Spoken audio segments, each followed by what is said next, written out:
Chapter 241, Mars? This was the dark and void space. The nearest star was about a light year away. Wei Feng had been traveling alone in this vast universe for more than 300 years. Under such circumstances, Wei Feng opened a device taken from space in the Star Ocean ship, and then saw a creature that absolutely did not belong to the known category of any human civilization. It undoubtedly belonged to the category of creatures. Wei Feng could even distinguish its thinking organs and body parts from its appearance. It was frozen in a light blue transparent solid that was as motionless as amber.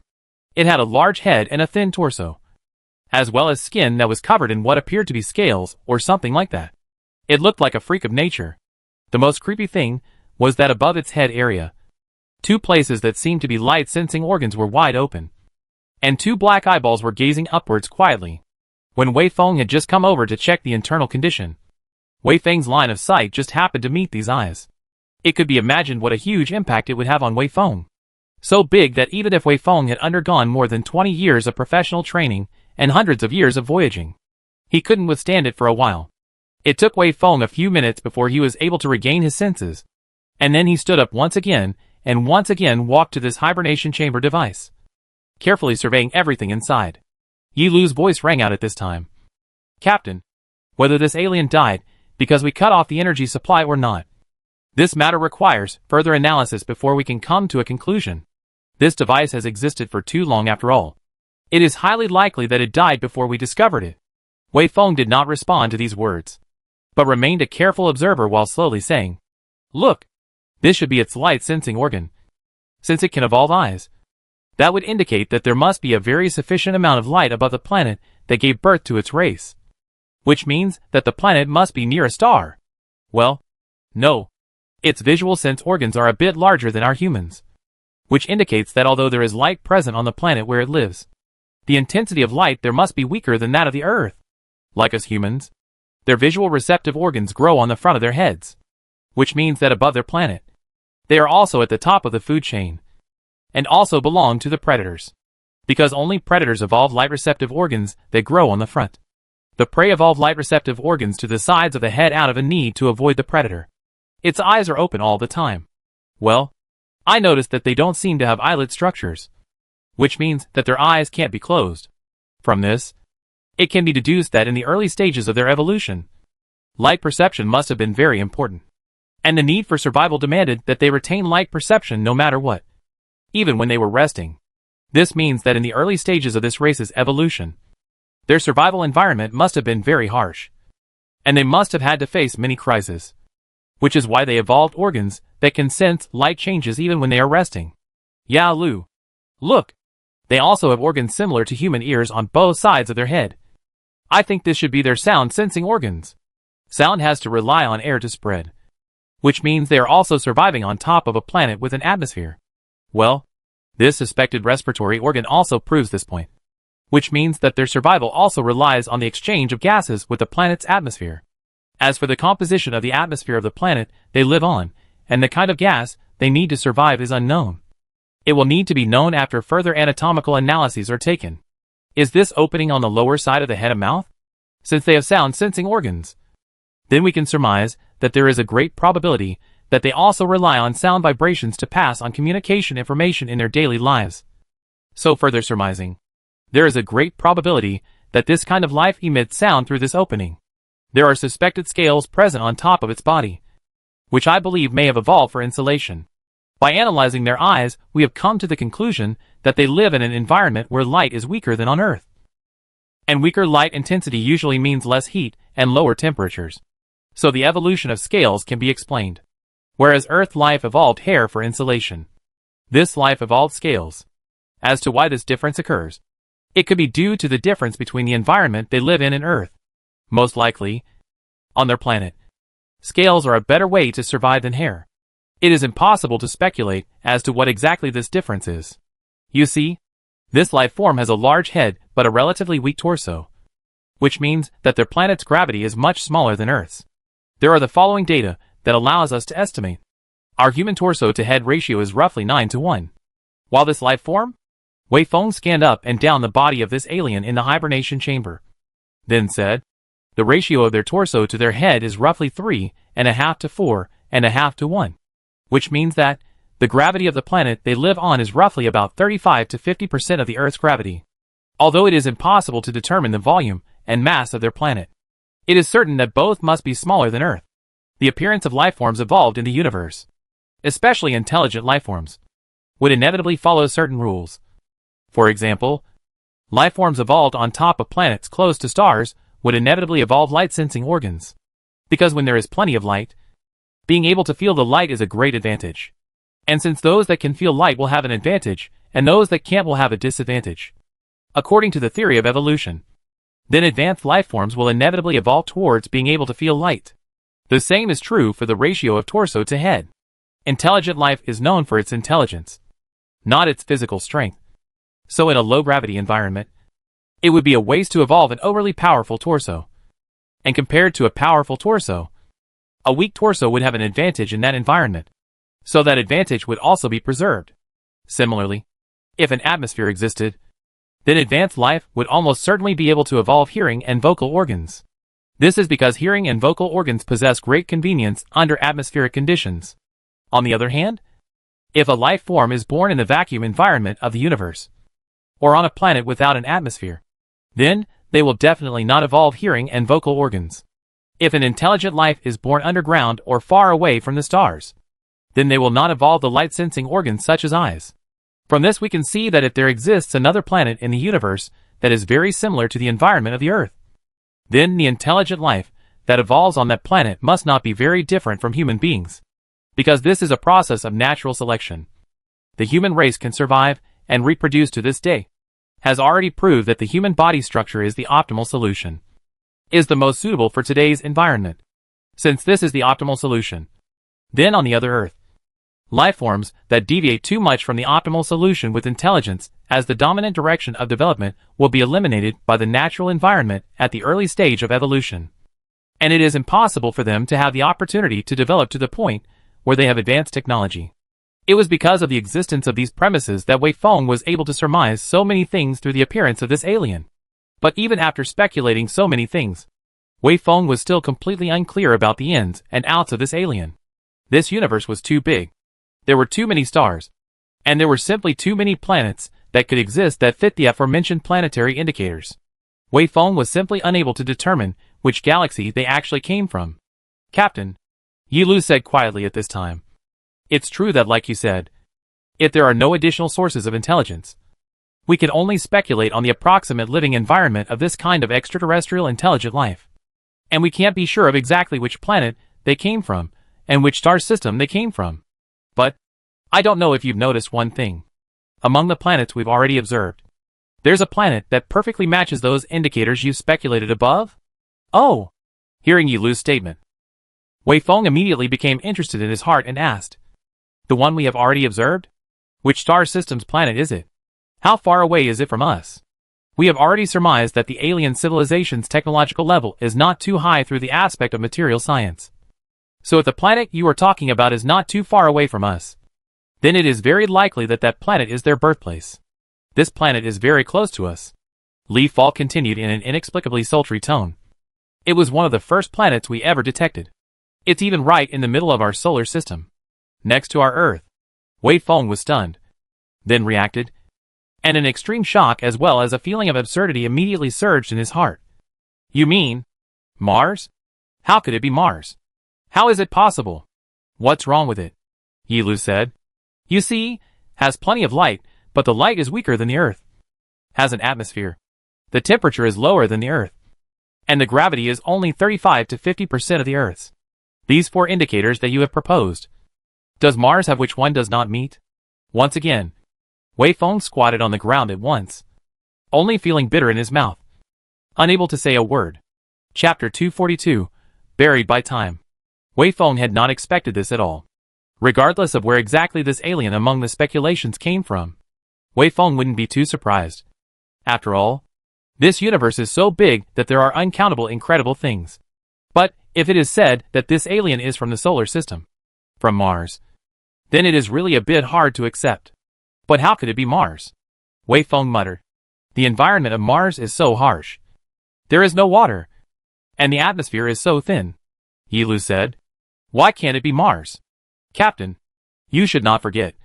According to our speculation, the existence of this alien civilization may have been as high as 5 to 600 million years of time. 5 to 600 million years before the matter. Who can say it clearly? Wei Feng was silent, while Yi Lu continued. Although we cannot be sure about this matter, but in addition to those 4 indicators you proposed before pointing to Mars, we also have one of the most powerful evidence. This evidence is that this alien civilization's technology is actually not much more advanced than ours. And in our speculation, with this level of technology, it is really unlikely to launch a large-scale interstellar voyage. We have had the idea that interstellar voyages may not require too much technology to explain the emergence of an alien civilization with a low level of technology in our solar system. But don't you think this explanation is too far-fetched? On the contrary, if it is considered that this alien civilization simply came from within the solar system, then everything we are facing has been rationally explained. Wei Feng stood up with some effort and once again came before the hibernation chamber, carefully surveying the hibernation chamber.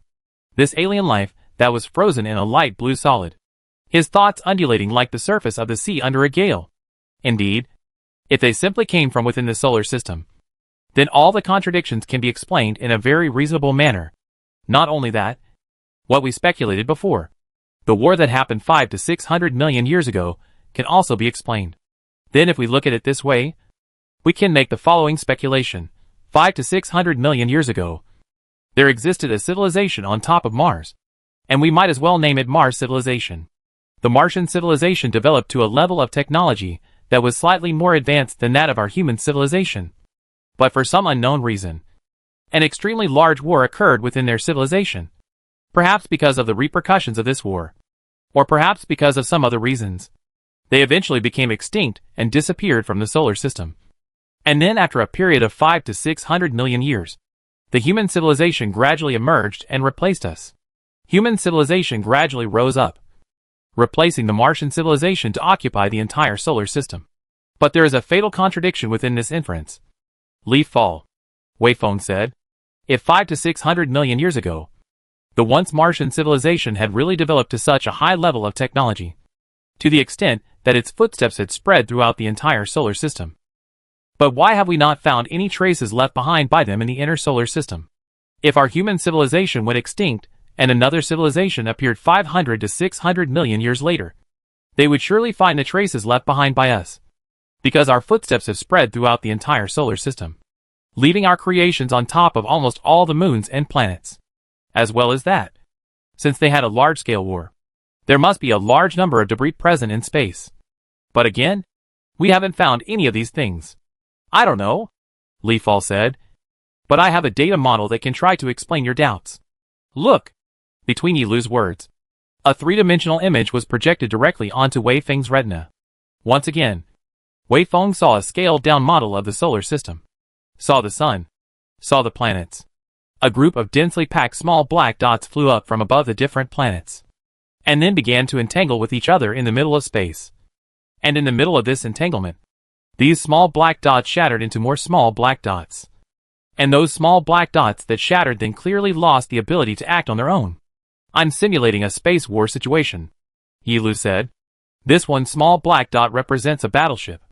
And when the small black dots break up, it means that the battleship is destroyed. This fierce war lasted for many hours. While these small black dots in space were entangled with each other, the planets and satellites in the solar system, or those things that were suspected to be space island bases, were also violently attacked. By the end of the day, there were almost no intact man-made creations left in the solar system, and they were almost completely reduced to rubble. You see, after the war is over and numerous wrecks are left in the middle of the solar system, part of the wrecks will have enough momentum on their own, so they'll just fly out of the solar system and never come back. The other part of the wreckage will be attracted by the gravitational pull of the major planets, moons, and the sun, and in the long run, their ultimate fate will be to crash into these stars. Within the simulated image that Yi Lu projected above Wei Feng's retina, Wei Feng clearly saw this process. Yi Lu accelerated the speed of the passage of time, so Wei Feng saw that part of the black dot debris quickly escaped the solar system, while the other part of the black dot debris fell on top of the major stars, so that there was much less debris existing in space. But there is still a significant portion of debris that has a stable orbit, Wei Feng said. Based on their orbits, they would have been steadily orbiting the sun or the rest of the stars. And the reality is that we haven't found any debris material in the solar system at all. No.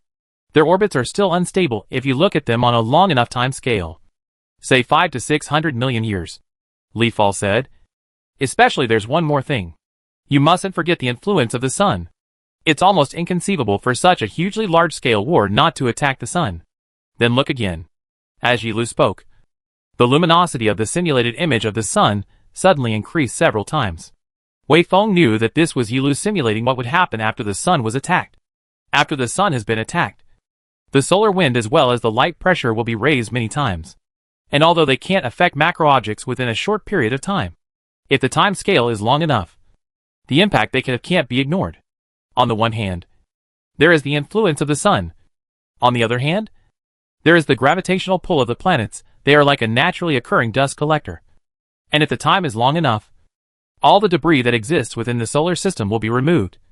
And they will either fall into the stars, or they will be expelled out of the inner solar system into the outer solar system space.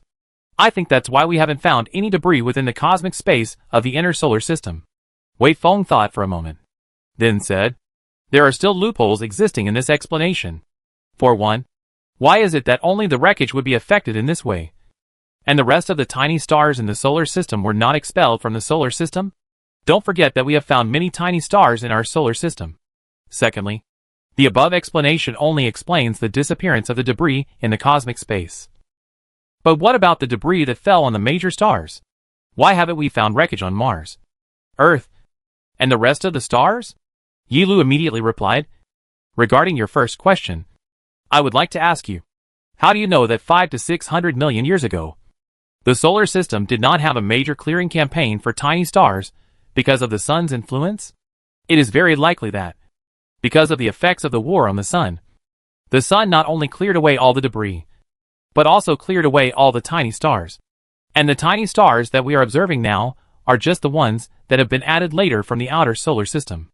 As for the second query, my answer is still the reason of time. 5 to 600 million years. This time is too long.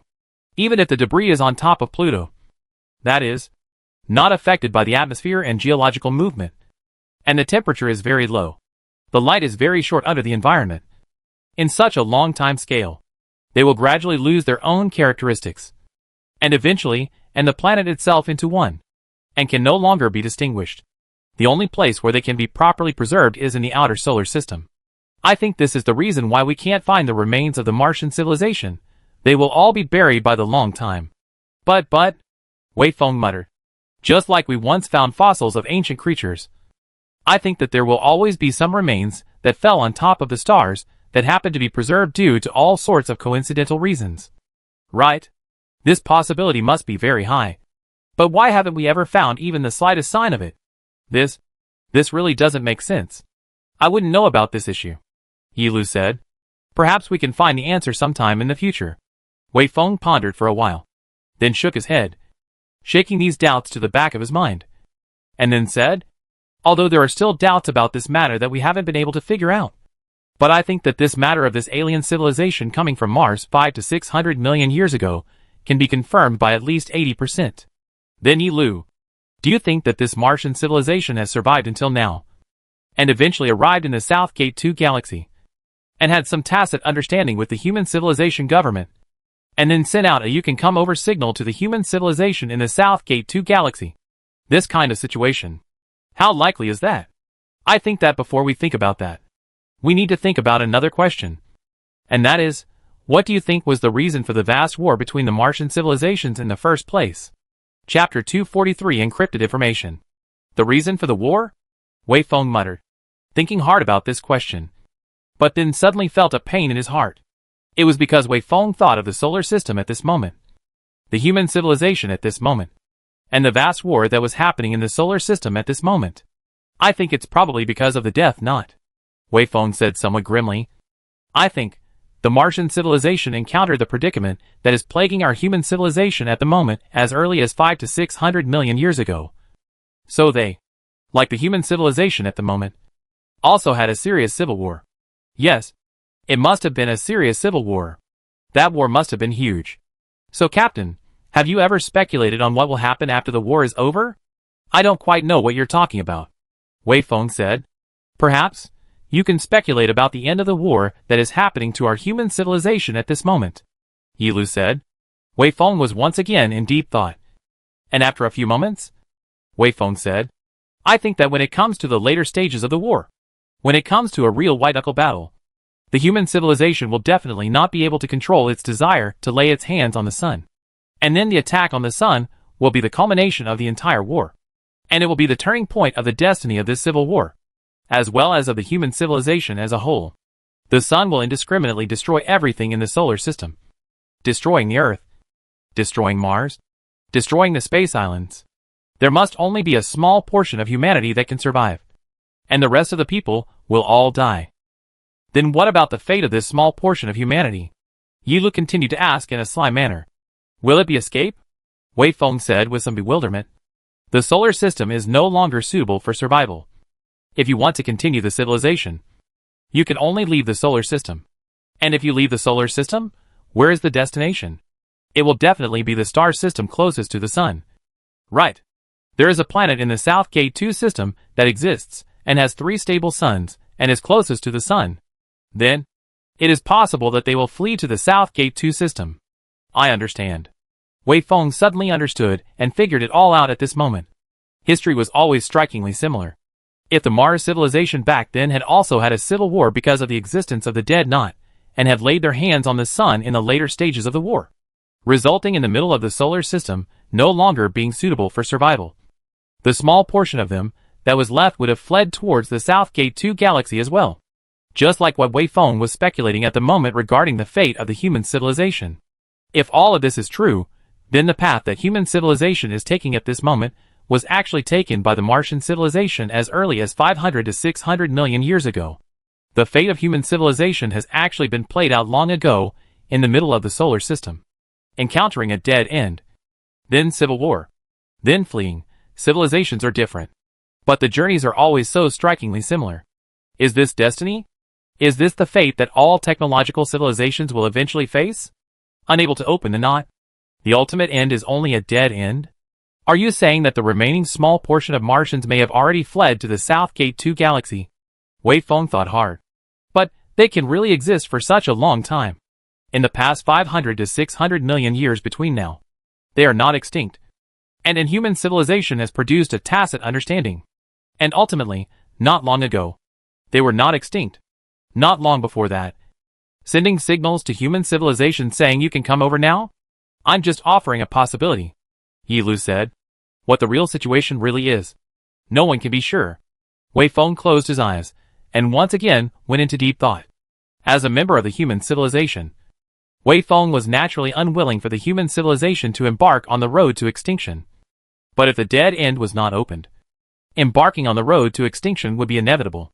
At this time, Wei Feng's heart suddenly stirred, and Wei Feng thought of another problem. Leaf fall. You say, no matter whether that being that signal to the solar system is a Martian or not. They said that we can go over. So what exactly are we doing in the past? I think that since interstellar voyages are used as the basis for going over, then this event must be of very great significance. It is important to our entire human civilization. Then I wonder if the reason he summoned us to the past could have something to do with the dead end we're facing at the moment. Could it be that, in the South Gate 2 galaxy, amongst the remains of the Martian civilization that may exist, there is scientific information hidden that is sufficient to break the dead end? Or vital to breaking the dead end? Yi Lu, what do you think the possibility of this matter is? Wei Feng asked. I can't assess the possibility of this matter. I can only say that the possibility exists, Yi Lu said. If that's the case, then many questions and contradictions have been answered. Wei Feng spoke extremely fast. It could be that there is some kind of tacit understanding between the Martian civilization. Or it could be that there is some kind of tacit understanding between some other existence and the human civilization. And this tacit understanding is crucial to breaking the dead end. The original Keller Yuan first perceived the urgency of the dead end ahead of everyone else, sensed that there wasn't much time left. And so, despite the objections, sent a signal to the human civilization at the time of the you can come over now signal was sent to the solar system. And then we set off in the Star Ocean spacecraft. And halfway through our voyage, the signal came over and was seen by us. I think it's very likely. Wei Feng continued to speak. And after saying that, Wei Feng hesitated for a moment. Then, as if he had finally made up his mind, he said very slowly, Yi Lu, tell me, do you have something to hide from me or not? If that speculation of Wei Feng's was correct, then it was obvious that Head Keller could not have allowed Wei Feng, who had been bewildered and knew nothing, to embark on this journey that would last for 1,000 years in a haphazard manner. Of course, in the beginning when they set off, Führer Keller might have concealed Wei Feng considering certain circumstances. But after Wei Feng finally arrived at the South Gate 2 galaxy, Führer Keller would definitely reveal the truth of the matter to Wei Feng, as this was the only way to ensure that Wei Feng would successfully carry out his mission. Führer Keller had a limited lifespan, and even if he hadn't been assassinated in the first place, he wouldn't have been able to live to see the day Wei Feng arrived at South Gate 2. So how could Führer Keller ensure that he conveyed his true thoughts to Wei Feng? There was only one way, and that was to preset a conditional judgment procedure within Yi Lu's database. And if Wei Feng was judged to have arrived at South Gate 2, then the conditional judgment would pass, and all the truth would be revealed to him. And if he hadn't arrived at South Gate 2, then he would continue to hide it from Wei Feng. Wei Feng had vaguely perceived this possibility a long time ago. And it was precisely because of this that Wei Feng had made the inference that Yi Lu might have something to hide from me. This inference, however, things had developed to the present. Wei Feng felt that he could no longer be hidden. So Wei Feng asked this question to Yi Lu. In the face of Wei Feng's inquiry, Yi Lu was first silent for a moment before saying, I do have some things that I haven't told you. But in fact even I don't know what exactly this thing is. Oh! Wei Feng was slightly stunned. I don't understand what you mean. It's like this, Yi Lu said. There is a piece of strange encrypted information in the middle of my database. And there is a conditional judgment procedure. The preset program tells me that I can only decrypt this piece of information and tell you about it after we arrive at the South Gate 2 galaxy. I cannot decrypt it until we reach the South Gate 2 galaxy. So at this moment, I myself don't know what exactly that piece of information is. Wei Feng said. I only want to be sure of one thing. Is this piece of information left behind by Führer Keller? Yi Lu replied. Yes. This is a piece of information with the highest level of secrecy amongst my internal databases. And it was personally entered into my databases by Führer Keller in the beginning, without passing through any third person's hands. Then in that case, Führer Keller does have something to tell me. And he can only tell me after we arrive at the South Gate 2 system. Then, our deduction is basically confirmed. Wei Feng murmured. This message left behind by Führer Keller will be the key to answering all questions. After arriving at the South Gate 2 galaxy, what exactly is the truth of the Solitary Island plan? Who exactly is that existence that sent information from the South Gate 2 galaxy to the solar system? The Martian civilization that existed 500 to 600 million years ago. All of these questions will be answered. But until we reach the South Gate 2 galaxy, we can only continue to wait, Yi Lu said. I am a segment of an intelligent program. I can only follow the rules set for me by the preset program, and I cannot make any changes to them. Although the human civilization has lost contact with us at this moment, Captain, your authority is still not high enough to allow me to change the preset programs. Yi Lu's words seemed a bit cold, cruel and unsympathetic. But Wei Feng knew that it was completely unnecessary and not worth it to get angry with an intelligent program. Although Yi Lu could show many humane and emotional things, looking like a real human being in general, all this humanization and emotionalism was actually based on the internal program running. In essence, it was still a piece of program. And since it was a program, you couldn't expect it to violate its own internal running rules. Okay, I can understand that. Wei Feng nodded his head and said, Then let me wait for another 100 years or so. You're going to have to tell me these things sooner or later anyway. For now, let's continue to analyze this alien device first, to see just how much technology it contains that is beyond our human civilization. Chapter 244 1 + 1 = 10. It was only after a busy few hours that Wei Feng was able to completely dismantle this alien device. In this, the hibernation chamber with the suspected Martian corpse frozen was stored separately, while the rest of the parts were numbered and properly stored by Yi Lu. In the midst of the dismantling work, Yi Lu had been carrying out three-dimensional modeling work. That is, reproducing all the structures of this device from the data level, and in this way trying to restore the working mechanism of this device. At the same time, The analysis of the thousands of parts and their smaller structures was also underway. Yi Lu tried to confirm the role of each part in the machine, so as to provide a basis for the modeling work.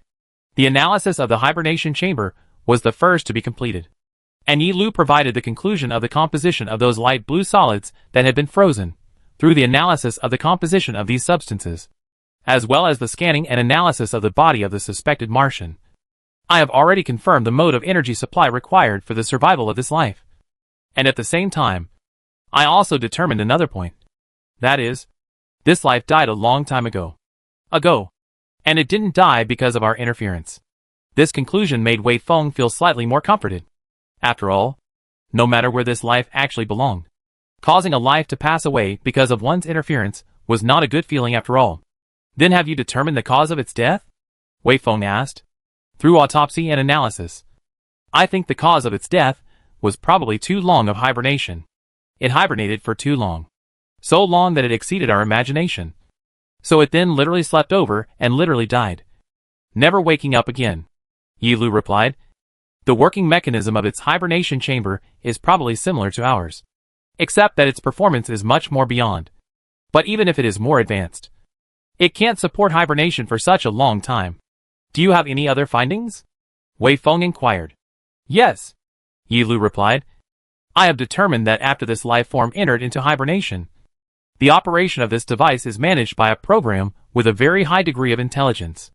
Its intelligent program was a bit higher than mine, and it had been working through self-repair for a full hundreds of millions of years. But it stopped working hundreds of years ago. The reason it stopped working was the loss of its energy supply. Oh, Wei Feng replied with some hesitation. Then in that case, is this device really using that miniature black hole as its energy source? Using a black hole as an energy source.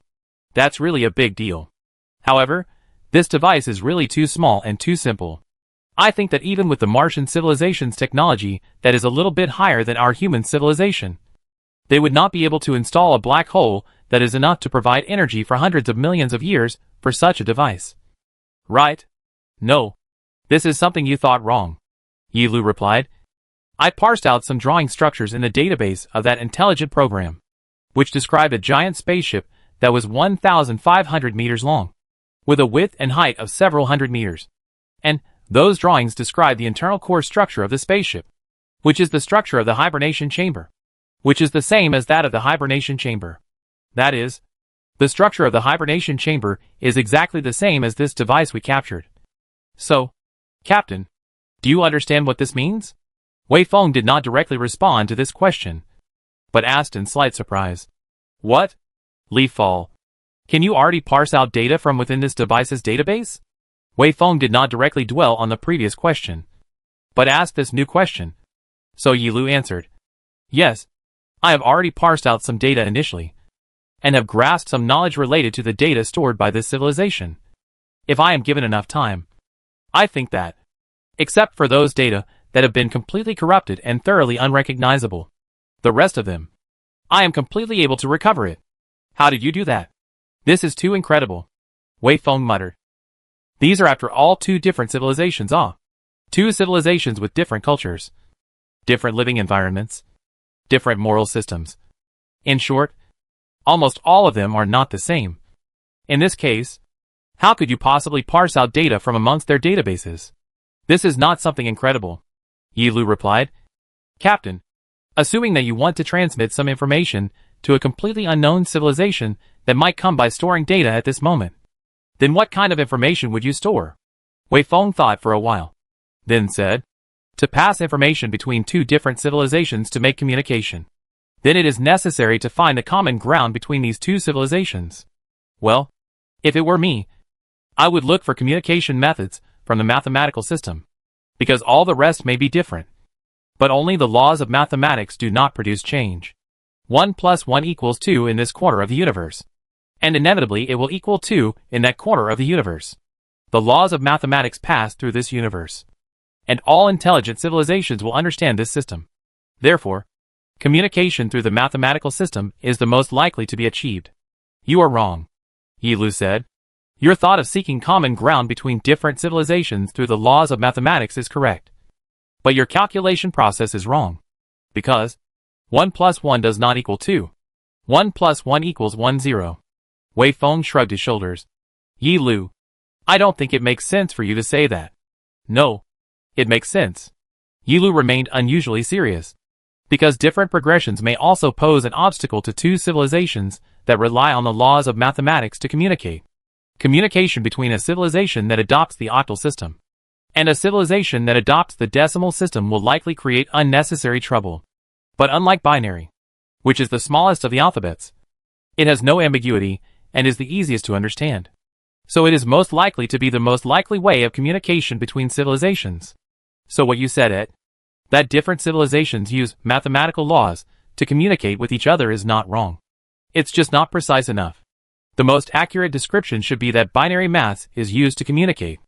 Wei Feng shrugged his shoulders once again and said, Alright Yi Lu, I admit that you are right. In that case then, the intelligent program within this instrument also uses binary data storage, which is why you were able to parse this data. Yes, Leaf Drop replied. Just as it is as you said. Very well. Then back to the previous question.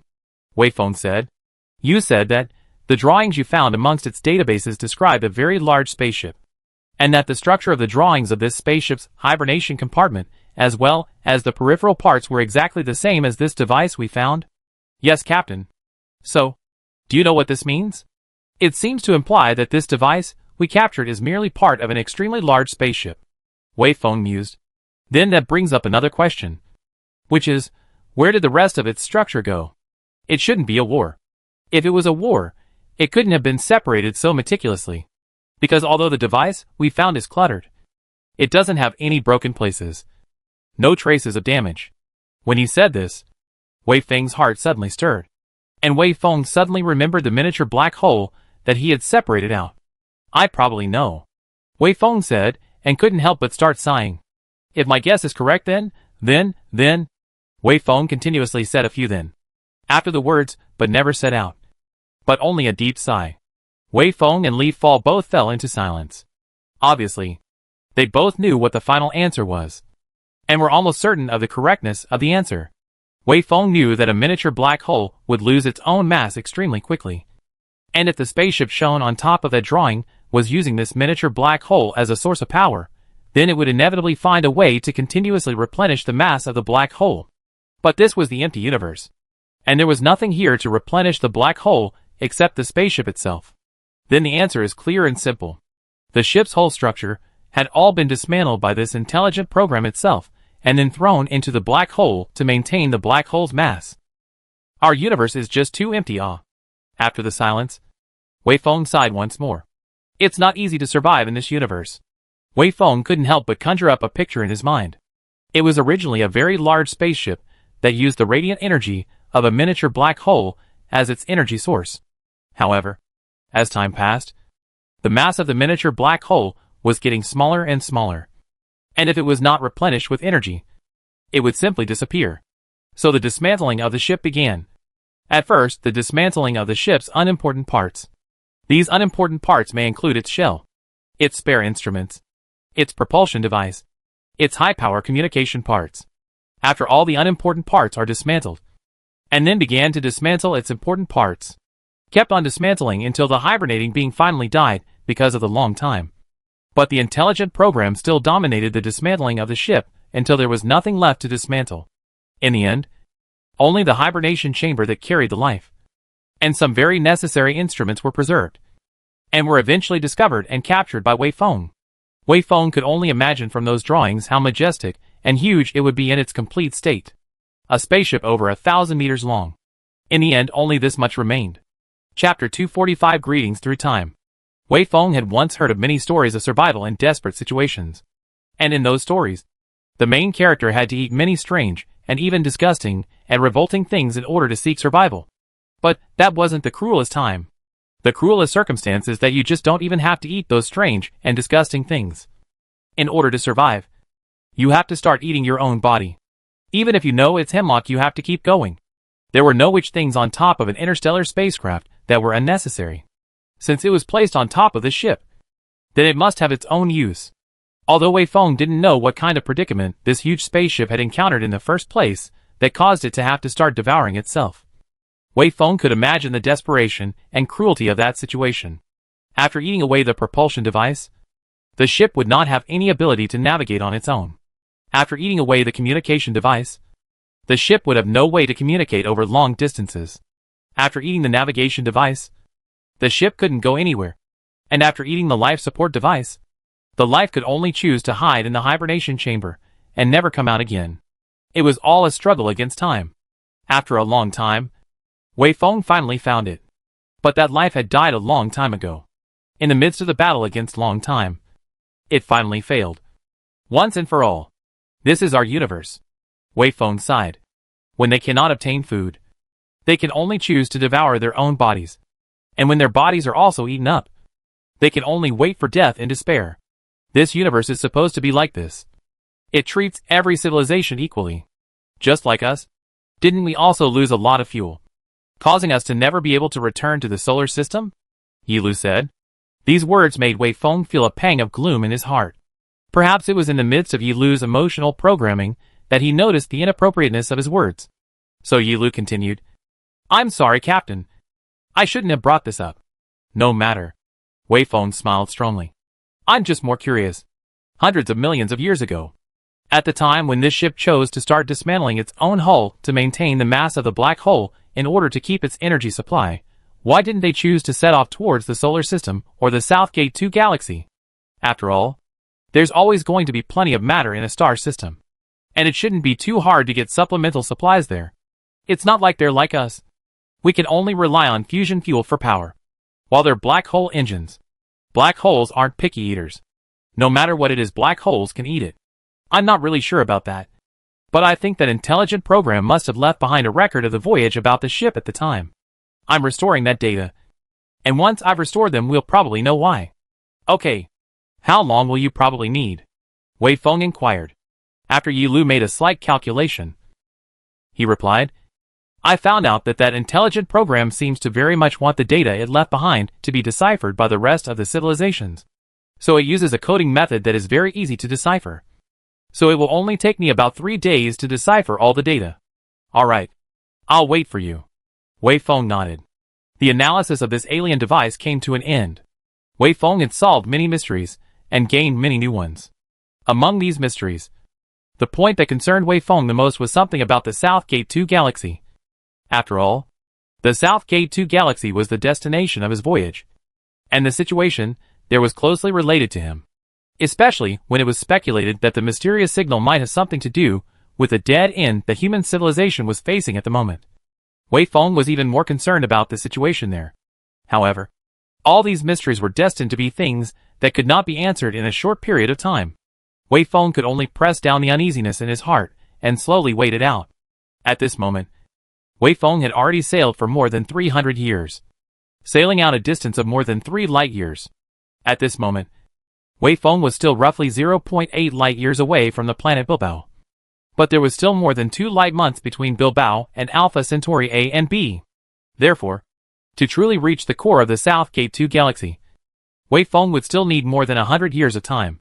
Billiards was a dim red dwarf star, and there were neither planets orbiting it nor bands of material on a larger scale around it. So Wei Feng did not plan to stop at Billiards. According to Wei Feng's voyage plan, Wei Feng would skim past the Bighorn star from a distance of 500 to 600 billion from each other after roughly 80 years or so, and would only make some brief observations of the Bighorn star before traveling to the galactic core of the Southern Gate 2, i.e., Alpha Centauri A and B, and stopping at the rocky planets that had already been identified. According to the original plan, Wei Feng would stay there for a few years to a dozen years, and in the process, Wei Feng might also take a small exploration ship to make some interplanetary voyages in the South Gate 2 galaxy, in order to comprehensively and meticulously observe the conditions of the entire South Gate 2 galaxy. But it seems that Wei Feng can only spend his life in the South Gate 2 galaxy for the rest of his life. Because after the Star Ocean spacecraft decelerated and finally stayed in the South Gate 2 galaxy, there was only fuel left for Wei Feng to survive. And there was not enough fuel for Wei Feng to leave the South Gate 2 galaxy and return to the solar system. Wei Feng also thought about the possibility of obtaining fuel from the South Gate 2 galaxy. But no matter how Wei Feng planned, due to the limitations of the environment and the equipment carried by the spaceship, This possibility was always very small. Basically impossible to succeed. Wei Feng could only comfort himself with this. Compared to most of the people who lost their lives in the war, being able to spend the rest of their lives in the quiet Southgate 2 galaxy can probably be considered a blessing. During the 3 days of waiting for Yi Lu to decipher the data left behind by the device's intelligent program, Wei Feng carried out some restorative exercises, as well as some daily maintenance work on the Star Ocean spaceship. In the midst of the non-stop busyness, 3 days passed by in a flash. After Wei Feng stepped down from the treadmill, took a shower, and changed into clean clothes, Yi Lu's voice came into Wei Feng's ears. "Captain, I've already deciphered all the data that can be deciphered." "Oh, very good. Bring it to me." Wei Feng sat down on his seat and instructed Yi Lu. A pusher-type robot then traveled towards Wei Feng, which had a stack of already printed documents on it. Wei Feng picked up the documents, and the pusher robot retreated on its own, going nowhere. Wei Feng didn't care about the whereabouts of the model pusher robot, but instead looked directly at the document. The document began with a very striking line. "By the time you read this information, our civilization, including me, may have disappeared from this universe for hundreds of millions of years. We don't know the origin of your civilization. We don't know your history. We don't know your culture. We don't know anything about you. But that doesn't stop me from crossing the interval of time and bringing you this greeting from the distant past. Hello, strange civilization." As he read this, Wei Feng casually said, "Yi Lu, it seems that your speculation was right. This passage shows that this life form does very much want someone to decipher this message. That's why it purposely used the simplest and easiest to decipher coding method of binary." "Yes, Captain. I think so too," Yi Lu replied. After entering into the OK line of conversation with Yi Lu, Wei Feng took this document and continued reading. "It is very fortunate that the information I have left behind can be seen by you. Our civilization has conducted a very detailed search of the universe during its long period of development, but probably due to its lack of technological strength, we have never found any signs of the existence of an alien intelligent civilization. This made us wonder if we were the only ones in the universe. Now that you can see this document, it shows that we are not alone in the universe. We are happy to share with you all about our civilization, its origins, development, prosperity, and eventual demise. We know that long time will bury all traces of our civilization's existence. But I guess, since we have been in this universe, we have to leave a little something behind to show that we have existed after all. Don't we? Firstly, a little about ourselves. We are a technological swarming civilization born on the 4th planet around the following star. Our civilization developed to the point where we were able to travel throughout the entire star system. But in the end, due to the contradiction between the lack of resources and the ability to navigate, our civilization ended up splitting up and a large-scale civil war took place. At the time when I am writing this information, the civil war has already ended, and our civilization, although it hasn't yet been extinguished, has not yet died. Although our civilization has not yet perished, I believe that the end of our civilization has already been predetermined, and it is only a matter of time when it will perish. This is the entire life course of our civilization. This information described the origin and prosperity of a civilization, as well as its eventual demise in extremely short words. Wei Feng could not see any emotional descriptions from these words. But Wei Feng knew that the process must have been very magnificent, and must have been very thrilling. But here, it was merely skimmed over by a few sentences. There was also a simple star map identification attached to this information. The 4th planet around one of the stars was painted in a striking red color. This was clearly saying that they originated from above this planet. Wei Feng checked the star map and immediately recognized this planet. Just as Wei Feng had surmised, the star in the star map was the Sun, and the planet that was painted in a striking red color was Mars. Chapter 246 Escape and Split. Seeing this star map, one of Wei Feng's speculations was confirmed. That was, this unknown civilization did not arrive here from some outer galaxy. It was from within the solar system, from the 4th planet around the Sun, Mars. It was because of this that Wei Feng was able to discover the wreckage of this civilization's spaceships around the solar system, when they did not yet have large-scale interstellar navigation capabilities. "You guys are really from the solar system," Wei Feng muttered. "You existed in the solar system 500 to 600 million years ago, while our human civilization exists in the solar system at this moment. We were born in the same galaxy, but don't know of each other's existence because of the time gap. Well, 5 to 600 million years ago, simple multicellular organisms had already appeared on Earth. I wonder if there is any correlation between this and your Martian civilization. Would the birth of our human civilization have any relationship between it and your Martian civilization? At this time, such a little doubt emerged in Wei Feng's heart. However, this was not a good time to continue to delve into this doubt. So Wei Feng let go of these doubts for the time being and then continued to read on. After a short introduction to the entire course of the Martian civilization, the information continued to write, "We believe that if the physical rules of the universe are universal, then the development of technological civilizations should have certain commonalities. That is, technological civilizations will follow the development of bioenergy, chemical energy, atomic energy such a vein. We don't have the means to confirm the correctness of this point. But you, who are looking at this information at the moment, from a brand new civilization, can probably confirm the rightness or wrongness of this point." While reading this, Wei Feng silently nodded. Wei Feng could indeed confirm this, because the course of development of human civilization was likewise like this. During the primitive society period, humans could only rely on their own strength or the strength of domesticated livestock to survive, which calling it bioenergy didn't seem to be too much. Then mankind mastered chemical energy and mastered atomic energy. This is very much in line with what is described in this document originating from the Martian civilization. The reason for this state of affairs is that, as stated in the document, the rules of physics in the universe are universal. Since these rules are common to the whole universe, the first to be mastered by a technological civilization must be the simplest.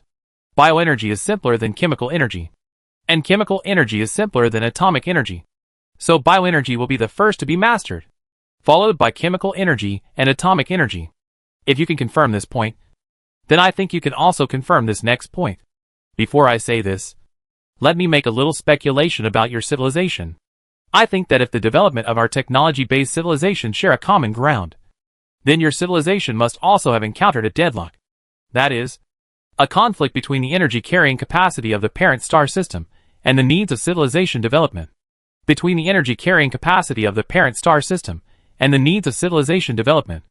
And at this moment, since your civilization can come to this tiny solar system from a star system in the distant unknown, then your civilization must have already broken this deadlock. Right? Wei Feng silently shook his head. Obviously, human civilization had not broken the deadlock at this moment. And human civilization had already embarked on a path that was almost similar to that of Martian civilization at this moment. Moreover, the Martian who had left behind this information had not expected that another technological civilization would be born out of the solar system, and that it was the human civilization that eventually discovered the relics that it had left behind, and not some civilization that had come here from a distant outer star system. I am not curious as to how your civilization broke this deadlock, although our civilization never found a way to break it until its eventual demise. Our civilization has, after all, perished, and the method of breaking the dead end has lost its meaning for us. But I still want to congratulate your civilization for crossing the first major hurdle towards the universe. Compared to our civilization, yours is lucky enough. I make no secret of the fact that I envy you all greatly. If your civilization has gone through those trials and tribulations in the midst of breaking the deadlock, you can probably understand how our civilization feels at this moment. We can look up to the sky and see many stars. We can see the colorful universe. We can see many things and phenomena that are worth pursuing all our lives. But because of the existence of the deadlock, we are always trapped in this small star system and cannot go out. Our science and technology have stagnated. Our energy supply has become bottlenecked. Our culture has gradually turned from enterprising to pleasure-seeking. And we have gradually turned from a courageous civilization into a miserable wretch waiting for death. I think you can probably understand how desperate this feels. Your civilization can continue to travel in this universe. You can personally visit many different star systems. You can actually reach many wonderful places in this universe to observe them. Your technology is always advancing in a constant stream, while our civilization has been buried into the dust of time. I think that you can probably only restore the conditions in which our civilization once existed through this little bit of information that I have described in only a few words. Wei Feng's expression gradually darkened. This was because Wei Feng knew that the human civilization was not worth the envy of the Martian civilization. The same dead end that had killed the Martian civilization hundreds of millions of years ago was plaguing the human civilization at the moment. Whether the human civilization's ultimate end was extinction or not, Wei Feng was not sure. But Wei Feng knew that at this moment, The human civilization was on top of the road to death. And, from the current situation, it seemed that the trend was irreversible. Alright. It was written on top of that piece of information. After all, our civilization has already perished. And I'm really unwilling to let everything about our civilization disappear from this universe just like that. So I'd better recount the course of our civilization in a little bit more detail. If possible, I request that your civilization can record all of this, so that at least there will be some beings who still remember us after our civilization's demise. Wei Feng said silently. Although it is very likely that our civilization will also follow the path of extinction. I promise you that I will record all of this that you have told me. I likewise hope that one day in the future, if the human civilization really perishes, a certain civilization that still continues to exist in this universe will not only remember your Mars civilization, but will also remember our human civilization. We have, after all, made a journey in this universe. And none of us will be willing to do so if we don't leave something behind. This document next is some about the Martian civilization's social culture, science and technology degree, involved in the scope, social changes, etc. Some description. Looking at these words, Wei Feng seems to have come to 500 or 600 million years ago in the solar system. Along with the Martians have died to experience these experiences again. After these descriptions, Wei Feng saw a line of shocking words. As the conflicts became more and more intense to the point of being irreconcilable, the Martian civilization finally split, and a protracted war finally began between the two camps. I don't want to describe the course of the war in detail, because it is a scar deep inside for every one of us surviving Martians at this moment. At the same time, I'm sure you can imagine the magnitude of the war. It ended when one camp hurled a vast array of strategic weapons at the sun. The enraged sun poured its fury into the entire solar system with unstoppable might, turning the entire solar system into a purgatory where all the planets were no longer fit to live. And this camp destroyed its rival camp. But at this time, this camp realized that the demise of its enemy did not bring any benefit to its side. It is left with just under 10 million people. Many of its technological legacies have been severed. And we do not even have enough power to fight against the treacherous existence within the solar system at this moment. If we hadn't angered the sun, the solar system might have allowed us to continue to flourish. And it wouldn't be impossible to revive the glory of our civilization at some point in the future. But at this moment, the solar system is no longer suitable for survival. The only hope for our civilization is to escape to a stable star system, where we can continue our civilization. So we gathered all the scientific research power left at this moment to develop the black hole engine. And we hope to use this new engine to send us to the distant Southgate 2 star system. But several hundred years into the escape plan, we discovered that the black hole engine was not suitable for long-distance interstellar voyages. Because although it can provide a long-term stable energy source, its own mass is too large, which causes our ship to only be able to navigate at an extremely slow speed, which means that escaping to the Southgate 2 star system will take a long time, which is no less than 3,000 years. And during such a long period of time, the damage to the ship's parts and the consumption of spare parts alone would be enough to drag us to death. Not to mention the rest of the reserve materials on top of the ship, such as the air for breathing, such as the food to sustain our survival. Even if we adopt the strategy of long-term hibernation, the consumption of nutrient fluid is not something we can afford.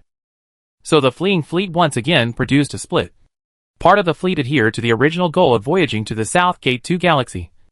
The other part of the fleet intends to return to the solar system, even if it is to die, but also to die in the middle of the solar system. And this ship you have found at this moment is one of the returning fleet. Chapter 247, Why Bother Pursuing? According to the data stated within this information, it would take 3,000 years for them to sail from the solar system to the Southgate 2 system. According to this time, the forward speed of a ship that adopted a black hole engine as its propulsion method would only be a few hundred kilometers per second. And this speed was no different from a snail's crawl compared to a long interstellar voyage. While Wei Feng was reading this, Yi Lu's voice appeared in Wei Feng's ears once again. Captain, I think there are some contradictions in the descriptions in this information. Wei Feng misplaced his eyes from the top of the information, then looked to the place where Yi Lu's voice came from and uttered a single word. Oh, the contradiction I think is this, Yi Lu said. Since this information says that those of their ships that use black hole engines as a means of propulsion are capable of interstellar voyages, and are only hindered by the fact that their speeds are too slow, then This means that their ships have sufficient, long-term life-sustaining capabilities. Although the sun has gone berserk under their attack, I don't think it can affect more than 10 billion kilometers away. So, why don't they look for a landing site on an extra-Neptunian object? This way, they namely will have a safe environment and a sufficient source of material. As long as they slowly multiply, they can sooner or later recover their population, and then slowly develop their technology. Yilu described a possible way out for the Mars civilization at that time, using Xena, Sedna and other Neptune's outer celestial bodies as a material source, and relying on the large spaceship's life support system for survival. And with survival guaranteed, they would slowly develop their population and slowly recover their technology. This seems to be a feasible path. But the Mars civilization of that time did not choose to take this path. I think I know the reason why the Martian civilization did not choose to take this path, Wei Feng slowly said. In fact, even if it were our human civilization to face this situation, our human civilization probably wouldn't have chosen this path either. Why? I don't understand, Yilu said. Of course you wouldn't understand, Wei Feng said somewhat forlornly. You have overlooked one point. That is, technological civilization will not only move forward, it will also degrade all. According to the description of this information, their population is only left with less than 10 million people. Let's just follow the highest ratio. Even if 10% of the population of this 10 million people are scientific researchers, the number of scientific researchers is 1 million. Then I ask you, is 1 million researchers among our human civilization enough to pass on our technology? It's obviously not enough, Yilu immediately said. With the size of our human civilization's population of hundreds of billions of people, and the technology that we have accumulated over the past 1,000 years, if we want to develop these technologies, no, not to say develop them, but just to pass them on, we would need at least billions of scientific researchers.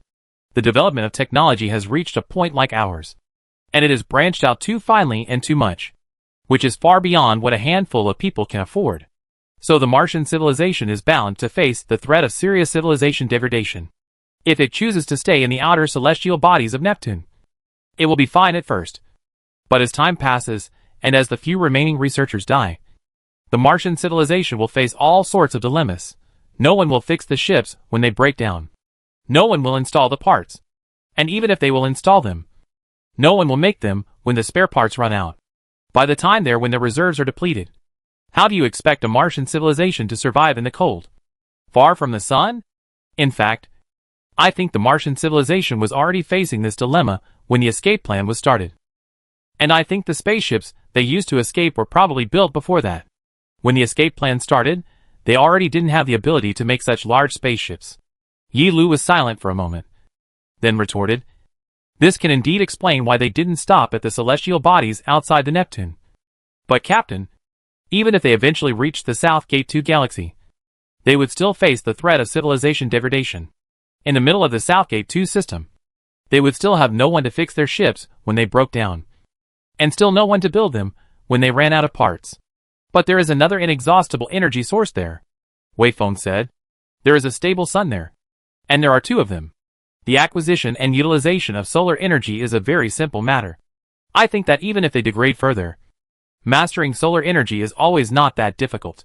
Right? But there are also suns in the middle of the solar system. Well, Yilu stopped only halfway through this sentence. Wei Feng, on the other hand, sighed. There is indeed a sun in the solar system. But the sun at that time was already furious, and its fury would need at least 10 million years, or even 1 billion years of light to calm down. And in the face of a furious star, what civilization would dare to approach it? Well, I have to admit, Captain, you're right, Li Fall said. The only way for them to survive is to sail away to Southgate 2.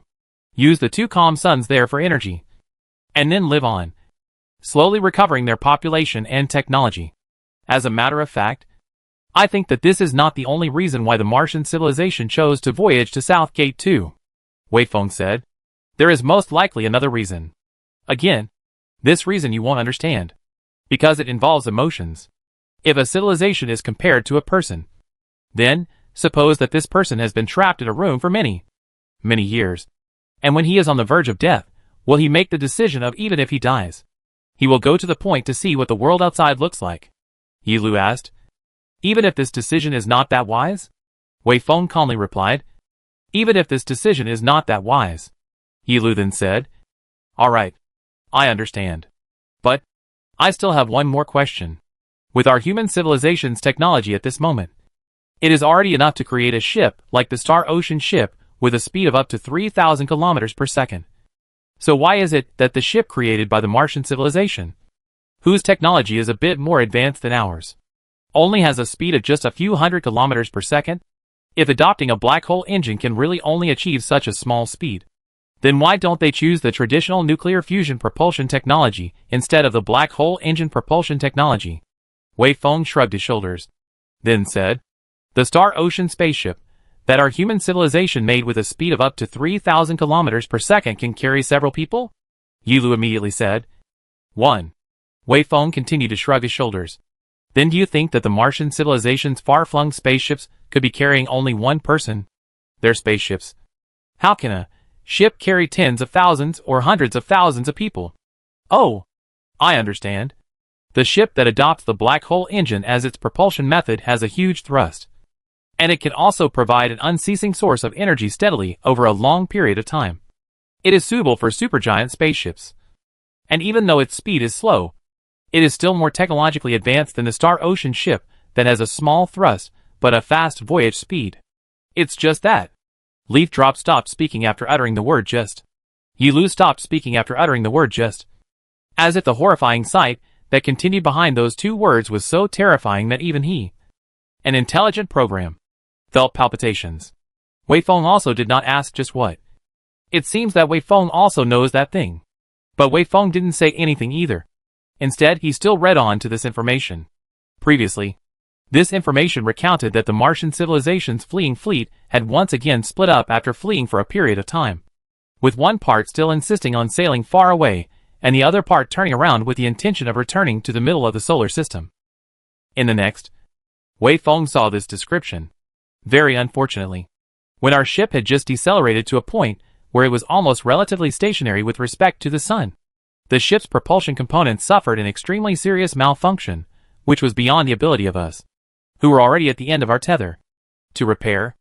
Our ship just lost propulsion and was left here forever, trillions of kilometers away from the sun, unable to move either forward or backward. I sent distress signals to the rest of the ships in our civilization's fleeing fleet, but no ship would return to rescue us. Well, spare parts as well as energy are invaluable to every ship. And what ship would be willing to offer its resources to save us?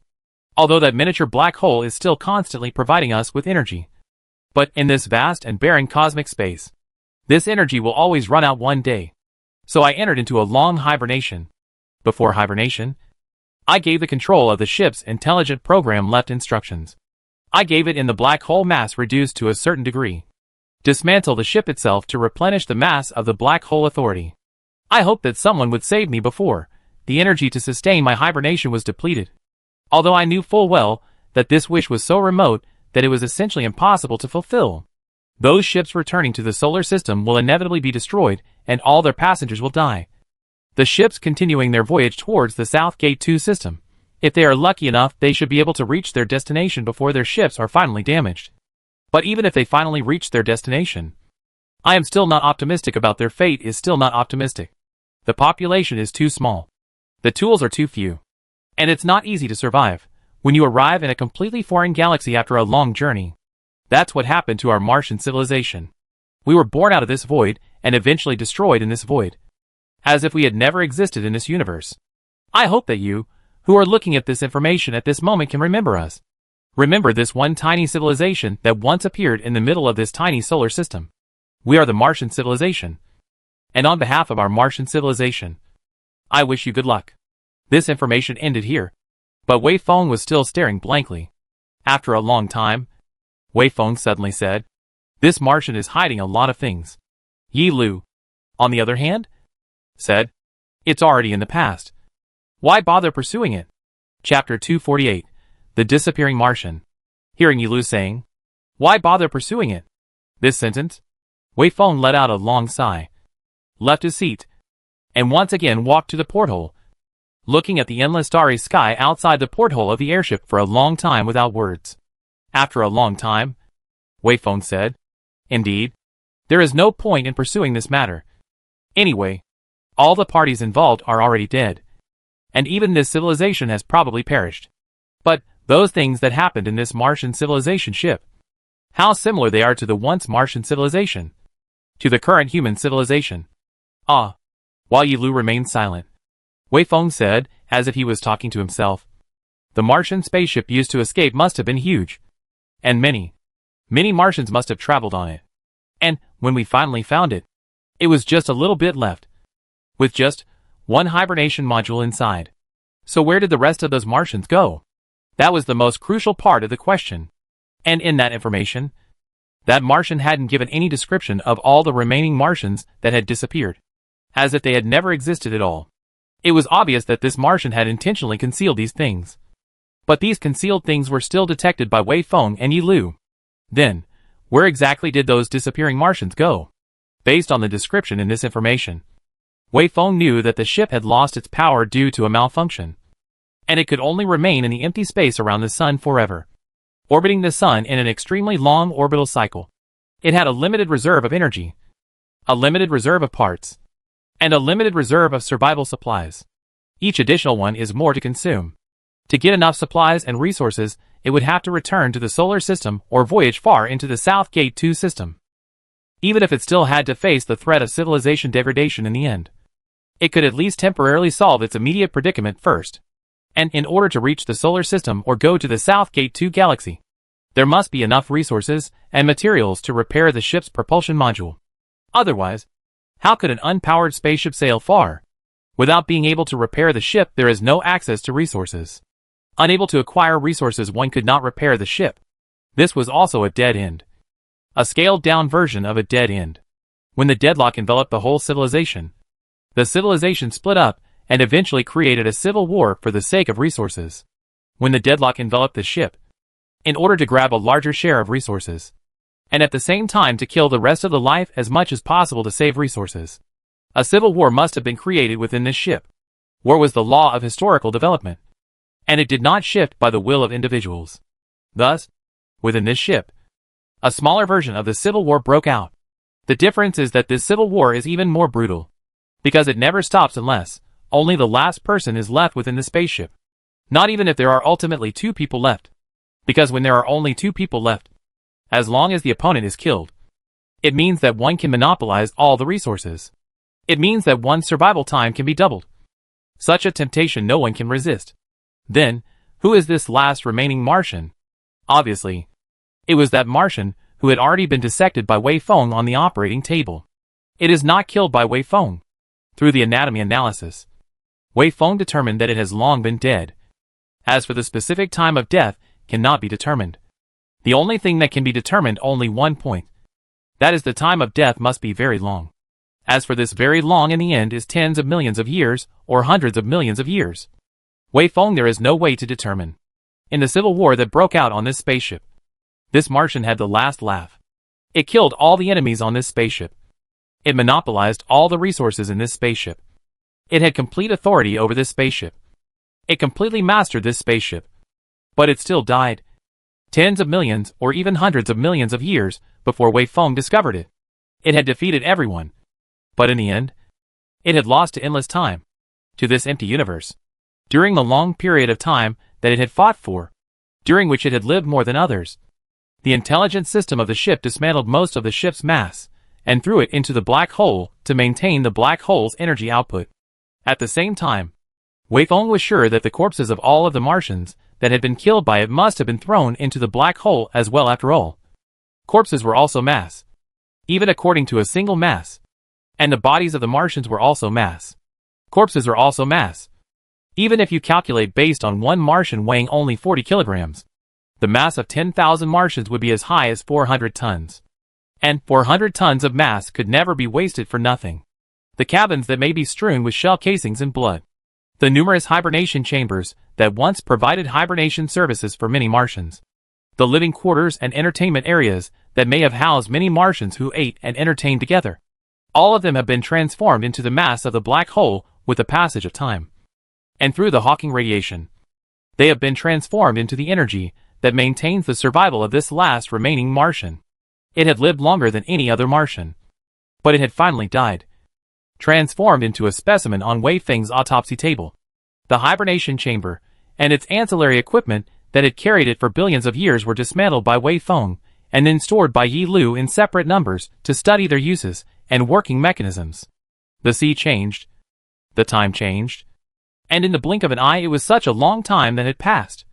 But even now, when Wei Feng thought of that horrible time that took place within that spaceship, he would still feel a wave of fear and trembling that came from deep within his heart.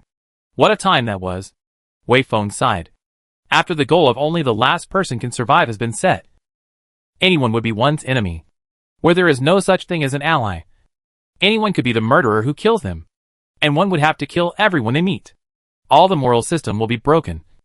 All the virtues that people have been preaching for a long time will be like window paper that will be broken when forced by the cruel reality. Everyone will be turned into a beast that fights only for the instinct of survival. And the animal nature that has been hidden for a long time under long time of education will be fully exploded. I think that at that time, they can't probably be called a human being anymore. They are all beasts. Complete beasts. Wei Feng continued to look out of the window, looking at the great star that was no longer the first bright star in the sky, but was still clearly discernible, that had nurtured himself, as well as the entire Mars civilization and the human civilization, and continued to say quietly, If it was me in that kind of environment, I think that I would choose to commit suicide immediately. Yi Lu asked, Isn't survival the first priority of life? Wei Feng said, But I think that the collapse of civilization, as well as the collapse of the worldview, is more terrifying than death. While Yi Lu resumed his silence, Wei Feng continued, This Martian is really too terrifying. If it hadn't died when I found it, I don't think I would have been a match for it. Although its limbs are weak, and although it has been sleeping for hundreds of millions of years, it is a beast with intelligence. Its heart is strong enough to kill thousands and tens of thousands of its own compatriots, and then write this epistle in a passionate and full of bleak and tragic tone. And it is strong enough to put the corpses of its compatriots one by one into a black hole and turn them into fuel, and then lie down in its own hibernation capsule and wait for rescue. It is too strong. I'm no match for it. If it comes above our ship alive, I will definitely die, Yi Lu said. I am also glad that it is dead. Wei Feng was silent for a moment, then said, According to what it described in that letter, part of the Martian civilization's fleeing fleet returned to the solar system, while the other part is still heading to the South Gate 2 galaxy. Which means that even at this moment, there may still be Martians in the South Gate 2 galaxy. They may have survived in the harsh environment until now. Frankly speaking, I have some fear for them in my heart, Yi Lu said. I don't think you need to worry about that. If civilizations with a certain level of technological development existed in the South Gate 2 galaxy, our human civilization must have discovered them a long time ago. Since we haven't discovered them, it means that even if the Martian civilization has survived, they must have been at a very low civilization level due to the degradation of their civilization and the loss of their technology. Facing such Martians, what is there to fear? Wei Feng said. Then, how do you go about explaining that flash of information from the South Gate 2 galaxy? It is impossible for technology to emit such a flash of light that is enough to send a message across star systems without a certain level of development, Yi Lu said. This is indeed a contradiction, but there are still many possibilities to explain this. In short, there may or may not be Martians in the South Gate 2 galaxy. Until we finally reach our destination, it is impossible for us to know the answer to this question. Wei Feng sighed once again before saying, Although I have fear in my heart, this fear will not have any effect on my determination. I am bound to go to the South Gate 2 galaxy, and unless I die, no one will be able to stop me. I have to get to the bottom of this. After all, that flashing message could potentially have a great deal to do with the dead end that our human civilization is facing. I really don't want our human civilization to follow in the footsteps of the Martian civilization. I really don't want to see our human civilization under the plague of the death knots also degenerate into a beast that only knows how to kill with bloodlust. For the sake of this goal, I have no regrets in dying even if I die. Chapter 249, The Manic Bighorn Star. Among the data that Yi Lu restored from the alien device, there were some remaining miscellaneous information in addition to the letter left behind by that Martian. But this information was of no use to Wei Feng. So, after preserving the remains of the Martian and the dismantled parts, And after conducting a thorough inspection of the Star Ocean ship, Wei Feng once again entered hibernation. The long voyage continued. Wei Feng's journey had already passed more than 3/4 of the way. But there was still nearly 100 years of journey ahead to greet Wei Feng. This time passed very peacefully. Apart from the fact that every time he woke up, he would hear Yi Lu report that several more flashes of light were coming from the direction of the solar system. Something that made Wei Feng a bit distracted. The rest of everything was fine. After waking up for the third time, that is, when the Star Ocean spacecraft was less than 1 light-year away from Alpha Centauri A and B, and about 0.6 light-years away from planet neighborhood, the high-precision optical telescope on top of the Star Ocean spacecraft took its first picture of the planet that orbits around A and B, the planet that was named by the human civilization as the Blue Night Star, against the backdrop of the dark and deep cosmic space. There was a very dim point of light in the middle of the photo. Not far from it were 2 large, hot and bright fireballs. One of them is larger and has a yellowish-white color, while the other is smaller and reddish. Under the backdrop of these 2 large fireballs, that one small point of light was even dimmer and more inconspicuous. But this small point of light was the destination of Wei Feng's hundreds of years of voyage, because it was the only planet in the South Gate 2 triple star system. And it was also the only available landing point after Wei Feng's voyage to the South Gate 2 system. And, if the Martian civilization at the time really reached the South Gate 2 star system, they must have descended on this planet as well. The diameter of this planet is a little smaller than Mars, and its mass is a little larger than Mars. Its surface gravity was roughly half that of Earth, but its surface temperature was much higher than that of Earth. Based on Yi Lu's latest observation data calculations, Wei Feng knew that the temperature above it was at least 800 degrees Kelvin. A temperature of 800 degrees Kelvin was not enough to break the protection of the spacesuit. At most it would make the energy consumption of the spacesuit a little faster. But a higher temperature meant stronger stellar energy, which was very favorable for collecting solar energy, and thus saving the ship's fuel. And from this aspect, a temperature of 800 degrees Kelvin was still more suitable for Wei Feng. When he woke up for the 5th time, the image of the Blue Night Star finally changed from a small point of light to a disc shape, and one could barely discern its terrain structure from it. Wei Feng saw high mountains and vast plains stretching above it, and also saw some shadowed areas which, according to Wei Feng's speculation, should be huge meteorite impact craters. The Blue Night Star obviously had no atmosphere above it, and without an atmosphere, there was no weathering or erosion. So these impact craters could be preserved for a long time. It was also during this time when he woke up. Wei Feng finally saw with his own eyes the appearance of this dim and small red dwarf star, the planet Bilbao. When Wei Feng stood by the porthole of the spaceship, he could see it quietly hanging in the sky, shining faintly with the thousands of stars in the universe. At the moment, the distance between Wei Feng and it was less than 0.2 light-years, while the distance between the sun and it was 4 light-years. But even so, the sun's light was still brighter than this red dwarf star. It is too small. Its radius is only 15% of the radius of the sun, or only 1.5 times the radius of Jupiter. And its mass is too low. It is only 12% of the mass of the sun, or 150 times the mass of Jupiter. Wei Feng was still carrying out the repair and maintenance work of the Star Ocean ship. With the passage of time, as the destination gradually approaching, the Star Ocean ship's situation is getting worse and worse. But after all, it can still barely function. Perhaps thanks to Wei Feng's dedicated maintenance work.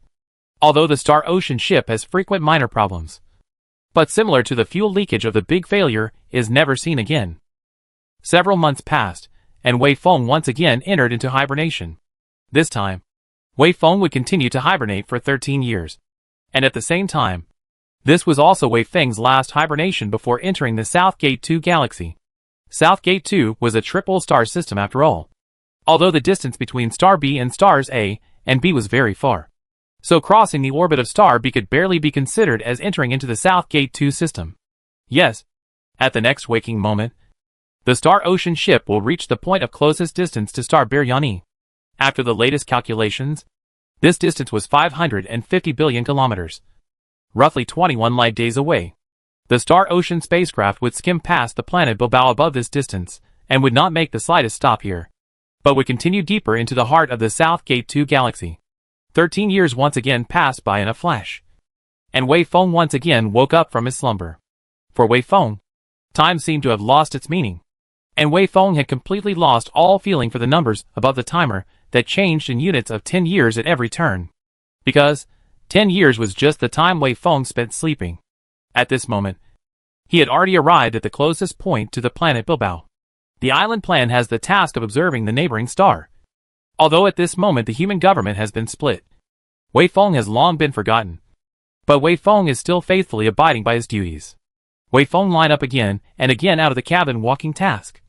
Those originally stored in the warehouse of the various instruments manufactured hundreds of years ago out, and then installed them to the Star Ocean ship bulkhead above, so that they start to the neighboring star observation. The distance of 550 billion kilometers was still very far away. But this distance was close enough for the distances in the universe, which were often measured in light years. At least, apart from Wei Feng, no one in human civilization had ever been this close to a red dwarf star. The instruments did not disappoint Wei Feng. They obtained a lot of observation data and took many pictures that clearly reflected the activities on the surface of Proxima. What made Wei Feng feel a little surprised was that although the star was small, it was not calm. There was one photo that clearly showed this. In that specially processed photo, the strong magnetic field of neighboring star penetrated its photosphere and chromosphere, and then linked the coronal layer and the magnetic field inside neighboring star, and the energy stored in it suddenly burst out, forming a strong flare outburst activity. This flare burst activity is similar to the Sun, but with some slight differences.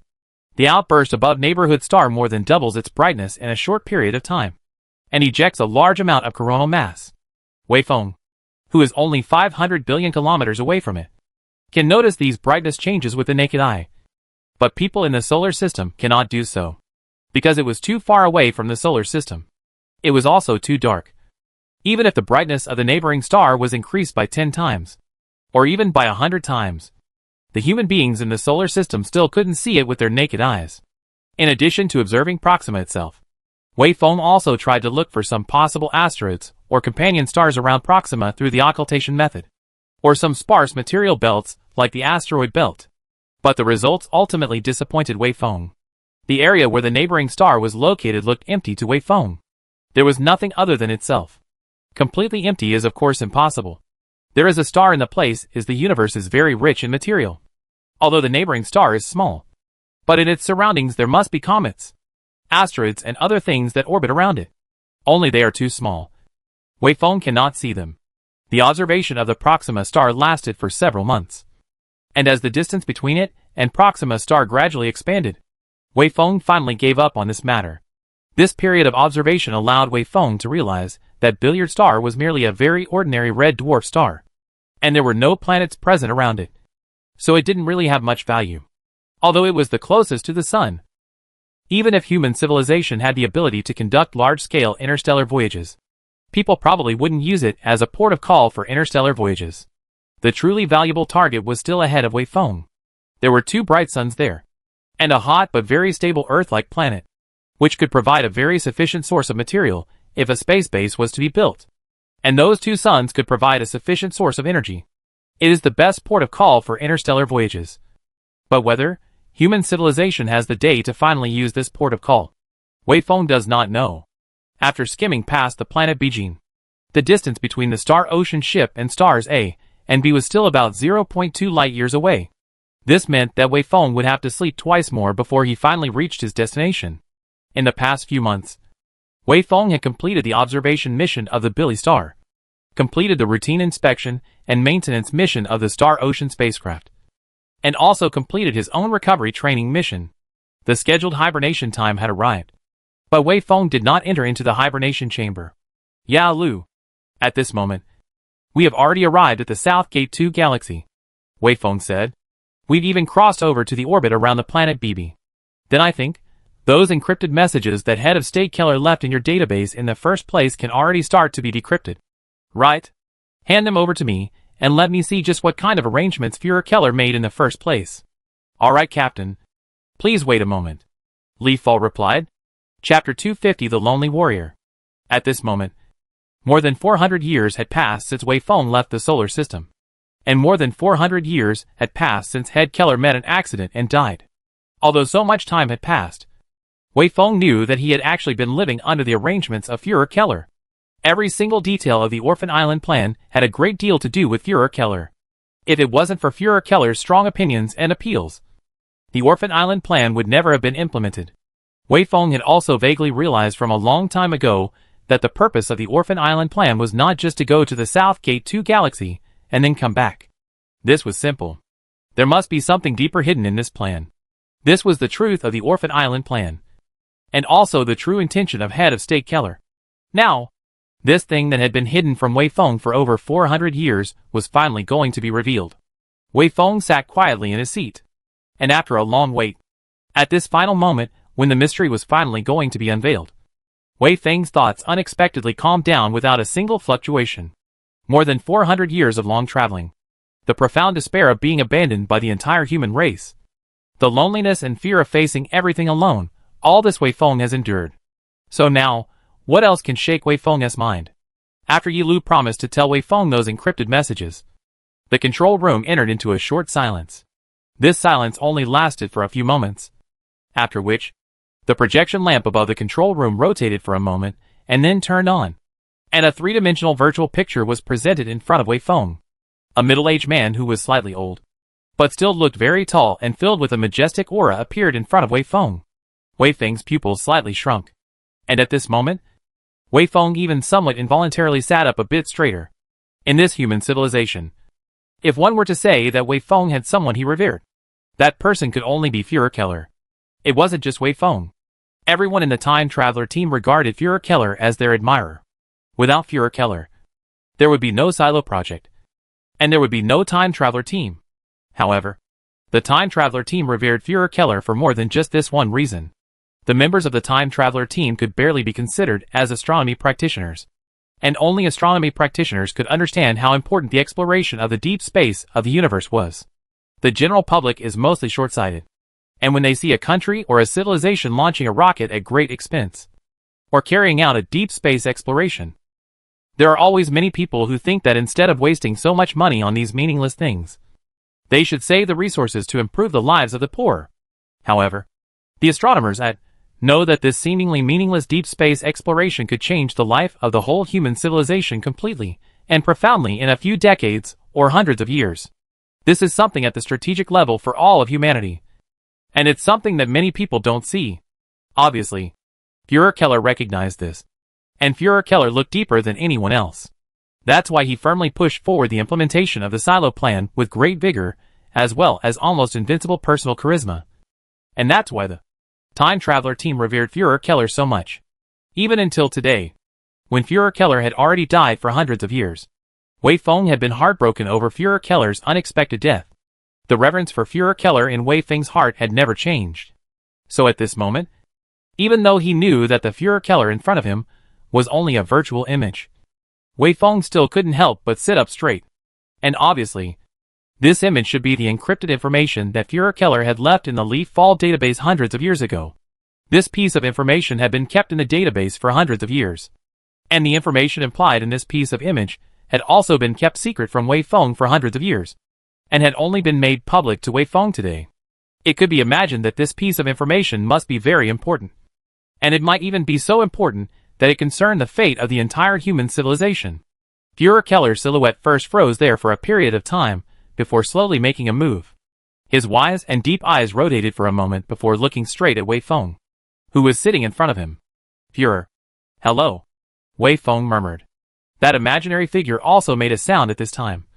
Wei Feng. Hello.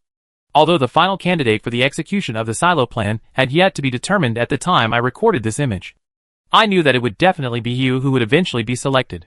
Other than you, no one else has this qualification. Wei Feng was silent and did not say anything. I think you must have been surprised when you received Yi Lu's notification that I had left you a message hundreds of years ago. Head Keller smiled softly, like a kind elder. But you don't have to be surprised. I think that during these hundreds of years of traveling, you must have had some doubts in your mind about the true purpose of the execution of the Silo plan. You must have thought that the Silo plan wasn't as simple as just voyaging once and then returning. Yes, that's right. You guessed correctly. The Silo plan is indeed not as simple as that. Although he had long thought of this possibility through speculation, when Head Keller personally admitted it to Wei Feng at this moment, Wei Feng still felt a bit shaken in his heart. This was undoubtedly a secret story that had run through hundreds of years of light. And Führer Keller had made this arrangement more than 400 years ago. And now, this arrangement would truly begin to fulfill its effectiveness. Before revealing the true arrangement of the silo plan, allow me to say some of the rest. Führer Keller slowly smiled and said, Wei Feng, have you ever felt that the development of our human civilization seems to be somewhat abnormal? Wei Feng said silently. Not normal. Indeed abnormal. A person's position determines his vision. You may not feel these abnormalities, but as the head of the human civilization, I can clearly feel this. Our human civilization seems to be going by the book. Our technology is constantly developing. Our population is constantly increasing. And our civilization is becoming more and more prosperous. However, I can see that the road we are walking on is a dead-end road. This road won't get wider and wider, and we'll run into a cliff if we keep going. I think that you must not have been able to feel these things more than 400 years ago. But today, more than 400 years later, now that this information has begun to be declassified and made public to you, you must have felt it as well. Wei Feng, tell me, at this moment, what is the population of our human civilization up to? Do we already have the capability of large-scale interstellar voyages? Or has our human civilization encountered a contradiction? A contradiction between the increasing demand for resources, but the limited carrying capacity of the solar system's resources? And, after encountering this contradiction, are we again trapped dead in the solar system and unable to go out because of the limitations of interstellar navigation capability? Wei Feng remained silent, but waves had begun to surge in his heart. Wei Feng could understand what Head Keller had said without any hindrance, because as early as a long time ago, Wei Feng had already confirmed this through the letters sent to him by the Time Traveler team, as well as his own speculations. Human civilization had hit a dead end. This was something that he himself had only noticed through the changes in human society roughly when he had left Earth for a couple of 100 years. And Führer Keller had perceived this 400 years ago before any signs had appeared, and had made an arrangement for this. That arrangement was the silo plan that Wei Feng was executing at this moment. While waves rolled in Wei Feng's mind, Führer Keller's words still continued. Tell me, at this moment are there already many conflicts within our human civilization? Are the conflicts between the resource planets and the industrial planets, as well as the administrative planets becoming more and more prominent? And are the conflicts between the different planets becoming more and more intense? This is all because of this one reason. That is, our human civilization has encountered a dead end. If we don't solve this dead end, our human civilization will definitely be plunged into a war in the near future. And this war has the potential to extinguish our civilization. This passage from Keller's head of state triggered the long-hidden wound in Wei Feng's heart instantly. The large-scale civil war of the human civilization, as well as his own abandonment, had always been a pain in Wei Feng's heart. And in the past, Wei Feng would always be careful to avoid this. But now, Head Keller's words were like a thorn that easily pierced through the protection in Wei Feng's heart. No, Keller, head of state, you are wrong. Even wisdom such as you also expected wrong. The contradiction between the different divisions of the planets in the solar system is not becoming more and more prominent, but rather they have become independent of each other. And our human civilization has not been plunged into a war in the near future, but rather, the war between our human civilizations has already started and has been going on for a long time. Führer Keller, you are too optimistic. Although your prophecy would have been considered alarmist if it was heard more than 400 years ago. But this reality is even worse than your prophecy. The silhouette of Führer Keller was still smiling softly. Wei Feng, perhaps you think that my statement is somewhat alarmist. But you must believe this, because it was based on these judgments of mine that I pushed for the implementation of the silo plan. And the reason why I risked the opposition of so many people, and even ran afoul of it, sacrificing the interests of many people also want to implement the silo plan, precisely to solve this crisis and break this deadlock, so that our human civilization can continue permanently. There were many messages contained within this paragraph of words. Firstly, Head Keller affirmed Wei Feng's speculation that the silo plan is to deal with the deadlock. Secondly, in this passage, Head Keller explained the cause of his death. At the time of recording this video, of course, Keller could not have predicted his own accidental death. But the words, to break the law, and to carry out the silo plan even at the expense of many people, these words had already doomed Führer Keller to meet an untimely end later on. An asteroid impact killed Führer Keller and his entire entourage. How is this possible? When Wei Feng first received this news in the beginning, Wei Feng thought that there must be something odd in this, and that the death of Führer Keller must not be so simple. There must be a certain person or a certain force that planned this incident. What was the reason for planning the assassination of Führer Keller? The reason is just like what Führer Keller said. The interests of many people were offended and sacrificed. Because the interests were offended and sacrificed, those people launched a retaliatory action after Führer Keller's abdication. Taking assassination means to kill Führer Keller. Wei Feng believed that this was the truth of the matter. And as wise as Führer Keller was, he must have thought of this possibility a long time ago. But Führer Keller still did not hesitate and firmly pursued the silo plan until the silo plan was finally implemented. Looking at the virtual shadow of Führer Keller in front of him, Wei Feng seemed to see a lonely warrior. This warrior carefully polished his armor and sharpened his ice blades before rushing into the endless darkness in front of him without any hesitation. The warrior was eventually swallowed up by the darkness. But the warrior's glory stretched all the way to today, hundreds of years later, and has continued in Wei Feng's heart. After finally confirming that the solitary island plan was related to the dead end, Wei Feng made up his mind in a split second. Wei Feng silently said, "Keller Führer, no matter what kind of mission you give me, I will fight with this life to complete it. You are willing to die in order to break the death knot. So how could I possibly care about this life of mine?" Head Keller's image was still soft and firm. He continued, "Wei Feng, perhaps you are a bit confused about my statement, because there seems to be no relationship at all between these two things, the Orphan Island plan and the dead end of humanity. But there is actually a great connection between these two things. Before I tell you what the connection is, I need to tell you something that serves as a prelude." Führer Keller paused for a moment and then said, "Wei Feng, perhaps it is hard for you to imagine, but this thing is 1,000 times true. That is, our human civilization is not the first intelligent civilization to appear in the solar system. Between 500 to 600 million years before us, glorious civilizations have also developed from above Mars. And their technological level is even higher than ours at this moment. All the relevant information about the Martian civilization is strictly confidential. In order to avoid causing panic, the government side has been strictly controlling the relevant public opinion. So you probably haven't heard of it. But it doesn't matter. At this moment, you don't belong to the classified object. So I can hand you some information about the Martian civilization to read." Between Head Keller's words, a pusher-type robot came to Wei Feng's side, and it had a stack of printed information sitting right on top of it. However, Wei Feng did not go to take that information, as Wei Feng had already guessed about this matter of the Martian civilization. Head Keller continued, "And according to the information we have already obtained, Wei Feng, do you know how the Martian civilization, which was once more powerful than us, perished?" Chapter 251 Lucky Humans. Before Head Keller's encrypted message was played out at this moment, Wei Feng had actually determined the reason for the Martian civilization's eventual demise long ago through the epistle left behind by that Martian.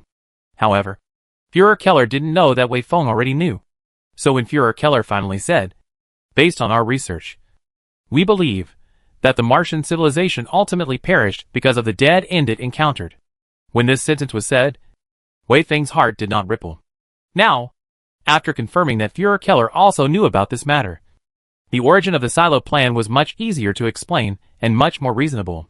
With the previous experience of the Martian civilization there, it was only natural that Head of State Keller wanted to do something to resolve the deadlock. To do something. It was against this background that the Orphan Island project had been implemented with such vigor by Head of State Keller.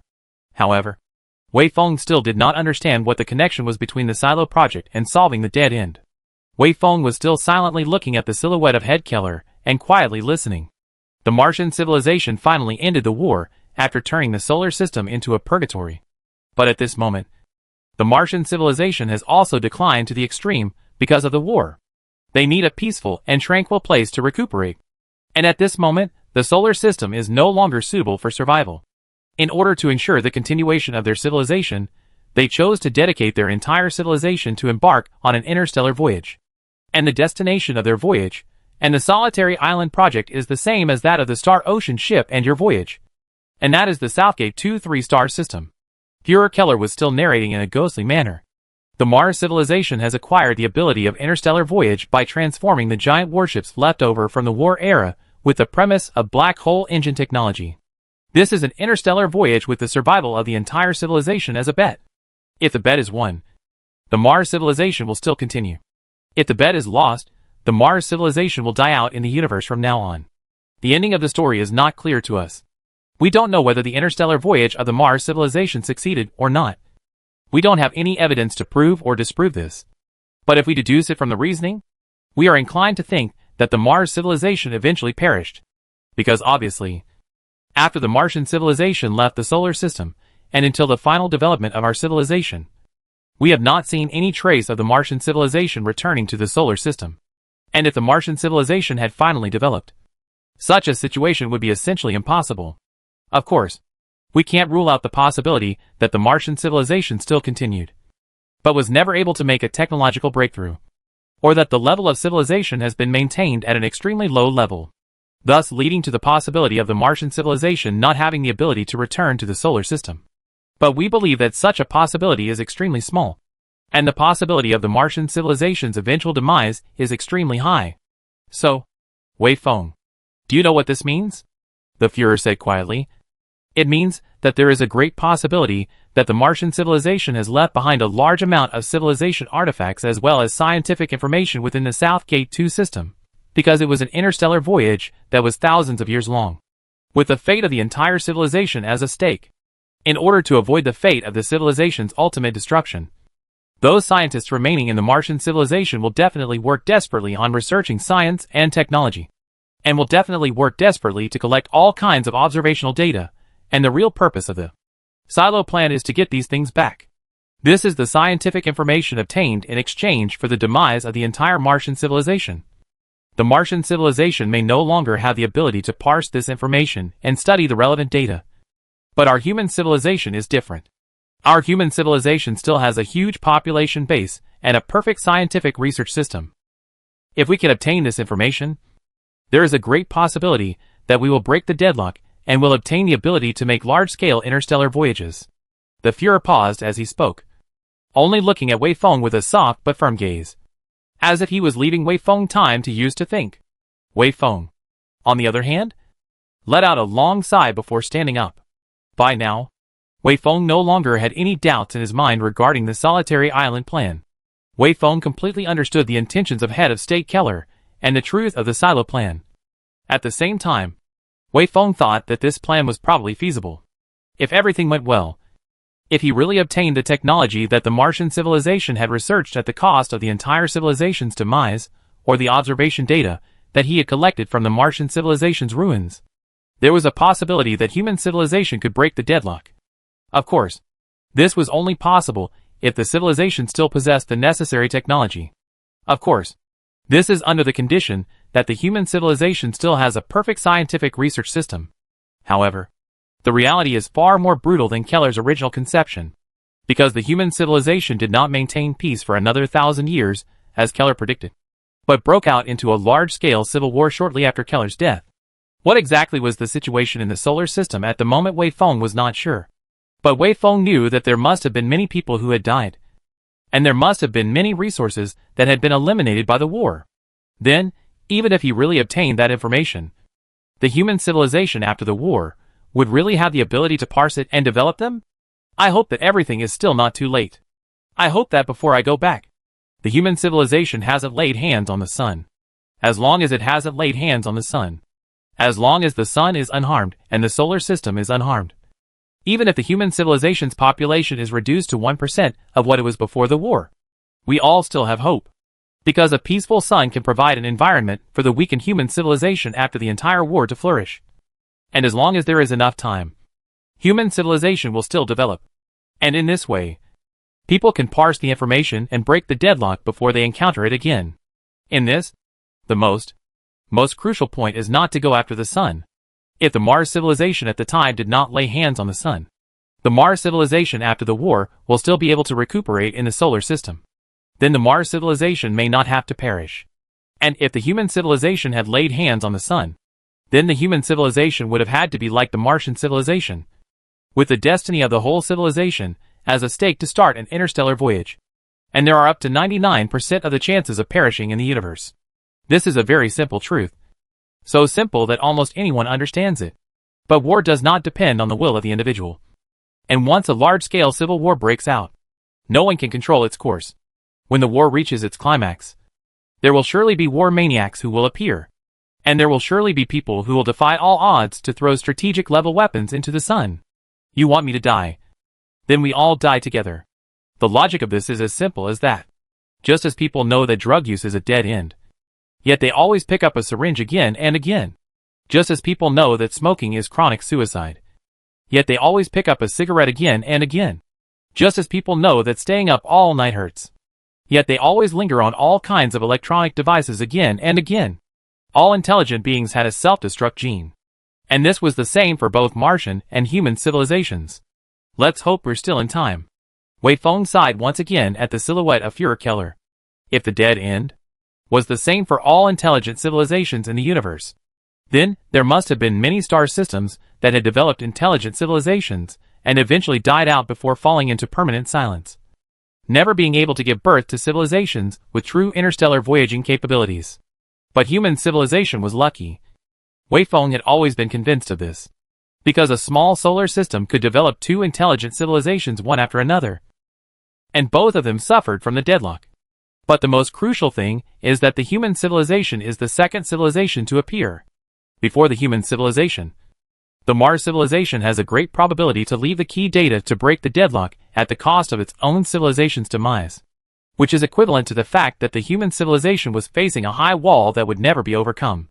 This is equivalent to the fact that originally the human civilization was facing an insurmountable high wall. But the Martian civilization has already used its own corpses as the material to build a ladder under this high wall. As long as the human civilization spends some more effort and walks down this ladder, it can cross the high wall and break the deadlock. How lucky is this? Wei Feng thought that there must be many civilizations in this universe that are also suffering from the deadlock. And if these civilizations knew about the situation of the human civilization, they would be so envious that they would be willing to exchange it with even any price. But what a pity if such a fortunate situation is wasted, because the human civilization finally takes on the sun. All because of war. But then again, according to the laws of history, war is inevitable. This seemed to be another dead end. Only, this dead end was much less intense. This was enough to make Wei Feng hold a little bit of luck in his heart. I hope that our human civilization can be lucky this time again. Führer Keller had already completely told Wei Feng the reason for the Solitary Island project as well as the truth, and had also let Wei Feng know what his real mission for traveling to South Gate 2 was: to search for the remains of Martian civilizations that might exist in the South Gate 2 galaxy, collect the scientific data and information they might have left behind on their interstellar voyages, and then bring them back to Earth to help human civilization break the deadlock. It was just that this message left behind by Führer Keller didn't seem to have ended, and Führer Keller still seemed to have something to say. Führer Keller's silhouette did not freeze and fixate. Führer Keller was just silent, his head slightly lowered, as if he was thinking about something. The recording equipment from hundreds of years ago recorded the image of Führer Keller completely and authentically, leading them to travel through hundreds of years of long time, and then completely displaying it in front of Wei Feng. The image was even so real that Wei Feng could clearly feel the ambivalence of Führer Keller at this moment. It seemed that those words were very difficult to say. But Führer Keller finally opened his mouth. Wei Feng, the above is your official task. And below that, I have an unofficial task for you to do. Wei Feng quietly gazed while Führer Keller continued. Help me look for the trace of a person. If you can come across him in the middle of the South Gate 2 galaxy, if you can, please bring him back to Earth. Although he knew full well that the image of Führer Keller in front of him was merely an image, Wei Feng was still somewhat unable to control himself as he let out a voice that expressed doubt. I haven't actually met him. Führer Keller organized his words with some difficulty, as if he did not know how to describe this matter. I have only seen this person's existence through some extremely high classified and confidential documents. He set sail for the South Gate 2 system hundreds of years before the Solitary Island project. As he said this, it seemed that Führer Keller had anticipated that Wei Feng would have questions in his mind. So Führer Keller immediately continued. No, Wei Feng, don't ask me. I don't know exactly how he possessed the ability that was sufficient to make an interstellar voyage at that time. I only know that this matter should have an extremely high level of credibility because he is an extremely magical person. He seemed to know everything, and seemed to possess the wisdom to see everything. Through those confidential documents, I know that he had accurately predicted the future trend of human civilization hundreds of years before me, and predicted the existence of the dead end, as well as having an extremely deep understanding of Martian civilization long before the human government. I think he departed for the Southgate 2 system. He should also be going for the scientific data that the Martian civilization might have left there. So, if you can meet him, make sure you request him to come back to the solar system and to human civilization. If he is willing to come back to the solar system and contribute his wisdom to the human civilization, our human civilization will definitely have many fewer tribulations in the midst of our future history. This matter is indeed incredible. The silhouette of Führer Keller spread his hands somewhat helplessly. But this matter is just like this. Even though I am the head of the human civilization, as the leader of hundreds of billions of people, and can mobilize all the resources and power within the human civilization, I still know almost nothing about him, and only know such a tiny bit of information about him. We don't even know his name among those classified documents. The descriptors would all refer to him by the title Wise Old Man. So, if you can meet him in the middle of the Southgate 2 system, request him to come back to the solar system, and I'm sure whichever Führer will be willing to give him the most exalted treatment. I am done with my account. Führer Keller looked at Wei Feng with soft eyes, paused for a moment, then said, Wei Feng, good luck. After these words were said, the image of Führer Keller was fixed there, never moving again. After a few moments of fixation, the projection equipment switched off. Obviously, the message left by Führer Keller had finished playing. Chapter 252: The Way Back to the Solar System. The message left behind by Führer Keller let Wei Feng know a lot of things. But at the same time, it also left Wei Feng with some doubts. One of the most obvious ones was, who exactly was that so-called wise old man? Why would he have the ability to voyage to the Southgate 2 galaxy hundreds of years before the execution of the Solitary Island plan? Did he also adopt the same hibernation sailing method as himself? If not, how could his lifespan be explained? Or, the simplest question, all the doubts that existed about him could actually be summed up in this one doubt: was he an Earthling or not? It seems that if he is regarded as an alien with super technology, all the doubts on him will be solved. But if so, there will be some new doubts spreading out. That is, why would an alien with high technology have contact with human civilization? What kind of attitude does he have towards human civilization? What is his purpose? From Keller's narration, Wei Feng could probably determine one thing. That is, this so-called wise old man was quite kind to the human civilization on Earth, which could be seen from the fact that he had reminded the human government about the dead end in advance. And at the same time, Wei Feng had reasons to believe that the mysterious flash he had observed in the Southgate 2 galaxy was created by this so-called wise old man, with the purpose of conveying some information to the Earth side. The purpose was to convey some information to the Earth side, and this undoubtedly proved his goodwill, with good intentions. As a prerequisite, many things became much clearer. You may come over.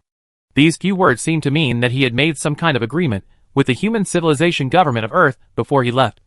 But there was one thing that needed to be noted, and that was that head of state Keller did not mention this in the message that he had left behind.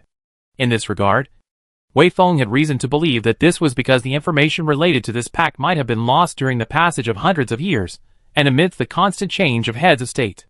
Führer Keller believed that the wise old man had likewise gone because of a dead end, because of the key scientific data that the Martian civilization might have left behind in the Southgate 2 system. And Wei Feng likewise believed the same. Then, under this premise, you may come over. What do these 7 words represent? The first possibility was that there might be some sort of danger in the Southgate 2 galaxy, which the wise old man had foreseen in advance. So he had arrived at the Southgate 2 galaxy and resolved that danger. And then the human civilization government would be able to send its forces to the Southgate 2 galaxy to retrieve those key scientific data that might be there. The second possibility is that the retrieval of the key scientific data required certain preparations that only the wise old man could handle. So after making the preparations so that the retrieval of the key scientific data could be carried out, he sent back a message. So after the preparations were made so that retrieving the key scientific data could be carried out, he sent a message back to the human civilization telling the government, you can send your people here now. There were other possibilities, but they were much less likely, such as the wise old man needing to do something in the Southgate 2 system that he didn't want the human civilization to notice. However, Wei Feng was keenly aware of one thing. That is, no matter which possibility it was, it seemed to imply one thing. That is, the wise old man did not have the intention of returning to the solar system and returning to Earth. This inference shrouded a layer of mysterious aura over the so-called wise old man, and at the same time also added a little more credibility to the point that the wise old man is not an earthly being, but a member of an alien super-technological civilization. This point adds a little more credibility, because it is obvious that if the wise old man is not an earthling, he will not return to Earth. It was also because of this that the wise old man would have asked the Earth side to send someone to retrieve those things, instead of personally sending those things back himself. But this inference was also contradictory, because this inference was somewhat inconsistent with the technological strength that the wise old man possessed. There were two arguments for this contradiction. The first one was that although the Earthlings did not have the strength to communicate directly to Earth from the South Gate 2 galaxy, for example, according to the original plan, after Wei Feng arrived at the South Gate 2 galaxy, Wei Feng would completely lose the ability to send information to the solar system because the distance was too far away. But the wise elder, who had grasped the super technology, also didn't have a way. If he had a solution, why didn't he just send a signal to Earth to send back the scientific data? Why does a simple message like "you can come over now, you can come over" would have to be transmitted by a gamma-ray flash, which is extremely backward and complicated by comparison? The second argument was that Keller said that the wise old man had set off hundreds of years ago, and Wei Feng received the unusual flash of light in the South Gate 2 system about 300 years after he left Earth. So these two periods of time added up to 500 to 600 years. And Wei Feng had reason to believe that the wise old man had spent at least 300 to 400 years of his time sailing during this period of time. So if we calculate in this way, the wise old man was traveling in his own ship, and he had to spend a lot of time sailing. So he had to spend a lot of time sailing. If this is the case, the speed of the ship that the wise old man is traveling in should not be too different from the star oceans. But in that case, wouldn't this be the same as the star oceans? But in that case, doesn't it also mean that the wise old man has not mastered super technology that is far beyond human civilization? As Wei Feng thought about it, there was no way for any of these contradictions to be resolved.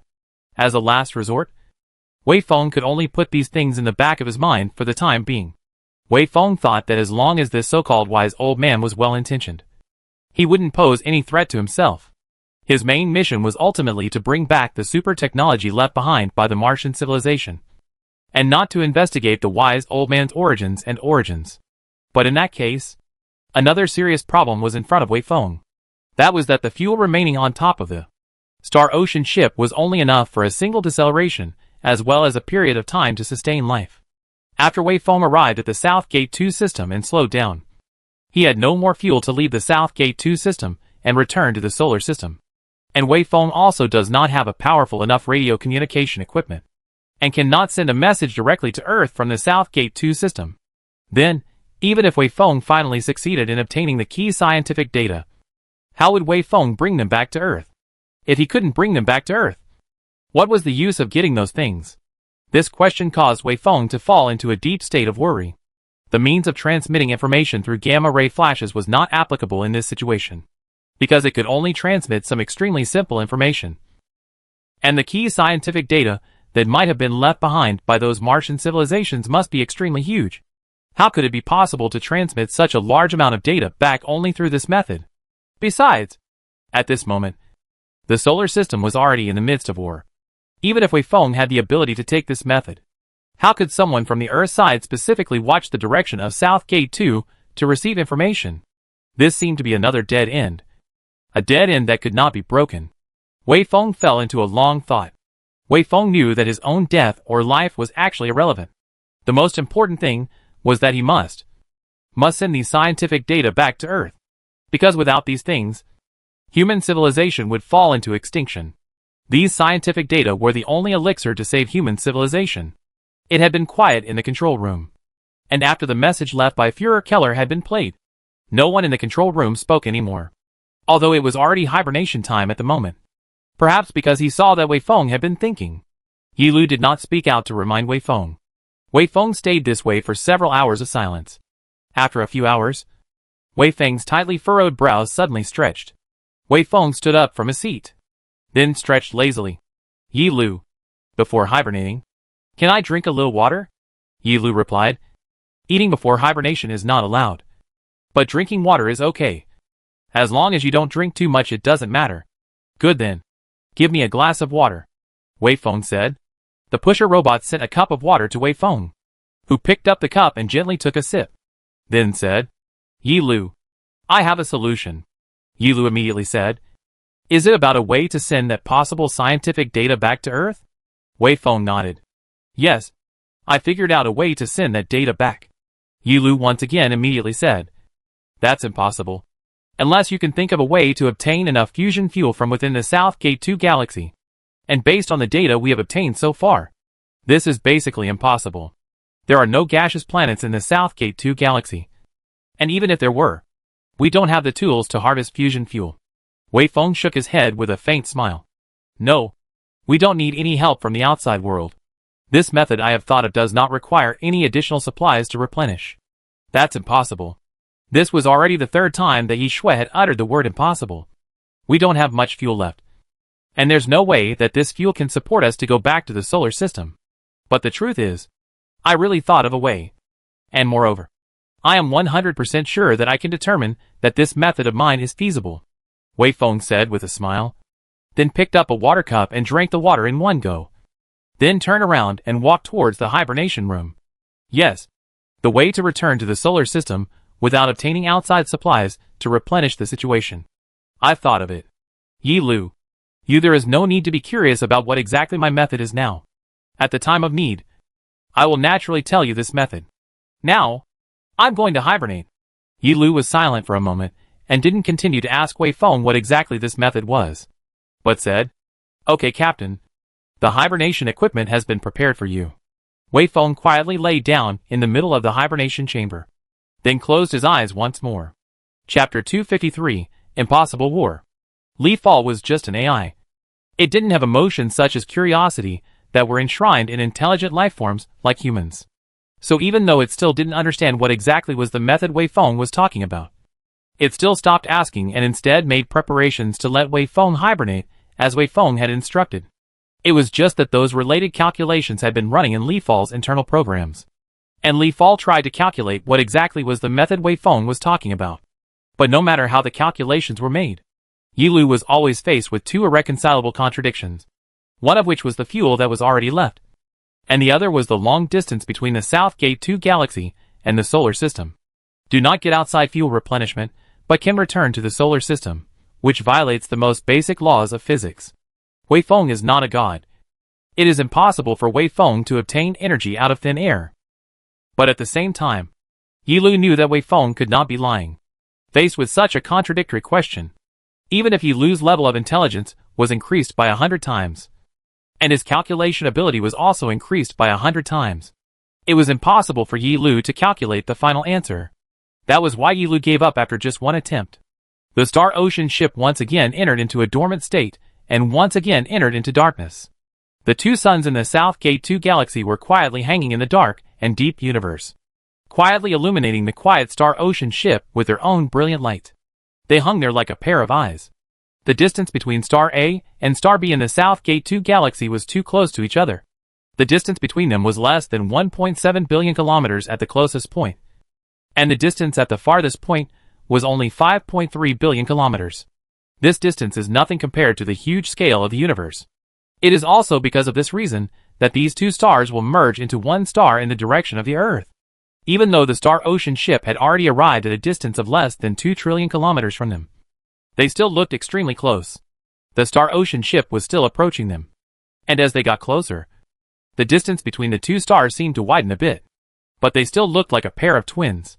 Time slowly passed in such silence. And right in the middle of Wei Feng's slumber, 10 years passed once again. The Star Ocean ship once again regained its light and warmth, while the hibernation pods once again opened their hatch covers. The activation program had begun to run. And after a period of time, Wei Feng finally opened his eyes. Good day, Captain, Yi Lu said. Hello, Leaf Fall. Wei Feng barely managed to support himself as he climbed out of the middle of the hibernation chamber, then held onto the wall to catch his breath. The pusher robot once again delivered clothes and some restorative medication. Wei Feng put on the clothes and took the medication. then assisted the pusher robot to the seat, where he rested quietly. Another 10 years have passed. Wei Feng sighed with emotion, and after feeling that his body had slightly regained some strength, Wei Feng came before the porthole and looked through it at the 2 stars hanging in the sky. "They're so beautiful," Wei Feng said. "Compared to 10 years ago, they are so much brighter again." "Yeah," Yi Lu said. "If the distance between the Earth and them was the same as the Sun, the daytime above the Earth would be much brighter too. Not only do they have more mass than the Sun, they also have more brightness than the Sun." Wei Feng knew that the star that Yi Lu said was bigger than the Sun, and also brighter than the Sun was Alpha Centauri A star. Star A's mass was about 1.14 times the mass of the Sun, while Star B's mass would only be 0.92 times the mass of the Sun. Accordingly, Star B is somewhat less bright than the Sun. "Did anything happen in the middle of this decade?" Wei Feng inquired. "Of course, there were some things that happened," Yi Lu replied. "Besides some regular malfunctions, and the bugs I've accumulated in the midst of running, I've also discovered some other things. I thought that you might be interested in these things." "Oh, really?" Wei Feng asked. "So, what are those things?" "Some pieces of metal creations, as well as some broken limbs. Have you regained some of your strength now? If your energy allows it, I can take these things out for you to look at," Yi Lu said. Wei Feng said, "Of course. You can take them out now." The pusher robot brought over a vacuum-sealed box, and when Wei Feng looked over, he saw some black, very rough and tattered-looking flakes sitting inside. On top of that there was what appeared to be a stick, which had long since dried up, like a dried-up tree branch. While Wei Feng was examining these things, Yi Lu said at the same time, "I acquired these things after 3 batches of collection, and the time between the different batches was 3 years, 4 years, and 8 years after your hibernation. Have you conducted any relevant analysis and tests on it?" Wei Feng asked. "Yes. This is my preliminary conclusion of analyzing them. You can take a look." Wei Feng picked up the information and only looked at it for a moment before saying, "Yi Lu, this seems a bit strange." "No, it's not strange," Yi Lu said. "The conclusion of the analysis shows that these fragments possess the same age and elemental composition as those we found in the middle of the solar system. Is that strange?" Wei Feng shook his head. "That's not what I mean by strange. The same age and the same elemental composition only shows that these fragments also belong to the Martian civilization's creations.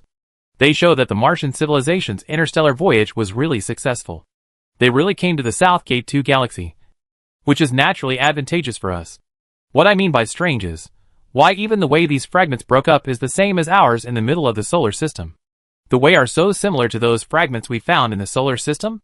Why do they also seem to have been torn apart by explosions? It has now been confirmed that the fragments found in the solar system appeared because of a large-scale war in the Martian civilization, which is not difficult to understand. But it is difficult to understand why there are also fragments torn apart for the same reason in the Southgate 2 galaxy. Wouldn't this be saying that even after reaching the Southgate 2 galaxy, the Martian civilization once again broke out into war? Also, look here. Wei Feng pointed at the section of dried-up stick-like object and said, "The conclusion of the analysis shows that this thing is actually a limb of a Martian civilization's creature, which was similarly torn apart due to the impact of the explosion. So the question arises, why did the Martian civilization break out into a war once again after arriving at the Southgate 2 galaxy? Because of the encounter with the Dead Knot. So the Mars civilization had a civil war in the middle of the solar system. This is understandable, because of the shortage of resources is insufficient. So in that Mars ship above the Mars people broke out in a fierce conflict. This is also understandable. Then, in the middle of the Southgate 2 galaxy broke out in the war, and because of what? Resource shortage? No. It is impossible.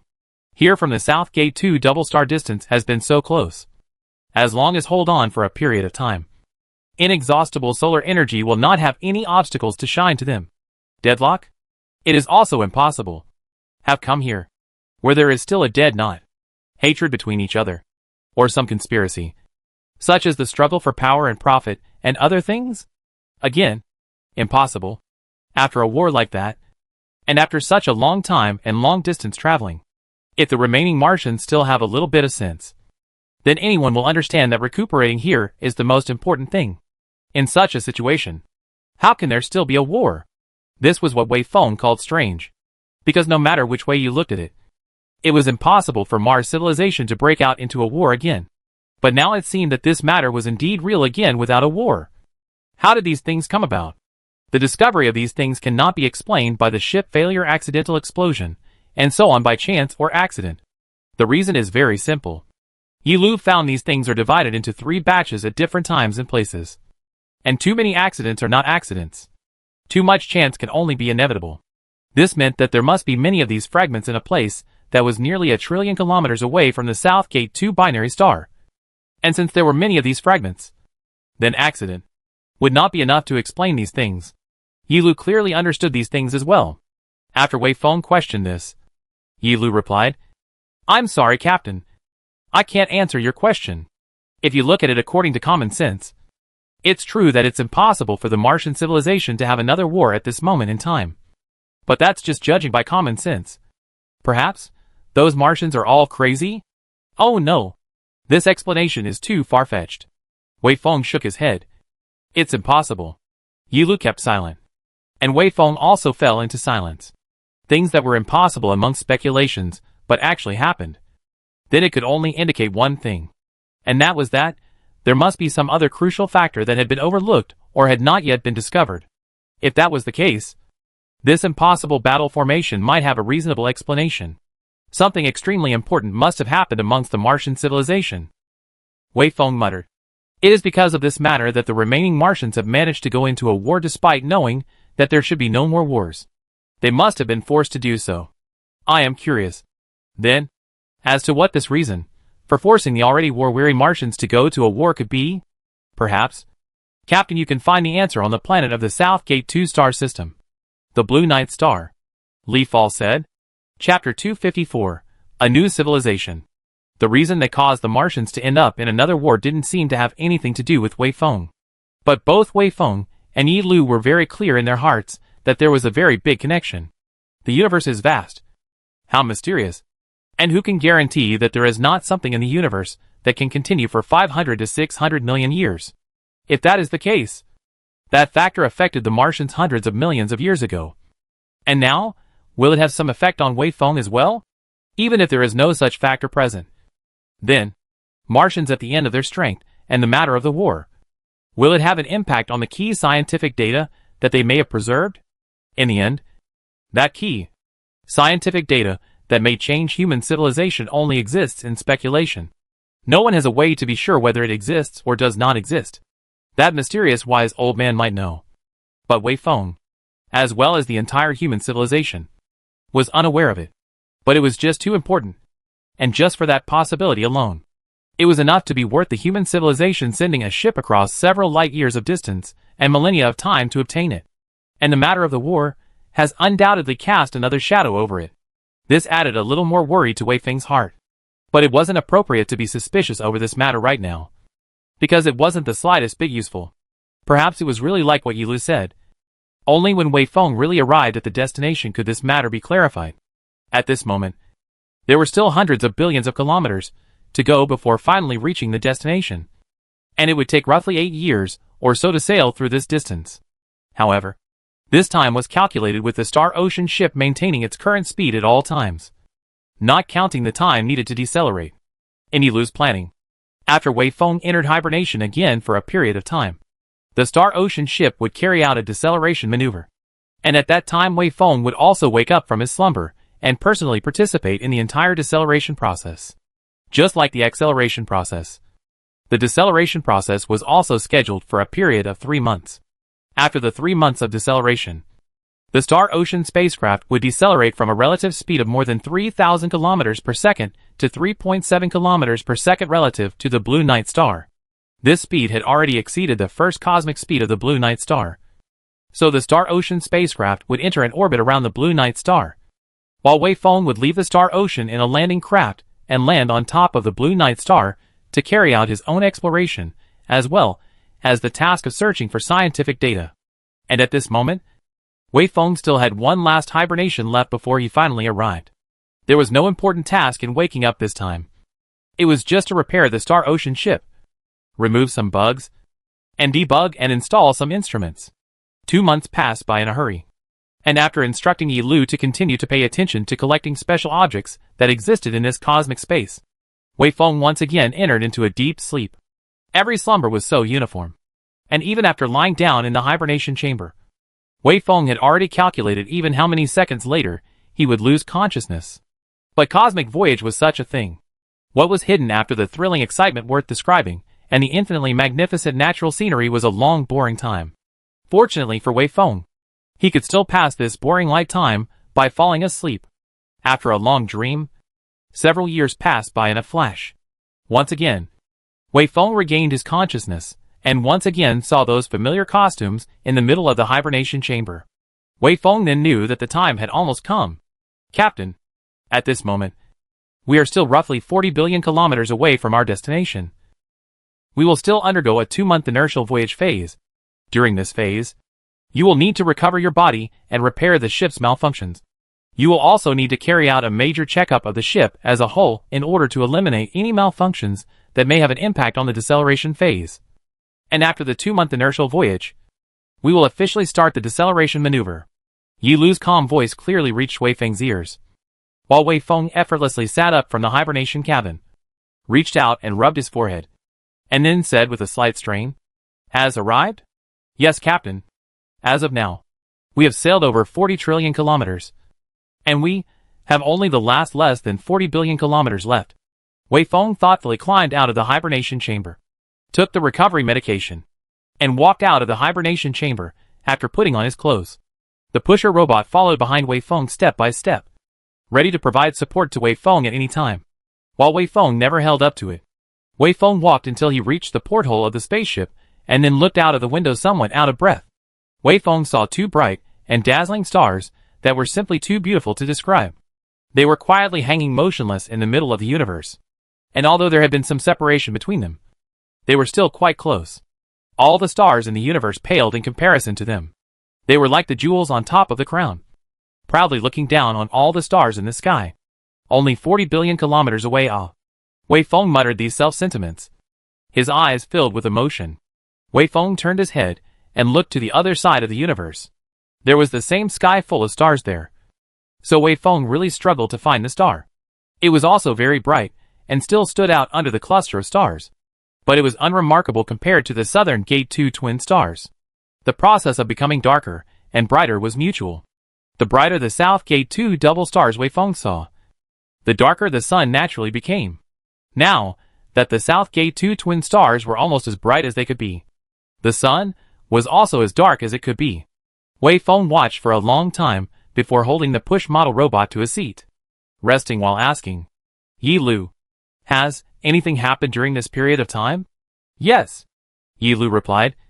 "Captain, I captured some more fragments during this period of time, and according to my analysis, some of these fragments are of the same type as the ones we found before." "Oh!" Wei Feng keenly perceived the implied meaning in Yi Lu's words, so he immediately asked, "What about the other fragments? What type are they?" I don't know what type they are. I can only be sure of one thing, and that is that those fragments are also within our scope of understanding. Their technological content isn't so high that we can't comprehend them, and at the same time, it's unlikely that they belong to Martian civilization artifacts." Wei Feng stood up with a huff, because he had just woken up from hibernation.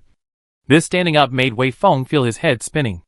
Wei Feng immediately held the armrests of the seat and waited for the feeling of vertigo to pass before Wei Feng said, "Immediately bring them to me to take a look. And at the same time, give me the information of your analysis of them." This was a matter of great significance. Metal fragments that did not belong to the creations of the Martian civilization were found in the South Gate 2 galaxy. Doesn't this mean that in the South Gate 2 galaxy in the first place, there was another civilization that existed in addition to the Martian civilization? And if so, the Mars civilization in the end of the strong, but still happened the war this thing can be explained. So, what is the technological level of this unknown civilization? Where did they come from? Is it a local civilization in the South Gate 2 galaxy? Because they noticed the arrival of the Martian civilization. In order to protect themselves, they went to war with the Martian civilization. Wei Feng could be sure that the Martian civilization had definitely reached the end of its strength after sailing from the solar system to the South Gate 2 galaxy. And it was impossible for them to have the ability of interstellar voyage. That is to say, They had to recuperate in the South Gate 2 galaxy. And leaving the South Gate 2 galaxy would be a death sentence. And there was absolutely no other possibility. Then, in this case, if they encountered the sniping from the native civilization of the South Gate 2 galaxy, then, in addition to war, they have no other choice. Mars civilization, even if they are again war-averse, again reluctant to have a war, again hope to get a chance to recuperate, they also have to fight a war. Because this is related to the survival of Mars civilization. In this way, this whole thing becomes reasonable. Only, this matter would mean many more variables for Wei Feng. Wei Feng's purpose was to obtain the key scientific data that might exist in the South Gate 2 galaxy. And the war that had happened might have directly erased the traces of the existence of the Martian civilization. And if that was the case, then the scientific data would naturally be gone. And this was something Wei Feng could never accept. The pusher robot sent the vacuum-sealed box, as well as some information in front of Wei Feng.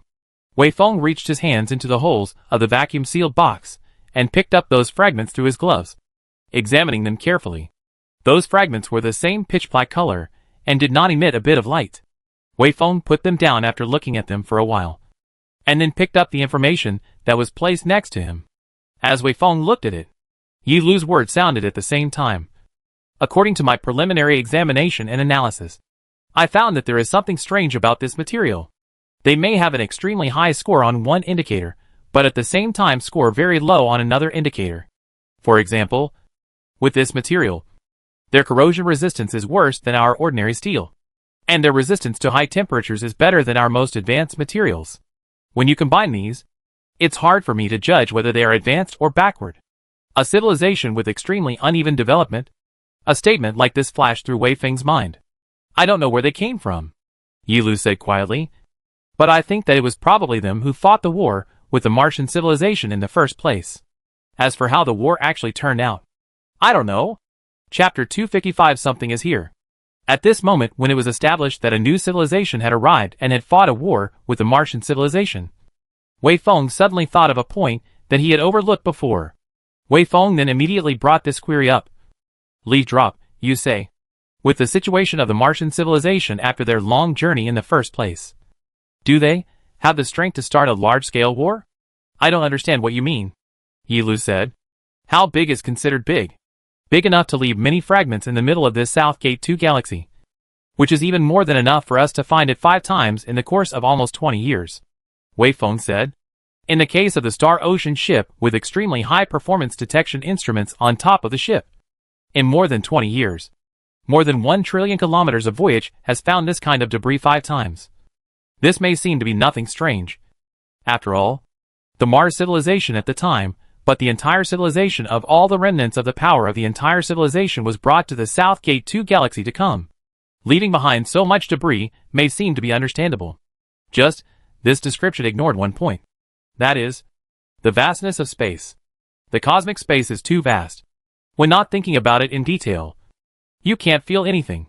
As long as you think about it a little more carefully, you will feel the unusual aspects of this situation. To put it simply, the Star Ocean spacecraft had found this kind of debris 5 times during this period of time. During this voyage, which meant that there must be many such debris scattered within a range of more than 1 trillion kilometers around the South Gate 2 binary star. And such a huge amount of debris could not have been left behind by the remnants of the Mars civilization's fleet. Because Wei Feng still clearly remembered the letter left behind by that Martian, which said that their interstellar fleet only had a very limited number of spaceships. How could so little spaceships leave behind so many fragments? Oh, I understand what you mean, Yi Lu said. Indeed, just like you said, this is a contradiction. No, it's not a contradiction. Wei Feng, however, denied it. This can only mean one possibility, and that is that the Martian civilization has finally arrived at the South Gate 2 galaxy. And then, they acquired a precious period of recuperation. It is because of this precious time of recuperation that the power of the Martian civilization grew a little bit stronger again, and they possess more potential for war. So when they encountered this strange alien civilization, they were able to create so many ships and leave behind so many fragments. This explanation is probably reasonable, Yi Lu said. At the same time, this also rules out the possibility that that weird civilization is from the South Gate 2 native galaxy. Because if they were a native civilization, They would certainly not leave the Mars civilization time to recuperate. They also came from the rest of the star systems after a long journey. Perhaps they also encountered a dead end, and that's why they chose an interstellar voyage. No, that unknown new civilization likewise has many ships. Because in the midst of this space, we have also found the debris left behind by them many times. To leave behind so many debris would necessarily require many ships as well. And it's unlikely that a civilization that has gone through a long-distance interstellar voyage would have so many ships. Wei Feng denied. It seems that they have also gone through a recuperation period. But that's impossible. How could two hostile civilizations both recuperate in the middle of the South Gate 2 galaxy? It's not logical. Maybe they are technologically strong enough to still have many ships after a long interstellar voyage? Li Fall said. That's still impossible. Wei Feng once again denied. If their technological strength is really that strong, how could they possibly fight with the Mars civilization? A civilization that has declined to the point of imminent death. Yi Lu was silent. It was obvious that he couldn't find an argument to refute Wei Feng's words. That's odd, Wei Feng said, suddenly as if he thought of something. So Wei Feng immediately said to Yi Lu, I want you to immediately make a rough estimation of the technological content of the fragments of the Mars civilization that we obtained in the South Gate 2 galaxy, and at the same time make a comparison with the fragments that were found in the solar system.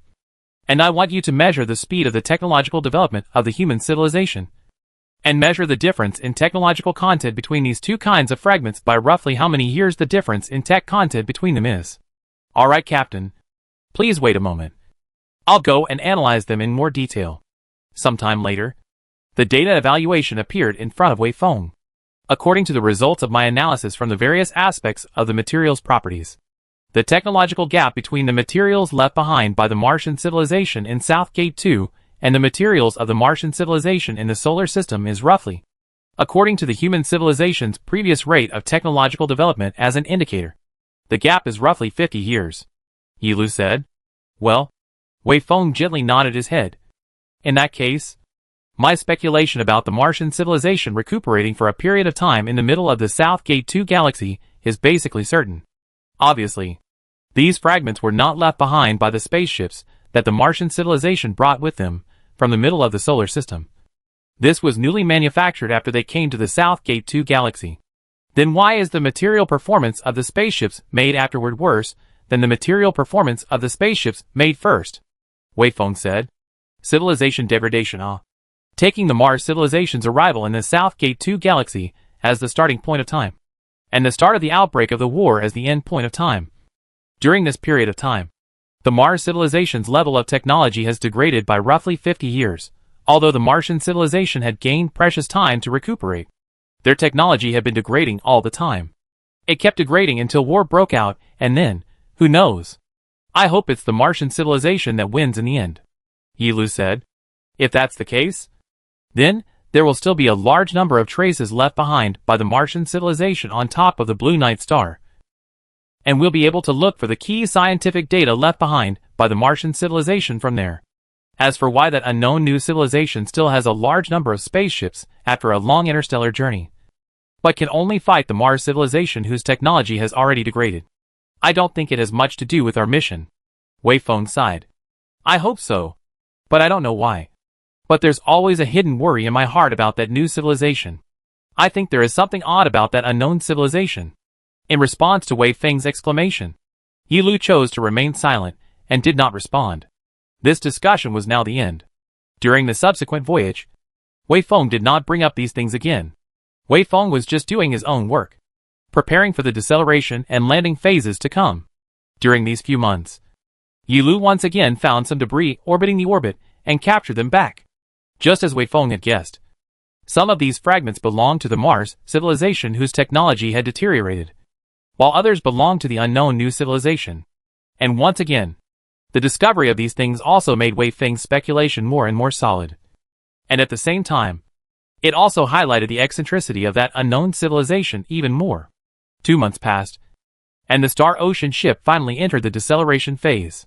Under the impetus of the attitude adjustment engine, the body of the Star Ocean ship rotated half a week in the void, aligned the position of the ship's aft engine with the South Gate 2 binary star, and then the engine ignited and sprayed.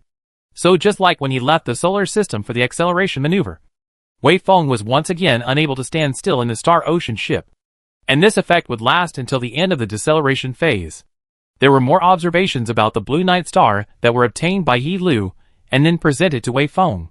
For the first time, Wei Feng saw the rolling valleys, as well as the vast plains on the surface of the Blue Night Star, as well as the huge cracks, and the vast impact craters. This planet was just like its beautiful name, and it had been exuding an attraction that was a bit irresistible to Wei Feng. There is the end of my voyage for these hundreds of years, and also the place where I will spend my life. It is really so beautiful, Wei Feng murmured. The Star Ocean ship didn't have enough fuel to return to the solar system anymore, and Wei Feng couldn't leave the Southgate 2 system. Spending the rest of his life on top of this planet was Wei Feng's only choice. Perhaps because it was too close to its destination. Leaf Fall hadn't found any more debris floating in space, left over from the war, in the 3 months or so that it had been slowing down its maneuvers. But Wei Feng had long been mentally prepared for this, and knew the reason for this situation. Southgate 2 was a 3-star system. And apart from the distant neighborhood star, there were 2 other huge stars that were very close to each other. In this case, the orbits around the Southgate 2 binaries, whether orbiting the stars or the planets, are unstable in the long run. They would be constantly expelled to outer space amidst constant gravitational engagements. Even the Blue Night Star was unstable in the long run. And perhaps one day, in the distant future, it would be thrown out by the star, thus becoming a stray planet. That's why Wei Feng was still able to find some debris far away from the star. But now that it was closer to the star, he couldn't find anything instead. More than 3 months of deceleration maneuvers finally ended, and the huge Blue Night Star was finally presented in front of Wei Feng. The Star Ocean ship had already entered into the Blue Night Star's encircling orbit, while Wei Feng stood before the porthole, quietly looking at the hot earth below. But just at this time, Yi Lu suddenly reported a message to Wei Feng. "Captain, I received an ever-repeating message from above the Blue Night Star, sent on a frequency familiar to human civilization." The message said, "What you want is here."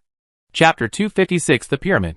After hearing these words spoken by Yi Lu, Wei Feng reacted violently from the beautiful scenery on the Blue Night Star and reflexively inquired, "What did you say?" Yi Lu slowed down his speech and said in an almost word-for-word tone, "I said, I just received a message from above the Blue Night Star that was sent over and over and over again at a frequency known to human civilization. A message that said that what you want is here. Oh, now that message has disappeared. I can't get that message anymore." Eh? Wei Feng's pupils shrunk violently. At this moment, Wei Feng thought of many things. Immediately reproduce the message received by the party to me, and at the same time, immediately give me a picture of the vicinity of the signal source. Wei Feng spoke quickly. "Yi Lu, can you be sure that this is what you received from above the Blue Night Star?" "Yes, I'm sure," Yi Lu said, and quickly projected a picture into Wei Feng's eyes. It was a vast plain. Because of the high temperature above the Blue Night Star, many areas of this plain showed a liquid structure. Wei Feng knew that it was because some of the metal elements with lower melting points had melted under the high temperatures, and that was why this magma-like thing had formed. However, underneath the large swathes of magma ocean that surrounded them, there were also some places that still maintained a solid landform. Those places were probably made up of elements with higher melting points, so they still hadn't melted under the hot sunlight of Alpha Centauri A and B stars. Just above such a plain with a solid surface, Wei Feng saw an obvious bulge that appeared to be a mountain peak. It looked like a mountain peak, to the point that Wei Feng didn't even notice it at all in the party. But now that Wei Feng took a slightly closer look, he could see its peculiarities. It was too sharp at the top and too smooth all around, and it was unlikely that something like this was formed due to natural evolution. This photo was naturally taken by Yi Lu from a distance of over 100 kilometers from the middle of space, so Wei Feng could only see the top of the thing and a limited number of sides. However, according to Wei Feng's speculation, that thing should roughly resemble a pyramid. The appearance of such a structure on top of the Blue Night Star meant many things. It was clearly built by some intelligent being. So the question immediately followed, who was this intelligent being that had built the pyramid? Is it the Mars civilization that has been confirmed to have come to the Southgate 2 galaxy? Or is it the unknown weird civilization in the speculation? Or is it the wise old man? According to Yi Lu's speculation based on the message received by Yi Lu that was sent on a frequency familiar to the human civilization, it seems that this thing was built by the wise old man. because only he is familiar with the human civilization. And he came to the South Gate 2 galaxy before Wei Feng. However, there were still many puzzling aspects to this. After carefully observing the pyramid for a while, Wei Feng's sight shifted to a place next to it. It was not far from the pyramid. And there, too, there seemed to be something a little odd. Wei Feng saw a bright spot that was brighter than the surrounding area. And Wei Feng could roughly make out the shape of this bright spot. It wasn't irregularly shaped, but rectangular, like the roof of some building. However, there was no way for Wei Feng to judge just how high it was. And it was also possible that the thing was merely a piece of iron placed flat on top of the ground. Yi Lu did not have the ability to pinpoint the location of the source of that signal, but could only roughly circle the range of the signal source. Wei Feng took a look and realized that both of these two somewhat odd things were in the middle of the possible source of the signal. After observing them carefully for a while, Wei Feng asked, "Yi Lu, you said that you've lost your signal source now? Unable to receive signals anymore?" "Yes, Captain," Yi Lu replied. "Right now, the Star Ocean ship is orbiting the Blue Night Star at a speed of 1.5 hours and 1 lap. So I suspect that it is because of the ground blockage that we are unable to receive that signal from Feng. It's easy to confirm this. Just wait another hour or so for the Star Ocean ship to come over this location again, and we'll be able to determine if it's because of that." Wei Feng nodded. The words that Yi Lu spoke were easy to understand, and Wei Feng also held the same judgment as Yi Lu. However, at this moment, Wei Feng was thinking about some of the remaining things. If we analyze and judge with our existing intelligence, the one who has left traces on top of the Blue Night Star and is constantly sending out this signal could only be that wise old man that head of state Keller spoke of. Then, what does he mean by that? What I want is there. In this, what I want undoubtedly refers to the key scientific data left behind by the Martian civilization that could potentially help the human civilization break the deadlock. So, does this mean that the wise old man has already completed the key scientific data before my arrival collection work, and then placed them there, and continuously sent out signals into space, as a way of guiding the subsequent arrivals to obtain this stuff? I think that's very likely. After all, that wise old man is too mysterious. And at the same time, he's also full of goodwill towards human civilization. It's entirely possible for him to do something like this, Yi Lu said. Wei Feng nodded. If that's the case, then that's great.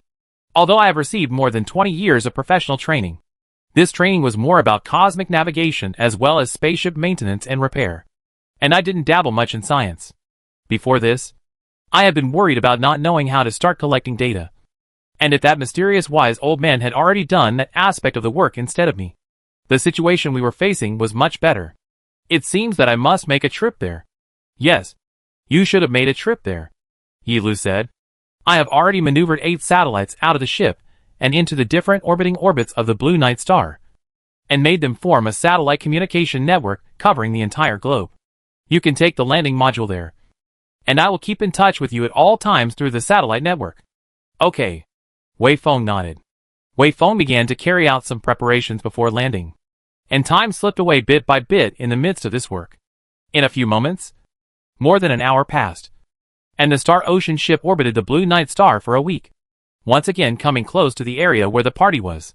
Sure enough, just as Wei Feng and Yi Lu predicted in advance, the Star Ocean ship once again received a signal from the Blue Night Star after arriving here. The signal was still released on a frequency familiar to human civilization, and the content of the signal was exactly the same. It's basically confirmed, Wei Feng said. All of this evidence points to one thing, and that is where the wise old man landed in the middle of the South Gate 2 galaxy. I wonder if the current him is still there. It would be great if such a legendary figure could meet up with him, regardless of whether the wise old man was ultimately willing to return to the middle of the solar system or not. Meeting with such a mysterious and legendary figure would be an exciting thing to do. Even more so, if possible, Wei Feng wanted to obtain some help from this mysterious figure to solve the fuel shortage problem he was facing. Although Wei Feng already had a way to send the key scientific data back to the solar system, that method would only be used as a last resort. And if there was even the slightest possibility of anything else, Wei Feng would not be willing to take that method. At the same time, if the speculated key scientific data really existed, if it really existed, many of Wei Feng's previous questions would be answered. If the key scientific data existed, then the Martian civilization ruins must also exist. From the remains of the Martian civilization, Wei Feng could obtain a lot of information, and thus speculate on some relevant information about another unknown civilization. I do not know why. Wei Feng's heart for another unknown civilization is always full of worries. There is always some ominous premonition in his heart. If possible, Wei Feng wanted to figure out some information about that civilization as well. Among the previous preparations, Wei Feng had already done some work in advance. Wei Feng had put on his spacesuit and had transported the landing vehicle, which had already been overhauled in advance, from the warehouse to above the ship's harbor. At this moment, Wei Feng was already sitting on top of the landing vehicle. The landing vehicle looked a bit like a caravan, but it didn't have wheels. Instead of wheels, there were some brackets, as well as rocket-like jet ports. It had a complete life support system on it, as well as enough supplies stocked on it, as well as its own power system. Wei Feng could land on top of the Blue Night Star in it, and return to the Star Ocean ship in it after his work was done. Yi Lu, I'm going to depart, Wei Feng said calmly. After crossing a distant distance of more than 40 trillion kilometers and spending more than 400 long years. At this moment, Wei Feng had finally arrived from the solar system to the middle of the Southgate 2 galaxy, and had come before the final landing site. All of that waiting, all of that suffering and pain, loneliness and silence, all of it was for this final landing moment. But for some reason, when the final moment had finally arrived, Wei Feng's heart was filled with calmness, without a single fluctuation. Captain, good luck, Yi Lu said. I will always be here waiting for you. If you need help, please contact me immediately. Okay, Yi Lu. Goodbye, Wei Feng said, closing his own eyes hard and then opening them, after which he resolutely pressed the launch button. Bright flames immediately shot out from the tail of the landing vehicle, propelling it to fly towards the vast earth below. Chapter 257. Who are you? As he watched the Star Ocean ship gradually move away from him, eventually turning into a bright spot in the sky, Wei Feng's heart remained calm and unperturbed. There was no atmosphere above the Blue Night Star, so naturally there was no such thing as atmospheric scattering. It was daytime at the moment, and on the other side of the sky was the huge Alpha Centauri A star. It was literally as big as a house when viewed from above the Blue Night Star, but its light still wouldn't be enough to cover up the light of the rest of the stars in the sky. Wei Feng could see those stars when he raised his head, and they were still there quietly radiating their light. Among the stars in the sky, there was one star that was exceptionally bright, and even with the naked eye, one could see its movement relative to the rest of the stars. This star was like a free fish, swimming leisurely in the sea of stars. Wei Feng knew that the star was actually the Star Ocean ship that he had been traveling on for over 400 years. Although it was huge, it was now too far away from Wei Feng, so it became a point of light in Wei Feng's eyes, and became a star. The 8 satellites that were launched out by Yi Lu ahead of time took on the task of communication between Wei Feng and the Star Ocean ship. These 8 satellites formed a communication network without dead ends over the Blue Night Star. So no matter where Wei Feng was, he would never lose contact with them. Wei Feng moved his eyes away from the sky, and then looked at the surface. Under the hot sunlight of Planet A, the surface of the Blue Night Star was also very bright, and it was like a big smooth mirror, dryly reflecting Planet A's light into space, and into Wei Feng's eyes as well. However, this reflection of light was a representation of the overall picture, and when the distance was close enough to distinguish more details, this impression of overall smoothness was broken. Wei Feng's altitude had been lowered to less than 10,000 meters at the moment, so Wei Feng could truly see its landforms, the plains and valleys, the gullies and craters. Blue Night Star. I'm coming, Wei Feng said silently before pressing a button once more. Along with the pressing of this button, the jet at the rear of the landing vehicle increased its jet strength once again and adjusted its jet angle a bit. Wei Feng then immediately felt the overload pressure on himself because of this adjustment. Wei Feng was almost instantly pressed against the top of the seat, unable to move at all. This was inertia. Or, this was the gravity given to Wei Feng by the Blue Night Star. Wei Feng knew that after a gap of more than 400 years, he was affected by natural gravity for the first time. Along with the jet vents, the relative speed of the landing vehicle's movement rapidly decreased. The reading above the dashboard had been reduced from more than 3,000 meters per second to less than 500 meters per second. But this speed was still too fast. And if it were to land on the ground at this speed, the entire landing vehicle would be smashed to pieces. Of course Wei Feng would not land on the surface of the Blue Night Star at this speed. So under Wei Feng's gaze, the readings above the dashboard began to drop again, all the way from 500 meters to 100 meters, and then from 100 meters to less than 1 meter. And just at this time, the number on the altimeter also decreased from 10,000 meters to less than 10 meters. At this moment, Wei Feng was only 10 meters away from the surface of the Blue Night Star. A minute later, the landing vehicle landed steadily on top of the surface. And now, its relative speed of movement became 0 meters per second. And the number on the altimeter also jumped to 0. There was no overload or inertia at the moment. There was only the natural gravity brought about by the Blue Night Star. When he was in the Star Ocean ship, Wei Feng had been living in a simulated gravity environment that was the same as the Earth's gravity. But the Blue Night Star's gravity was only half of the Earth's gravity. So Wei Feng felt as if his body was much lighter, as if he could jump to the sky with a single jump. This feeling was of course wrong. Wei Feng knew very clearly in his heart. This was just an illusion brought to his brain due to the sudden change in gravity. Wei Feng sat on the seat and adjusted to the gravity for a while. Then he opened the seatbelt. And after checking the spacesuit one last time, Wei Feng entered the isolation chamber of the landing vehicle and closed the inner door. The extractor began to work, pumping the isolation chamber into a vacuum. So Wei Feng opened the outer door. There was already a ladder extending above the surface along the outer door. So Wei Feng followed the ladder, descending step by step. After Wei Feng had walked down a total of 5 steps, his right foot stepped on top of the ground surface. Then Wei Feng stepped his left foot on the ground as well, and turned around again, facing this hot and mysterious earth. What Wei Feng saw was a magical scene. Wei Feng had already seen the scene here many times through the observation instruments on top of the Star Ocean ship long before he arrived on top of the Blue Night Star. So it could be said that the Blue Night Star was not unfamiliar to Wei Feng. However, when he stood on the Blue Night Star's ground and saw its scenery with his own eyes, Wei Feng was still shocked. There was a kind of ancient desolation, ancient barbaric atmosphere coming towards Wei Feng.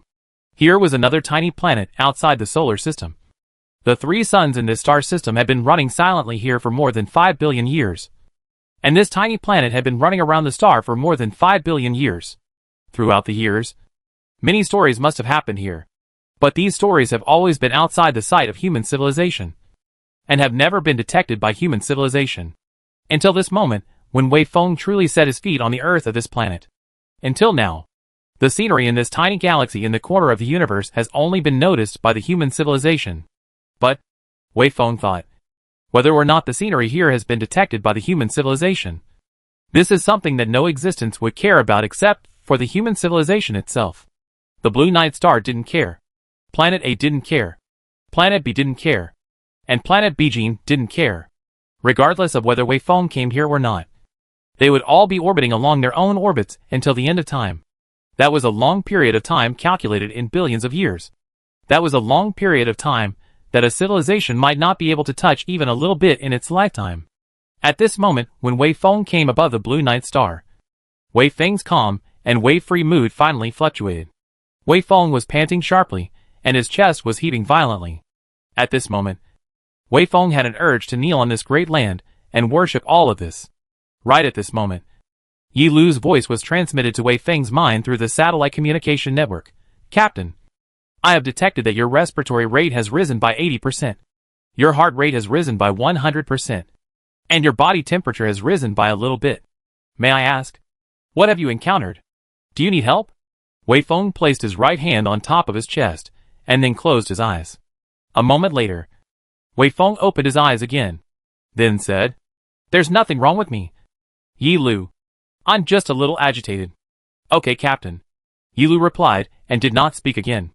Only after detaching himself from that ancient and desolate mood did Wei Feng have the ability to carefully survey the scenery above this land. Under Wei Feng's feet was a plain, and the mountains and rocks on top of this plain completely took on a dark red color, looking like a lava hell. On the far side of this lava hell was a deep gully. It was so long that Wei Feng could not see the end of it from the left and right sides. It was also very wide, like a demon's open mouth. On the opposite side of the gully was a stretch of mountain peaks. They were far away from Wei Feng, but Wei Feng could still see them clearly. This meant that those peaks must be very tall. In fact, they were probably taller than the tallest mountain above the planet, Mount Everest. The upper limit of the height of the peaks above a planet depends on the surface gravity of the planet. And the surface gravity of the planet depends on the mass and volume of the planet. So, planets smaller than Earth, and with lower gravity than Earth usually have higher peaks than Earth, while stars larger than Earth, and with higher gravity than Earth have lower peaks. There was no more extreme example than white dwarf stars and neutron stars. According to calculations, the tallest peak above a neutron star would have its height not exceeding 1 centimeter, whereas a peak above a dwarf planet could be as high as tens of thousands of meters. Wei Feng turned around and walked around for a few steps, then turned his sight to the side of the landing vehicle. The scenery on this side was more or less the same as what Wei Feng had seen before. It was also plains, valleys, impact craters and mountains and things like that. But this side had a few more things other than those. One of those things was a tall pyramid. It took on the appearance of an extremely standard square triangle, and its bottom side measured at least 100 meters in length, while its height reached over 50 meters. It was undoubtedly a spectacular building, especially since it had unexpectedly appeared on top of such a desolate and dead planet, which was what most shocked Wei Feng. A little closer to Wei Feng before this pyramid was a building with a somewhat odd appearance. It consisted of some semicircular, seemingly pipe things, and at the top was a large square of what appeared to be solar panels. It looked like a base as a whole, and possessed an extremely strong architectural style of human civilization. With a movement in his heart, Wei Feng took a step towards this strange building that was suspected to be a human civilization's base. It was only a distance of a few hundred meters, but Wei Feng had walked for several minutes before arriving. After walking to a distance of only a dozen meters away from this thing, Wei Feng's spacesuit suddenly received a message that was quickly translated into sound by the inbuilt computer, and then transmitted into Wei Feng's ears. "Excuse me. Who are you?" Chapter 258, I'm not here. Upon hearing this voice, Wei Feng was slightly stunned for a moment before asking, "Yi Lu, are you talking to me?" Yi Lu's voice immediately came over. "No, Captain. It's not me talking to you. I also received that message just now, and I have confirmed that it came from the same place as the one we received earlier." "Oh, I see," Wei Feng replied before he returned his attention to this odd building in front of him. Wei Feng saw a dashboard appear next to something that looked like a hatch on top of that building in front of him, which constantly had a red light flashing on it. Then Wei Feng received that previous message once again. "Who are you?" Wei Feng then said. "I'm Wei Feng. I'm from Earth." "Good. Identity verification has passed. Please enter," the voice continued. Wei Feng then saw that the hatch had a little movement. It slowly rose up, revealing the same metallic glowing, flat surface inside. This was a very strange thing. Wei Feng could never have imagined that he would come across such a situation after arriving on top of the Blue Night Star. This was a distant outer galaxy, and this was the ancient and desolate Blue Night Star. But at this moment there even existed a building here that basically took on the style of human civilization. And, when he came to this building, it would even emit a sound to ask who he was. The most important point is that after one answered that he was Wei Feng and came from Earth, it actually said that he had passed the verification. This is very interesting. This could only show one thing. That is, as long as one was an Earth human, no matter who they were, they could pass the identity verification set by this building. This was because Wei Feng did not think that there was any special magic in his name that could make this weird building open its doors to him. Since his own identity is not special, then it can only prove one thing. As long as it is an Earth human, it can pass this verification. This building is specially waiting for the arrival of humans. And this in turn shows a clearer point. That is, this building must be left behind by humans. Even if it is not left behind by humans, it is bound to have an extremely close relationship with human civilization. And who else came to the South Gate 2 galaxy before Wei Feng? Came to the Blue Night Star and fulfilled these two conditions, other than the wise old man that head of state Keller had mentioned. Who else was there? After figuring all of this out, Wei Feng took a deep breath, then took a step and slowly walked within the hatch. Before the hatch was another hatch, and these two hatches, along with the surrounding walls, formed a small sealed space here.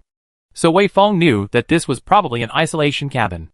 Wei Feng was very familiar with this kind of isolation cabin, because when he was on top of the Star Ocean ship, Wei Feng had already walked through this kind of isolation cabin many times. Sure enough, just as Wei Feng expected, After Wei Feng walked into this isolation cabin, the outer hatch slowly closed, completely sealing this place. After this place was completely sealed, gases started to shoot out from the walls, which caused Wei Feng to hear the sound of whistling wind in his ears as well. This was clearly filling the sealed chamber with air. So Wei Feng said, "Yi Lu, help me test the air composition here and measure the air pressure." There was relevant instrumentation on Wei Feng's spacesuit, only that the specific data analysis still had to be done by Yi Lu. After hearing Wei Feng's command, Yi Lu quickly replied, "All right, Captain. Please wait a moment." And so Wei Feng began his quiet wait here. The gas, on the other hand, kept releasing, and when the gas release stopped, the inner hatch opened. Thus, the internal view of this base, which was built completely according to the architectural style of human civilization, was presented in front of Wei Feng's eyes. A voice appeared in Wei Feng's ears right at this time. And it wasn't transmitted through a radio signal. It was transmitted directly through the vibration of the air. That is, the sound. It was a slightly old, wise and calm voice. In the first moment of hearing this voice, the person who heard it would have a thought in his heart. The owner of this voice must be a wise old man. He must have seen enough storms and waves and changes in the sea, so that no matter what kind of changes can no longer stir up waves in his heart. He was always calm, always cool, and even if a star exploded in front of him, he would still take it lightly. The feeling. The voice said, "Hello, fellow countrymen from Earth. You've finally arrived. Since you're here, come in and have a seat. I've already prepared what you want, so you don't have to worry about your mission." It was also at this time that Yi Lu's voice entered Wei Feng's mind. "Captain, after my tests, I'm certain that the air here is breathable and that the atmospheric pressure is most suitable for human survival." Wei Feng then directly removed the helmet of the spacesuit from his body, then held it in his hands and took a hard breath of the air here. Sure enough, just like what Yi Lu said, the air here did not bring any discomfort for Wei Feng when he breathed it. "Why not?" Wei Feng said with a smile, then took a step out of the isolation chamber and entered the space, saying while surveying the place, "Greetings, Senior. It is an honor to meet with you here. Although I have never met you before, I have heard of your name." The interior of the base was decorated in cold colors, looking calm and concise, but it had its own elegant and wise aura embedded in it, just like the impression this mysterious wise old man had always left on Wei Feng. Wei Feng was still looking for traces of the mysterious old man while surveying the interior decoration of the base. But Wei Feng was disappointed in the end. Wei Feng did not see anyone's shadow here, and could not even feel any traces that someone had ever survived here. There was no life such as plants or small animals. And although none of the decorations here were dusty or anything like that, Wei Feng knew that it was probably due to the maintenance of the vacuum environment, which did not mean that anyone had ever existed here. Everything here looked new, but Wei Feng had the feeling of having arrived at an old mansion in a deserted mountain. As if guessing the doubts in Wei Feng's mind, the voice went on to say, "You won't be able to find me. These words are just some of the recordings I left here, and I myself have long since left this place. As for how long I left, it depends on when you came here." Wei Feng's heart was slightly moved, and he just wanted to ask something. But the voice said right after, "I know you must want to ask where I went. I'm sorry, but I don't have any way to answer you on this question, because I don't know myself. I chose to wander around in this starry sky, going wherever I want. As for my latest stopping point, I can tell you that after I leave the South Gate 2 Galaxy, I will be heading to the Rumen Galaxy. So we'll see what happens next." "Rumen Galaxy?" Wei Feng muttered. "That's not far." The official number of the Rumen Galaxy was WISE J104915.57-531906. A binary star system consisting of two extremely dim brown dwarfs. Brown dwarfs are failed stars that are too massive to sustain hydrogen fusion, but only deuterium or lithium fusion, which leads to their low surface temperatures. There are even smaller sub-brown dwarfs, whose surface temperatures are just about the temperature of a human body.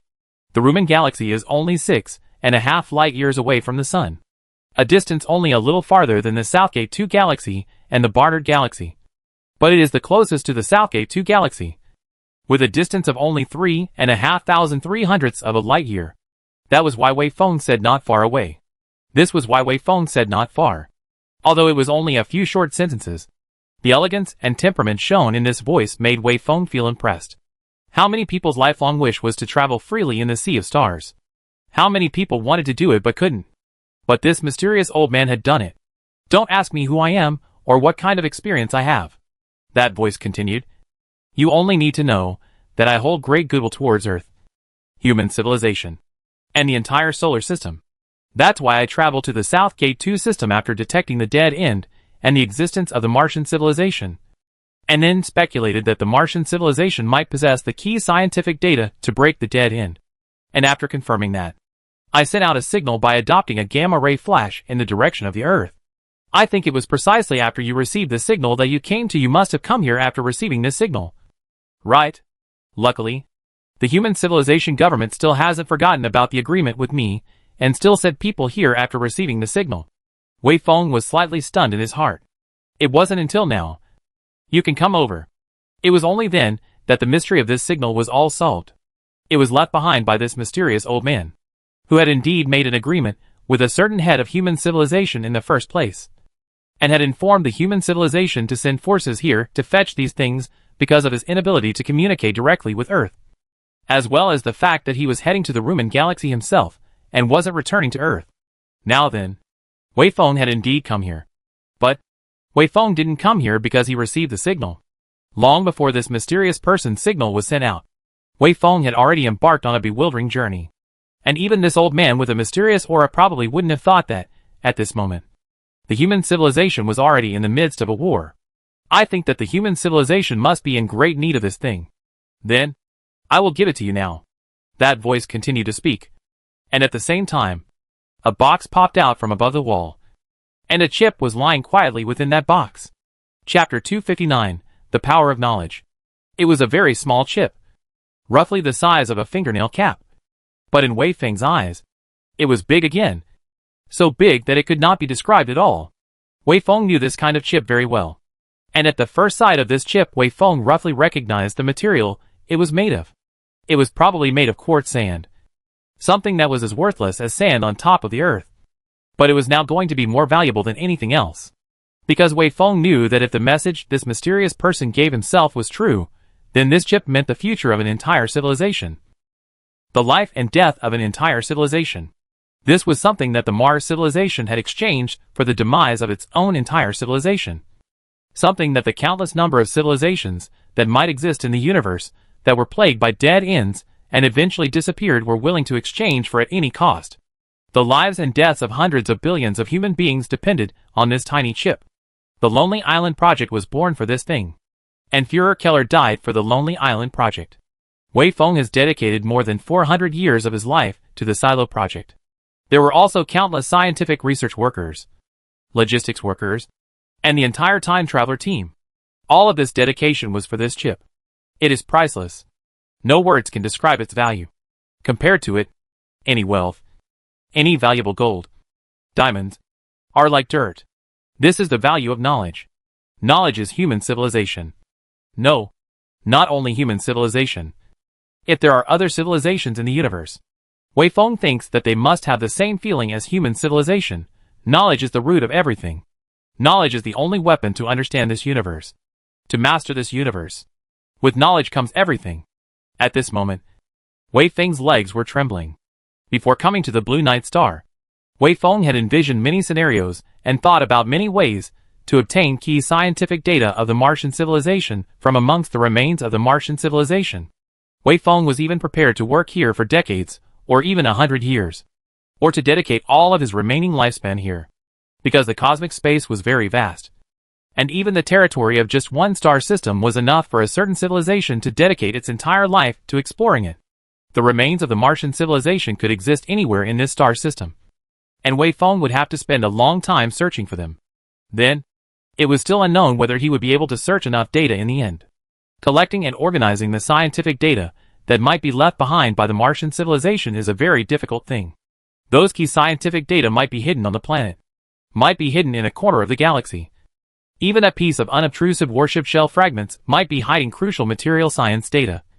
A broken chip might be able to restore hundreds of millions of years ago Mars civilization. For the research data of certain phenomena in the universe, it was a matter of great serendipity.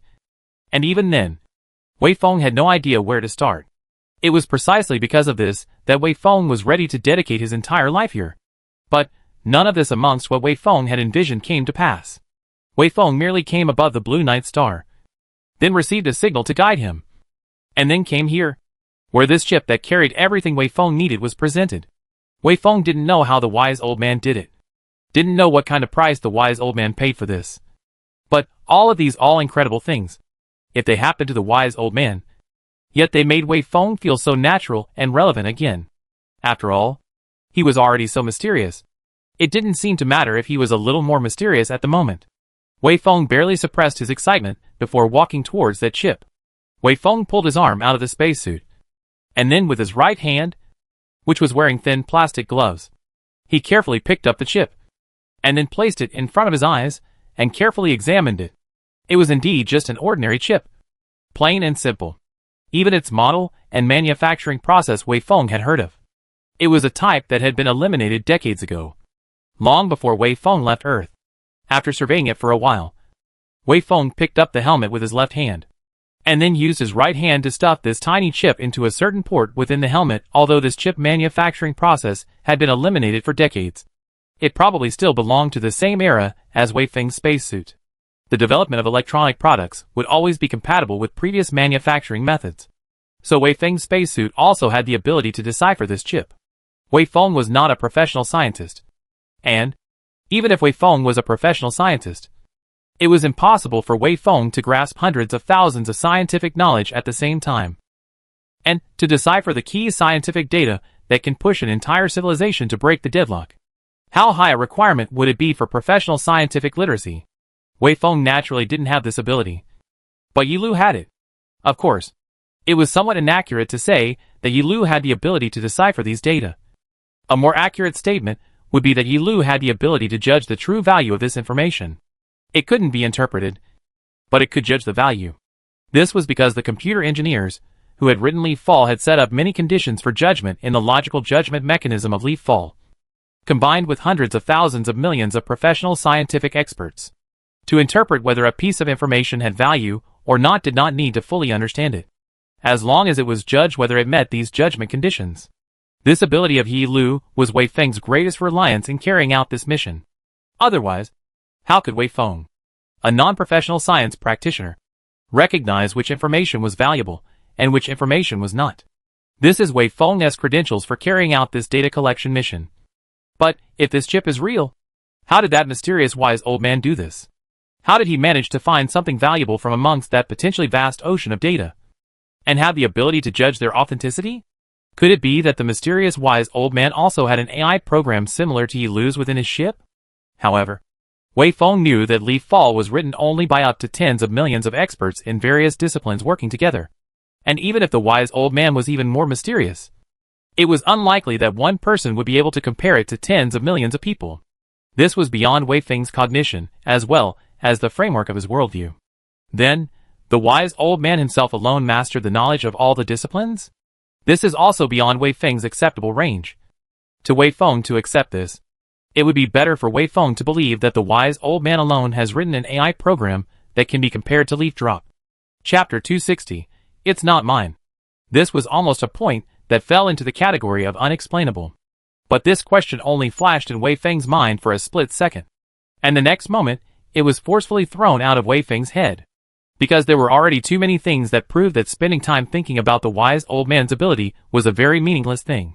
Instead of thinking about these things that were unlikely to yield results, it would be better to just attribute it to the mystery of the wise old man. After placing this chip into the helmet, Wei Feng's voice also sounded at the same time. Yi Lu, immediately perform data parsing on this chip while analyzing the value of the data. Perform these at the fastest speed possible, and then report the results to me. Yi Lu's voice immediately replied. Okay, Captain. Please wait. Well, there is a lot of data in here. It will probably take me a while to finish deciphering it. Wei Feng asked immediately after. Is there any difficulty in parsing the data? There is no difficulty. This chip adopts the same data storage mode as our human civilization. And at the same time, the internal documentation as well as the way the data is compiled is in line with the human civilization's writing norms. Oh! In its writing, it has adopted some symbols. units and calculation methods that have been discarded by our civilization and belong to decades or even centuries ago. But it doesn't matter. I can crack them with just a little bit more time. Alright. Give me the results as soon as possible, Wei Feng said. Just at this time, the recording that had fallen silent sounded once again. I think, my compatriot, you are now trying to analyze the value of the data in this chip. Right? That's fine. I'll give you time. In the meantime, allow me to make another guess. With my prediction of the development of human civilization's computing technology, as well as my prediction of the time you came here, I think it will take about an hour to judge the value of the data in this chip. If I end up guessing correctly, then it proves that the human civilization's technology is still developing at a normal rate.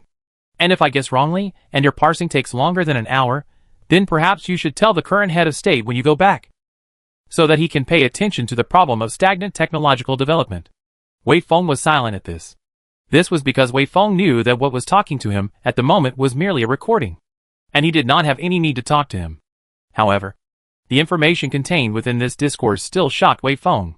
It meant that this mysterious old man must have already made a lot of speculations on the future development trend of human civilization. And he was even confident enough to speculate on the degree of computer technology development of human civilization at this moment. Now then, I'll give you an hour to wait. That voice fell into silence after saying this. Wei Feng then began to fall silent as well, browsing through this base once more before waiting for Leaf Drop to return with specific analysis results. This base was a very small, but exquisite base. Through rough observation, Wei Feng discovered that it was powered by solar energy anyway. The solar energy resources here were abundant, at least tens of times higher than above Earth. Under the constant and stable solar energy support, the automatic machinery inside, it was able to maintain its operation. And that was why it had been maintained until now.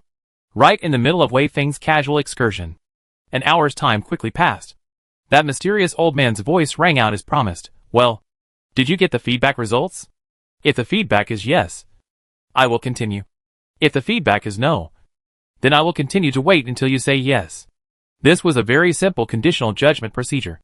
As long as it captured Wei Feng's yes voice, then the recording would continue to play. Otherwise it would continue to wait. However, at this moment, Wei Feng did not receive any feedback from Yi Lu. So Wei Feng continued to remain silent. The time had already exceeded this mysterious old man's judgment, which meant that Yi Lu's performance had not reached the level that the wise old man thought it should have. However, Wei Feng knew that this did not mean that the old man's judgment was wrong, because the wise old man was judging on the premise that human civilization came to the South Gate 2 galaxy after receiving its own signal as the premise of his judgment, whereas Wei Feng had already set off hundreds of years before the signal came. Obviously, the wise old man, like Führer Keller, had not expected the situation to deteriorate so quickly. Wei Feng then began to continue waiting. It wasn't until roughly 3 hours or so later that Yi Lu's voice reached Wei Feng's mind. Captain, I have fully analyzed the data stored within this chip. I can't fully understand those things described in this data, but through the preset mechanism, I can judge their value. My judgment is that the value reads as high as 78. Wei Feng had already learned in advance that amongst Yi Lu's judgment mechanism, if the value reading was as high as 100, then it proved that this material possessed 100% of the ability to break dead ends. In reality, a value reading as high as 100 was obviously impossible, because even if it was an advanced technology, before it was actually put into practice, it couldn't be 100% certain. The higher the value reading, the greater the possibility of breaking the deadlock with the help of the information. The value reading of 78% of has completely reached Wei Feng's expectations. Wei Feng even thought that even if the value reading was only 50 or 40, its value was still so high that it was incalculable. After receiving this feedback from Yi Lu, Wei Feng's mood that had been hanging in the air finally relaxed. Wei Feng knows that his mission has been successfully executed line half. The remaining half is to bring these key scientific data back to Earth. So Wei Feng said, I have received feedback. The old man's voice immediately sounded. This information passed your value judgment system. Right? Although I can't hear your answer, and although at this moment I'm long on the road to the Rumen Galaxy, I know that your answer must be yes. Wei Feng nodded silently once again, because the reality was indeed like this. I'm sure that at this moment, your heart must be very curious about how I obtained this information. The old man continued, because according to common sense, with my personal ability, it is impossible for me to complete this one task. Never mind. I can tell you the answer. Because this information is actually not prepared by me, the old man said quietly. It already existed before I came to the Southgate 2 galaxy, and has existed for at least a few 100 million years. And my stay here for nearly 100 years was not to gather information, but to investigate another matter. Chapter 261, 100-Year Mystery. If those speculations Wei Feng had made earlier, that is, these voluminous scientific data involving many disciplines were collected and organized by this mysterious old man himself. In addition to the shock and incredulity that Wei Feng felt about this matter, what he said at this moment made Wei Feng feel a little confused. What do you mean these things originally existed here? Would they have automatically burrowed into this chip if no one was there to sort them out? Also, the mysterious old man said that he had stayed in the Southgate 2 galaxy for nearly 100 years, not to collect and organize information, but to investigate another matter. In this Southgate 2 galaxy, would there be anything that would require an Earth human to investigate? Wei Feng couldn't figure it all out. And there was a very crucial point. And that was the problem of contradictions in time. According to Wei Feng's speculation, the mysterious old man had already arrived at the Southgate 2 galaxy at least 200 years ago. And he himself received the message you can come over now. He received the message you can come over about 100 years ago. Plus what the mysterious old man said now. I have stayed here for nearly 100 years. That a clear timeline could be connected. 200 years ago, the mysterious old man arrived at the Southgate 2 galaxy. Then he stayed here for nearly 100 years to investigate a matter. And then about 100 years ago sent out a signal. And then he himself drifted away, left the Southgate 2 galaxy, and traveled to the Rumen galaxy. Then, since the mysterious old man had found this not collected and organized by himself Chip in the beginning, why didn't he send a message to the mysterious old man earlier? Chip, why didn't he send a signal to human civilization earlier? Doesn't he know how valuable 100 years is to human civilization? Or is he really too optimistic about how long human civilization can maintain peace, thinking that 100 years is not enough time? This does not make sense. Unless, the old man said, he investigated the thing. And human beings have a great connection. Before the investigation of this matter, the mysterious old man thinks that human civilization is not suitable to send personnel to the Southgate 2 galaxy. Then, the mysterious old man ruled out this matter for the threat of human beings. That human beings can come. So he sent a signal, and then drifted away.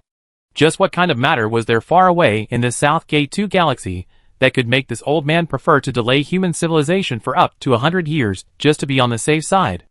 A moment after the mysterious old man spoke those words, Wei Feng's mind turned to these many thoughts, and thought of these many things. Wei Feng was keenly aware that what the old man said next must be very significant. Even so significant that it might have an impact on the entire human civilization. To say it, perhaps you won't believe it. But the truth of the matter is like this. In the beginning, when I came to the Southgate 2 galaxy, I was indeed mentally prepared to spend 100 years on a data collection and collation mission. This kind of task is difficult even for me. But apart from me, there is no one else amongst the human civilization who can handle it, the mysterious old man said quietly. But I didn't expect that after I arrived on top of this planet. I obtained a large amount of these data in the form of the simplest binary code for storage, with almost no effort. What I subsequently did was merely translate them into our language, then organized it according to our customs before burning it into that chip. Wei Feng's brows gradually furrowed. And there was one question that kept circling in Wei Feng's mind. Which was, where did this data come from? Who prepared them? As if he had an insight into what was going through Wei Feng's mind at the moment. The mysterious old man's voice followed. I can honestly tell you that I got all of this data from that pyramid. After I walked into the middle of the pyramid, this data was automatically sent to me. And, according to me, these data should be left behind by the Martian civilization. It's as if they knew that someone would walk into this pyramid after tens of millions, or even hundreds of millions of years of light. And when I came, this information was given to me. Wei Feng's brows simply knitted into a lump. With Wei Feng's intelligence and ability to think logically, Wei Feng really had no way to organize and connect all this described by the mysterious old man into a whole. Why would the Martian civilization organize all these things in advance? What was that pyramid for? How could they sense that someone would come here tens or even hundreds of millions of years later? The mysterious old man is still recounting quietly, of course. I also, with the knowledge I have as the premise of these scientific data, into the line some verification. In my verification, they are basically right. That is why I am confident that they can pass your value verification. The old man continued. And all this action took me less than a year. And what did you do with the rest of your time? Although he knew that these words were just recordings, Wei Feng still couldn't help but ask this question out anyway. This was because there were simply too many questions in Wei Feng's mind at the moment. The rest of my time is spent investigating a matter. As for what exactly this matter is, it is difficult for me to describe. The old man said, I think, perhaps you should go to the pyramid next to it to take a look. After you have seen it, I think you can understand what exactly is the thing I want to investigate. Of course, there are some prerequisites you should know before that. We all know of the existence of the Martian civilization. And we're all here for the key scientific data that the Martian civilization may have left behind. We know that the Martian civilization chose to voyage to the South Gate 2 galaxy after a large-scale civil war. And at the time, we all thought that the Martian civilization ended up going extinct because of technological degradation as well as a poor living environment. But that's not really the case. This matter isn't that simple. Wei Feng's heart stirred. Wei Feng recalled the odd pieces of debris that did not belong to the Martian civilization that he had discovered in the middle of the cosmic space, when he still had a few 100 billion kilometers left in his journey. Wei Feng had speculated that a war had broken out with the Martian civilization. But the weird fragments that didn't belong to the Martian civilization implied three other contradictions. That is, the unknown civilization that had left behind those fragments in the middle of the war with the Martian civilization shouldn't have left a buffer for the Martian civilization if they were the Nanmen 2 native civilization. And if they weren't the South Gate 2 native civilization, why did they still have so many ships left after the interstellar voyage? And if they had the ability to have so many spaceships left after the interstellar voyage because their technology was exceptionally advanced, and they could easily carry out interstellar voyages, why did they even fight the Mars civilization, whose technology had already degraded, only to a scoreless fight? It was also these three contradictions that Wei Feng had speculated about that made that mysterious unknown civilization leave a deep impression in Wei Feng's mind. Wei Feng originally intended to be like what Yi Lu said. This has nothing to do with us. But now, Wei Feng vaguely felt that the mysterious old man spent 100 years to investigate the matter. There must be a great connection with this mysterious unknown civilization. And since the mysterious old man was willing to spend so much time to investigate, then they are likely to be very much related to human civilization as well. I think you'd better go inside the pyramid to take a look first, the old man said quietly. Because I didn't actually investigate this matter clearly. I already had a premonition that the limitations of my mind were not enough to support me in solving this puzzle. So after I tried for 100 years and still failed, I chose to give up. But if this matter is not investigated clearly, there will always be some worries in my heart. That's why I'm recounting these things to you. Because I hope that you, or perhaps a subsequent human civilization, can take over from me and make this matter clear. Go on. After you've finished reading, you can come back here again. And at that time, I'll tell you some of my thoughts. The old man's voice said this again, after which there was no more sound. Wei Feng, on the other hand, put his spacesuit back on again and put his helmet on his head as well before standing in front of the hatch. Wei Feng found the button after checking it out and pressed it. And the inner hatch opened. Then the inner hatch closed. The extractor pumped the chamber into a vacuum. The outer hatch opened again.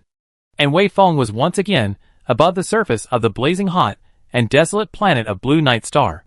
Wei Feng glanced back at this base before turning to walk away. In the distance, the massive pyramid had been reflected in Wei Feng's eyes. In addition to being majestic and spectacular, it had a lot more mystery in Wei Feng's eyes. The mysterious unknown civilization that had three contradictions that could not be reasonably explained. The Martian civilization that had fled to the South Gate 2 galaxy hundreds of millions of years ago, and eventually perished here.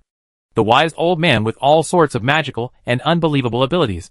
As well as the mysterious puzzle that the wise old man could not investigate even after spending nearly 100 years of his time. As well as the strange actions of the Martian civilization before its demise. All these things were constantly entangled in Wei Feng's mind. Step by step, Wei Feng walked towards that pyramid in front of him. It was not far from the base left behind by the mysterious old man. And it seemed that the mysterious old man who had come to the South Gate 2 galaxy in the first place had purposely chosen this place that was close to the pyramid to establish his residence. He wandered around here for nearly 100 years, and eventually found nothing. And then he left this civilization to himself, and the entire human civilization. So what exactly is there in that pyramid? What kind of difficult problem is plaguing the wise old man? Wei Feng slowly walked step by step. In the distance from that pyramid there are about dozens of meters away. Wei Feng was very surprised to see that above the pyramid there is a small door quietly opened. Chapter 262 Make a Deal. Remote automatic sensing device was not something rare. This thing had already existed on Earth hundreds of years ago, just opening the hatch if it sensed that someone was approaching. Such a thing was not technically advanced. It was only because the opening of the hatch on top of the pyramid at this moment conflicted with the impression Wei Feng had formed of it early on in his mind that Wei Feng was a little surprised at this moment. After all, something like a pyramid would always be associated with mysticism and such. After a moment of surprise, Wei Feng did not hesitate any longer, but directly walked towards the open hatch. But much to Wei Feng's surprise, the open hatch did not seem to be there to welcome him in. Before Wei Feng could even get to the hatch, Wei Feng saw something that resembled a pusher-type robot staggering out from within that hatch. It seemed to be worn out, and under the sunlight that could almost be described as violent. Wei Feng could clearly notice that the four wheels that this robot used to walk on were already a bit crooked. It had a lot of stains on it from unknown things, and the geometry was twisted in many places. This made Wei Feng worry that in the next moment it would fall apart. But it finally did not fall apart. It didn't pay any attention to Wei Feng. It didn't send any signals to Wei Feng. It just slowly opened the hatch under Wei Feng's gaze, then reversed its direction and started walking along the base of the pyramid. Wei Feng then silently followed it. It was a very strange kind of scene. Almost in the first instant of seeing this robot, Wei Feng already knew that it was not built by a human civilization. And this wasn't the solar system either. This was Southgate 2, an outer star system that was more than 4 light years away from the sun. This planet was desolate and scrupulous. And at the moment, Wei Feng was on top of this desolate planet, following on foot a dilapidated robot from an unknown civilization on its way. The robot staggered ahead. Sometimes when it passed by uneven places, it would also sway violently from side to side, as if it might topple over at any time. And it even made Wei Feng unable to resist the thought of holding it up. It walked very slowly, which made Wei Feng feel that if there was air above this planet that could be used to transmit sound, he would definitely hear the ear-piercing metallic friction sound coming from above it. As it walked slowly, Wei Feng also walked slowly. Wei Feng just followed it step by step, not interfering with its behavior in any way. When it stopped, Wei Feng stopped. When it walked, Wei Feng walked. In the end, after walking out a distance of roughly 100 meters or so, it came to a complete stop. This was the sunny side of the pyramid, and although the sunlight did not shine here, it was still brightly lit by the reflections of the surrounding earth as well as the valley. It was here that the dilapidated robot came to a halt, then turned around once more and drove straight towards the pyramid's tower. Immediately after, the next scene that surprised Wei Feng appeared. After this pusher-like robot with 4 wheels came to the foot of the pyramid. Originally Wei Feng thought that it would stop because of the obstacles it encountered, but it did not expect that its body would drive directly on top of the pyramid's sloping surface that had a great slope. The sloping surface of the pyramid was very flat, at least much flatter than the surface of the uneven blue night star. So this robot then also walked extremely smoothly. It not only had no more wobbles, but it was as if that extremely sloping slope was like flat ground, and it just drove up that easily. It seemed like a gecko. It went higher and higher up the incline. So Wei Feng stood below and raised his head, looking with confusion. Wei Feng didn't know what this thing wanted to do, didn't know why it was doing this. But Wei Feng just watched. The robot stopped when it drove to a height of about 20 meters above the ground. It stayed steady on top of the slope like that, as if its 4 wheels weren't wheels, but 4 magnets sucked on top of steel. Set the glass to telescopic mode, Wei Feng instructed, and Yi Lu immediately replied, "Okay." The distant scene was then stretched out continuously, while Wei Feng clearly saw the movements of that robot more than 20 meters above the sky. It was only at this time that Wei Feng saw that there was a concave hole with a diameter of about 1 centimeter and a depth of roughly 7 or 8 centimeters next to where that robot was resting. The appearance of this hole was very familiar to Wei Feng, because Wei Feng had already seen many similar ones on top of the blue night star. But the difference was that the hole in the rest of the place was bigger, and the one on top of the pyramid tower was smaller. But they were all caused by the same thing. That is the meteorite. The Southgate 2 galaxy, like the solar system, is full of asteroids or rock fragments within the galaxy, the largest of which can be tens to hundreds of kilometers across, and the smallest of which are smaller than a grain of rice. In the mutual impact and the larger star gravitational disturbance situation, sometimes they will be out of their original orbit towards the large star rapid impact over. Obviously, the hole in the pyramid tower at the moment was caused by the impact of the small interstellar debris. There was no atmosphere above the blue night star, so even such a small interstellar rock could freely crash onto the surface. It was very normal and frequent for such things to impact on this planet. After the robot stopped next to the hole, it extended one of its mechanical arms over to the hole and stopped when it reached the hole. Then some yellow and red sticky stuff flowed out from the arm and filled the hole. Its other arm also reached over and wiped the hole filled with a sticky liquid, and the hole was immediately leveled out. Like a most excellent mason, it only took a few seconds to fill up a hole, and its appearance was extremely flat. If it wasn't for the fact that the color of that one spot was different from the rest, Wei Feng would almost be unable to find it. So Wei Feng knew that this robot had come out to repair this pyramid. This was a very reasonable thing, Wei Feng thought. Without a constant supply of repairs, I'm afraid that this pyramid wouldn't be able to exist for too long. After repairing the hole, the robot slowly drove down from above the pyramid tower again and once again stopped in front of Wei Feng. During this process, Yi Lu had also been accurately adjusting the angle of the glass panel's light bends to ensure that Wei Feng could always see this robot from the best viewpoint. Originally, Wei Feng thought that the robot would continue to ignore himself and walk away. But this time it was not the case. The robot stopped at Wei Feng's feet, and then aimed what looked like a scanning device at Wei Feng. Wei Feng then frowned, slightly displeased with this behavior. Wei Feng thought to himself that if two different civilizations in the universe came into contact, they must be extremely careful over the most basic of behaviors. It was very likely that what one civilization considered to be a friendly gesture would seem provocative and hostile to another civilization.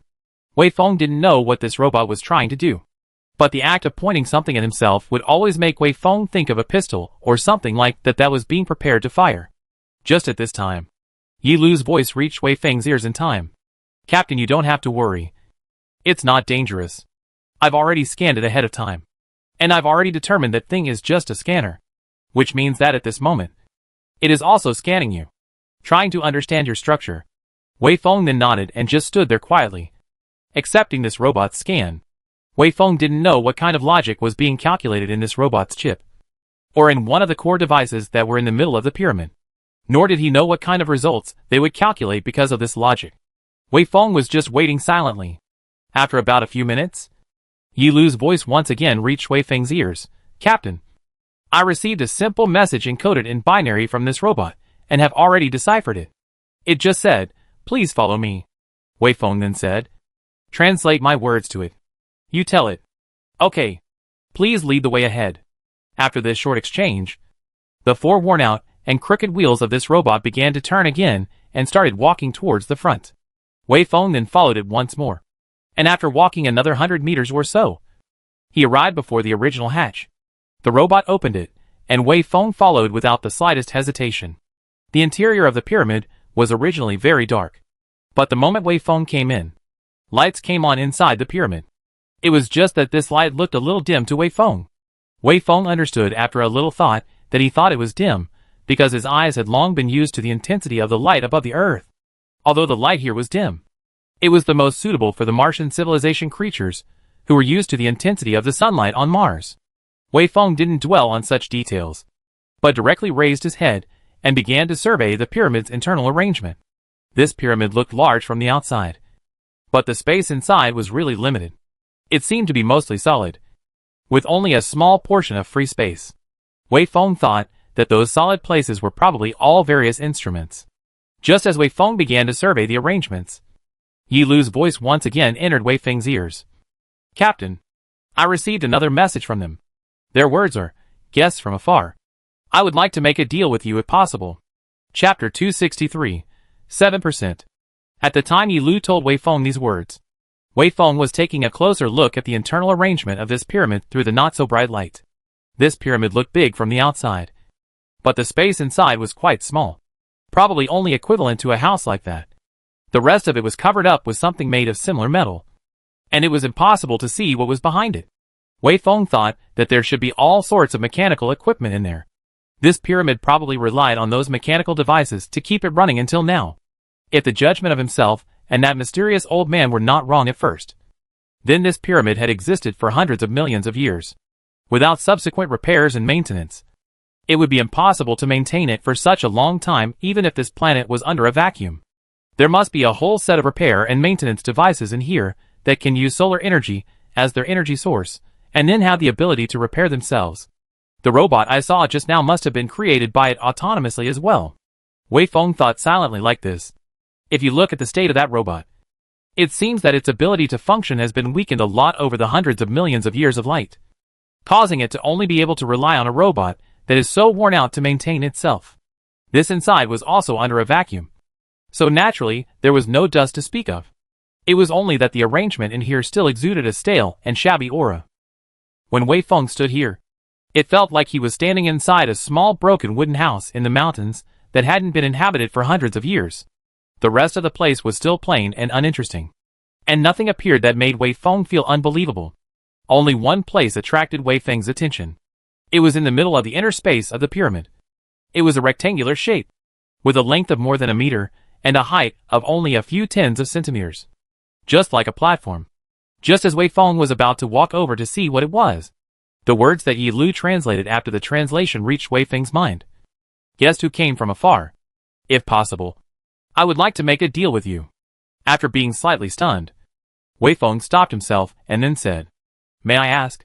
What kind of deal? Wei Feng knew that whether it was the conversation between that robot and himself just now, or this sentence at this moment, it was probably spoken by the artificial intelligence program that maintained the operation of this pyramid that was left over from hundreds of millions of years ago, and was made by the Martian civilization. According to the fineness and reliability of the program, it was obvious that Li Fall could not keep it running for such a long period of time, even if there was an ample supply of energy and spare parts to safeguard it. Whereas the AI here was able to operate for such a long time, although after such a long period of time, it was doubtful how much functionality it still had left. This already clearly illustrated its advanced nature. There was no doubt that the Martian civilization back then had surpassed human civilization, at least in terms of computational science. The content of this deal is very simple. You are responsible for saving and maintaining the owner's survival, while I can hand over some things to you. I think these things must be of great interest to you. Yi Lu continued to translate the signal he received into words that Wei Feng could understand and played it out. Your master? Where is he? Wei Feng asked. What is it that you are handing over to me? My master is here. He has been sleeping in the hibernation chamber for hundreds of millions of years, Yi Lu said. The thing I'm going to hand over to you is crucial to breaking the dead end, because it's something that our Mars civilization traded for at the cost of the demise of our entire civilization. It contains a lot of very crucial scientific data. If your civilization hasn't broken the dead end yet, by analyzing this data, your hope of breaking the dead end will be raised by at least half. Even if you have already broken the deadlock, I believe that the key data obtained at the cost of a civilization's demise will still be of great use to you. And the price you need to pay is simply to save and maintain the survival of my master. It is only one person, and maintaining its survival does not require the consumption of many resources. I believe that this is a very cost-effective deal for your civilization. Wei Feng detected a clear hint of humility and even pleading in these words. This scenario reminded Wei Feng of some similar images he had seen in films and TV dramas before. A poor man in rags bitterly begging a rich man, hoping that the rich man would give himself a piece of steamed bread, at the cost of, from this moment onwards, the most important thing about himself, his life, would be returned to him. Their own life will be vested in the other party's domination. Maintaining the survival of a life form naturally does not require the consumption of many resources. This is really not an excessive request. In contrast, the key scientific data that could break the deadlock could not be measured in wealth or resources. And now, this intelligent program that had been running for hundreds of millions of years was begging itself, hoping that it could accept the deal it had offered. Captain, I've made some simplifications to that translated message just now. In their original message, they gave a large lecture on a certain situation, and after my translation, I confirmed that those large lectures and what we think of as a dead end actually belong to the same concept. so I directly replaced it with the words dead end. Yilu said. Wei Feng nodded. Then said, translate my words to them, and ask them why they are looking for me to make this deal. A moment later, Wei Feng's question was answered. Yilu said, the fact that your civilization can cross the long space between interstellar stars to come here is proof enough of your civilization's strength. And even if your situation is similar to ours, that is, you have not broken the deadlock, and have only set the strength of your entire civilization to make a single interstellar voyage, with the key scientific data that we have provided. Your civilization can also break the deadlock, and thus obtain a technological enhancement. And in this way, you will have the ability to save and maintain the survival of my master. Therefore, as long as you can come here, you are a qualified candidate for the deal. Wei Feng said, you guys aren't afraid that I will cheat you? What if I take your scientific data, but refuse to fulfill my previous promise? This time Wei Feng encountered a long silence. Only after a long time did the AI make a reply.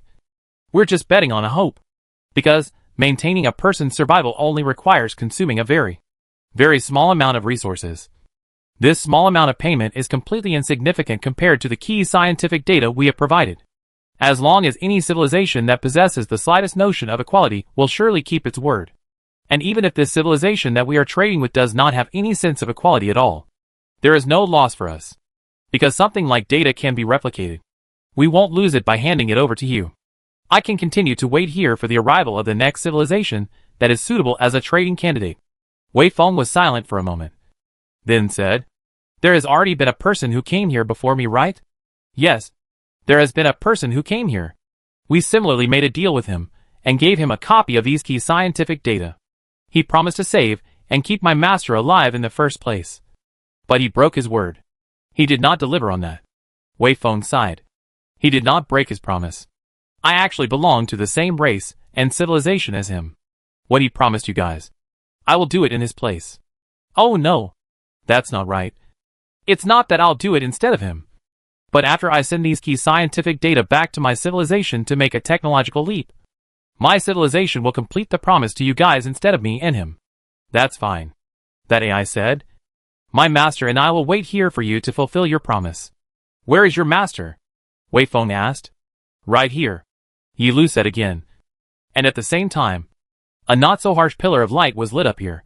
And that pillar of light pointed straight to the top of the seemingly platform-like thing that Wei Feng had just seen. As if it was guiding Wei Feng. Wei Feng then walked towards that platform. It was only when he reached it that Wei Feng realized that inside the platform was a hibernation box, whose appearance and structure was very similar to the one he had once captured in space. And both possessed the style of the Martian civilization, which was clearly different from the human civilization. Its lid was transparent. So Wei Feng was able to see the inside of the hibernation box through the lid. Just like the last hibernation box that he had captured. There was a Martian in a frozen state inside this hibernation box. It was just that this Martian looked much older than the last one. But according to Wei Feng's examination, the last Martian had died tens or even hundreds of millions of years ago after meeting himself. And this one has a hibernator with the same length of time as that Martian. Is it still alive? Wei Feng then asked this question. That AI then replied, I can't definitively give an answer to this question before the thawing project is actually implemented. However, compared to the past, when my master was hibernating, the hibernation technology has seen a great development. So up until now, there is still a 7% probability that my master can be successfully resurrected. Only a 7% probability? Wei Feng muttered. This probability seems a little low. Whether the probability is high or low has nothing to do with me. I was created with the duty of maintaining the base. I will only do the things that are part of my job and will not pay attention to anything else. That AI replied. Chapter 264 Demon. By now, many of the doubts in Wei Feng's heart had been cleared. Wei Feng finally fully understood what the wise old man had told himself. When I came here, the information was already completely prepared. This sentence. These things had indeed been prepared long ago. The Martian civilization had prepared these things. And when the situation fell into despair, and there was no way back, the last Martian began a long hibernation, intending to use the things that had been exchanged at the cost of the entire civilization's demise to trade for their own survival. Wei Feng had already dissected a Martian, so he had a certain understanding of the Martian's physiology. The physiology of Martians was different from that of humans. But they were also carbon-based organisms that needed food made up of various organic substances and inorganic minerals to survive.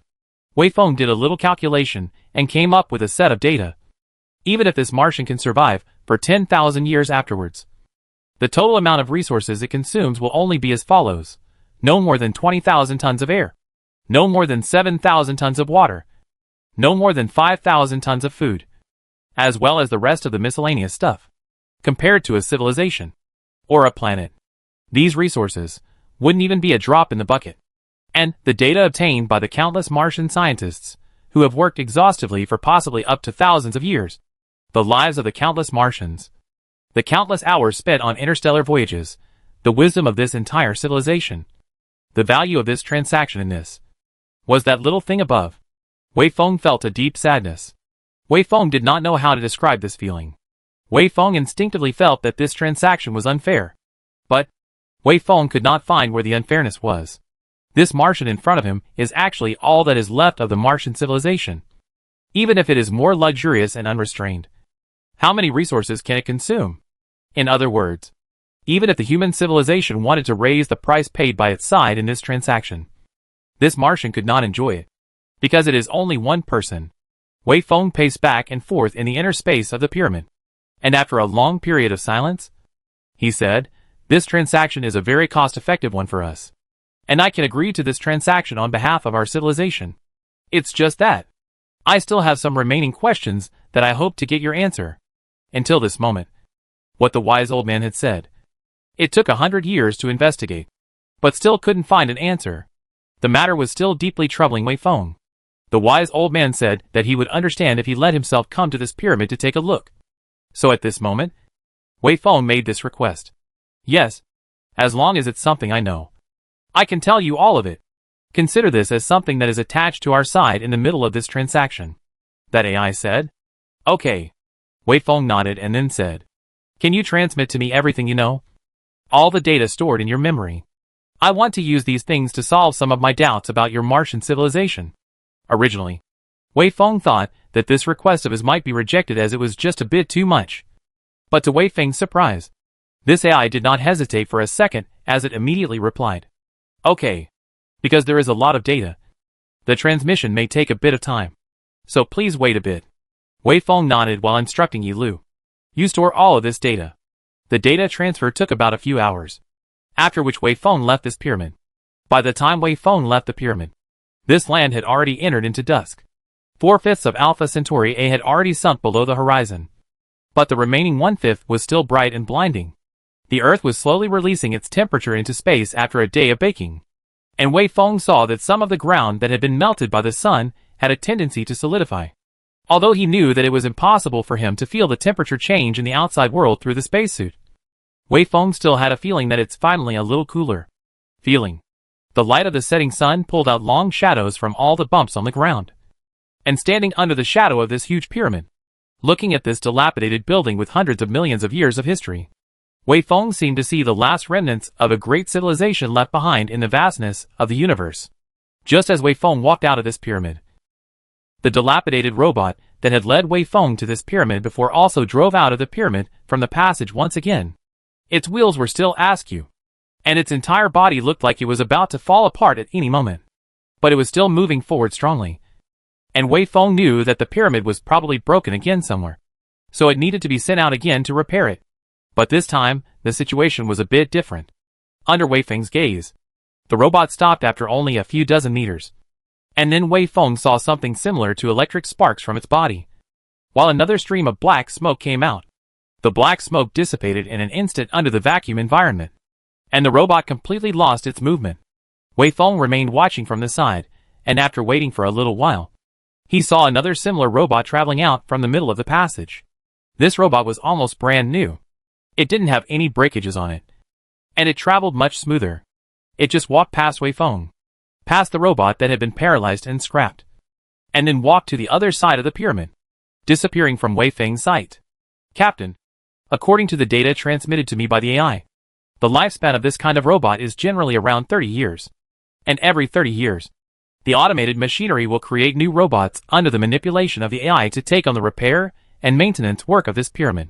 Based on one robot per 30 years, 500 million years, there would be nearly 17 million robots. In that long time that had passed, so many robots had perished on this planet. What? Have you already collated some information? Wei Feng inquired to Yi Lu. Yi Lu immediately replied, Yes, Captain. I have already collated some valuable information. Based on my own logical judgment mechanism, I think that I probably know what the problem that has been plaguing the wise old man for nearly 100 years of time really is. At this moment, Alpha Centauri A had completely sunk, but the blue night star above it was not plunged into pitch blackness. This was because it was a double star system. And in addition to star A, there was also star B. Star B of Alpha Centauri was hanging in the celestial sphere at the moment. It was bright, many times brighter than the full moon above Earth. After star A disappeared, star B continued to take on the task of illuminating the blue night star. The universe was a deep blue color to the point of being dark. But under the light of star B, the sky above the blue night star looked like it was blue. Wei Feng knew that this was the origin of the name Blue Night Star. This was the origin of the name Blue Night Star. The stars were dotted, and the moon was in the sky. If one ignored the harsh natural environment of the Blue Night Star, this was really a wonderful picture. So Wei Feng casually sat down on the ground, leaning his back against a rock, and while looking at the magnificent sky, he said to Yi Lu, Have you already parsed out what exactly is the problem that's troubling the wise old man? Then well, tell me about it, Yi Lu said after a moment of silence. Before I tell you this problem, I need to tell you some of the rest of the things. First of all, our initial speculation that the Martian civilization had once recuperated above the Blue Night Star was correct. This is clearly recorded in this document, which says that the Martian civilization survived on the Blue Night Star for more than 300 years, during which time they used the inexhaustible solar energy as a source of energy, and built a large number of living quarters with the rich mineral resources of this place as materials. During this period of time, although their level of technology has degraded for 50 years, their total population has skyrocketed from less than 200,000 to nearly 30 million. Oh, Wei Feng said indifferently. This is a great thing for the Mars civilization in the first place, as long as the population base is restored, the degradation of technology can be curbed. And thanks to those key data accumulated by the interstellar voyage, it's entirely possible for the Mars civilization to break through the limitations of the dead end in one fell swoop and truly cross into the interstellar era. But Mars civilization eventually perished, Yi Lu said. Why? Was it because of the war? Yes, because of the war, Yi Lu said. Where is the enemy coming from? Wei Feng asked again. From within the Martian civilization, Yi Lu said. Regarding this is how they describe it. In order to better survive, as well as develop our technology, we opened this box. And when we released it, we did reap many benefits. But with the slow development of time, we found that it had become somewhat out of our control. As the situation became increasingly worse, we had to launch a huge-scale war for the elimination of it. And in the end, it was completely wiped out by us. And our civilization completely declined. And our population was reduced from over 30 million at its peak to less than 10,000. What we were left with was devastation. Our homeworld was destroyed, and our technological heritage would have been destroyed as well. But fortunately, because of the highest level of protection, those most crucial scientific data are still well preserved. Just, if our civilization is going to perish, what is the use of these scientific data? We originally thought that it was an angel, but it is actually a demon. From the moment it was unleashed, it had already doomed our civilization to its eventual demise. Chapter 265 Artificial Intelligence. It's a demon? Wei Feng muttered. Then what is the demon? Yi Lu said. Most of this information it handed over to me is among the operation logs left behind by this base over a long period of time. And excluding these things, the rest of the valuable information is very limited. The descriptions of this so-called demon among these materials are equally few. Wei Feng was stunned for a moment. According to the descriptions, it was this demon that eventually destroyed the Martian civilization, causing it to decline from its revival until its demise. So by all rights, the Martian civilization should have left a lot of records on this demon. But why isn't there much description? I think that this should be because the one who left this information intentionally removed and concealed it, Yi Lu replied. They don't want us to know what the demon really is. Nor do they want us to know what the way to destroy this demon is. Perhaps, That sleeping Martian knows all of this. The reason it didn't leave a record was to use it as a bargaining chip for us to resurrect him. Obviously. Only by resurrecting him will he be able to answer these questions of ours. Wei Feng said. If we summarize the information we have, we can make these speculations about this demon. 1. This demon was born within the Martian civilization, and they created this demon with the original intention was to use it to serve themselves. And this demon did bring benefits to the Martian civilization in the early stage. Secondly, this demon possesses a very powerful strength, and its strength is strong enough to have a war with the Martian civilization and directly lead to the final destruction of the Martian civilization. 3. This demon left behind a large number of battleship fragments. Then it's obvious where this demon is pointing. Perhaps it's an AI. The only option that fits all three of these speculations is an AI. It was certainly made by the Martian civilization. And it was also clear that an AI would have brought a lot of benefits to the civilization itself in the early stages of its birth. And it would also fit in with what had been said amongst the information about the demons being out of their control in the later stages. Furthermore, it is reasonable to assume that the AI would be able to build a large number of warships out of its own ability and engage in war with the Martian civilization, as long as the existence of artificial intelligence was assumed. Many of the questions Wei Feng had encountered in this forward journey would be perfectly answered. There is just one thing: this kind of artificial intelligence with complete self-awareness. Is it really possible to exist? Even if it really exists in the universe, does the Mars civilization really have the strength to create it? Wei Feng expressed his doubts about this. But the descriptions in the information all pointed to the option of artificial intelligence, which made Wei Feng feel a little puzzled. I think about that. We can't think clearly, Yi Lu said. That problem that has plagued the wise old man for nearly 100 years is exactly the same. The wise old man has been researching how the Martian civilization actually perished, and has been researching what demons actually are. Wei Feng nodded. Indeed, this question has great significance. There are similarities in the paths of development between different civilizations. When the Martian civilization encountered a dead end, our human civilization also encountered a dead end. Now, the Martian civilization ended up dying because of a demon. Then, it is highly likely that our human civilization will also encounter this demon in the future. If we don't make preparations in advance, it is equally likely that our human civilization will die as a result. This issue is indeed worth spending 100 years exploring. I think it's better for us to leave this problem to someone else, Yi Lu said. It's impossible to get to the truth of the matter without resurrecting that Martian. And the only way to resurrect that Martian is to send those key scientific data back to the solar system, and wait for the human civilization to get through this catastrophe, and to make a great development in science and technology before we can resurrect that Martian. The future human civilization will solve this problem. Wei Feng nodded. Indeed, it's better to leave this problem to the future human civilization to solve. The current us, sending those scientific data back to Earth is the most important thing. Until now, apart from the demon. Aside, all the doubts in Wei Feng's mind about the Martian civilization had been answered. Wei Feng had basically deduced the history of the Martian civilization. Firstly, a civil war broke out because of the death knots they encountered. And during the civil war, a certain force laid its hands on the sun, resulting in the survivors having to escape from the solar system after the end of the war and head to the South Gate 2 galaxy. After arriving at the South Gate 2 system, they recuperated for hundreds of years. But because of the demon, the entire civilization eventually became extinct and disappeared from the universe. It must have been a magnificent epic. In this whole process, I don't know how many shocking stories happened, but all of them were buried in the dust of time, never to be reproduced again.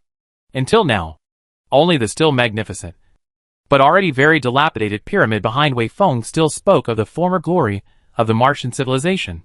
We'd better go back into the base, Yi Lu said. That mysterious old man must still have a lot to say to us. Just wait a little, Wei Feng said and turned his body, placing his sight on top of that pyramid behind him. His expression was calm and unperturbed, as if he was thinking about something. Yi Lu did not disturb Wei Feng at this time. After Wei Feng made a request to wait for a while, Yi Lu began to be silent as well. However, Wei Feng slowly opened his mouth. Wei Feng slowly said, "Individuals depend on civilization to survive. But what if civilization is all gone? This universe will never find their own kind again. And their own feelings can never be experienced by the rest of the lifeforms. Even if you are in the middle of the most prosperous city, But that city is not your own. The life form is more. You will always be alone. This is how lonely it is. The deepest loneliness is not being alone. But you know very clearly in your heart that you will never be able to meet your own kind again. This universe, no matter how big it is, has nothing to do with you. This is the tragedy brought about by the decline of civilization. This scene had already been staged on the Mars civilization. And Wei Feng did not want this scene to be repeated on the human civilization. Because, if the human civilization perishes, he himself will be reduced to the same situation as this Martian. The distant outer star system. The desolate and lonely blue night star. On which there were and only two people. One belonging to the Martian civilization. And one belonging to the human civilization. Let's go. Let's go back. Wei Feng finally sighed, and turned around to leave the place. Chapter 266, You Go. Once again, Wei Feng arrived in the middle of the base left behind by that mysterious old man. Facing the empty room, Wei Feng said, I'm back. And I know what the problem that has plagued you for nearly 100 years is. The wise old man's voice then sounded. Very well. Since you already know, then our exchange can continue. I know that at this moment. You must have some thoughts about that demon in your mind. And you probably think that it's an AI that has become self-aware. Right? Wei Feng nodded silently. Although artificial intelligence. This explanation still had some slight flaws. But it had to be said that the AI explanation was the most reasonable. Apart from this answer, Wei Feng couldn't think of any other explanation. But I'm going to tell you clearly.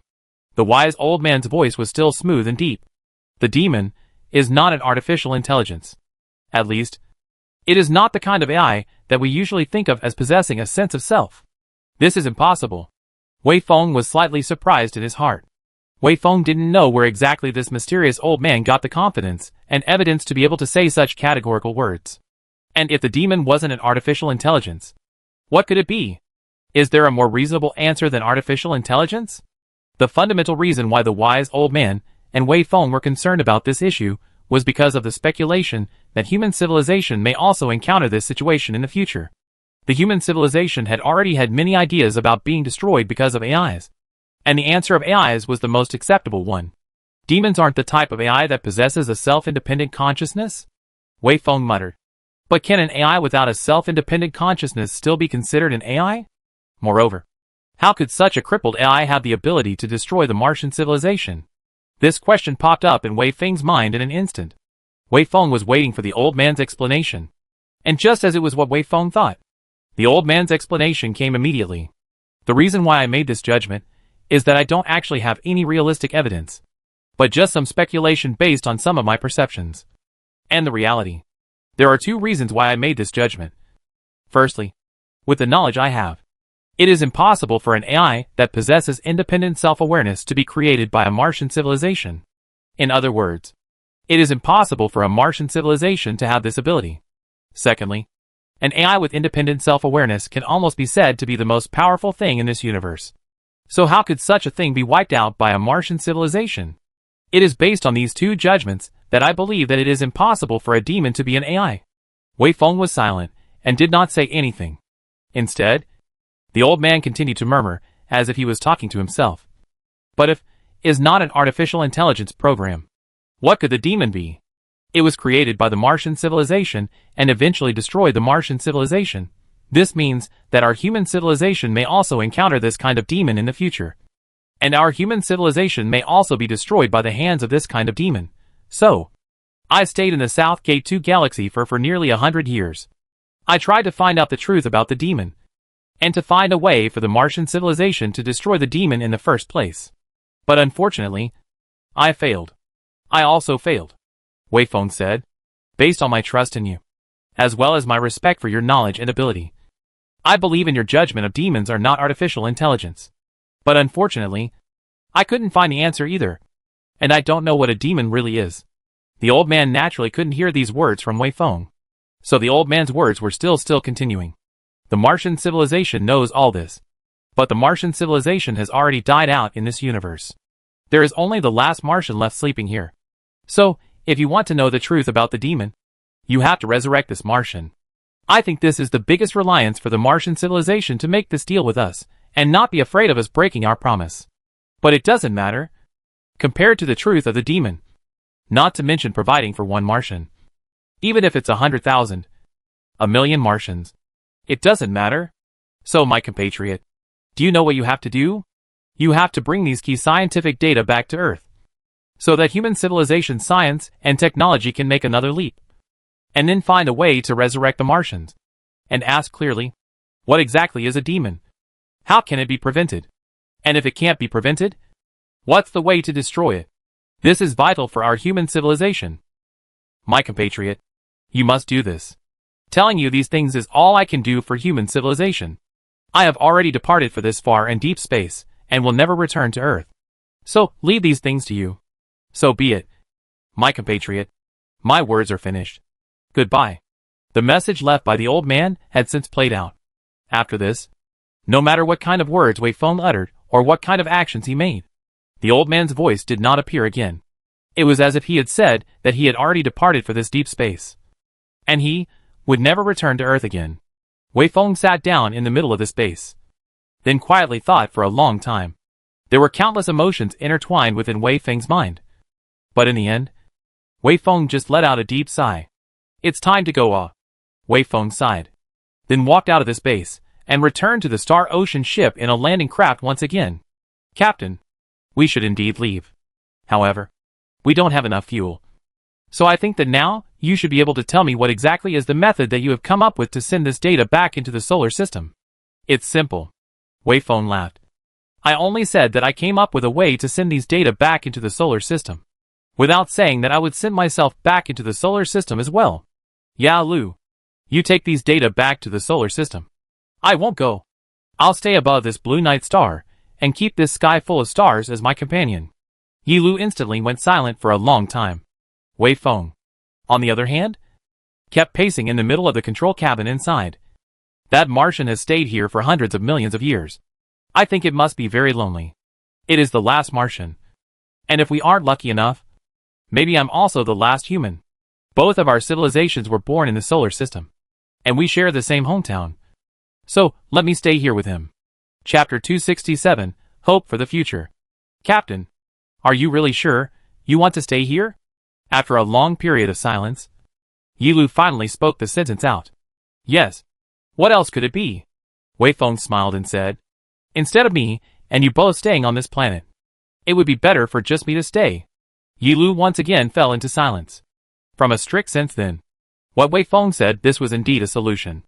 Wei Feng not going back would mean that many of the equipment and supplies on top of the Star Ocean ship could be dismantled.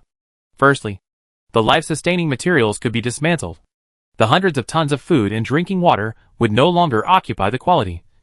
And all the equipment that had been added to maintain Wei Feng's survival, such as the hibernation system, the temperature control system, the pressurization system, the radiation protection system, etc., could also be dismantled.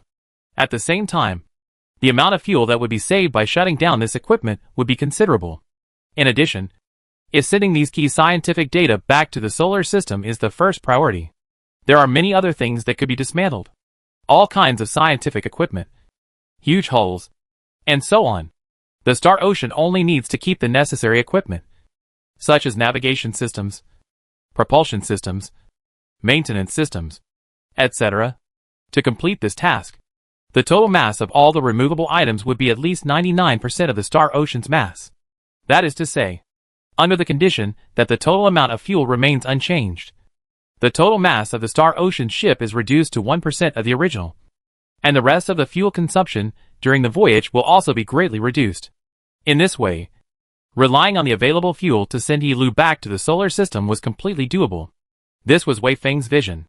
It is so simple, yet it seems so cruel.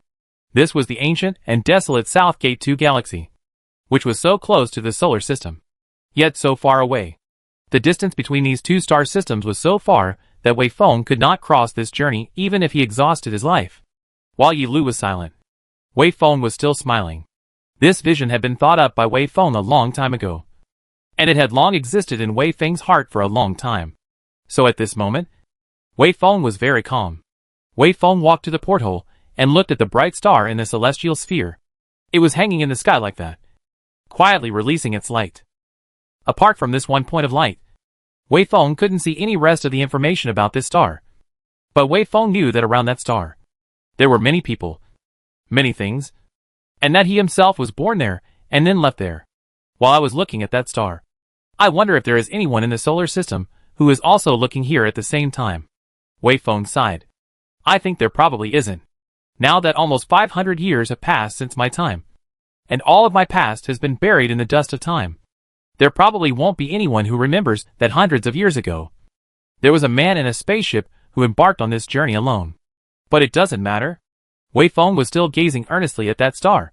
You guys can forget me, but I won't forget you. I will always remember that I came from that star. And I will also always remember that my name is Wei Feng. And I am a human. Captain, are you really sure you want to do this? Yi Lu asked this question for the third time. Wei Feng then turned around and looked at the place where the voice came from and said, Of course. All right, Yi Lu said. I'm just a piece of program. My mission then lies in assisting you to complete your instructions. My maker didn't give me the power to interfere with your decision in the first place. Since you, Captain, have already made your decision, then, I promise you, I will definitely send these scientific data to the middle of the solar system. For sure. Actually, there's no need to be so sentimental. Yi Lu. Wei Feng smiled and said, Maybe, in the future we will still have the chance to meet. If we are lucky enough. If at this moment our human civilization still hasn't laid hands on the sun, these key scientific data will play a very amazing role. I think the war will stop quickly because of these data. And our human civilization's science and technology will produce another leap. At that time, I think that there will definitely be people who will remember me, who is still stranded in the middle of the South Gate 2 galaxy. And there will definitely be people who will come to pick me up. Wei Feng's speculation was not without reason. The reason why there was a war breaking out was because of the lack of resources. This situation was like two beggars fighting over a piece of steamed bread. There is only one piece of steamed bread.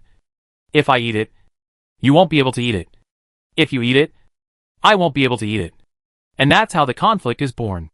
And if at this time, a rich man came to tell the two of them, as long as to stop the conflict, there will be countless food provided to them, then these two people will continue to fight? Even a fool would stop the conflict at this time. The current situation is exactly like this. This key scientific data foretells an extremely bright future. As long as it is thoroughly researched, the human civilization can begin large-scale interstellar colonization.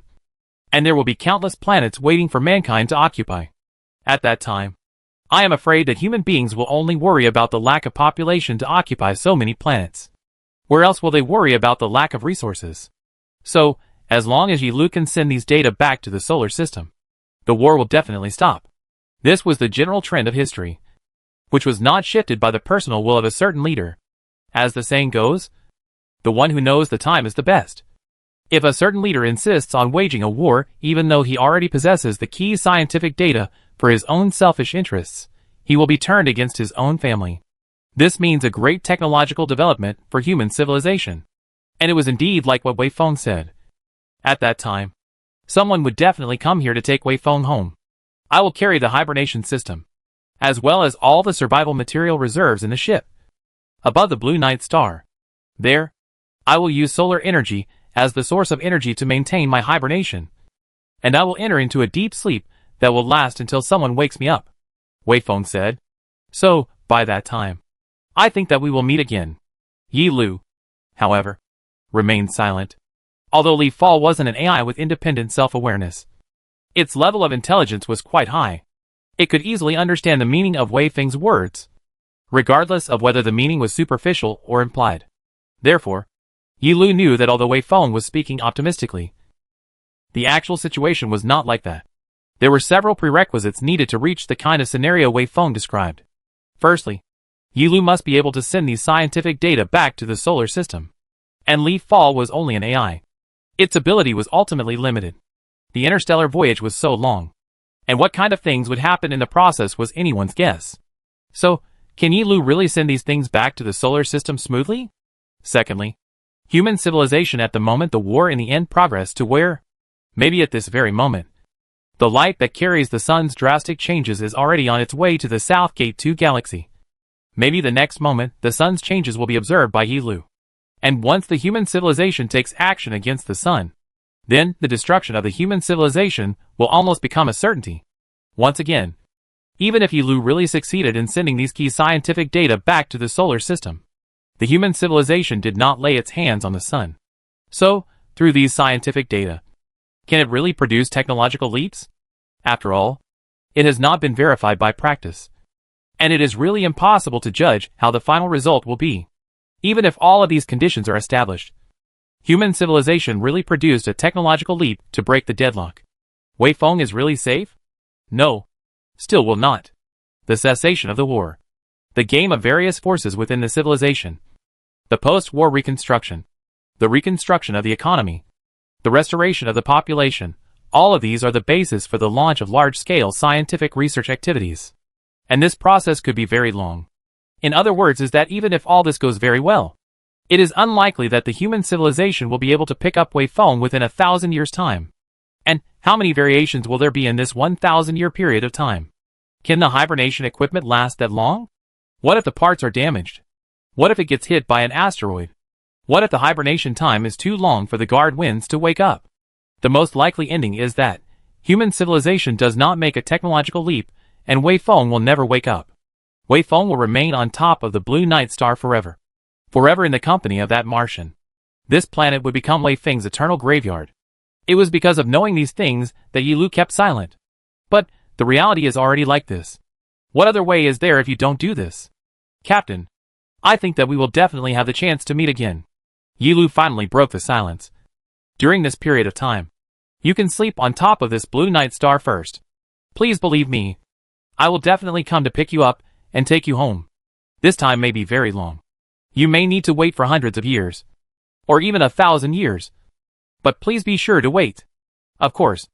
AIs don't lie. I naturally believe you when you tell me this. Wei Feng smiled and nodded. Then, let's get to work. The Star Ocean ship is a big guy. It's not an easy thing to dismantle it yet. Alright, Captain. Please wait for a while.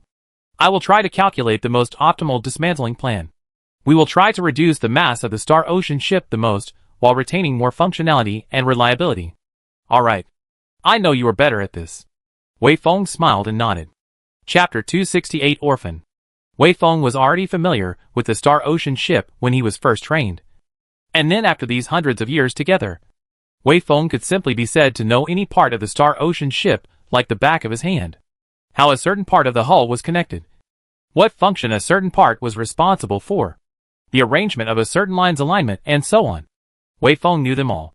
So after Yilu finally formulated 3 alternative dismantling plans, Wei Feng quickly chose the optimal one from them. And then started working. The Star Ocean ship began to rapidly shrink under Wei Feng's hard work. When the human civilization had tens of millions of people involved to finally build it. Now, dismantling it only required Wei Feng alone. It was always easier to destroy than to build. And at this moment, Wei Feng had perfectly verified this guideline. The Star Ocean ship was huge. Yet it looked fragile under Wei Feng's planned demolition. At least 90% of its hull had been dismantled. And all kinds of wiring had begun to be exposed directly to space. So now it looked very messy. The dismantling work took more than 2 months to complete. And after that, it was time to reassemble the ship. Wei Feng needed to reassemble the most critical equipment and ensure its reliability as much as possible. The workload of the assembly work was much smaller than the previous disassembly work.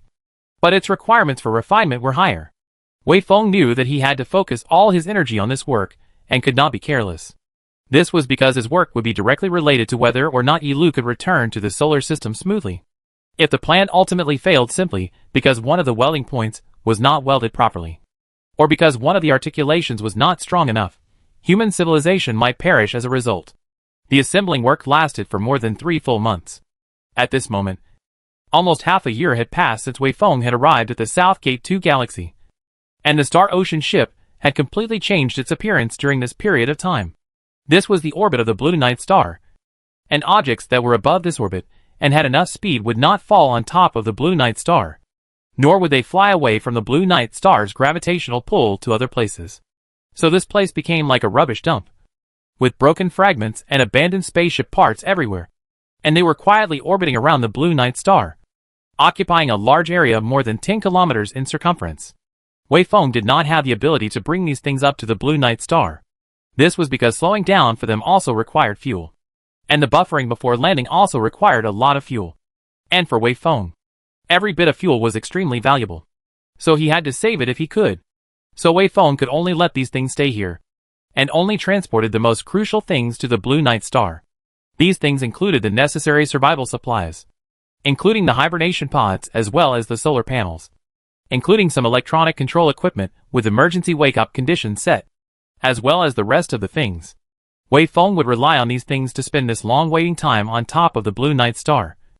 Or, until eternity is not certain. At this moment, the Star Ocean ship had shrunk to the size of a house, and its mass had been reduced to less than 200 tons. Yi Lu then resided in it, and controlled the operation of the entire ship. At this moment, Wei Feng was sitting in the landing bay, orbiting the Blue Night Star along with the Star Ocean ship and all the debris, looking at the strange-looking, not at all beautiful brand-new Star Ocean ship in the distance. Wei Feng's heart was full of emotions. "Leaf fall, you can depart," Wei Feng said. "We'll see you from now on." "Captain." Yi Lu only said these two words. The next words were not said again.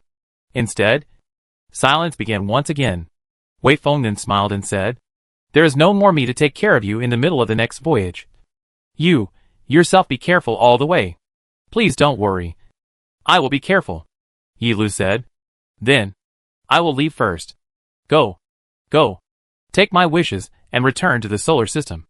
Wei Feng waved his hand at the Star Ocean ship through the reinforced glass of the landing bay, and a beam of light blue light was seen jetting out from the rear of the ship. Under the impetus of this beam of light, the speed of the Star Ocean ship was slowly increasing, which caused it to gradually stagger the distance between it and the landing bay that Wei Feng was traveling in.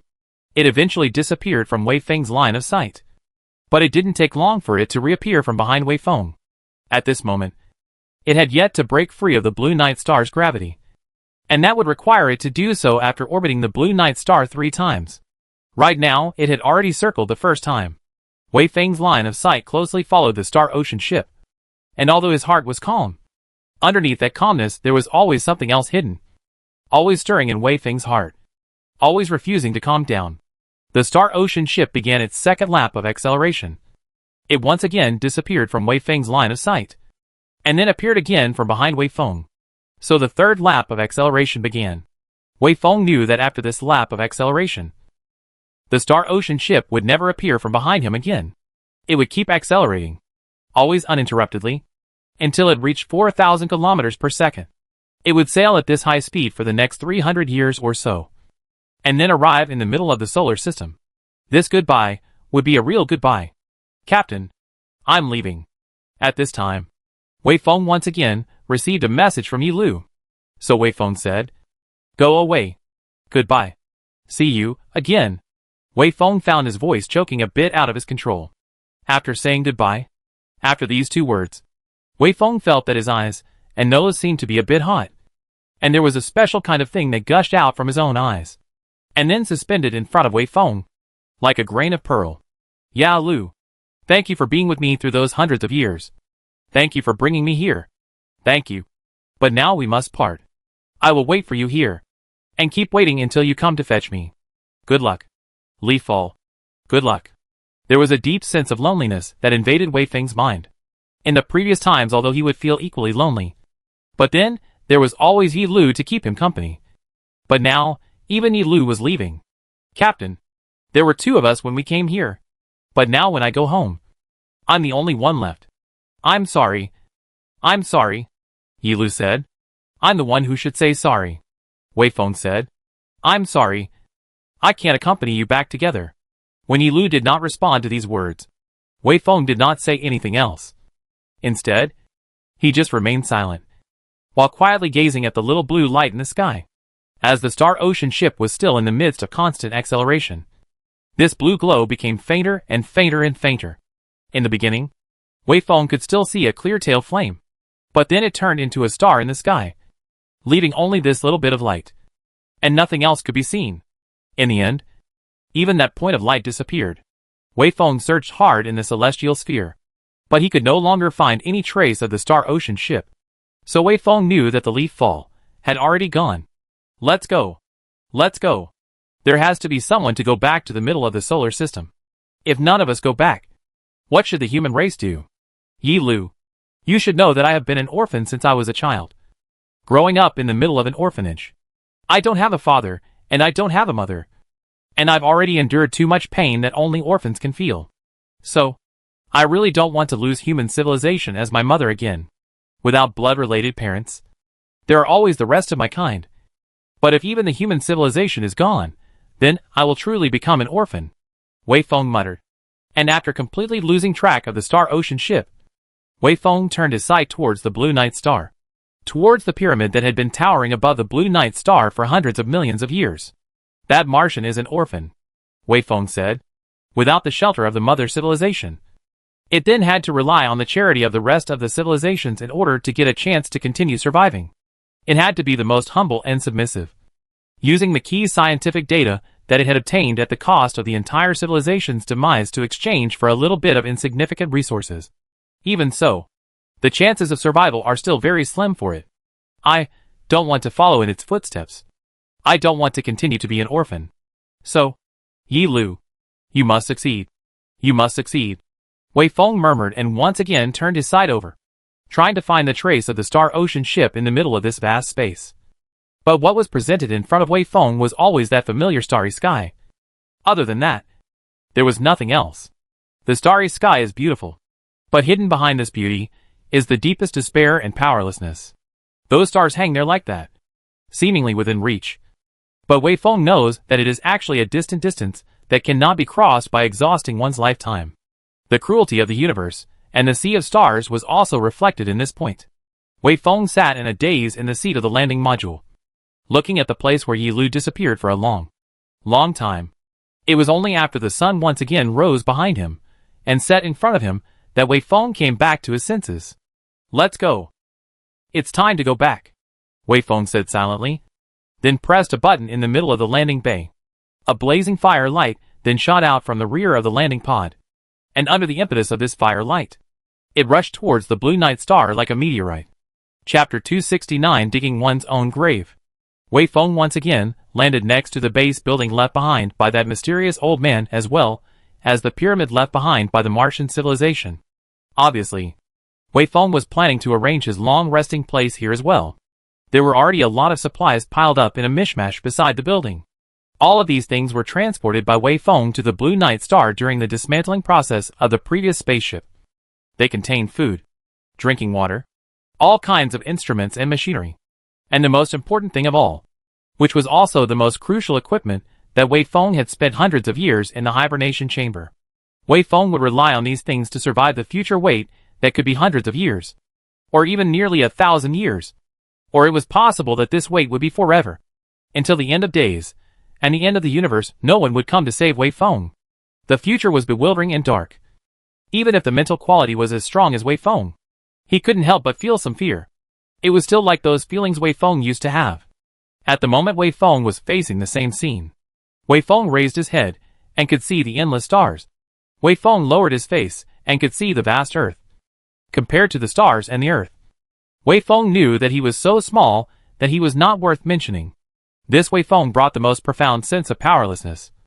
Wei Feng knows that, in addition to the fate entrusted to the heavens, and then into the endless waiting in addition to, themselves cannot do anything.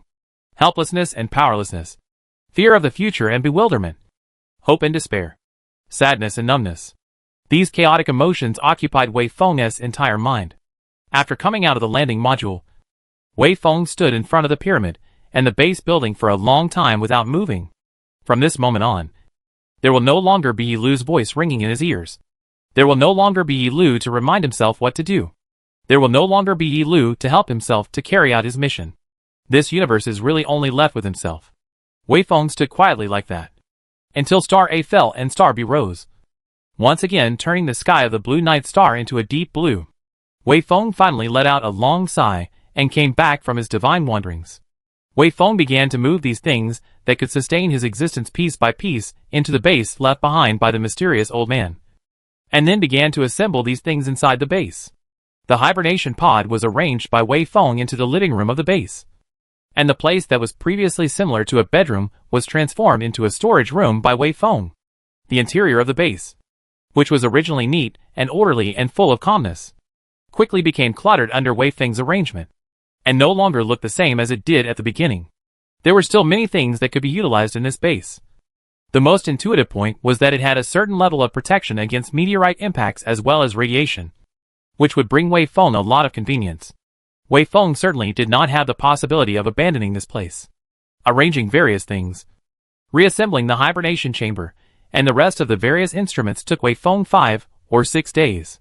During these 5 or 6 days, Wei Feng unceremoniously occupied this place, treating it as his home. Wei Feng used the kitchen left behind by the old man to cook food, of course. The food Wei Feng cooked himself was not as good as the food made by Yi Lu.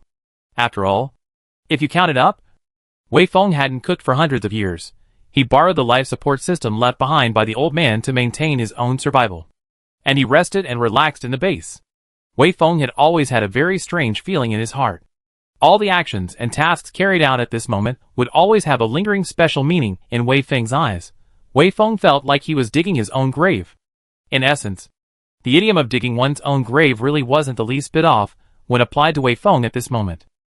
Wei Feng set himself up for all of this, and then laid down into the hibernation chamber that was like a coffin. And it was very likely that just like the dead people, this sleep would have no chance of waking up again. Wei Feng ended up using nearly half a month's time to complete all of this. And then Wei Feng started the modification work on the solar panels. This base naturally had its own solar energy acquisition system, but it was only used to maintain the base itself. It was not suitable for Wei Feng to use. Wei Feng had to use the solar panels he brought with him in order to maintain the normal operation of the hibernation pod. Just like planting a tree, Wei Feng dug out many trenches and holes before the base, and then planted those solar panels in rows and rows there, and buried all sorts of cables in the ground. It was unwise to subject these cables to all sorts of cosmic radiations, as well as the high temperatures of the Alpha Centauri A star. Although Wei Feng still had doubts about the protective ability of the Blue Night, the Earth layer of the Blue Night star, burying them underground was better than exposing them directly to the cosmic space. Setting up the solar panels took Wei Feng a few more days, and after all the hardware facilities were set up, Wei Feng started to get busy with the software program. Something like hibernation could not be done by a person. It had to be done with the assistance of an automatic program. The set of software programs designed by Wei Feng involved automatic execution, automatic awakening on expiry, simple conditional execution programs, risk warning programs, and so on. Wei Feng's ability is naturally not as good as those computer experts who created the leaf drop, which led to Wei Feng wrote the program is much rougher than the leaf drop. But after all, it can still be used. It is better than nothing. Wei Feng did not think of copying Yi Lu, so that the replica Yi Lu also stayed on top of the Blue Night star to accompany himself. But after thinking about it, Wei Feng finally gave up this idea, because Yi Lu's writing used a brand new programming mindset and language. Using this programming mindset and language written out of the program has a very high degree of intelligence. At the same time, for the hardware demand is also high to a horrible degree. Even if Wei Feng could make a copy of Leaf Drop, the Blue Night star did not have the hardware equipment to run Leaf Drop, not even a simplified version of Leaf Drop. So at a situation where there was really no other way, Wei Feng only had to take matters into his own hands to write a simpler program. After completing all this work, more than a month had passed. After finally writing out this set of programs, Wei Feng habitually said, "Yi Lu, come and help me check the stability of the program." But this time Wei Feng did not hear Yi Lu's voice.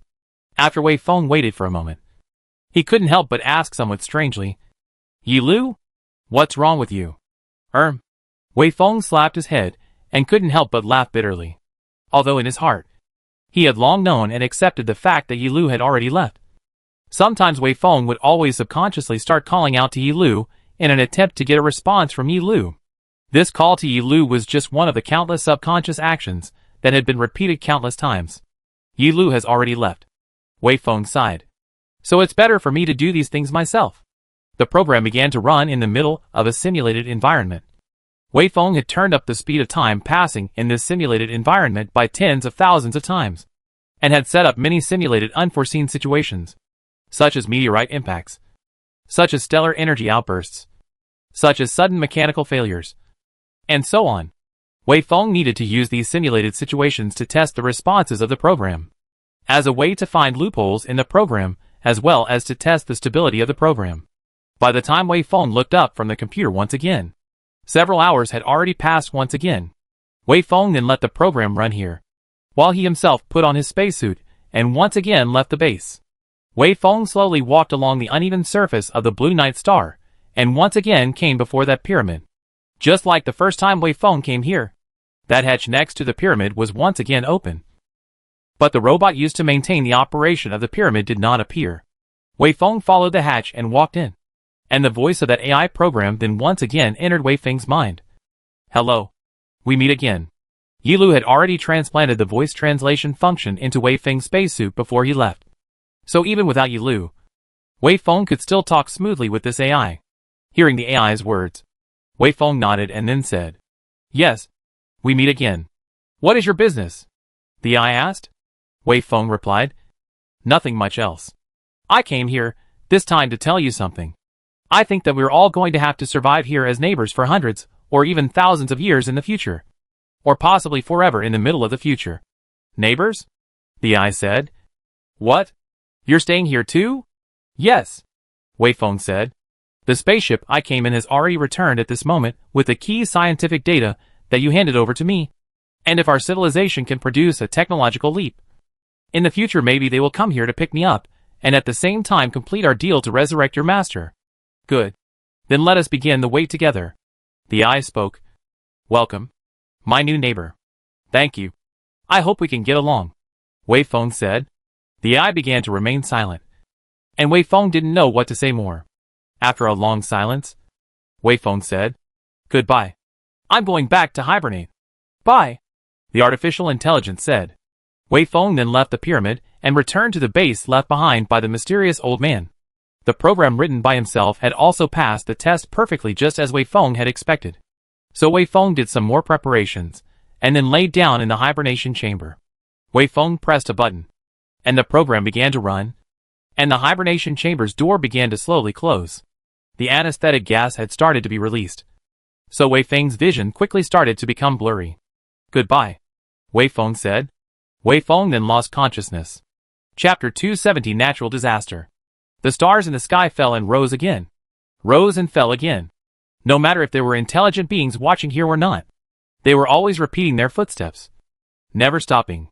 This situation may make people's hearts give birth to a lot of feelings. And thus began to explore the meaning of life, as well as the relationship between life and the universe and so on. But the meaning is only an abstract concept of the living organisms. The meaning of the universe is probably meaningless. Or, whether there is no meaning, it is always there, unchanging for eternity.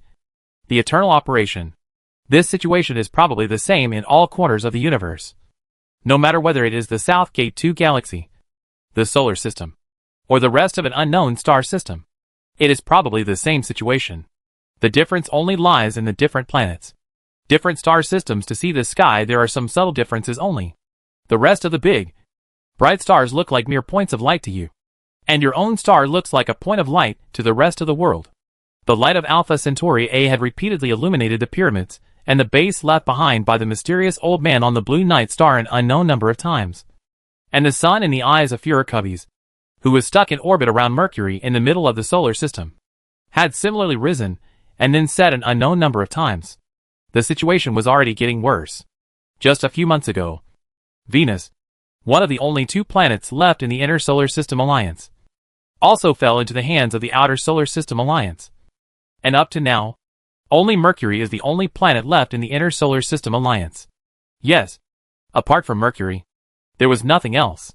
Without an administrative planet, without a resource planet, under the predicament of resource shortage, the people of the Inner Solar System Alliance could only rely on inefficient solar energy and crude food grown with soilless cultivation technology to survive. Mercury was a heavy industrial planet, and it was not really suitable for human survival. But apart from Mercury, the soldiers as well as the people of the Inner Solar System Alliance led by Furicubes had nowhere else to go. All conflicts as well as wars start out as a matter of interest. Only when the war reaches a certain stage, it gets attached to many remaining attributes. Differences in values, for example, or disagreements over certain concepts, can be used as excuses to continue the conflict. Among these excuses, one of the most important and easily accepted by the public, and one that can stir up the public's emotions, is national sentiments. The concept of ethnicity, which has long since disappeared, has been brought up again in the context of the entire solar system war, with the inner solar system alliance being one ethnicity, and the outer solar system alliance being another. So the problem is even more complicated, because there are too many conflicts, too much bloodshed. These two peoples have fallen into the immortal hatred. The situation at this moment can no longer simply use the dispute of interests to measure the term. At this moment, the situation can no longer be measured simply by the term competition of interests. So, even if the situation of the inner solar system alliance has been so bad, the entire solar system, in addition to Mercury, this barren planet, there is not an inch of land. And Mercury has been surrounded by the fleet of the outer solar system alliance. At any time may be lost. Inner solar system, there was not a single person in the alliance who was willing to surrender either. All of them firmly held one belief. That is, resist to the end and never compromise. It was because the situation was getting worse and worse that in the recent past, head Cubbies had fallen into this kind of contemplation more and more often. And so it was now. Cubbies stood in front of the highly filtered glass, staring blankly at the distant sun that was the size of a millstone. After the high level of light filtering, the sun's luminosity had been greatly reduced, and instead of being blinding, it appeared to have a dark reddish color. Führer Cubbies just watched in silence, not moving a muscle. An aide came hurrying from beyond the hatch. The Führer's eyelids twitched, but did not turn around. That aide then directly said, "Führer, the latest battle report. The outer solar system alliance has gathered more than 100,000 warships are converging on Mercury. At this moment, the fleet has already crossed the Earth's orbit, and at most, it will only take no more than 5 days to arrive at us. The mood of resistance among the population is high, and the morale of the army is equally high. So far, there has been no inclination of public opinion to surrender, and all are ready to fight until death. The number of battleships that our side can gather at present is. The number of soldiers is. The strategic staff has put forward a number of operational proposals in this regard, and has unanimously reviewed and approved the utilization of the natural disaster class strategic weapon program." Führer Cubbies calmly turned around and quietly looked at the aide in front of him, whose face was ruddy due to his over-emotional state, before saying, "All right, I understand." The aide saluted and was about to turn around and leave when Führer Cubbies suddenly said, "Wait a moment." The aide immediately turned around and quietly waited for further instructions from Führer Cubbies. But to his surprise, Führer Cubbies began to fall silent. The aide then carefully remained silent as well, and continued to wait. After a long time, Führer Cubbies sighed, and then said in a somewhat tired tone, "The following questions. I would like you to answer them from a personal perspective. You don't need to consider any of the rest of your positions. Just answer them with your personal thoughts." "Okay," the assistant replied respectfully. "I would like to ask you what you think about this matter of the natural disaster class weapons vetting and approval." Führer Cubbies spoke slowly, then turned around once more, placing his eyes on the distant sun again, and his tone began to become deep and low. "What we all know, including those in the outer solar system alliance, is that as soon as a natural disaster class weapon is dropped on the sun will immediately start to become berserk, and the sun's fury will destroy everything in this solar system." Führer Cubbies had originally thought that his aide's reply would be a bit hesitant, but the aide did not. After the Führer's words were finished, the aide immediately replied, "Even if the entire solar system were to be destroyed, it would still be better than having this solar system occupied by those dog bastards from the outer solar system alliance. They don't allow us to survive. They deprive us of our resources, our planet, and slaughter our people. Since that's the case, it's better for everyone to die together." The corner of Führer Cubbies' mouth twitched slightly. He smiled with some difficulty before continuing. "Is this your own true thoughts?" "Yes," the aide immediately said. "Not only is it my own thoughts, but it is also the common thoughts of all the people of our inner solar system alliance." "All right. I see. You go out," Führer Cubbies said. The aide then saluted the Führers back once again and walked out of the chamber. Alas! Führer Cubbies let out a deep sigh before casting his eyes on the distant sun again. Just like what that aide had reported, the fleet of the outer solar system alliance had arrived at the edge of Mercury after 5 days. At the same time, just as Führer Cubbies and the strategic staff had predicted, The fleet of the Outer Solar System Alliance did not attack immediately, but merely waited for something. The two sides entered a temporary stalemate. Führer Covey's knew why. It was because he had the natural disaster class strategic weapon. He didn't have the ability to defeat the other side, but he had the ability to die with the other side. Under the intimidation of this weapon, the Outer Solar System Alliance did not dare to act rashly. But how long could this dangerous balance of deterrence? Like walking a tightrope. Last, Covey's head of state knew that the Outer Solar System Alliance also possessed the same bitter hatred towards the Inner Solar System Alliance that was so thick that it would not end in death. So, the final showdown will definitely be fought. It is only a matter of time. This stalemate lasted for several months, during which both sides conducted a large number of tests. Many skirmishes broke out. After a long wait that would drive anyone crazy, the final battle finally came. The final outcome of the war was not what Führer Covey's had expected. Just as he thought, the Inner Solar System Alliance was once again defeated. Führer Covey's knew that the time had come to the last minute. At this moment, the members of the strategic staff and all the high officials of the Inner Solar System Alliance were all gathered in the conference room, while a sealed-up box was placed in front of Führer Covey's. "My Führer, please enter the password and activate the natural disaster class weapon," a member of the strategic staff said. "The situation has become irreversible, and our defeat is a foregone conclusion. Our dead warriors and people cannot die in vain. We must make the Outer Solar System Alliance pay." "Good," Führer Covey said calmly. "Since all of us have made this decision, then I will go and carry it out." The Führer opened the box with a smooth hand, and after passing the identity verification, the Führer's hand pressed on top of that red button. As soon as this button was pressed, the natural disaster strategic weapon that was strong enough to affect the entire sun would be launched.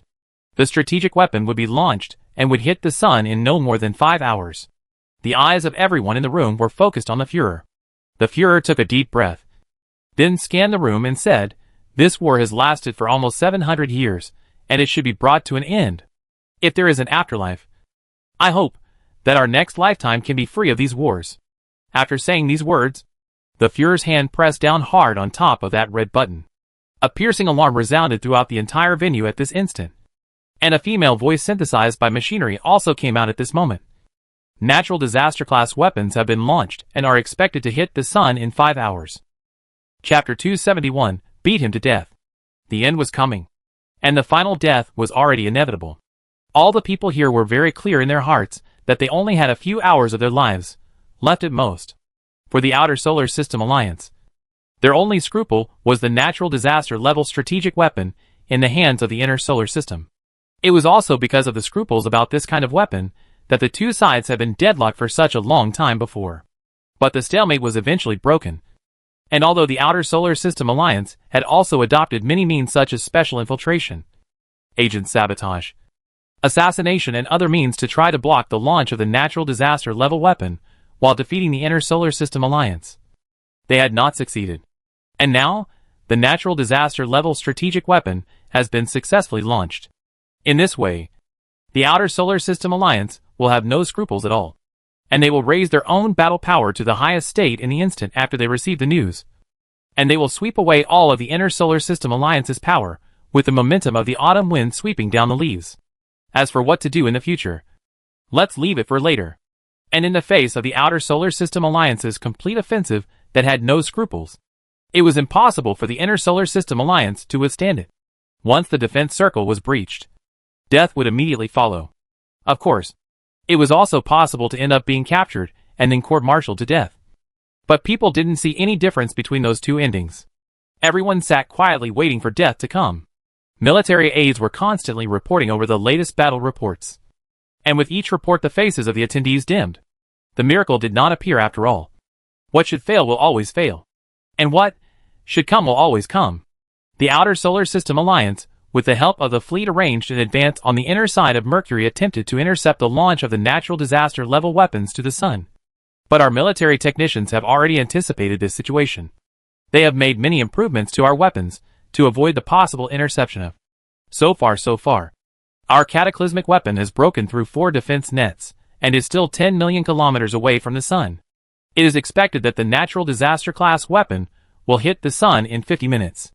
The natural disaster class weapon can accelerate from a static state to a high speed of 3,500 kilometers per second in just a few tens of minutes. Such strong maneuverability is not comparable to any spaceship.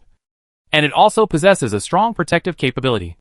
Under such circumstances, it is almost an impossible task for the Outer Solar System Alliance to intercept it successfully. The Outer Solar System Alliance is making their last attempt at interception. Well, they still failed. There is no longer any obstruction between the Cataclysmic class weapon and the Sun. The weapon is expected to hit the Sun in 20 minutes. The fleet of the Outer Solar System Alliance has begun an emergency evacuation. The war stopped just as abruptly. No one would want to face an angry Sun.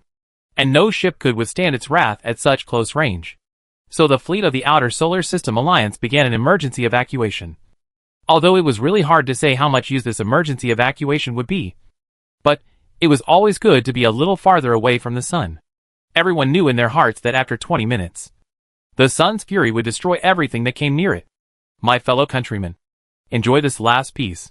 Führer Covey spoke faintly. Führer Covey seemed to have something else in mind within his words. But no one was aware of this right now. Countdown 10, 9, 8, 1, 0. The Apocalypse-class weapon has successfully struck the Sun.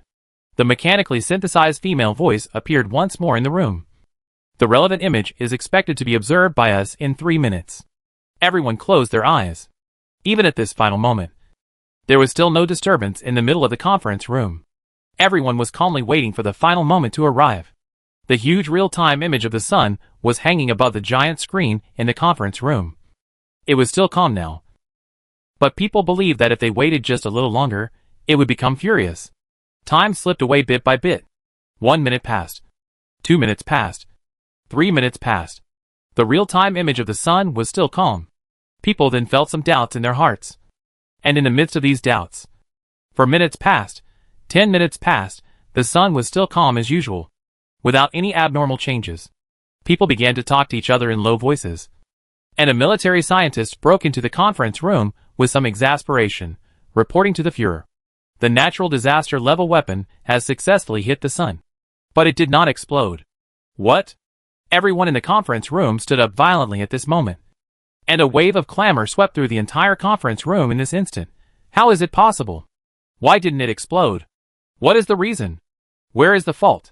What the hell is going on here? Who is responsible for this? Investigate. Investigate immediately and find this person out. Countless people were arguing here. Countless people were clamoring here. But only the head of Covey's was calm. Even as he looked at these countless agitated people in the middle of the conference room, the corners of Führer Covey's mouth actually surfaced a smile of relief. There's no need to go investigate. Let me tell everyone what's going on. Führer Covey spoke calmly. And it was like there was a kind of magical magic in those words, making the conference room instantly return to silence. This matter was done by me, Führer Covey said with a smile.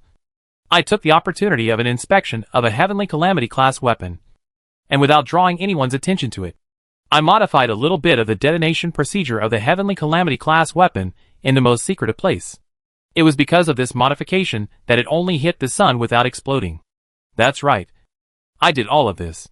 Führer Covey's was greeted first by a look full of shock and incredulity from the crowd. But that look turned to anger in the next moment. An elderly member of the strategic staff pointed a trembling finger at Führer Covey's, and the voice that spoke sounded as if it had been squeezed hard from the middle of his throat. You traitor, you scum. A somewhat younger participant let out a howl. And in that instant, he quickly rushed to the podium, grabbed Führer Covey's by his tie, and then violently imprinted his fist on the Führer's face. Führer Covey's whimpered in pain, and blood had begun to foam from the corners of his mouth. It's no use. It's no use. There's only one Heavenly Calamity class weapon we have. It's already been thrown into the Sun by me as if it were trash. No matter what you do, you won't be able to change that. It's no use. While Führer Covey spoke brokenly, the young staff officer seemed like he had gone mad and kept stamping his fists on Führer Covey's body. Beat him to death. Beat this traitor to death. There were more people rushing to the podium. People grabbed everything around them that could be used as a weapon. And there were countless people swarming next to Führer Covey's, frantically smashing what they had in their hands on Führer Covey's body. Führer Covey's moved a little at first, and was able to let out a few moans of pain. But after a few moments the Führer didn't move. After another moment, Führer Covey's body could no longer be seen as a human body. The madness finally slowly dissipated, and everyone was staring blankly, frozen in place, not moving or speaking. After a long time like this, one person seemed to suddenly react, threw away the weapon in his hand, and kneeled on the ground and howled loudly. Then all of them knelt on the ground. The conference room was filled with cries. Outside, there was the sound of weapons firing, but everyone did not pay attention to it, until the door of the conference room was kicked open by dozens of strong soldiers. The crying still did not stop. "What happened here?" a soldier muttered. "What are they crying about?" another soldier said. "Why is it that the natural disaster class weapon has been fired, and it didn't explode in the end? This is not something that should concern us," a leader-like soldier said. "Arrest them all and send them to prison. The military court will try them for all this crime." Dozens of military personnel swept in, arresting everyone in this conference room and escorting them to a special holding cell. Such a scenario was being played out in many places throughout Mercury, with up to millions of soldiers arriving on top of Mercury and occupying all the key targets on top of Mercury. The war is finally over. Above the Earth, an old man looked at the star next to the setting sun and said with full of emotion, "By the way, have the results of the investigation into why the Heavenly Calamity class weapon didn't explode been released?" "Not yet." An attendant next to him replied. "Oh, get the results to me as soon as possible," the old man said. That attendant then nodded, and then quickly recorded something on top of his portable computer. The old man just stood here quietly, looking at the star next to the setting sun until it descended below the horizon along with the sun. The old man's eyes were somewhat distant, and in this moment, the old man thought of many things. If the deadlock is not broken, the cloud of war will one day once again hang over the human civilization. It's just that, by that time, I don't know if our human civilization will still have such good luck. The earth was finally completely shrouded in darkness. The old man shook his head, sighed once again, and turned around to return within the room. It was also at this same moment, in a place more than 1 trillion kilometers away from the Earth, a strange-looking, very rough-looking spaceship was speeding towards the solar system at a speed of more than 4,000 kilometers per second. "I hope it's still not too late." A line of words flashed out within Yilu's computing program. Chapter 272 War and Numbness. No matter what, the war had finally ended. But this end did not mean the end. It also meant many new beginnings. What lay in front of the Outer Solar System Alliance was a mess so bad that it couldn't get any worse. Because of the war, the total human population has been reduced by more than 70%. All the heavy industrial planets and bases have been destroyed. The space islands have been destroyed. And the 2 administrative planets, Earth and Mars, have suffered serious damage. And it is expected that their ecosystems will not be able to recover within a few hundred years. Jupiter, Saturn and other resource planets have also been hit hard. But at this moment, the head of the Outer Solar System Alliance is full of happiness in his heart. Because the investigation team has natural disaster. The investigation team has submitted the results of the investigation into why the natural disaster weapon did not explode to his desk. After realizing the twists and turns behind this incident, the Führer realized how fortunate not only he himself, but also all the people in the solar system, the entire human civilization was. Human civilization was once so close to destruction. To the left is heaven. To the right is hell.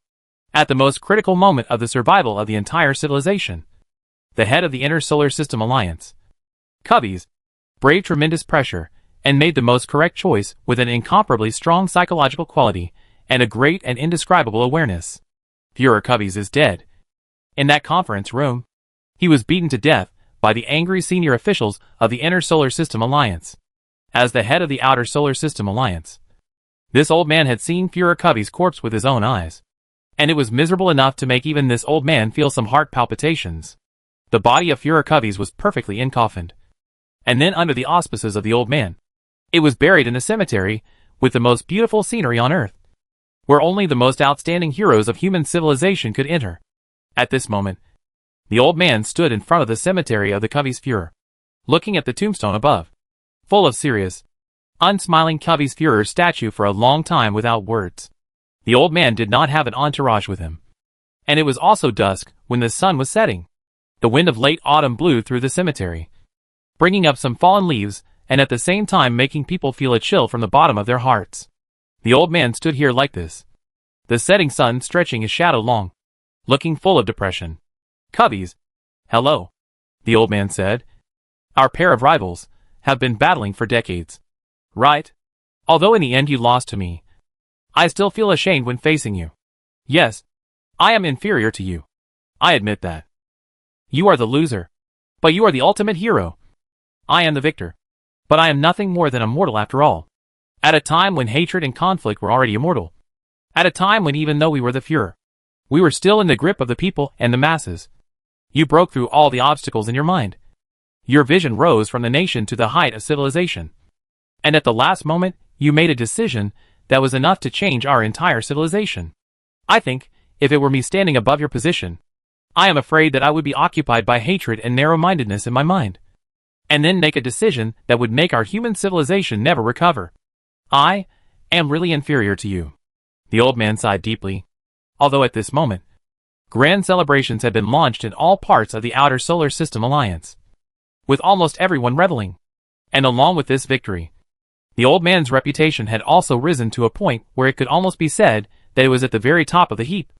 The old man didn't have a little bit of joy in his heart, and all he had was frustration and afterthought, as well as shame and guilt. Now that things have ended, I have been able to look at those things from before with a more bland and objective mindset. It was also at this time that I realized how the war we fought between us felt so pointless. We all know that the trigger for the war was due to the lack of resources, as well as the limitations of the dead knots.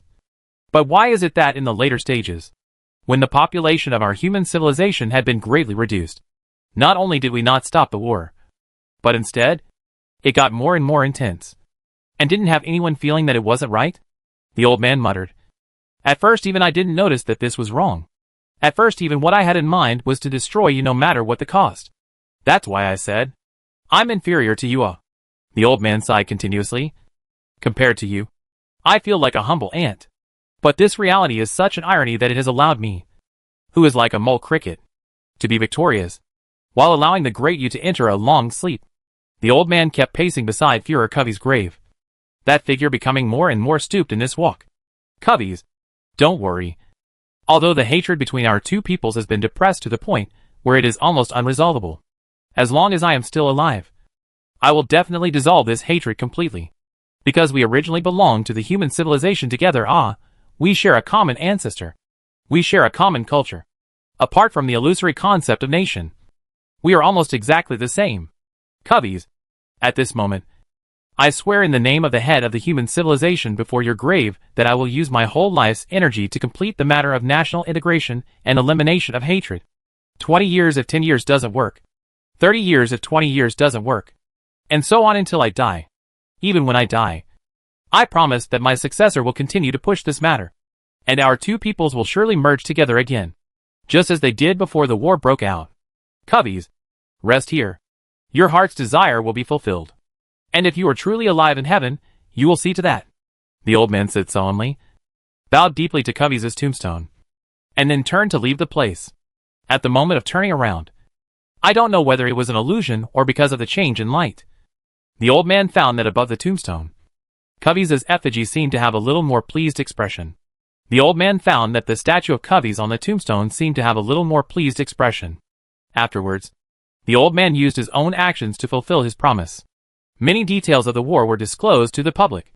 Those who preached national hatred were severely punished, and the public opinion was guided by the knowledge of the sacrifices made by Führer Cubbies, and by the idea that human civilization is one. Under the guidance of the public opinion of human civilization is one, the public opinion began to reverse its direction, and the concepts of unity, cooperation, fraternity, equality and mutual assistance were once again practiced in the whole society. Of course, this was an extremely slow process, and it took more than 100 years to complete this reversal. The old man left office decades ago and died of old age, and the new Führer continued along the same path. And after he too left office, the next Führer did the same. Only after peace is lost do people realize how precious it really is.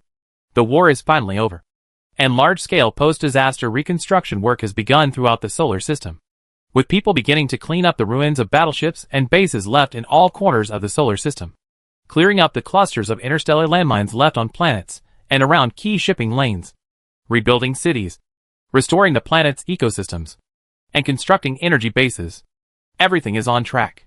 Although it was on track, this speed was really slow.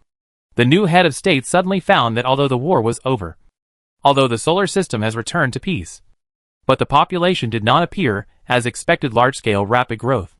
Without enough people there is not enough labor. Not enough people to fly spaceships. Not enough people to do scientific research. Not enough people to produce industrial goods. Not enough people to mine minerals. It is clear in people's minds that if they cannot break the deadlock, they cannot break through the solar system. And the carrying capacity of the solar system's population is limited. People are afraid of war. And the outbreak of war is because the population is too large. So people will coincidentally choose to have fewer or no children. But this in turn brought a series of social problems to human civilization. Some scientists have even pointed out that if the fertility rate cannot be raised to a certain level, human civilization may fall into a serious recession. At that time, human civilization would have to abandon Uranus, Neptune and some planets further away, and might even shrink its sphere of influence to within the orbit of Jupiter. The new Führer was anxious about this matter. But no think tank could provide the Führer with a perfect solution to the problem. All of them made one point clear: human civilization must be supported by a sufficient population base in order to develop. But if the deadlock was not broken, a sufficient population would mean insufficient resources, and insufficient resources would mean war. This seemed to be an unbreakable contradiction. Time had passed under this contradictory state for more than 100 years. Although peace had long been restored to the solar system, human civilization had not exploded with vitality as expected. The solar system was very calm at the moment. But this calmness was more like a pool of stagnant water, with no hope and no future.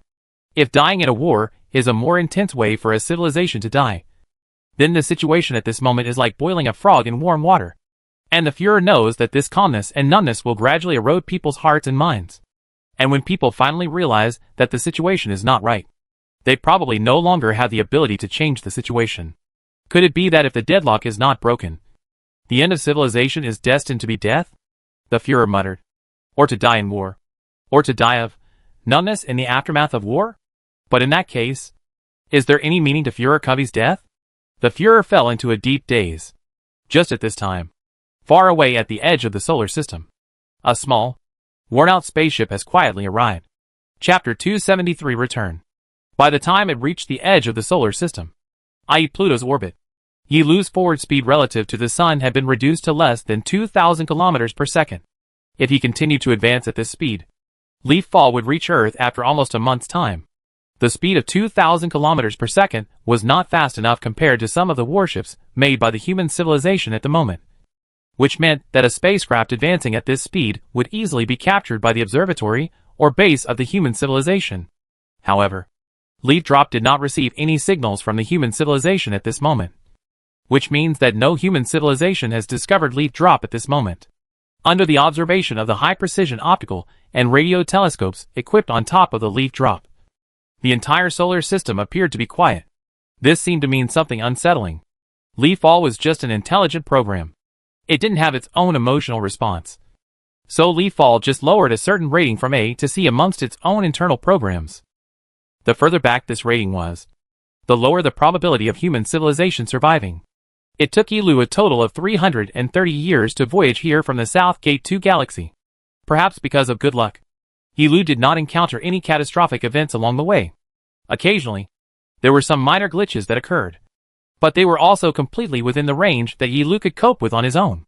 However, after this voyage of more than 300 years' time, the Leaf Drop was still inevitably falling into disrepair. It was like a traveler who had trekked through mountains and dust, revealing an air of exhaustion and dilapidation wherever it went. Yilu would never forget that there was someone waiting for him in that distant South Gate 2 galaxy. In fact, at this moment, among Yilu's internal program segments, return to the solar system, then bring someone to save Wei Feng, was the one task with the highest priority. It was also this task that supported Yilu across a long time and a distant journey to finally arrive in the solar system. Just, where did the human civilization go? Yilu adjusted his sailing posture, pointed the engine in the direction of the sun, and then started it once again. A light blue glow was then ejected from the tail of the engine, and under the impetus of this flame, Yilu's speed began to decrease further. The two simple actions of adjusting the navigational attitude and the start of the engine's injection meant that many of the instruments inside the ship were working in tandem. And the cooperation of these instruments was not as nimble as it was in the beginning. If there was air that could conduct sound here, Yilu's sound detector would probably be able to detect the ear-splitting sound of metal rubbing against metal. But fortunately, it was barely functioning even though it was already very worn out. There didn't seem to be any difference between this place and the tens of trillions of kilometers of voyages that Yi Shui had crossed before. They were both just as empty and just as dark. It was as desperately black as thick ink as well as silent. Yi Lu was slowly decelerating and advancing in such an environment. Although the mass of the Star Ocean ship had been reduced by more than 99% at this moment, Yi Lu's voyage from the South Gate 2 galaxy to this place had still used up the little fuel left. This meant that after coming to the solar system, there was no way to leave the solar system again by relying solely on Yi Lu's own ability.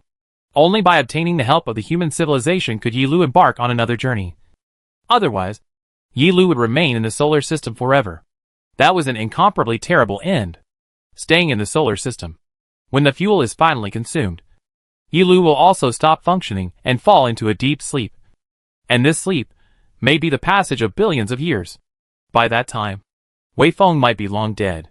Leaf Fall was still slowly advancing. After crossing Pluto's orbit for about 12 days, Yi Lu came to Neptune's orbit. The brightness of the sun increased further. But Yi Lu still did not receive any information about human civilization. Instead, he observed many steel fragments that emitted an ominous aura.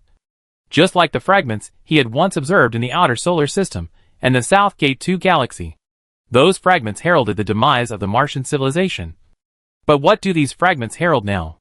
After crossing the orbit of Neptune, Yi Lu followed the arrangement of the preset procedure, and used the antenna equipped on his body to send out the first broadcast facing the solar system in front of him. Hello. This is the Star Ocean ship. No matter who receives this message, please make a reply. Please reply.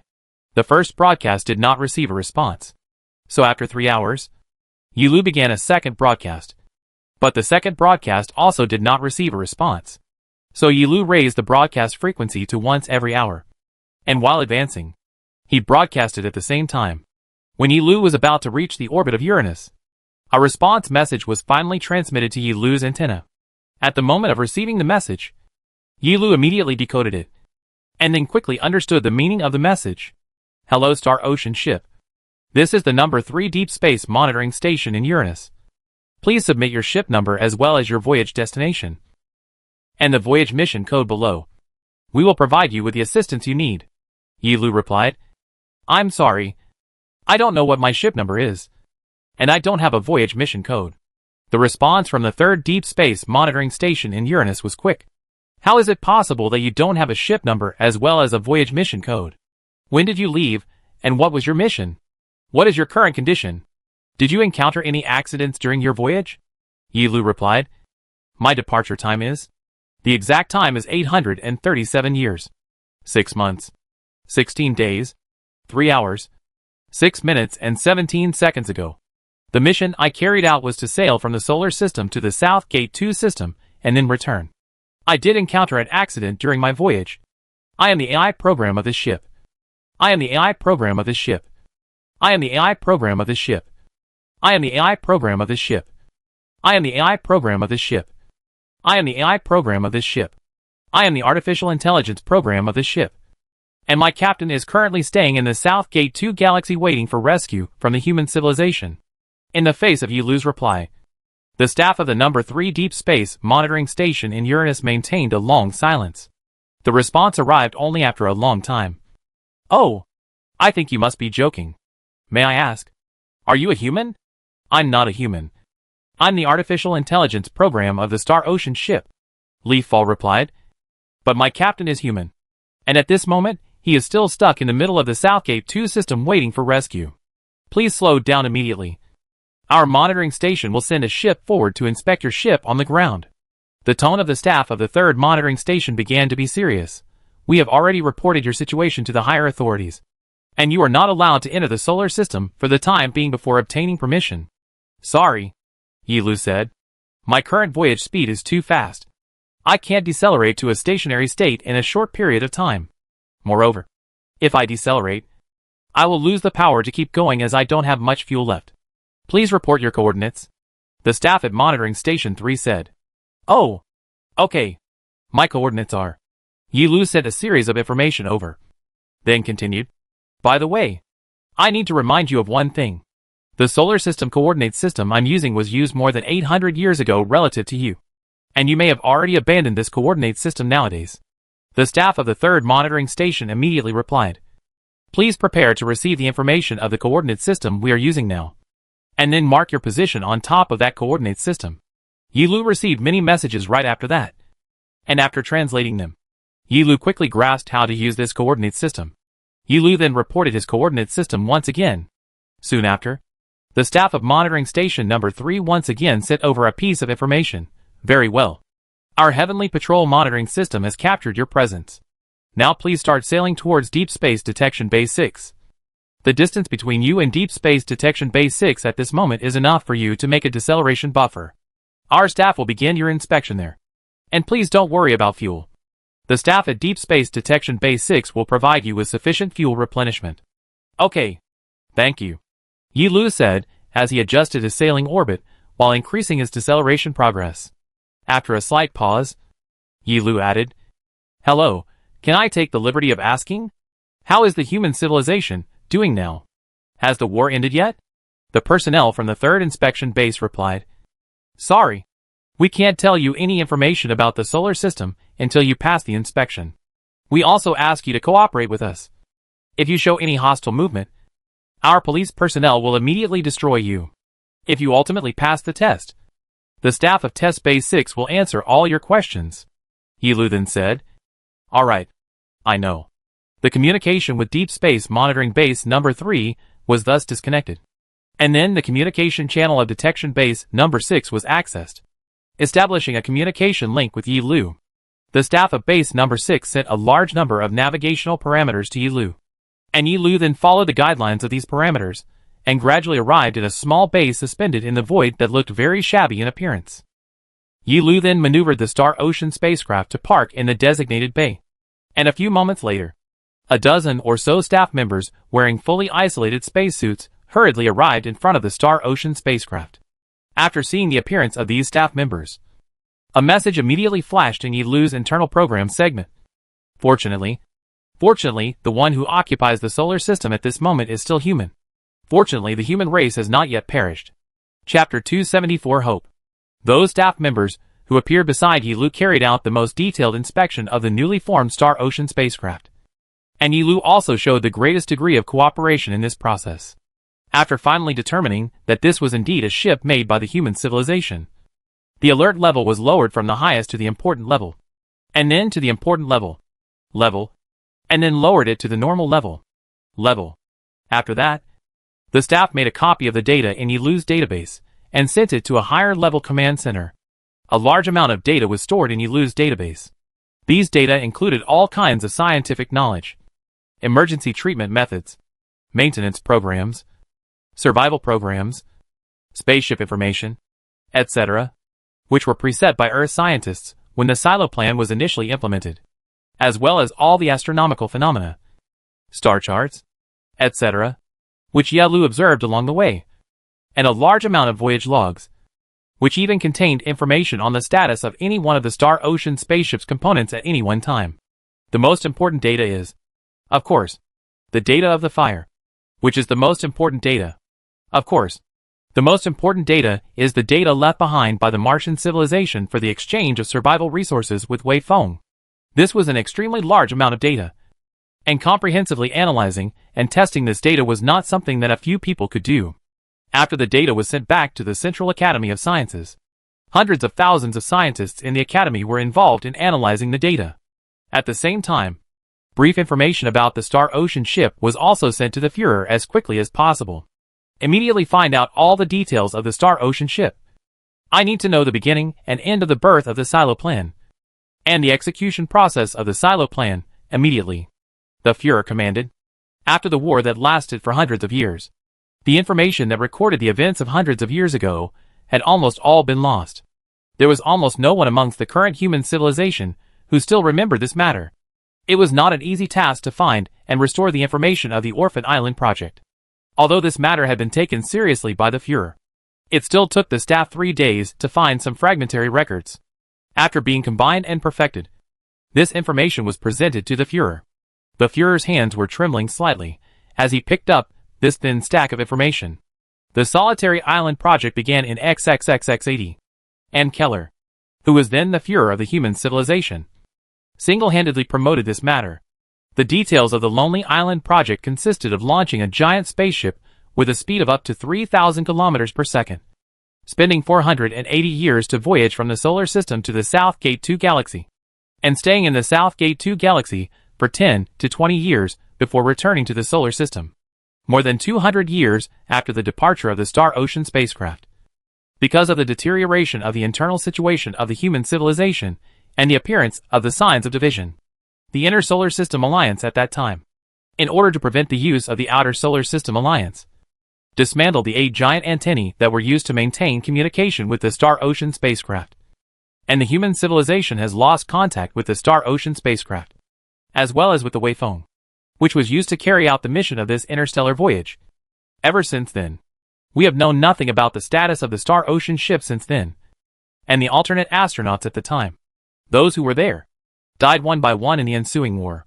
Although the average lifespan of our human civilization has been as long as 200 years, it has been nearly 800 years since the start of the Lonely Island project, which means that our human civilization has completed at least 4 generations of population renewal, coupled with a large amount of information lost as a result of the prolonged war. The Lonely Island project has gradually been forgotten by us, and to this day, if the modifications hadn't been made, the Star Ocean spacecraft would have returned to us. To this day, if not for the return of the modified Star Ocean spacecraft, no one would know that nearly 800 years ago, a lone astronaut left the solar system in a spacecraft. This information was followed by a large number of pictures. Among those pictures were news reports from that time. Pictures of Weifeng shaking hands with the Fuhrer before he stepped onto the spaceship at that time, and pictures taken by telescopes after the Star Ocean spacecraft lifted off. These materials were old, but they were all undoubtedly true. So it turns out that hundreds of years ago, Fuhrer Keller had already predicted the dead end. The new Fuhrer muttered. And he had already begun to work on a plan to deal with it as early as that time, that already extinct Martian civilization, that distant Southgate 2 system, that long 800 years. The scientists of the Central Academy of Sciences were nervously parsing those data brought back by Yi Lu, which were a lot of data. So it was not something that could be done in a short time. But there was already some information reported to the Fuhrer about Weifeng, about the Star Ocean ship, and some of the harvests and such this time. So the Fuhrer had already learned about Weifeng's experience, and knew about the Martian civilization that had once left behind key scientific data in the South Gate 2 galaxy, and had been sent back to Earth by the Star Ocean ship. At this moment, the Fuhrer's heart was completely filled with an emotion that he did not know how to describe.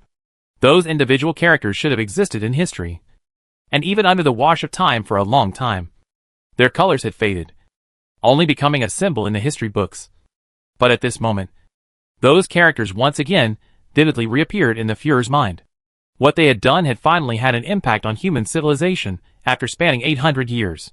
And that impact could be crucial, could be enough to save the entire human civilization. Weifeng. If this information you said back is verified to be true and valuable, our human civilization's technology will definitely make a leap. The deadlock will be completely broken, and the human civilization will truly enter the interstellar age. You will be the hero of the entire human civilization. I swear. At that time, I will definitely receive you back to the solar system with the grandest of ceremonies, and give you the highest honor and status within the entire human civilization. The Star Ocean spacecraft that took Weifeng more than half a year to assemble was completely disassembled in the 6th base, and the computer system carrying Yi Lu was personally sent to Earth by the Fuhrer 1. The computer system carrying Yi Lu was personally sent to Earth by the Fuhrer 1 spaceship. Although everyone knew that Yi Lu was just an artificial intelligence program, which did not have its own consciousness or emotions, everyone agreed that Yi Lu should be given the same courtesy as Weifeng, because during that long lonely journey, it was Yi Lu who had been taking care of Weifeng, and it was Yi Lu who had been accompanying Weifeng.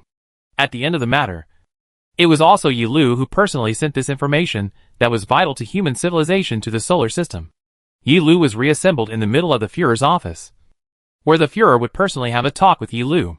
Hello, Yi Lu. I am the current Führer of the human civilization. Hello, Führer. Nice to meet you, Yi Lu said. On behalf of the entire human civilization, I would like to thank you and your captain for your contribution to the entire human civilization, the Führer said very solemnly. Just 3 days ago, the Central Academy of Science has already analyzed the results of those data you brought back. And the conclusion of the scientists of the Central Academy of Science is that the data you brought back can comprehensively promote the scientific and technological development of the human civilization. And that the deadlock will be broken. And that the human civilization will have the ability of true large-scale interstellar voyages. Because of the contributions made by you and your captain, our human civilization will face the entire river system, and even the entire universe from this moment onwards, instead of being deadlocked in the tiny solar system, Yi Lu said. Oh, I'm glad that my captain's hard work has not been in vain. If the captain could hear this news, he would be very happy as well. I detect that you don't seem very excited at the moment, the Führer said. Of course, I don't really have an emotional response. All the emotions I show are just simulated. So, this message at this moment is not enough to trigger your internal conditional judgment logic regarding excitement? The Führer asked. Yes, not enough, Li Fall replied. Those data I have recorded tell me that at this moment, my captain remains in the South Gate 2 system alive or dead. And I am worried about him. I don't know if he can still cope with the harsh natural environment of the Blue Night Star without my assistance. Therefore, that piece of news you told was not enough to trigger my excited reaction. Ya Lu, please don't worry, the Führer said solemnly. I swear before you in the name of the Führer of the human civilization that in the not-too-distant future, I, or perhaps my successor, will definitely pick up your captain from the middle of the South Gate 2 star system. All right, Führer. Thank you, Yi Lu replied. I have one more request I hope you can grant me. I hope that when picking up my captain to go home, you can allow me to go along. Because I promised my captain that I would pick him up and bring him back. I promise you. Once more the Führer nodded with all seriousness. This conversation ended there, and Li Fall was invited out by the staff, then got proper placement. Yi Lu would quietly wait for the human civilization's technological advancement in the middle of the new settlement, waiting for the day to welcome Wei Feng's return. After Yi Lu left, the Führer once again stood in front of the huge floor-to-ceiling window on the outside of his office, placing his sights on the densely populated cities outside, as well as the cosmic rivers in the farther distance. For some reason, the Führer felt that the human civilization at this moment seemed to have something different from before. There was something called hope enveloping the entire Earth, and even the entire solar system. And under this kind of thing, the sky seemed to be bluer, and the sunlight seemed to be brighter. Even the dark and deep cosmic starry skies seemed to have become much brighter. Chapter 275 The Newborn Spaceship. Time passed. The planets were circling the sun in a circle, while on Earth it seemed that the sun was rising and then setting day after day. All of this seemed to be unchanged from the previous centuries, or even billions of years in the past. But everyone knew that the human civilization at this moment was not the same as before. Those most crucial scientific data brought back by Yi Lu from the South Gate 2 galaxy was like a strong hard needle. And after it was injected into the dying human civilization, the human civilization immediately burst out with a breathtaking vitality. Battlefield cleaning, post-war reconstruction and countless other huge and daunting projects were completed in just a few decades. And once again a large number of commercial spaceships navigated the shipping lanes between different planets. And large-scale energy harvesting bases were once again constructed on the resource planets, such as Jupiter, Saturn, etc. The mood of despair was swept away. The despair was swept away, and replaced by a vigorous vigor like that of grass sprouting in the springtime. This situation had lasted for more than 100 years. Although the situation of human civilization had not changed in the strictest sense, and the dead end still existed, there was hope after all. And hope is such a magical thing. It can turn rottenness into magic, and can make a dying civilization energetic again. When the Central Academy of Sciences reported that a new type of energy has been tested in the laboratory, and the deadlock is expected to be broken within 50 years. After the Central Academy of Sciences published the report in the major media, the entire human civilization was plunged into a sea of joy. Countless crowds gathered in the human square, gathering under the huge statue of the Führer to start a grand celebration. This place had truly become a sea of flowers. At this moment, No one would care about someone's origin or ethnicity, no matter whether they belong to the Inner Solar System Alliance or the Outer Solar System Alliance in the past.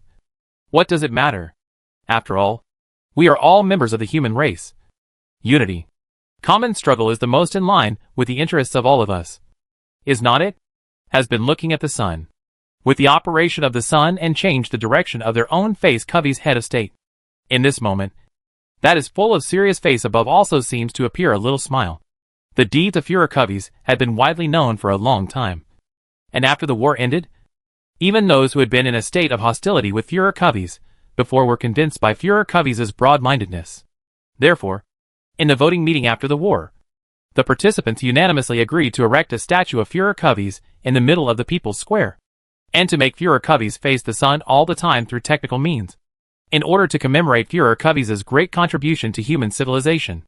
By now, the statue of Führer Covey's has been erected here for more than 100 years. It could be said that Führer Covey's had truly witnessed the rebirth of human civilization. The grand celebration lasted until late at night before it gradually came to an end. And it was at this time that the new Führer came to the middle of the museum that housed Yilu, and made a special trip to report this news to Yilu. Yilu, look! Our human civilization has made a major technological breakthrough in the most crucial place. We have theoretically grasped the use of the latest type of energy, which would be a more efficient energy source than nuclear fusion. And at the same time, we have developed a more advanced engine that can be used for spaceships. With the cooperation of the new type of energy and the new type of engine, we would be with the new energy source and the new engine. We will be able to build a supergiant spaceship with a mass of up to 1 million tons, carrying thousands of people, and a speed of up to 30,000 kilometers per second. And even with the further development of applied science and technology, this number will take a great leap forward in the foreseeable future. This means that large-scale interplanetary voyages have already become possible for our human civilization. Has become possible for our human civilization. Our human civilization has not let you down. Nor has it let your captain down. Based on a speed of 30,000 kilometers per second. The round-trip voyage from the solar system to the South Gate 2 system would take less than 90 years. Although this time still seemed very long. The average lifespan of the human civilization at this moment was already as high as 230 years old. And against this background, spending less than 100 years on an interstellar voyage was completely bearable. After all, interstellar voyage is not a playground. It is a comprehensive challenge to all branches of discipline for human civilization. The reduction of voyage time from 900 years to 90 years means that it is from unfeasible to feasible. From unfeasible to feasible. Its significance was too great to be described in words. My Führer, thank you for coming all the way here to tell me this news. Yilu replied. I would like to extend my heartfelt congratulations to you and our human civilization. However, I still have one more question I would like to ask. When will the ship that can be used to take the captain home be built? And when will we be able to depart? I just want to fulfill my promise. I just want to pick up the captain back home. All the rest is not important to me. Li Fall said. Please rest assured. That day won't be too far away. The Führer smiled and said. It will not take more than 50 years for the ship to depart. And after a maximum of 150 years, you will be able to join your captain in the middle of this solar system to receive the homage from all of us humans. Okay. Thank you. Yilu said. Time was still passing little by little, and everything in human civilization was moving in a good direction. However, as time passed, people gradually discovered a very embarrassing point, which was the limitations brought to the development of human civilization due to the lack of population. Development is the need for population. Whether it is scientific research or engineering manufacturing, or the most basic energy extraction, material transfer, and so on need a large number of people as support. However, because of the trauma caused by the previous war and the psychological shadow brought by the dead end, the human civilization has been unable to develop. However, because of the trauma caused by the previous war and the psychological shadow brought by the dead end, the population of human civilization has remained at a low level for a long period of time. And there is a hidden trend of decline. Although Yilu's return had changed this situation. In the short term, the situation still could not be completely changed. Under the double stimulation of the government's encouragement and civilization's development needs, a new wave of babies has already arrived. In the last 10 years, it is expected that there will be up to 1 billion babies born into this world. and the birth rate continues to increase. However, the growth of babies needs time. They need time to receive education and get to know the world. This situation cannot be rushed, and we can only rely on the passage of time to slowly change this situation. This situation cannot be rushed, and we can only rely on the passage of time to slowly change the situation. This kind of waiting is very bad for people who are anxious. During this period of time, I don't know how many people, even the government officials, and even the Führer himself has secretly sighed, if our human civilization has 300 billion. No. Even if it is only 200 billion or not. If we can have 200 billion people, then our human civilization's speed of development will be how fast off. Why do we still worry about the lack of manpower all day long? Encouraging childbirth has become the consensus of the whole society. And even a mother who gave birth to 10 babies in one go was personally received by the head of state, and was awarded the title of heroic mother. It became hot news for a while, and attracted the envy of many people, under the support of a variety of incentives. I do not know how many couples at the end of the day's work rushed back home to start the baby plan, which led to a series of symptoms of depression in the entertainment industry and catering industry. A moment of time and triggered a lot of people's discussion. After all, there are still so many star systems in the universe. So many planets waiting for the human civilization to explore and occupy. How can the population be small? Decades of time once again rushed by. Has been in the museum in the residence of nearly 200 years of time. Yi Lu was grandly invited out on this day by the head of state, personally accompanied to the Saturn base of the huge dockyard. At this moment, the Saturn base has gathered hundreds of thousands of experts in various disciplines and a large number of journalists. But they are not the main characters today. Today's protagonists were Yi Lu and the Führer, as well as a huge team of 800 people.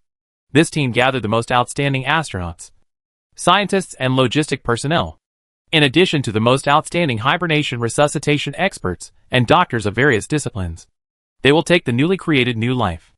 They will embark on the first large-scale interstellar voyage in the history of human civilization today aboard the newly built New Life spacecraft. They will sail from the solar system to the South Gate 2 galaxy.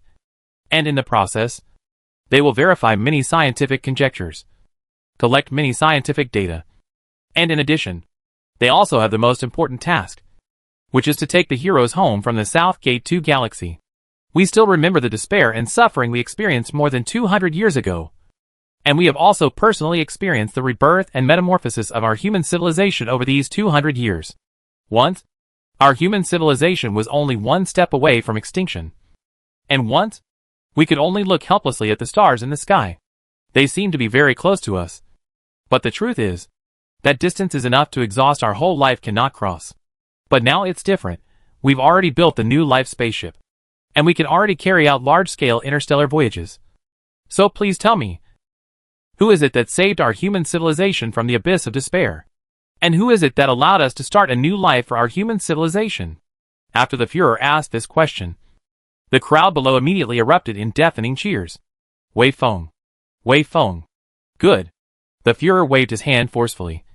Then we will set off now, and take our hero home. Go home. Chapter 276. I'll come to take you home. The New Life spaceship slowly left the docking bay of the Saturn base under the joint gaze of the nearly 1 million people on the scene, as well as the tens of billions of people who watched this live broadcast through various media channels. The New Life spaceship was huge. Its length was more than 700 meters, while its width and height reached 300 meters and 200 meters respectively. This allowed it to provide space for up to nearly 1,000 people to survive, as well as the various supplies needed to sustain their existence. The newly developed engines that used new energy sources could provide this gigantic ship with a constant supply of power, allowing it to increase its speed to 30,000 kilometers per second, and to embark on a long voyage between stars at such an astonishingly high speed. Hundreds of years ago, back when human civilization was still in the age of nations, some scientists had calculated that the minimum speed required to embark on an interstellar voyage was 5% of the speed of light. The speed of 30,000 kilometers per second is already 10% of the speed of light. At such high speeds, interstellar navigation has become completely feasible, with the huge Saturn and the even bigger Saturn's rings as the background. The New Life ship with orange-colored flames at its tail slowly pulled away from the Saturn base. Amidst the countless congratulatory signals that crisscrossed the landscape, the New Life ship followed the path that the Star Ocean ship had once traveled. and once again embarked on a voyage to the South Gate 2 system. Of course, just like what that Führer had said at the beginning, Yi Lu was also purposely placed on top of this spaceship. Although Yi Lu's performance was already very backward compared to the current technology, the algorithms were not optimized enough, and Yi Lu's data computing mode was not compatible with the latest hardware anymore, which even made Yi Lu unable to perform any of the jobs on top of this newest type of spaceship. All the crew members still expressed what could even be said to be a humble respect for Yi Lu. Yi Lu was the captain of the newborn airship, although this captain would not ask about any specific aspect of the airship. It was no longer Yi Lu's time, nor was it Wei Feng's time. Time always passes and times always pass. Letting an ancient man come to the modern society, he would feel uncomfortable. Letting a modern man go back to the ancient times, he would feel equally uncomfortable. So, Yi Lu did not adapt to this era. Similarly, Yi Lu knew that Wei Feng would definitely not adapt to this era either. Regardless of whether it was Yi Lu or Wei Feng, both of them belonged to that era of Führer Keller and would always belong there. Just like the Star Ocean ship at the time, the newborn ship had likewise detected a large number of steel fragments with a long history while traveling. Unlike the Star Ocean, the new life had much more equipment and energy reserves, which allowed it to salvage a large number of these fragments. So more details of the history of the Martian civilization that once existed in this solar system were presented to the researchers. Everything about the Martian civilization is amazing. The tragedy that happened to the Martian civilization is lamented. And at the same time, what happened to the human civilization is celebrated. During this period of time, more than one person had made this exclamation: "It just breaking out of a star system is already so difficult, it is even so difficult that it requires two civilizations to rely on each other to complete it. How many civilizations in this universe will be trapped and die in their own? How many civilizations in the universe would be trapped in their own star systems for this reason, and would not be able to take a step into the universe until they perished? At the same time, even if we have stepped out of our own star system, in the time to come, how many unbelievable shackles will we encounter? And how many unbelievable tribulations will we encounter? What exactly does an intelligent civilization mean to this universe? The more we know, the more awe-inspiring this universe becomes. And the further we have traveled, the more powerless the vastness of the universe becomes. We can now spend 90 years reaching our nearest star system. And in the foreseeable future, we may even be able to sail dozens or even hundreds of light years.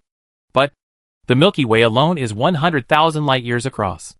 The nearest large river system to the Milky Way is 2.5 million light years away.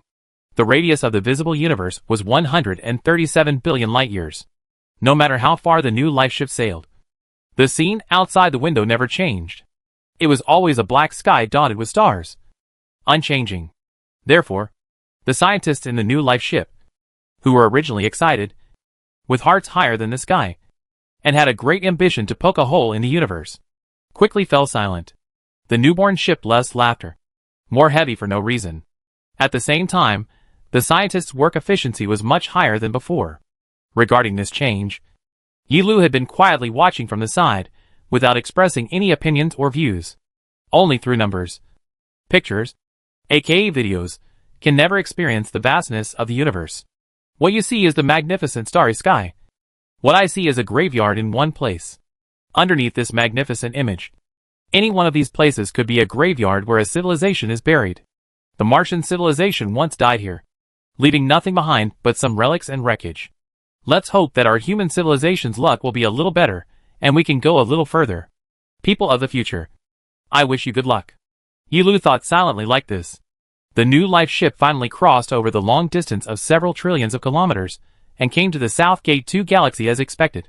Coming above the Blue Night Star, a team consisting of a dozen or so people took Yi Lu and rode the landing pod to the surface of the Blue Night Star. Arriving before that pyramid and the base building that the mysterious old man had left behind. That pyramid still towered above the earth of the Blue Night Star, and it hadn't changed in any way other than being a bit more worn out.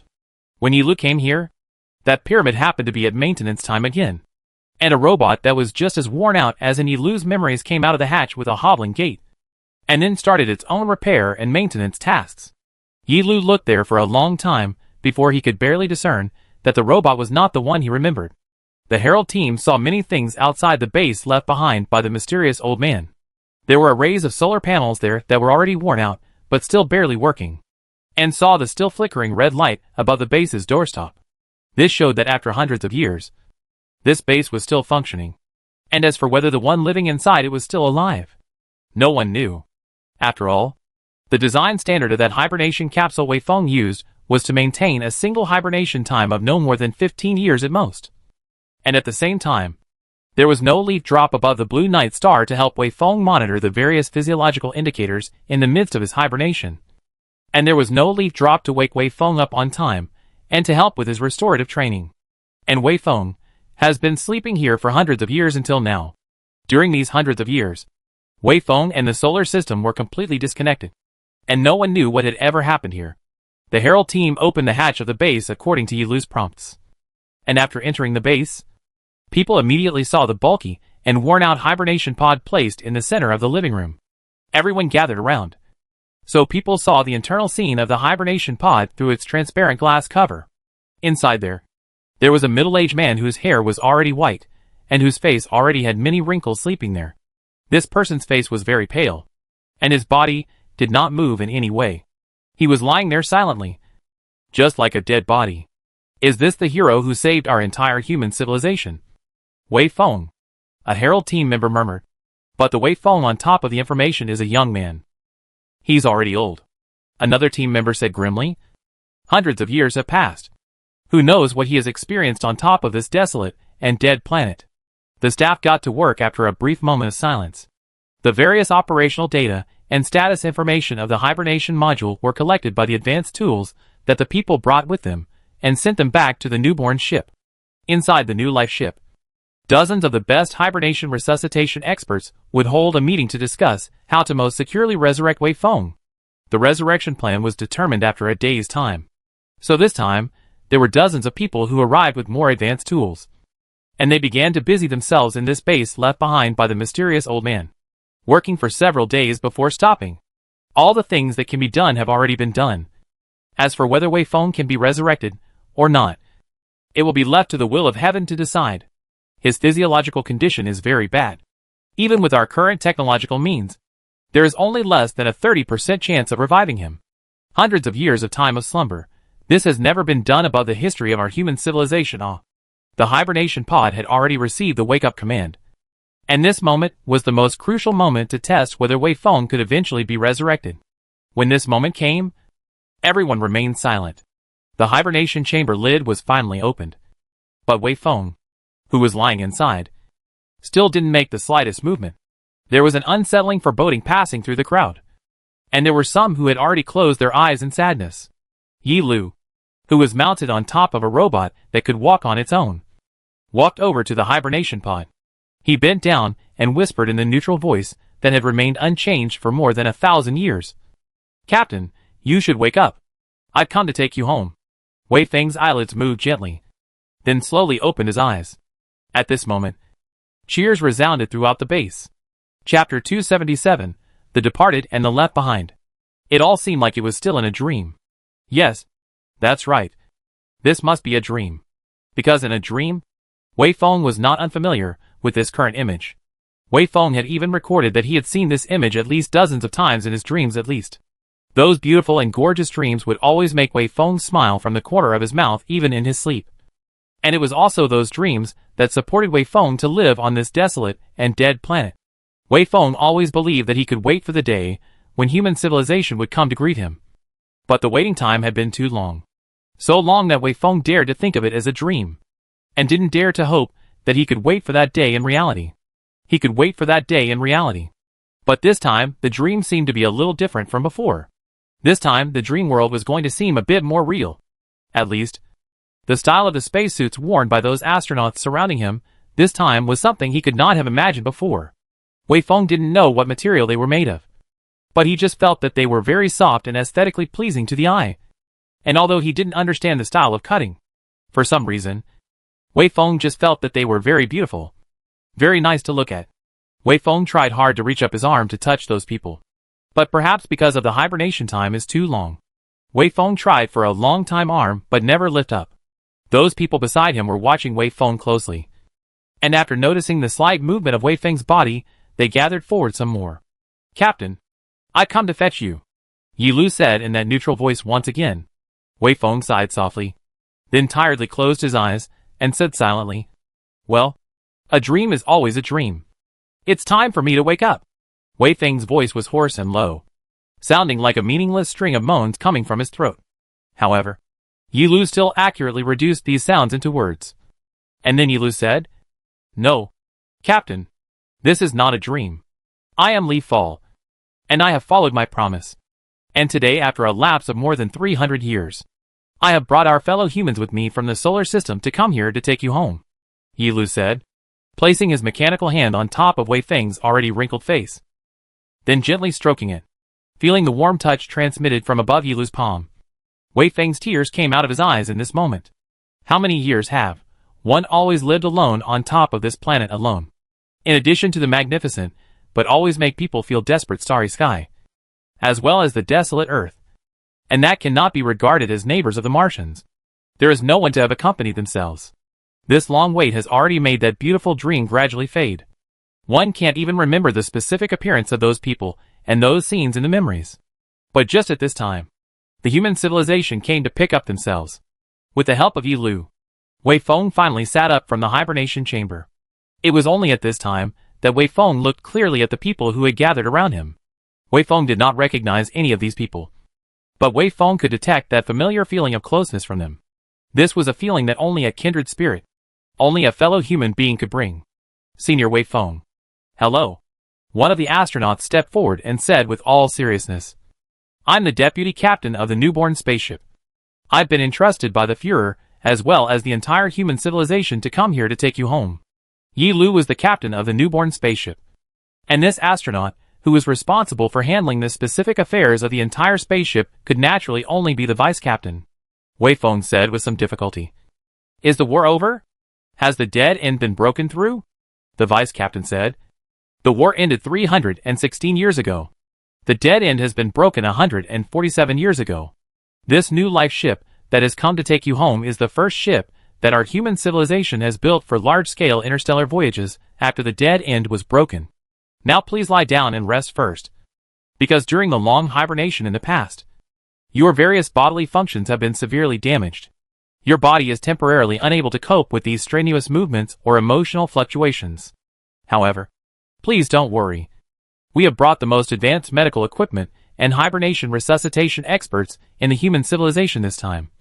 And we will bring you on board the new life ship later. And the experts will help your body recover as soon as possible." "No, I still have a little something." At this moment, Wei Feng could barely speak more coherently. "Do you have any extra spacesuits? Please give me a set." "Okay," the vice captain said, ordering a few of his entourage to take out a brand new set of spacesuits.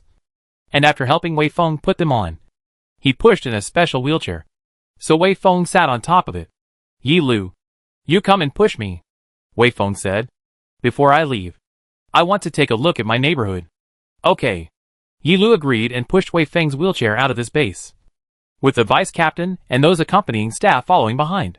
The pyramid still stood quietly, only it was a little more dilapidated than what Wei Feng had seen the last time he woke up.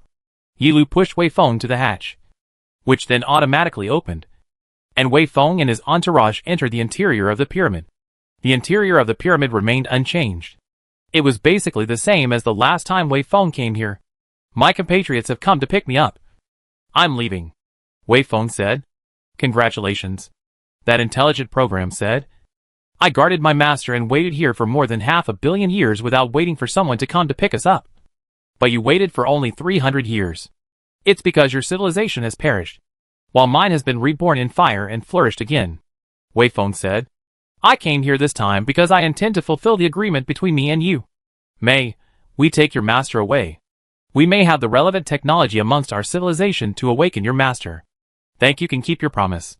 the intelligent program said. "You may take him away." "What about you?" Wei Feng asked again.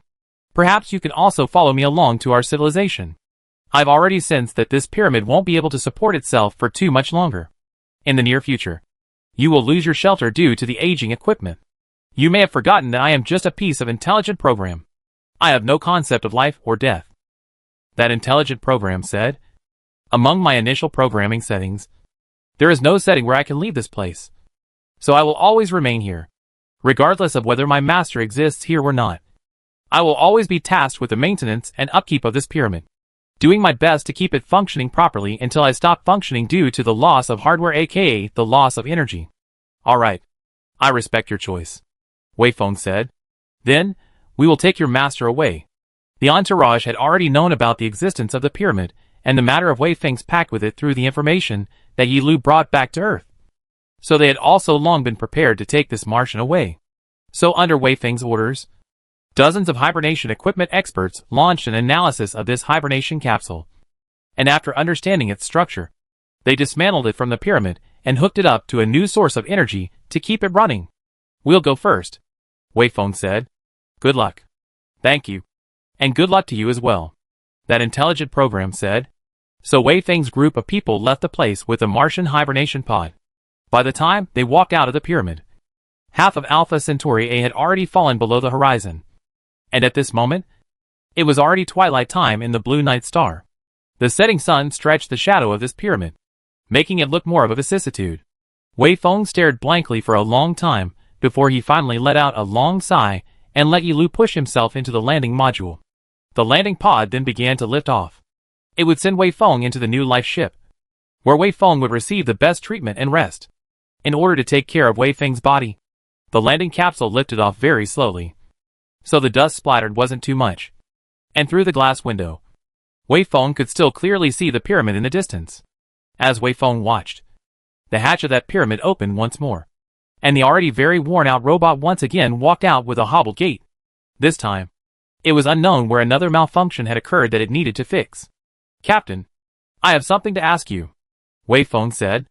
So that Vice Captain immediately came to Wei Feng's side respectfully, and bent down to put his ear in front of Wei Feng. You may ask, is this pyramid important to us? Wei Feng asked. Although there is a mission to parse this pyramid in our scientific research plan, it is actually of no use. It's because the Martian civilization has never broken through the dead end until its death, while our human civilization has already broken through the dead end. And our technology is already more advanced than that of the Martian civilization, the Vice Captain said. Parsing it is merely of archaeological significance, allowing us to better understand the history of the Martian civilization. In other words, this is a dispensable mission, right? Wei Feng asked again. Yes, dispensable. To this, the Vice Captain gave a clear answer. Then, don't touch it. Wei Feng sighed. Let it stay here all the time. This is after all the last relic left behind by a great civilization. All right. I will do as you commanded, the Vice Captain replied. Chapter 278 Stellar Exploration Plan. Wei Feng had spent more than 4 years recuperating in the newborn ship before he recovered to a healthy state. But this healthy state was only relative to Wei Feng's current middle-aged and old-aged physical state. But relative to Wei Feng's middle-aged and old-aged age, relative to the human civilization of the moment, it could at most only be considered as a prime-aged age. But Wei Feng has been unable to return to the state of prime age. That too long hibernation, as well as in this desolate planet above the centuries spent in Wei Feng body, ultimately left an indelible brand. This brand will be accompanied by Wei Feng life, until Wei Feng died. After Wei Feng regained his health, it was time for the new life ship to depart for home. During these 4 years, the new life spaceship had left behind a large amount of automated equipment in the Blue Night Star and the South Gate 2 galaxy, and had constructed at least 3 long-term bases that could accommodate 1,000 people. A team of 100 people had been left behind to follow up. And about 20 years after the new life had departed on its return voyage, a second interstellar ship, the Phoenix, would arrive. A second interstellar ship, the Phoenix, would arrive and take them back into the solar system while leaving a new crew behind. In the meantime, more ambitious plans for stellar exploration were being drawn up.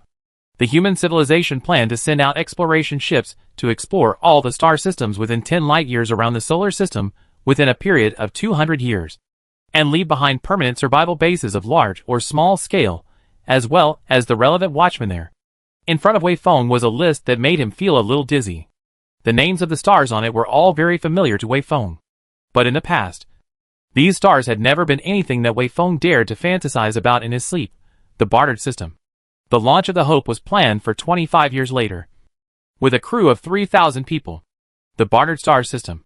The Hope is scheduled to be launched in 25 years, carrying 3,000 people. and will take 55 years to reach. And the Rumen star system. The humanity is scheduled to be launched in 37 years. A 2,500 passenger ship will take 37 years to reach the South Gate 2 system. And then 33 years after resupply. The Wharf 359 system is scheduled to launch an Earth ship in 45 years. The Lalande Galaxy. The Sirius Galaxy. Wei Feng knew exactly what this meant. It meant that the true era of interstellar development had arrived.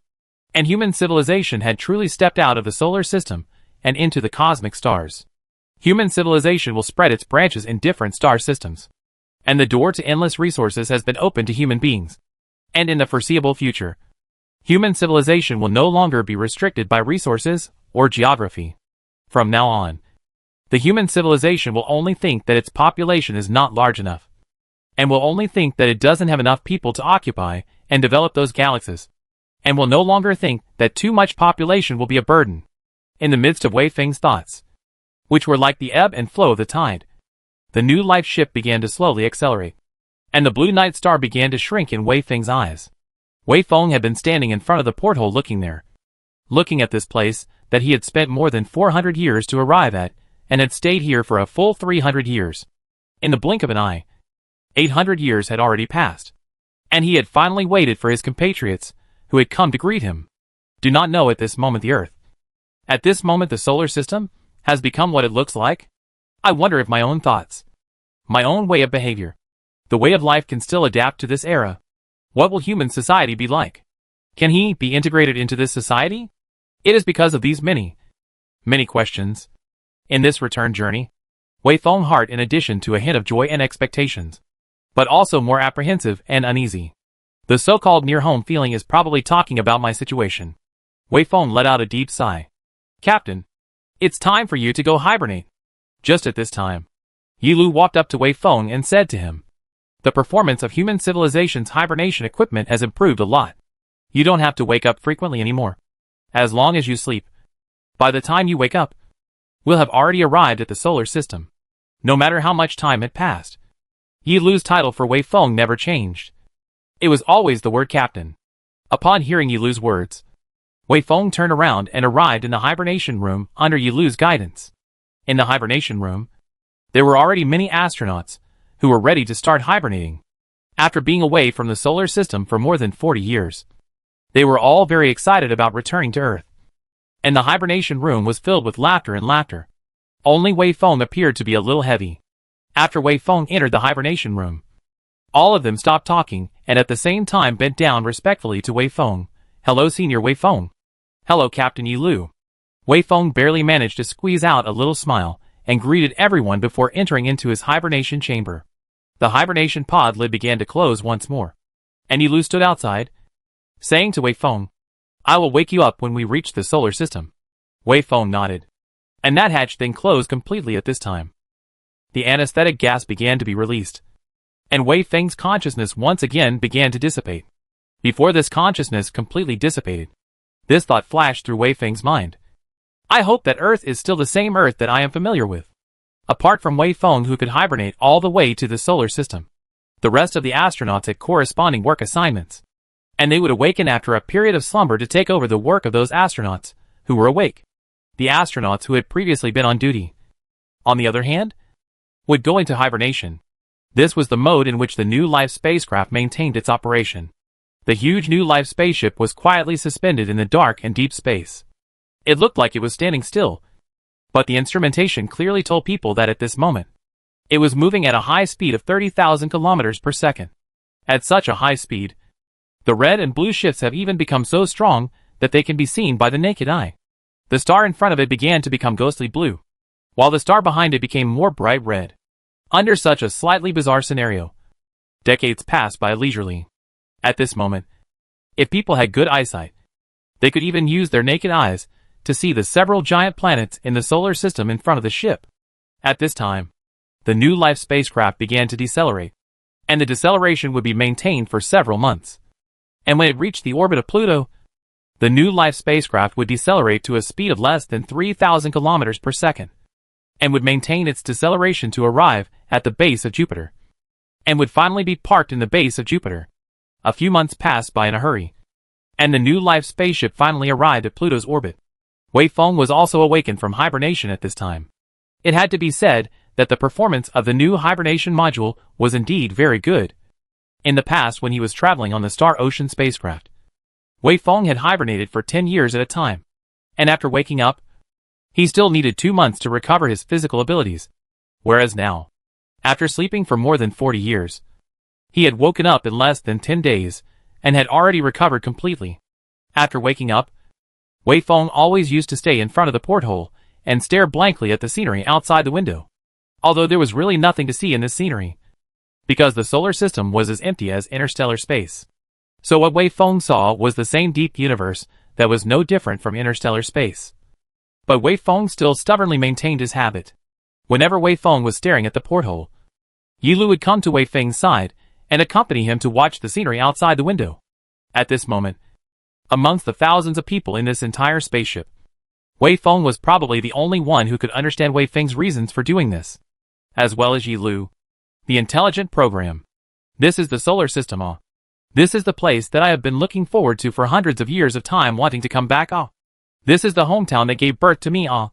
Wei Feng knew that people who didn't have this kind of experience of their own probably wouldn't understand this kind of mentality of theirs. But it's okay. Wei Feng doesn't need them to understand. Wei Feng just needs to follow his own heart.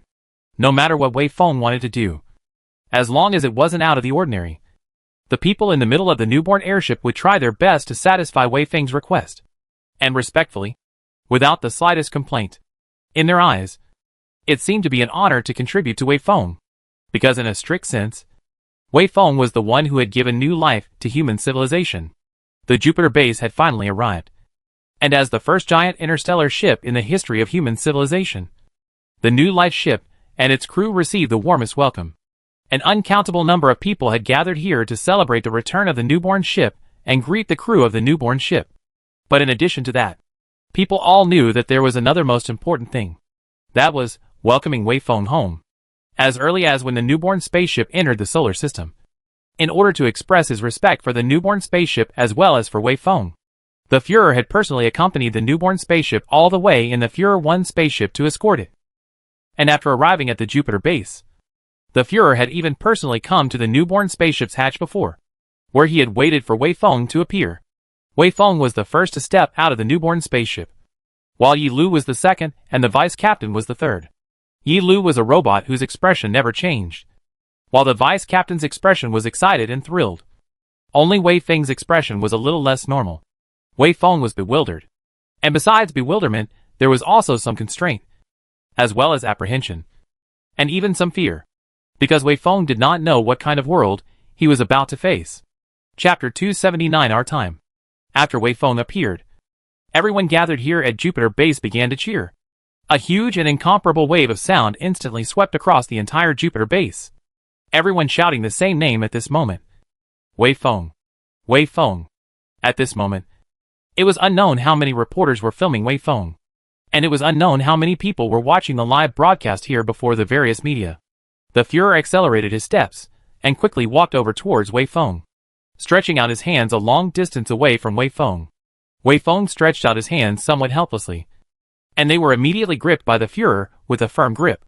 The Führer seemed to be saying something to Wei Feng, but Wei Feng's eyes drifted into the distance. Wei Feng could only see the Führer's mouth constantly moving, but not a single word of those words were heard. Is this our solar system? Is this our human civilization? Wei Feng thought silently in his mind. The Führer looked young, and at a glance, he was the type of person who was energetic and had a very high level of authority. The Führer was respectful to Wei Feng, very respectful, and what Wei Feng thought in his mind was, I probably survived in the same era as your grandpa's grandpa's grandpa. The Führer said a lot of words, but Wei Feng only heard the last few sentences of the Führer's words. Senior Wei Feng, on behalf of the entire population of our human civilization, I welcome you home. Home. Wei Feng silently recited this word full of special meaning over and over again in his heart, and suddenly felt a special emotion surging in his heart. And that emotion made Wei Feng's eyes couldn't help but start to redden slightly, as if some liquid was about to flow out of them. But Wei Feng eventually controlled his emotions and just kept sighing. Yes. Home. Finally home. When I left Earth, I was just a young man. Now, nearly 1,000 years have rushed by. And I've also grown old. Many people surrounded Wei Feng began to go forward. The Führer held the most grand welcome banquet here in Jupiter Base. That banquet above there are many Wei Feng can't imagine out of the exquisite food. Many well-dressed. At first glance as the personage in a high position respectfully came to the side of Wei Feng. Constantly to Wei Feng to express gratitude. Wei Feng want to say something. Respond to something. But don't know what to say good. He could only keep smiling there. The banquet ended after a long time. And Wei Feng also found the Führer at this time. Führer. Wei Feng said hesitantly. In the future. Where should I live? The Führer respectfully opened a panoramic star map for Wei Feng and began to introduce various living locations for Wei Feng in detail. And said that no matter where Wei Feng chose to go, it did not matter even if he wanted to live in the human civilization's government. The wide array of locations in front of him made Wei Feng feel a little dizzy. From these alternative locations, it could be seen that the Führer had really put a lot of thought into this matter. And the alternatives he listed for Wei Feng all had their own merits. Either beautiful scenery, prosperous prosperity, or abundant entertainment. Wei Feng hesitated for a long time, and finally said, No, there's no need to be so troublesome. Just find me a random place to live in the capital. All right, I'll go get it for you, the Führer said. So after a month, Wei Feng arrived at his new home. Although Wei Feng had already emphasized that it was just a place, the Führer and the human government had still spent a lot of effort on this matter.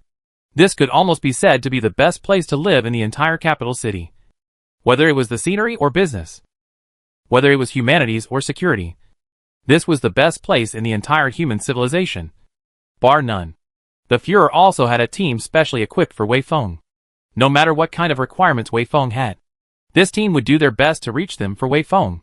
Wei Feng stayed here. Sometimes Wei Feng would go to the city to take a stroll. But this prosperous city always made Wei Feng feel overwhelmed.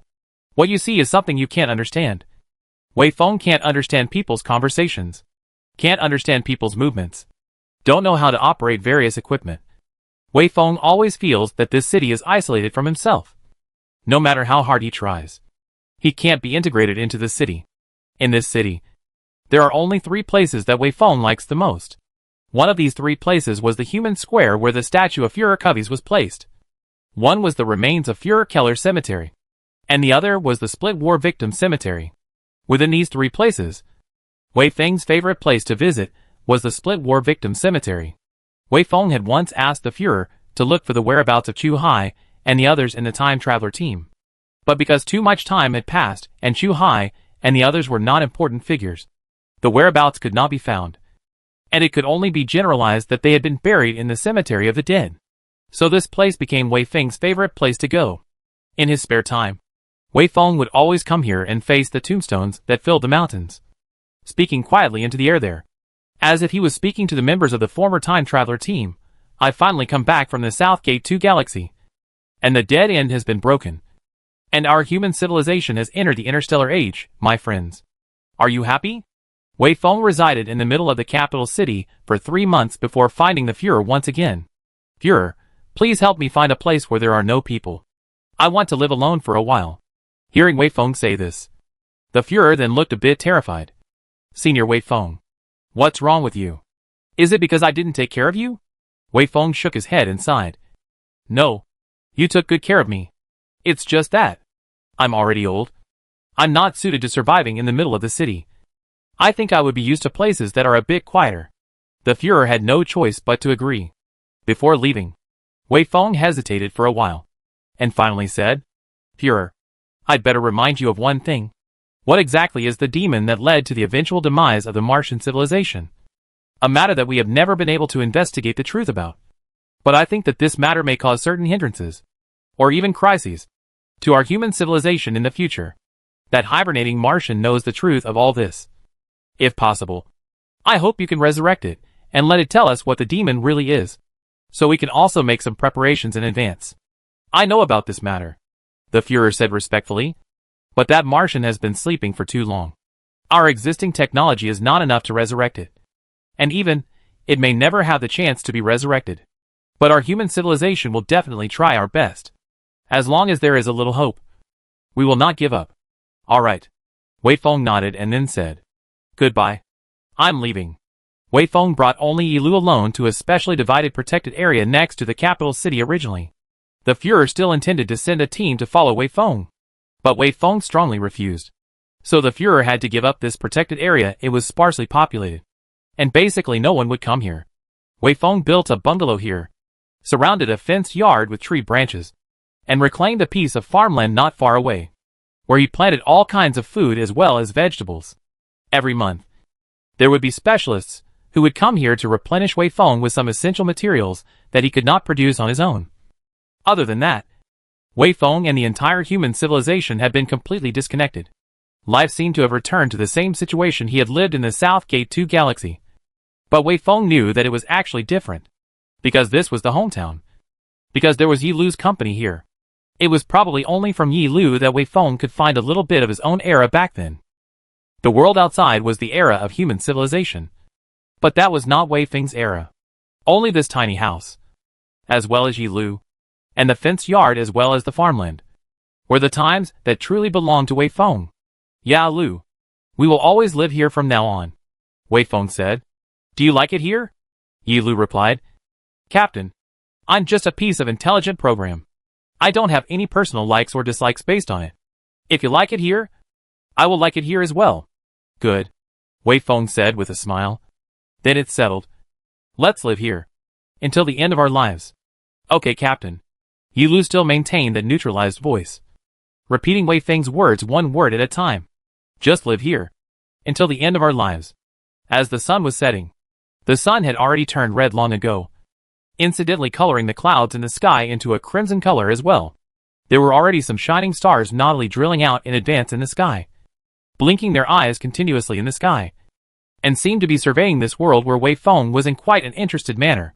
Wei Feng stood in the fenced yard looking out at the sun, and at this moment, those hairs that were already white, as well as the faces that were full of grooves, were also reflected in bright red color. The evening breeze of spring blew on Wei Feng with a hint of warmth, constantly lifting the corners of Wei Feng's clothes. Looking at the sunset in the distance, the stars in the sky, as well as the plains, forests, and mountain ranges above the earth, a smile finally appeared on Wei Feng's face. It was a smile of complete relaxation, and for the first time since Wei Feng had returned to Earth until now. "Let's just live here until the end of our lives." Wei Feng smiled and repeated the words once more. Yi Lu stood beside Wei Feng and watched the sunset together, while the sunset pulled out long shadows behind the two of them. Volume 4, The Devil's Nest. Chapter 280. Cold Stellar. A curved moon in the sky had gradually set, and the stars had quietly hidden themselves. A bright color had already appeared in the eastern sky, but that bright color was only limited to the vicinity of the horizon, and was not yet able to affect the entire sky as well as this world. It was the early hours of the morning, when the world was still in the stage of dawning, and the sun had not fully risen. Few people would choose to wake up this early in the winter morning. But Xiao Yun sat up violently from the bed at this time, and then panted heavily. There was an automatic temperature control device in the room, but it was broken and did not work. So the temperature in the middle of this room was not high, and it could even be said that it was a little cold. Xiao Yun's naked chest was exposed to the slightly chilly air like this, and if you looked closely, you could still see those fine beads of sweat coming out from underneath the skin. I don't know for how many times since Xiao Yun returned from the Laka. Ever since Xiao Yun returned from the Laka galaxy, Xiao Yun had been plunged into an endless nightmare. In the months since his return, at least half of the morning Xiao Yun woke up from his nightmares. And every time he woke up, Xiao Yun would break out in a cold sweat. And this time was no exception. Those scenes had been circling around in Xiao Yun's mind, and no matter how hard Xiao Yun tried to forget them, they always remained in Xiao Yun's mind, refusing to leave. The debris of the explosion, the tragic deaths of his teammates, the dark sky, the hideous monsters, all of these elements intertwined in Xiao Yun's mind to form a large net, entangling Xiao Yun to death, never refusing to relax a bit. In an accurate sense, 17 long years had passed since this incident. But if only Xiao Yun's waking hours were counted, this time was shortened to less than 5 years, because the Laka galaxy was 9 light years away from the most distant observatory of human civilization, and that observatory was 25 light years away from the solar system, a distance of 34 light years. Xiao Yun in 12 years of hibernation, and a total of almost 5 years of wakefulness. With a speed of twice the speed of light traveling for a full 17 years. Before returning to the solar system from the Laka galaxy. Back to his home on the Earth. The exact meaning is 17 years. Only counting the awake time is 5 years. But it's Xiao Yun's own personal feelings to measure words. Xiao Yun feel things happened yesterday. It seems that only in the last moment those teammates of his own died tragically. And it seems that the base that he and his teammates had worked so hard to build up was occupied only in the last moment. Xiao Yun took a few minutes to catch his breath before he slowly calmed down. When Xiao Yun raised his head, he saw those familiar decorations in the middle of the room. There was already some faint light spilling into the room through the curtains, shrouding everything in the room with a layer of hazy beauty. After finally determining that he was on Earth, Xiao Yun's mind stabilized. At this point in time, continuing to sleep was obviously impossible. So Xiao Yun climbed down from the bed and casually grabbed a little something to eat, preparing to report to the Academy of Computing Sciences after a while. Although something tragic like that had happened, life still had to go on. As a member of the Academy of Computing Sciences under the Central Academy of Sciences, Xiao Yun had a heavy research load on him. But just at this time, there was a knock on the door. Xiao Yun put on his jacket with some annoyance, walked over and opened the door, and saw two cold faces. One of them waved a document labeled Deep Space Security Investigation Bureau in front of Xiao Yun. One of them waved his ID labeled Deep Space Security Investigation Bureau in front of Xiao Yun before saying, "Hello Xiao Yun. We have been instructed to come and investigate the case of the attack by unknown beings in the Laka galaxy that you experienced. We have some questions we need to ask you, and we hope we can get your cooperation." Now that human civilization had truly stepped into the interstellar era and had already stamped its footprints on hundreds of outer star systems, investigations about alien civilizations as well as data collection had once again gained attention. The Deep Space Security Investigation Bureau was such an organization, and they were responsible for investigating all incidents encountered by human beings in the course of star exploration activities that might be related to alien civilizations. So what Xiao Yun had experienced was bound to attract their attention. The truth was, counting this time, Xiao Yun had already been questioned 7 or 8 times by people from the Deep Space Security Investigation Bureau during the period of time since his return to Earth. The investigators had accessed the logs of the Stardust spacecraft Xiao Yun was traveling on. And the logs of the Stardust spacecraft Xiao Yun was traveling on. The investigators had accessed in detail the logs of the spacecraft Stardust. The surveillance images carefully analyzed every part of the spacecraft that had been damaged or affected by external objects, and had repeatedly asked Xiao Yun many questions in a serious, and even a bit tedious manner. This might be a serious and responsible behavior for the people of the Investigation Bureau, but not for Xiao Yun. Every time he was cross-examined, for Xiao Yun, it was equivalent to uncovering the scars of the past once again, exposing those miserable pains within himself once again. Therefore, Xiao Yun had never been kind to the people of the Investigation Bureau. But there was no way around it. Cooperating with the Deep Space Security Bureau's investigation had already been written into the Cosmic Exploration Practitioners' regulations. No matter who, no matter what identity, as long as they were involved in deep space exploration, then the Bureau would have the power to interrogate them. So Xiao Yun could only suppress the impatience in his heart. Xiao Yun turned around and walked into the room, using his back to the 2 men from the Investigation Bureau. Then coldly said, "Please come in." The 2 Investigation Bureau personnel did not have the slightest sense of being unwelcome. They walked into the room with Xiao Yun with a serious face, then sat down opposite Xiao Yun without ceremony. One of the Investigation Bureau personnel took out a recording tool, while the other inquired, "Xiao Yun, the Laka galaxy belongs to a place that our human civilization has never set foot in. And the human civilization has extremely strict rules for exploring such a starfield. And everyone in the Stardust ship has a deep space exploration-related identity and background. So as an AI expert, why would you also be following the Stardust ship to the Laka galaxy? As an AI expert, why did you follow the Stardust ship to the Laka galaxy?" This was already the 5th time Xiao Yun had been asked this question. Xiao Yun had heard that some investigators like to repeatedly ask the same questions to the investigated person, and then record all the answers, looking for a breakthrough by comparing the differences between these answers. And obviously, this was the situation Xiao Yun was facing at the moment. But Xiao Yun knew he wasn't lying. So apart from growing more and more impatient, Xiao Yun did not have the slightest bit of panic or nervousness in his heart. Xiao Yun said, The Laka galaxy is a sub-brown dwarf galaxy, and its main star is a cold star. And according to the research of our Academy of Computing Sciences, we believe that a special chip material may be formed in such a cold star. And computers made using this chip material will have a very powerful computing power compared to that. Which is why I learned that the Central Academy of Sciences had started to organize a multi-sectoral joint exploration plan for the Laka galaxy before I applied to follow the Stardust spacecraft along.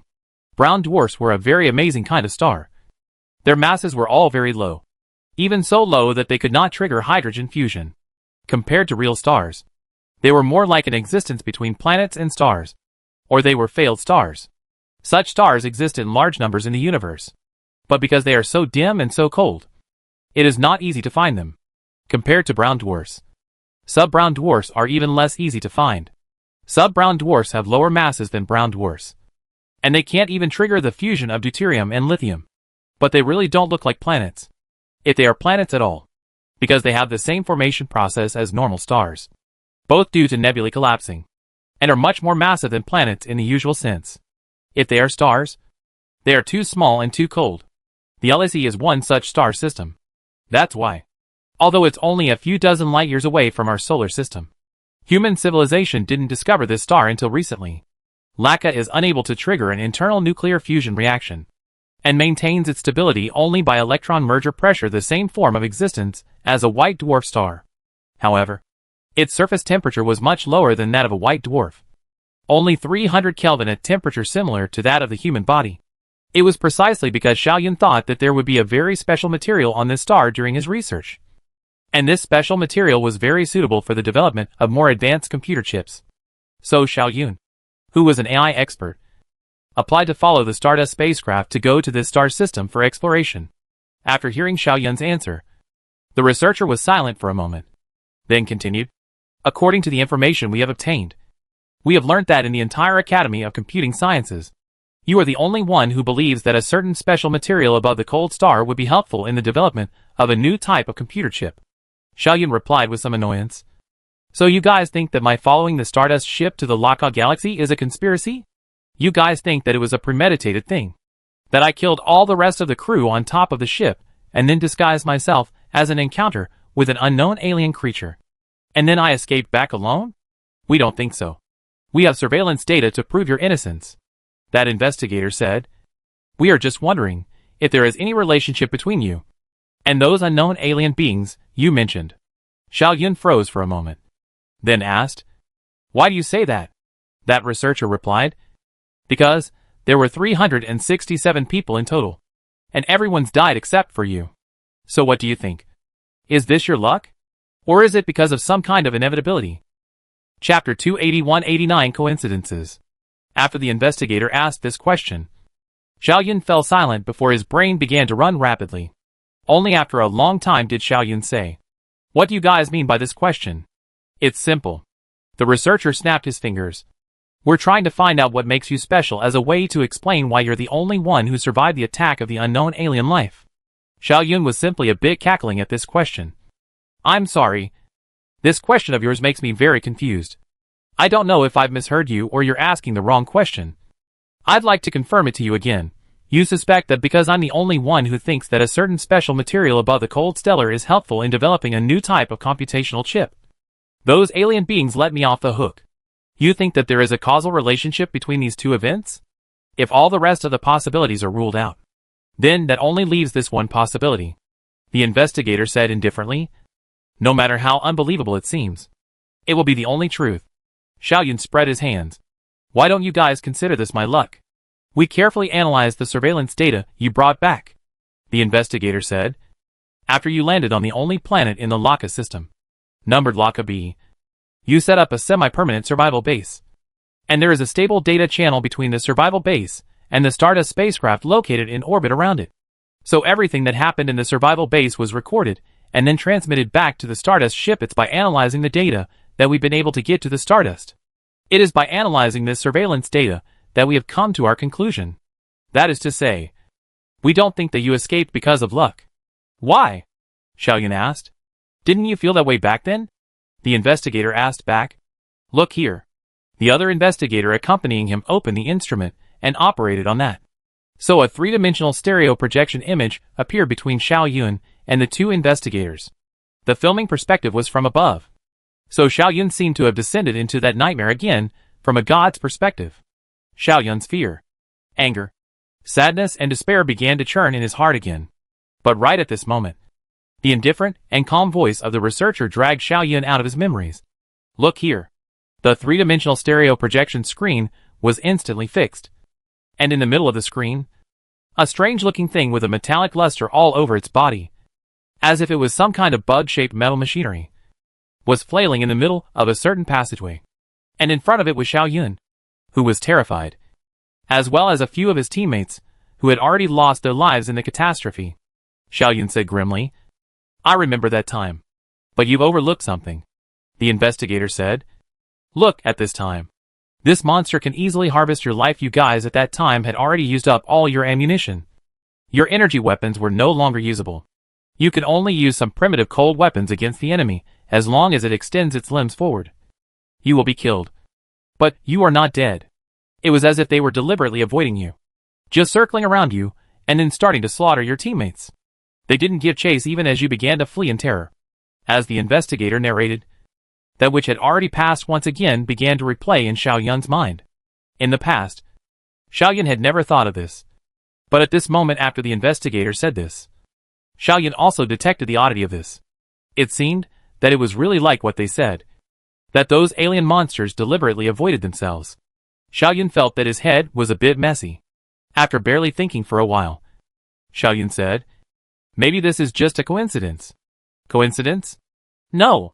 The investigator shook his head. If this time was a coincidence, then what about this time? What about this time? And this time, we have found a total of 89 such coincidences in the surveillance footage. And every time you did not die, you were the only one who eventually escaped to the warehouse where the spacesuits were stored, and then relied on the personal flight system on top of the spacesuits to escape from the surface of the Laka B to the Stardust spaceship. And the rest of the people all died.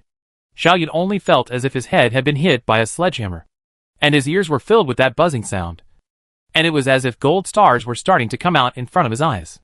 But in this piece of dizziness, that investigator's words are still like a magic spell echoing in Xiao Yun's mind. All dead. All dead. One coincidence is a coincidence. 89 coincidences can only be inevitable. That is to say, it really was those alien monsters that intentionally let Xiao Yun go, rather than Xiao Yun relying on his own luck and efforts to finally escape. But why did they let me go? Why did they kill all of my teammates? Even my lover. Even my dearest friend. Leaving only me behind? Why did you leave me behind? Cosmic voyage will last for a very long time. So during the voyage, it is not uncommon to find a lover or meet a friend with similar interests. The time when the Stardust spacecraft went on its journey was the happiest period of Xiao Yun's life. With his lover and friends, everything was so harmonious. Everything was so sweet. So, the return journey of the Stardust ship then also became the most painful period of Xiao Yun's life. Why did they spare me? Xiao Yun asked with some disorientation. I don't know.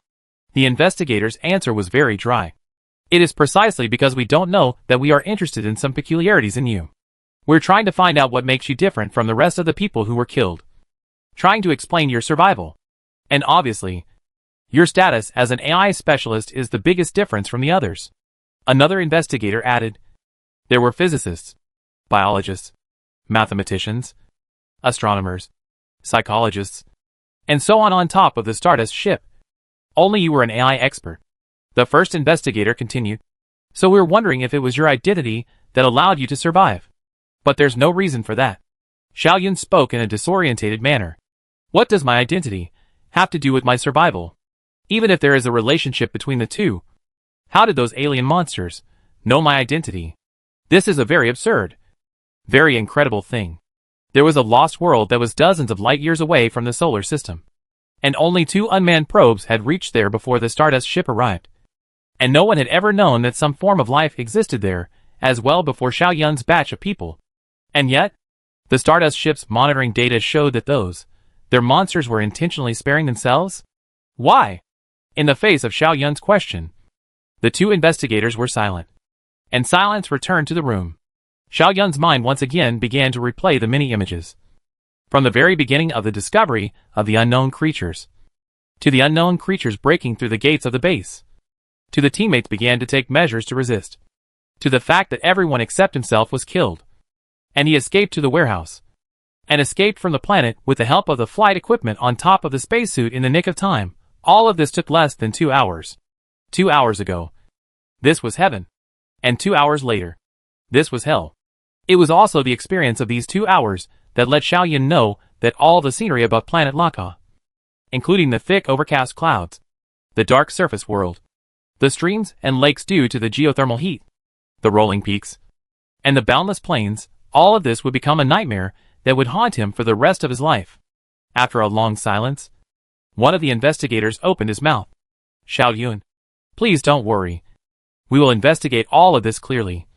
Just 3 days ago, a large science research ship had already left the solar system under the escort of 5 Tarzan-class combat ships, and set off for the Laka system. With the arrival of these ships, all mysteries will be unraveled. All we need is merely to wait.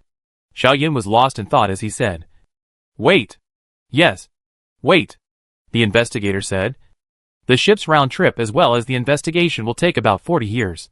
And if nothing goes wrong, you still have at least 400 years to live. So there's no need to rush. Everything will come out." Xiaoyun lowered his head and did not speak. The two investigators looked at each other, then stood up together.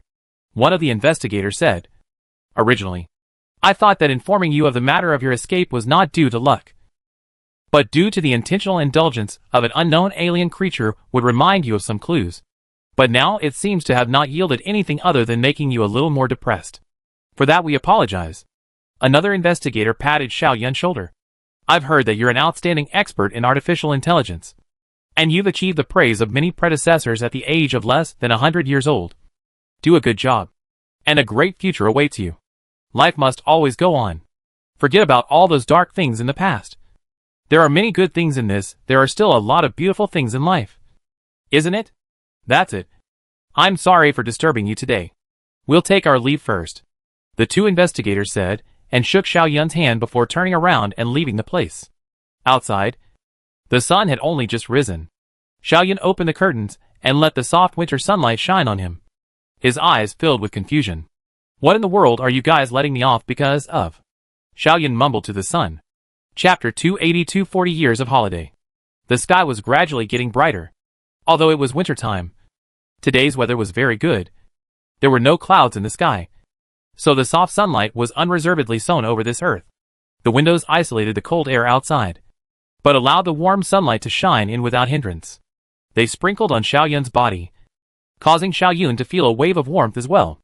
Xiaoyun stood in front of the window and pondered silently for a while, then turned around, washed and cleaned up a bit before leaving his home and arriving in the middle of the Institute of Artificial Intelligence of the Academy of Computing Sciences. After exchanging brief pleasantries with his colleagues for a while, Xiaoyun went directly to the director's office and then directly stated his intention. "Director, I'm going to take a period of leave." The director of the Artificial Intelligence Research Institute was a balding middle-aged man who was busy with something before the holographic computer when Xiaoyun arrived. Hearing Xiaoyun's voice, he turned back. "Xiaoyun, what's up again?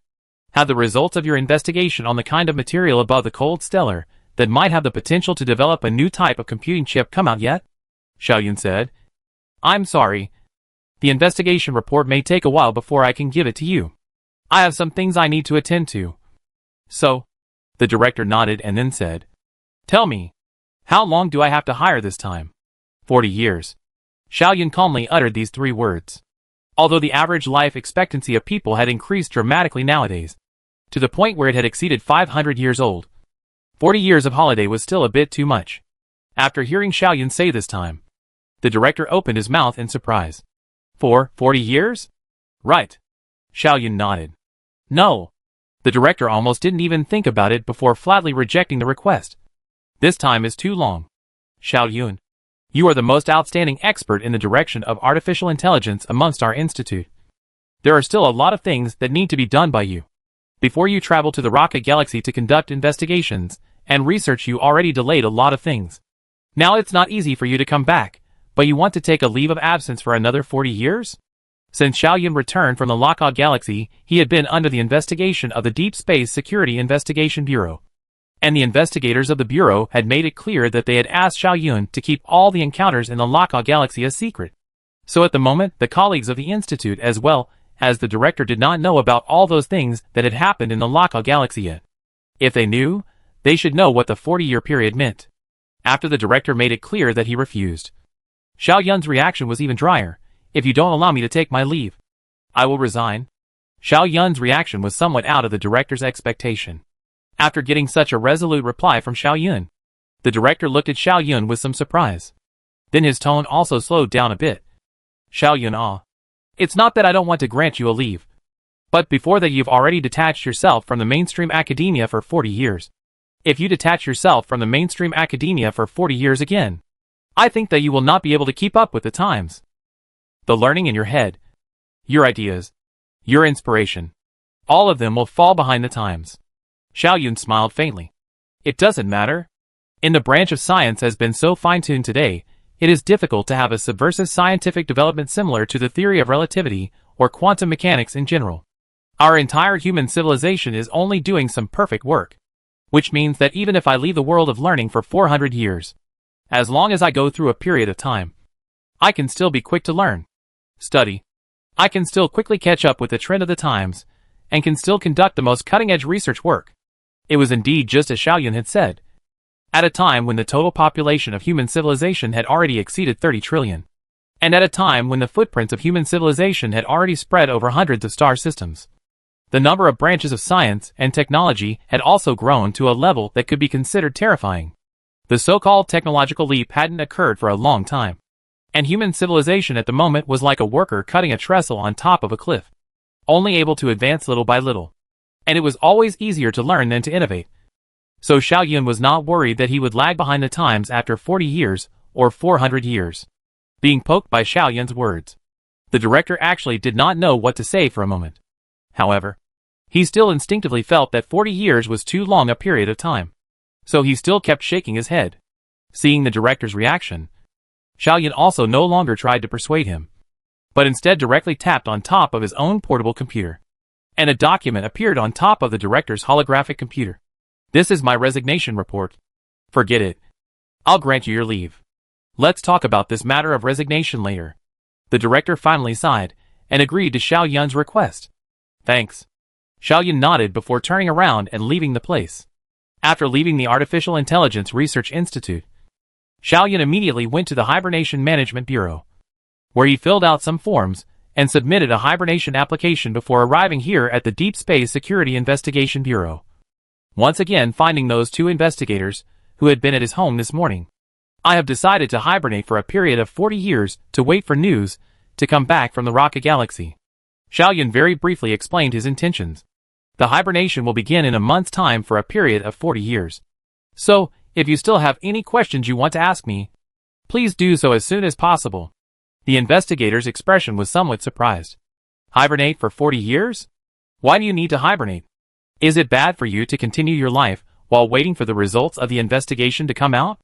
Not good. Xiao Yun shook his head somewhat grimly. I can't bear the torment for up to 40 years. Before the final outcome of this matter is investigated, I can't let go of this past. I must know the truth of the matter. I must see with my own eyes that those detestable monsters are all killed. Only then can I give an explanation to myself, as well as to my beloved, my friends, and my life can continue. Otherwise, every moment of my wakefulness is every moment for me of torture. So, I chose to wait for the truth in the midst of unconscious slumber. Xiao Yun raised his head and said to those two investigators in an unusually serious manner. And those two investigators saw very clearly that Xiao Yun's eyes had already turned red without realizing it. And some liquid began to appear brewing there. The two investigators let out a long sigh, and then said, well, you have the freedom to choose to hibernate or wake up. And we have no reason to interfere with your decision. Chapter 283, Coming to the Future. The two researchers did not end up asking Xiao Yun anything more, as if they had already asked everything they could think of in the previous period of time. After the two researchers promised to bring Xiao Yun to the attention of the investigators once the results of the unknown creature attack case in the Lockout Galaxy were released. After the two researchers promised to wake Xiaoyun up as soon as the results of the investigation into the unidentified creature attacks in the Laka galaxy came out, Xiaoyun left the Deep Space Security Investigation Bureau and returned to his residence. The day passed in Xiaoyun's constant running back and forth. And by the time Xiaoyun returned home, it was already dark. Xiaoyun took those medications that he had received from the Hibernation Administration and then laid down on his bed early. Xiaoyun closed his eyes and tried to sleep. But he couldn't sleep no matter what. There were always some blood-covered figures, as well as hideous monsters appearing in that dark field of vision. And there would always be intensive explosions, as well as screams coming from the ears. In the midst of this chaos, there was another miserably shaped woman with only one leg left, a large hole broken in her abdomen, and her head and face covered in blood, who was constantly asking Xiaoyun, "Xiaoyun, you said that you love me. You said that you are willing to spend your whole life to protect me and accompany me. Why in the end did you fail to save me? Why did you refuse to save me? I'm so cold. I'm in pain. I'm so scared. Xiaoyun, come and save me. Save me."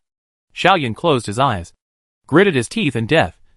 His hand had already clenched into a fist without realizing it, and tears started to flow out continuously from his tightly closed eyes, flowing across his cheeks and then wetting his pillow. She was Xiaoyun's lover, and one of the first people to die in the midst of the monster's attack. The attack came too suddenly, and the monster's attack was too swift, which caused Xiaoyun to have no chance to save her at all. Xiaoyun's reasoning had told himself countless times that he had no fault in her being killed. But Xiaoyun's feelings had refused to forgive himself. Xiaoyun just like that watched her by a monster at once chopped off the legs. The next moment the abdomen was pierced. And then, the next moment was cut off the head. Just a moment before, she was still standing there smiling at herself, asking herself if this dress is good. The next moment, she was in front of Xiaoyun turned into a lifeless mass of flesh and blood.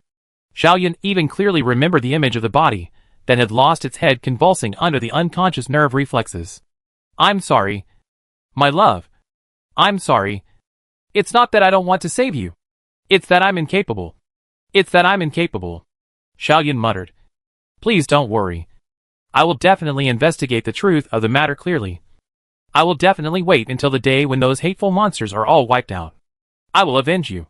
Please believe me. I will avenge you." I don't know how long I was tortured by this hellish scene before Xiaoyun drifted off into sleep. In the morning, Xiaoyun was once again awakened by a nightmare before once again getting up in the wee hours of the morning. During the preparation for hibernation, no food was allowed, and the Hibernation Administration would issue special medication for all those who were preparing for hibernation. So Xiaoyun's breakfast was still the same piece of pill that was only the size of a button.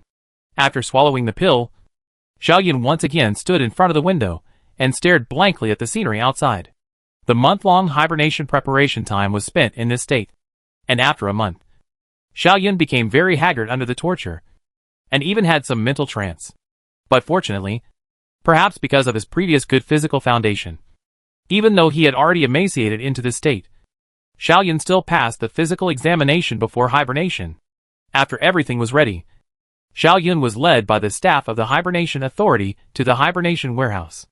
It was a long corridor with walls on one side, while the other side was filled with densely packed boxes like coffins.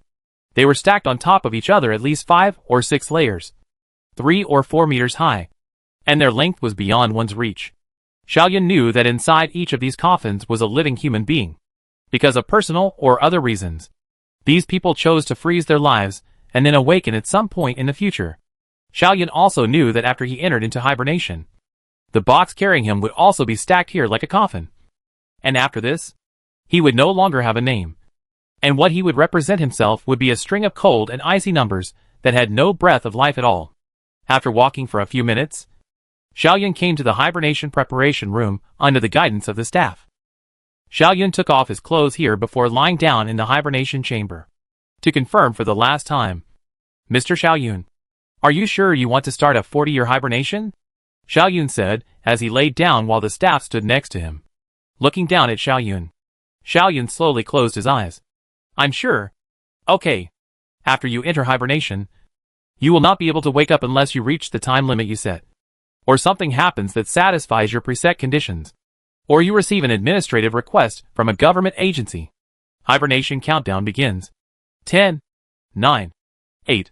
The hibernation capsule lid slowly closed, and Xiao Yun's eyes became pitch black. Right in the middle of this pitch blackness, a slight bared sound came into Xiao Yun's ears. Xiao Yun then knew that the anesthetic gas had begun to be released. A scent that seemed to be like the fragrance of flowers entered Xiao Yun's nose. And in the next moment, Xiao Yun's consciousness began to blur. And then, he was completely disoriented. Outside, the staff member checked Xiao Yun's physiological index data displayed outside the hibernation chamber, and then reported to the instrument. Hibernation state is normal, and has completely entered the deep freeze state at this moment. The awakening time is 40 years later. The hibernator's number is DM1-9539-DHV6. And the assigned storage warehouse is number 3. After the staff reported all of this hibernation pod was carried inside the huge warehouse, just like the rest of the tens of thousands of hibernation pods, and then stacked up in the middle of a certain location. The staff then left the place, and if there were no accidents, in the next 40 years, not a single person would think of this place except for the electronic devices. Time will be in this unconscious slumber quietly past. 40 years of time has been enough to let the world happen too many changes. But for Xiao Yun, that all things have nothing to do with their own. In addition to the rocket galaxy, like having a big dream, Xiao Yun finally regained his consciousness. In a haze, Xiao Yun heard a soft female voice, Mr. Xiao Yun. Welcome to the future after 40 years. Chapter 284 Enemy of Civilization. Xiao Yun struggled to open his eyes. At this moment the light in the hibernation chamber had been deliberately adjusted to the softest brightness. But Xiao Yun still felt that the light was a little too harsh. So after opening his eyes for a moment, Xiao Yun quickly closed them again. It had been a long time of adaptation before Xiao Yun opened his eyes again. A staff member was standing outside the hibernation chamber, looking at Xiao Yun with a smile. Xiao Yun then said, "Has the time I booked already arrived?" At this moment, there are still 3 months before your scheduled awakening time. But we received an official letter from the Deep Space Security Investigation Bureau to awaken you early. So we awakened you, the staff member said. Really? An official letter to wake me up early? Xiao Yun somewhat struggled to analyze the information in his mind, and only reacted after a long time. Oh, so that's it. Thank you. No need to thank you. Now you get up first. Our staff will help you with your physical recovery, and you will be able to regain your health after about 5 days' time. That staff member said, helped Xiao Yun up from the hibernation pod, and then brought Xiao Yun to one of the external wards. The people he met, and the things he saw along the way, including the layout of the ward, were not much different from 40 years ago. If it wasn't for the numbers on the timer reminding Xiao Yun that it was 40 years later, Xiao Yun would have thought that he had only slept for a short while in the hibernation chamber. The development and subdivision of science and technology for the progress of science has brought about great resistance. Natural science covers too wide a range of things that need to be researched is too much. Even if the human civilization at the moment, there are tens of billions of people engaged in research work related to natural science. But the progress of science and technology is still very slow. In fact, this is also very easy to understand things. Like thousands of years ago, the Earth is still in the era of the state. In just a year or two time, human civilization science is not able to produce a major leap. Similarly, for the current human civilization, a few decades or 100 years cannot produce a scientific and technological leap. This was a slow process of water dripping over a stone. And it was precisely for this reason that Xiao Yun did not worry that he would lag behind the times after hibernating for 40 years. And likewise, the world after 40 years would not have changed much from the world 40 years ago. Xiao Yun desperately wanted to know what exactly the reason was for the Deep Space Security Investigation Bureau to wake himself up early. But the staff of the Hibernation Administration rejected this request of Xiao Yun. According to them, when a person has just awakened from hibernation, he must rest and recuperate in order to recover his health as soon as possible. And it is not suitable for him to contact the outside world or receive any stimulating news at this time. Xiao Yun spent 5 days in this torment. After Xiao Yun had fully recovered, Xiao Yun couldn't wait to go through the hospitalization procedures, and then directly came to the Deep Space Security Investigation Bureau. After 40 years, the Deep Space Security Investigation Bureau was still the same as it was before Xiao Yun entered hibernation. And even after Xiao Yun entered, Xiao Yun encountered many vaguely familiar faces. The layout within the bureau had not changed, and the staff did not seem to have changed much either. 40 years had passed by in a hurry, and this period of time seemed to be meaningless. It did not bring any noticeable changes to human civilization. Still finding the two investigators in the same office within his memory, Xiaoyun opened the door and said directly, "What was the reason you woke me up early? Have you got the results of the investigation over in the Rocket Galaxy?" "Yes. There are results," the investigator said. "But we didn't wake you up early just for this one thing. There are two things in total. And we'll tell you the first one first," the other investigator said. "Do you know the firepower assembly and manning of the Tarzan-class combat ship?" The Tarzan-class combat ship was the standard amongst the armies of the human civilization, and it won the favor of the military with its excellent performance and extremely cost-effective price, thus becoming the type of ship that was purchased in the largest number by the military. A Tarzan-class ship is a combat unit with a full complement of 3,000 people, equipped with a large number of heavy weapons and many individual combat pods. Ideally, a single Tarzan-class ship could destroy the surface of an entire planet in a short period of time. These were all information that had already been made public, and although Xiaoyun was not a military fan, he had heard of these things. So after the investigator asked this question, Xiaoyun immediately recounted these relevant data. "It seems like you know a lot about the Tarzan-class ships," the investigator said. "But the 5 Tarzan-class ships that travel to the Rocket Galaxy, along with a total of 15,000 military personnel on it, as well as the thousands of researchers on top of that large research vessel, within a day's time of arriving at the Rocket Galaxy, all died. A total of 6 ships. A total of over 20,000 people. All dead?" another investigator said quietly. Xiaoyun stood up violently, his mouth wide open, but could not utter a word. All dead? Didn't even escape? In just one day?" "Yes," the investigator said. "As unbelievable as it is what happened. We wouldn't even know they were dead if we hadn't received a distress message from the rocket system." "A distress message?" Xiaoyun repeated the inquiry. "Right," the investigator said. "They sent a distress message in the direction of the solar system with the most extreme, twice the speed of light transmitted information stream. But the distress message only lasted less than 10 seconds before it was abruptly cut off. It was through analyzing this distress message that we came up with the news that they had been completely wiped out." Xiaoyun somewhat powerlessly covered his forehead. "Then, what kind of monsters are those?" 5 Taishan-class combat ships. More than 20,000 people. Saying that there are none left. What is the government planning to do next? Within the first hour of receiving this information, we reported it to the higher level of government. The Führer has already held an emergency meeting with the military leaders to discuss the response to this matter. The specific results of the response have not yet come out. But according to our speculation, the Führer will most likely send an Earth-class ship to the Rocket Galaxy to investigate the truth, the investigator said. Although the Tarzan-class ship had superior performance, it was only the standard equipment for the military. Based on the quality, volume, materials, firepower, and staffing, there were also Everest-class combat ships, greatest-class combat ships, and greatest-class combat ships on top of it. Class combat ship, Ocean-class combat ship, and what can be called the Everest-class combat ship, class combat ship, as well as the mothership Earth-class combat ship. The Earth-class combat spaceship was the most terrifying combat weapon that the human civilization had ever produced. And up to now, the human civilization had only produced 3 such spaceships, which not only possessed the strongest attack and defense power, but also the strongest maneuverability and endurance. These only 3 Earth-class combat ships were all arranged by the human civilization into the busiest and most important interstellar shipping lanes. Those 3 interstellar shipping lanes used to be the most rampant place for interstellar pirates. But since the arrival of the Earth-class combat ships, no traces of pirates have been found there for more than 600 years. The powerful might and deterrent effect of Earth-class combat ships could be seen. "Sending out Earth-class combat ships?" Xiaoyun muttered.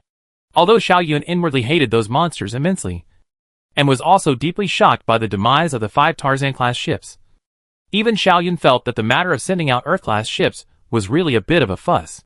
For human civilization, Earth-class ships were a spiritual pillar. Originally, Xiaoyun thought that the Führer's willingness to send out an Oceanic-class combat ship was already considered to be enough attention to this matter. But Xiaoyun couldn't have imagined that the government of the human civilization would even pay attention to this matter to such an extent that it would even send out an Earth-class ship to go there. This is the first time our human civilization has come into contact with an alien civilization creature that is a threat to our human civilization in a clear sense, the investigator said. Do you know that our human civilization has been preparing for this moment for almost 1,000 years? As the range of human civilization's activities continued to expand, it was the consensus of all that sooner or later human civilization would encounter alien civilizations. It was also under the auspices of this consensus that the human civilization was still spending huge amounts of wealth to maintain a huge military system despite the current largely peaceful situation, and had always made weapons development the top priority of scientific research. Through the analysis of those surveillance data brought back by the Stardust ship, we originally thought that those alien creatures were merely some low-level creatures, but they have shown abilities that far exceeded our expectations. Therefore, I don't think that sending out Earth-class battleships is an excessive thing to do. In fact, I heard news that the Führer had intended to send out 2 Earth-class battleships, but I reckon that the proposal would not be passed by the full voting session, and sending out 1 Earth-class battleship is already the limit. Xiaoyan nodded silently. Those alien monsters are no longer your enemy alone. It is the enemy of our entire human civilization. The investigator patted Xiaoyan's shoulder, then said, the Laka galaxy is an important staging point for our human civilization's march into the deep space of the universe, and we cannot accept a situation where such an important node is occupied by alien monsters. Well, let's not talk about that for now. Xiaoyan, I have a question I want to ask you, and that is, are you sure that those alien monsters you encountered in the beginning had their range of action limited to the surface of the planet? Chapter 285. Terrible Speculation. This question asked by the investigator seemed to be a bit clueless. But a moment later Xiaoyan sensed the meaning of it, and also felt that things were odd. I think it should be. Xiaoyan muttered. There's one thing I remember very clearly. At that time, several of my teammates were attempting to escape from the base in their intra-atmospheric flight instruments, and they had already taken off. But those alien monsters climbed up onto the roof of the base, and then jumped up to destroy their flight instruments. If they had the ability to fly, I don't think they should have had to go through all that trouble. We also saw this image from among the surveillance video, the investigator said. Not only do those alien monsters not have the ability to move in the middle of cosmic space, they don't even have the ability to fly within the atmosphere.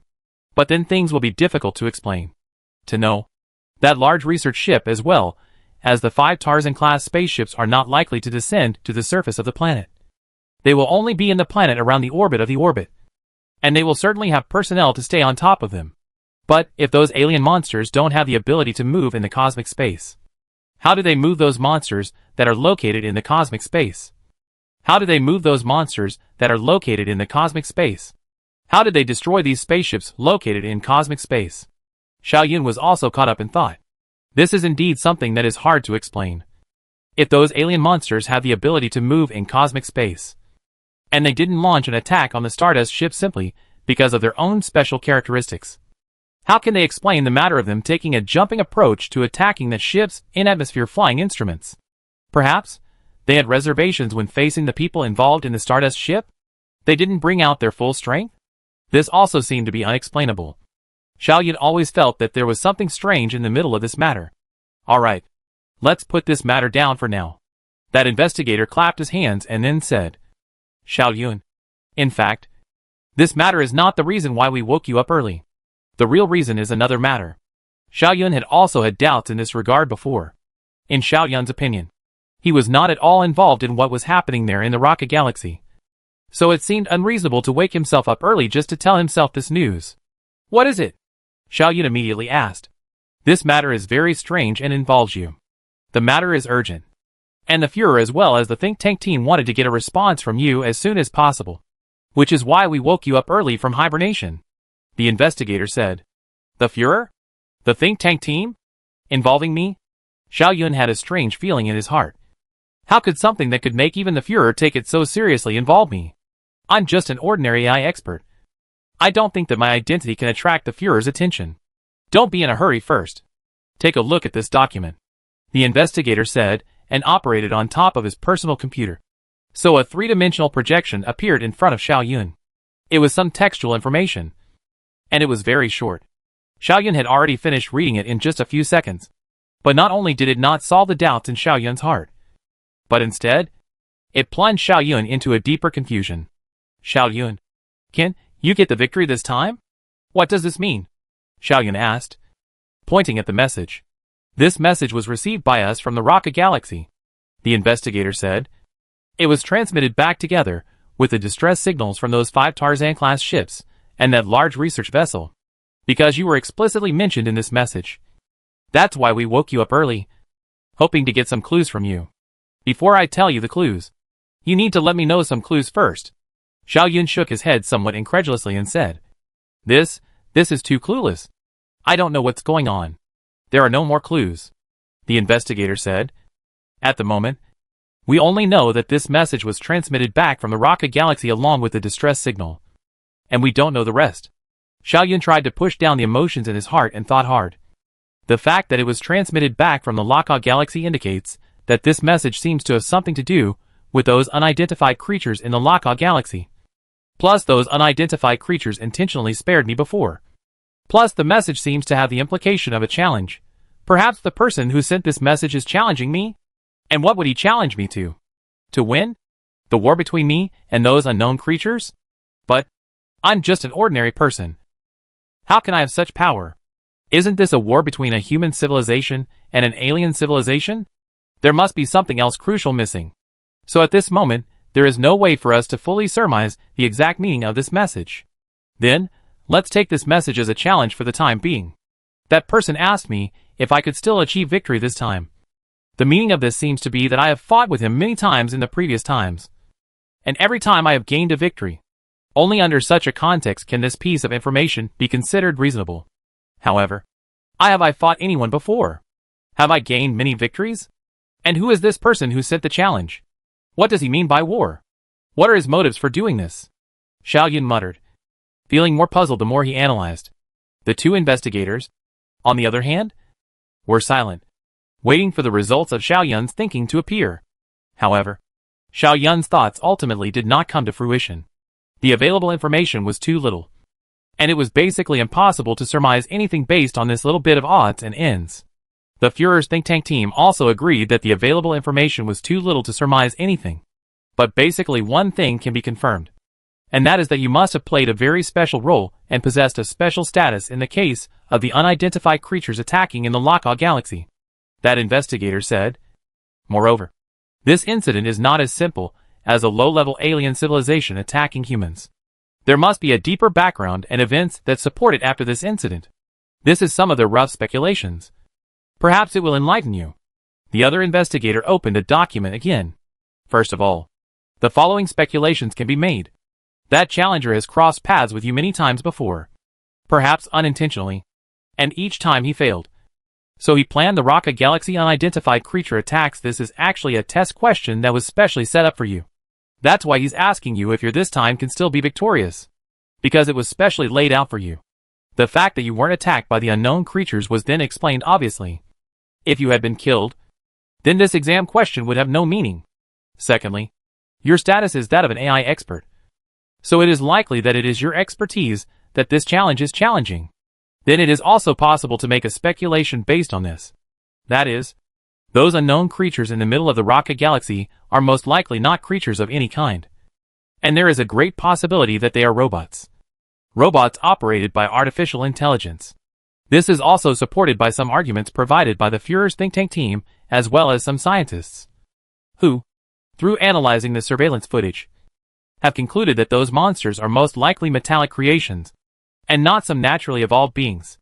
If we combine these several speculations, we can come to a conclusion. Namely, the attack on the unknown life in the Rocket Galaxy doesn't actually involve extraterrestrial life. And it's actually a conspiracy orchestrated by someone within our human civilization. Of course, what I said above is just some rough and vague speculation that we made based on the available intelligence. It doesn't have much factual support. The government has already begun an urgent sweep of your past in an attempt to find out exactly who that person is who has crossed paths with you on multiple occasions. And the Deep Space Security Investigations Bureau has begun a sweep of all the ships that may have escaped regulation for interstellar excursions in recent centuries. But so far there hasn't been much to show for it. The investigator finally finished this barrage of information, and then turned his inquiring eyes toward Xiao Yun. Do you have any thoughts on this? Xiao Yun shook his head full of shock. No. I don't have any thoughts. This is too incredible. Well, since the Führer's think tank team already has the speculation that this is all a conspiracy arising from within the human civilization, then why would the Führer still send out an Earth-class ship to deal with this matter? Perhaps the Führer wouldn't have taken it so seriously if it was just an alien civilization. That investigator smiled bitterly. It is precisely because of the possibility of robots, manipulated by artificial intelligence there, that the Führer would want to send an Earth-class ship. Xiao Yun subconsciously wanted to ask why. But after only one word, Xiao Yun fell silent. Because Xiao Yun also realized the seriousness of this incident. Indeed, if it was just an alien civilization, a single ocean-class ship would be enough. It was precisely because this could be a conspiracy that arose from within the human civilization that it was necessary to send an Earth-class ship. Xiao Yun was an expert in artificial intelligence. So Xiao Yun was very clear about the terrifying degree of artificial intelligence. Especially artificial intelligence that could replicate itself infinitely.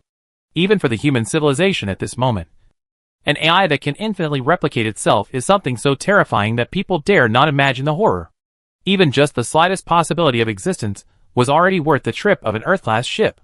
This kind of enemy either nip them in the bud, or quietly wait for them to destroy all of this after they have developed.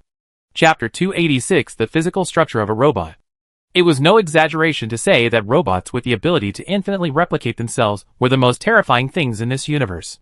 They are just a piece of program. In their world there will not be sustainable development or ecological environment or other concepts. Their only purpose of survival is to copy themselves as much as possible, as fast as possible. This will lead to their destructive exploitation of every star system in a very short period of time, consuming all the resources of a star system in a short period of time, and then moving on to the next star system. During this process, their numbers would grow geometrically. Xiao Yun had once done some relevant calculations, and concluded that if a star system similar to a solar system had the first robot that could infinitely duplicate itself, if there were no accidents, it and its duplicates would take over the entire star system in just 10 years. The scary thing about something like that is the sheer numbers. It could be as high as tens of millions of trillion robots, like a tidal wave. They simply could not be killed cleanly, no matter how many of these robots were killed. As long as one was left behind, it would develop and grow again in a very short period of time. The Artificial Intelligence Research Institute of the Academy of Computing Sciences, where Xiao Yun worked, had made some speculations about the possible existence of this type of robots, and concluded that with the strength of the human civilization, it would be impossible for human civilization to defeat an empire of robots that had developed and grown up. To create a robot with the ability to infinitely replicate itself was not a simple thing. At least not for human civilization. But just because it couldn't be done at this stage didn't mean it couldn't be done in the future. Perhaps at the very next moment. Because of the birth of a certain genius idea, the creation of such a robot would become possible. These were all things that could not be said. It was because of the realization of the huge threat that this form of existence could pose to the entire human civilization that the government of the human civilization took this matter so seriously. And that was why the Führer had the idea of sending an Earth-class battleship to the Rocket Galaxy. The Führer's idea is very simple. If those things in the Rocket Galaxy are not infinite copies of their own robots, then it is okay. If they are then rely on the powerful offensive capabilities of the Earth-class ships to nip this horrendous monster in the bud. And absolutely not allow them to spread to the rest of the star systems. And also absolutely not allow them to develop. This was originally a matter with a very clear and straightforward logical structure. But the challenge-like message that was sent back to Earth along with the distress signal shrouded this matter in a layer of fog. Because this message meant that this event was most likely a conspiracy by certain forces within the human civilization. And it had an extremely close relationship with Xiao Yun. Xiao Yun would not have expected that what greeted him after he woke up from hibernation would be such a shocking piece of news no matter what. The two investigators fell silent. And Xiao Yun also began to fall silent. A dull and gloomy atmosphere was brewing in the office. After a long time, Xiao Yun stood up. Then said, "If there is any new news, please feel free to inform me." The two investigators shook Xiao Yun's hand separately. And Xiao Yun left the place. Xiao Yun returned to his home, which he had been away from for 40 years. Although 40 years had passed, the home was still maintained neat and dry. And all the arrangements had not changed in the slightest. Just like every normal day in the past. Xiao Yun sat in front of the desk and casually pulled out a book and flipped through it. But a few moments later Xiaoyun put the book down. Xiaoyun's heart was very unsettled, which caused Xiaoyun to not be able to read a single word at all. After putting the book down, Xiaoyun casually picked up a paper and pen, then started sketching very casually. If it's a robot that can infinitely replicate itself then it must necessarily have a whole set of mineral resource collection and refining devices inside. Thinking silently, Xiaoyun drew a box on the paper, and then divided the box into more small compartments. They will collect the minerals they need to replicate themselves through the mineral collection and refining devices, such as steel, such as chips, such as rubber, such as cables. Strictly speaking, these things are bound to be distributed in large quantities on top of a planet. But collecting and separating them is not an easy task. This means that the collection and refining device inside the robot must be very efficient and precise. And it must not be too large. Xiaoyun then wrote the words collection device on one of the small squares in the box. And on another small square, he wrote the words collection device on another small square. He also wrote refining device in another small box. 4 words. It must also possess extremely efficient material processing capabilities. Only then can it manufacture the collected minerals into the components needed to replicate itself. Xiaoyun continued to think, and once again wrote down the words processing device in another small cell. 4 words. There must be enough space inside it to assemble the robot, so that it can take the processed parts and assemble them into a complete new robot with the same structure as itself. If a robot that can infinitely replicate itself does exist, then it must have these structures inside it. They eat the minerals, smelt them, process them, and then create a new robot, which is then expelled from the body after it has been created. And so it completes a process of reproduction. The daughter robot has the same function and structure as its parent, and after it is created, it repeats the parent's behavior and continues to create new robots. But this is just the process of reproduction. Only these things are not enough. Xiaoyun continued to think silently. In order to ensure survivability, as well as the need to collect minerals, it must have a power unit, and must be able to move places freely. Something like a wheel is obviously unsuitable for the complex terrain of the planet's surface. Limbs similar to those of humans, aka the rest of the animals, are the most suitable. Xiaoyun then drew a few legs outside that box. If there are legs, there must be a power transmission device inside. There must be a power generating device. And in order to maintain the self, it must have an energy collection device inside. Xiaoyun wrote the names of these devices in another small square. Similarly, in order to maintain survival as well as self-preservation, it would also need to have weapon devices in order to attack alien beings that might pose a threat to itself. Perhaps, in order to repair as well as replace damaged parts within itself. It would also have internal maintenance devices, in order to identify the enemy and us, as well as multiple machines linking up. It would also need a set of extremely sophisticated communication devices. Chapter 287 Mechanical Empire. As more and more things came to Xiaoyun's mind, the many small squares within that large box were then quickly filled up. After filling up the small squares, Xiaoyun drew another circle outside of the large box to encircle it. Again, in order to ensure the survival of the Autobody, it is bound to have external armor. These external armors can withstand the harsh natural environment and ensure that the internal precision instruments work properly. Well, the command of all these devices will definitely be an extremely precise set of electronic programs. This program can command and coordinate the operation of the many internal devices.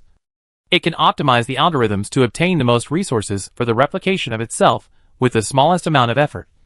It can also maintain contact with the rest of the external robots to ensure large-scale linkage. Maintain contact with the rest of the external robots to ensure mass linkage. This is its brain. Xiaoyun then wrote down the words chip device within the large box. 4 words. After writing down the words chip device, the large box was completely filled up. But just at this time Xiaoyun remembered a crucial device. In order to obtain information from the outside, it must also have a set of sophisticated light sensing instruments. Well, it is likely that not only visible light, but also the rest of the invisible light of all wavelengths, and even all kinds of radiation can be sensed. For a planet with an atmosphere, a set of sound sensing equipment is also a must. In order to ensure the proper functioning of these devices, they are bound to be mounted on the exterior of the body. Xiaoyun then drew a small box outside the large box and wrote information collection device within the small box. A few words. As a result, a machine that had the ability to infinitely replicate itself appeared under Xiaoyun's pen. It had a large stomach, strong limbs, and a relatively small head. It looked like some sort of bug. Xiao Yun then thought back to the alien monsters that had slaughtered his entire teammates on top of that planet in the Raka system. Then Xiao Yun realized that those bugs looked similar to the robots with the ability to infinitely replicate themselves that he had conceived. Xiao Yun's heart was then clenched violently. Xiao Yun dead stared at their own drawings out of this strange things. Trance? That thing was like a living general. In the paper above the teeth and claws.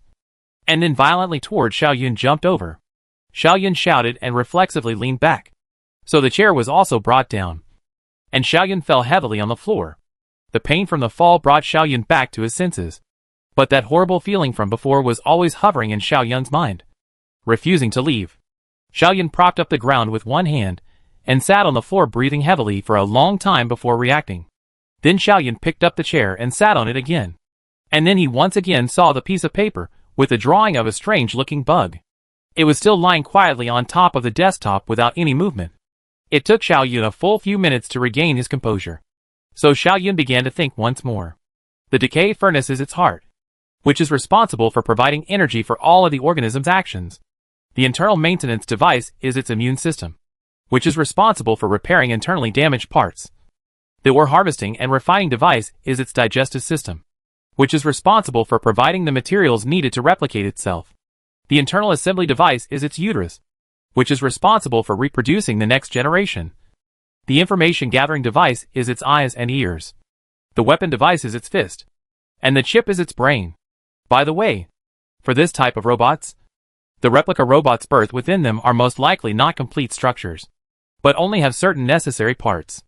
This is because if it were complete, it would be too large, and it would be impossible for the mother body to breed an offspring with the same size as itself right inside itself. In that case, it would still need a growth process, and it is likely that the offspring would still need the mother's care for a period of time after its birth, during which time the mother would provide it with some materials that have undergone its own refinement. And after obtaining these materials, the offspring would perfect its own structure through internal processing, and ultimately grow up to be the same size as the mother, and possess the same abilities as the mother. By this time, it will start its own breeding journey, conceiving and shining its own next generation. It doesn't look like a machine. It looks like a real life. Xiao Yun pondered silently. It seems to fit all definitions of life. Xiao Yun couldn't even help but sketch out this picture in his mind. Above the dark planet Laka, a bud-like robot was constantly roaming the earth, looking for things it could use. And after finding them, it ate them into its stomach. Useful things were collected and stored, and the waste residue was discharged out of the body through another channel. And after collecting enough materials, a new replica was created in its body and then born. After collecting enough materials, a new replica will be created in its body and then born. The new replica may be very weak when it is born, so it will follow the mother, who will take care of it until it grows up, until it also has the ability to live independently and reproduce its offspring. The deeper Xiao Yun thought about it, the more he felt that this kind of robot that could infinitely replicate itself was so similar to human civilization, whether it was the body structure or the mode of survival and reproduction. Everything that existed within the human civilization could find its counterpart in the robot empire. Then, are they really just a machine? Xiao Yun muttered. How advanced should the level of technology required to create such a thing be? Xiao Yun himself was an expert in artificial intelligence, so Xiao Yun knew very well that, at the very least, the existing level of technology of the human civilization was not enough to create such a sophisticated thing. If what exists in the Laka galaxy is really this kind of thing, who made them? Could it be some crazy scientific genius in our human civilization? Did he solve all the technical problems to create this kind of thing? But what does have to do with me? Why would he send that challenge letter to me by name? The more he thought about it, the more confused Xiao Yun felt. This matter simply did not have a clue, which resulted in no matter whether it was Xiao Yun or the government. There was no way to figure this matter out at this stage. In the midst of his deepening doubts, a thought suddenly popped up in Xiao Yun's mind. I'm going to follow the Earth-class spaceship back to the Laka galaxy. Chapter 288 Expedition. For Xiao Yun, making the decision to return to the Raka galaxy was a very difficult thing. This decision was a very difficult one. The things that he had experienced in the Raka galaxy had become a nightmare that had haunted Xiao Yun for his entire life. And it was like a wound that had been closed up. still causing Xiao Yun to feel a wave of pain. But Xiao Yun is clear that only by picking through this wound again and releasing the pus inside the wound, this wound can truly heal. After 40 long years of waiting, and still not waiting for the results, Xiao Yun chose to bravely face this matter. On top of that something like a challenge letter also directly involved Xiao Yun, which made it impossible for Xiao Yun to continue escaping from it in any way. After finally making this decision, Xiao Yun's heart immediately relaxed. Thus, Xiao Yun's mind quickly calmed down before he entered into a deep sleep. This sleep was very peaceful, and the nightmares that had haunted Xiao Yun for many days did not appear. After dawn, Xiao Yun then once again came to the Deep Space Security Investigation Bureau and spoke his thoughts to the two investigators. The investigator said, "Just last night, the Führer's proposal for Earth-class ships to set off for the Laka Galaxy was passed by the voting meeting, and the final decision was to send 1 Earth-class ship, 15 Ocean-class ships, 200 Everest-class ships, and 2,000 Tarzan-class ships. The total strength of this expedition will be as high as 3 million men. So 1 more of you is not a significant matter." Another investigator added, "In fact, the Führer himself has the intention of having you participate in this expedition, because the current intelligence indicates that you have many connections with what is going on there in the Rocket Galaxy, and having you participate in this expedition might have some unexpected effects. However, the Führer's think tank team took into account what happened to you in the Rocket Galaxy, and thought that your current state of mind was not suitable for participating in this expedition, which is why they finally rejected this proposal from the Führer. But since you have now taken the initiative to make this request yourself, there is nothing more to it. You can go back and organize yourself first, make some preparations, and we'll report back to the higher authorities here. And if it's quick, I guess your request will be approved by the evening." "Thanks." Xiao Yun nodded and expressed his gratitude to these two people. "Making this decision is a very difficult thing for me, but I think that I can no longer run away from it, no matter if it's for the sake of my life in the future, or for the sake of the machine that may threaten our entire human civilization's life. I have to take this trip." "Very well," the investigator said. "Good luck." This matter was simply finalized like this, and just as the investigator had said, Xiao Yun was notified in the evening, and immediately departed from Earth to the Neptune Deep Space Voyage Base to prepare for his departure. At this moment, there were already 50 Tarzan-class spaceships, 10 Everest-class spaceships, and 1 Ocean-class spaceship waiting to depart from the Neptune Deep Space Faraway Base. These 61 ships in total would first head to the Sirius star system, where they would rendezvous with all the rest of the ships participating in this expedition, and then head to the Laka star system together, including all the ship movements and the time spent on the interstellar voyage. The expedition would take a total of 20 years. Life in the interstellar era was like this. For people nowadays, it was commonplace to spend several years or even a decade to travel once, let alone an interstellar expedition that spanned several dozen light years. After the Führer signed the order, the vast governmental machine went into motion, with at least tens of millions of people affected by the order in just one galaxy, the solar system. Soldiers began to converge on the Deep Space Expedition base.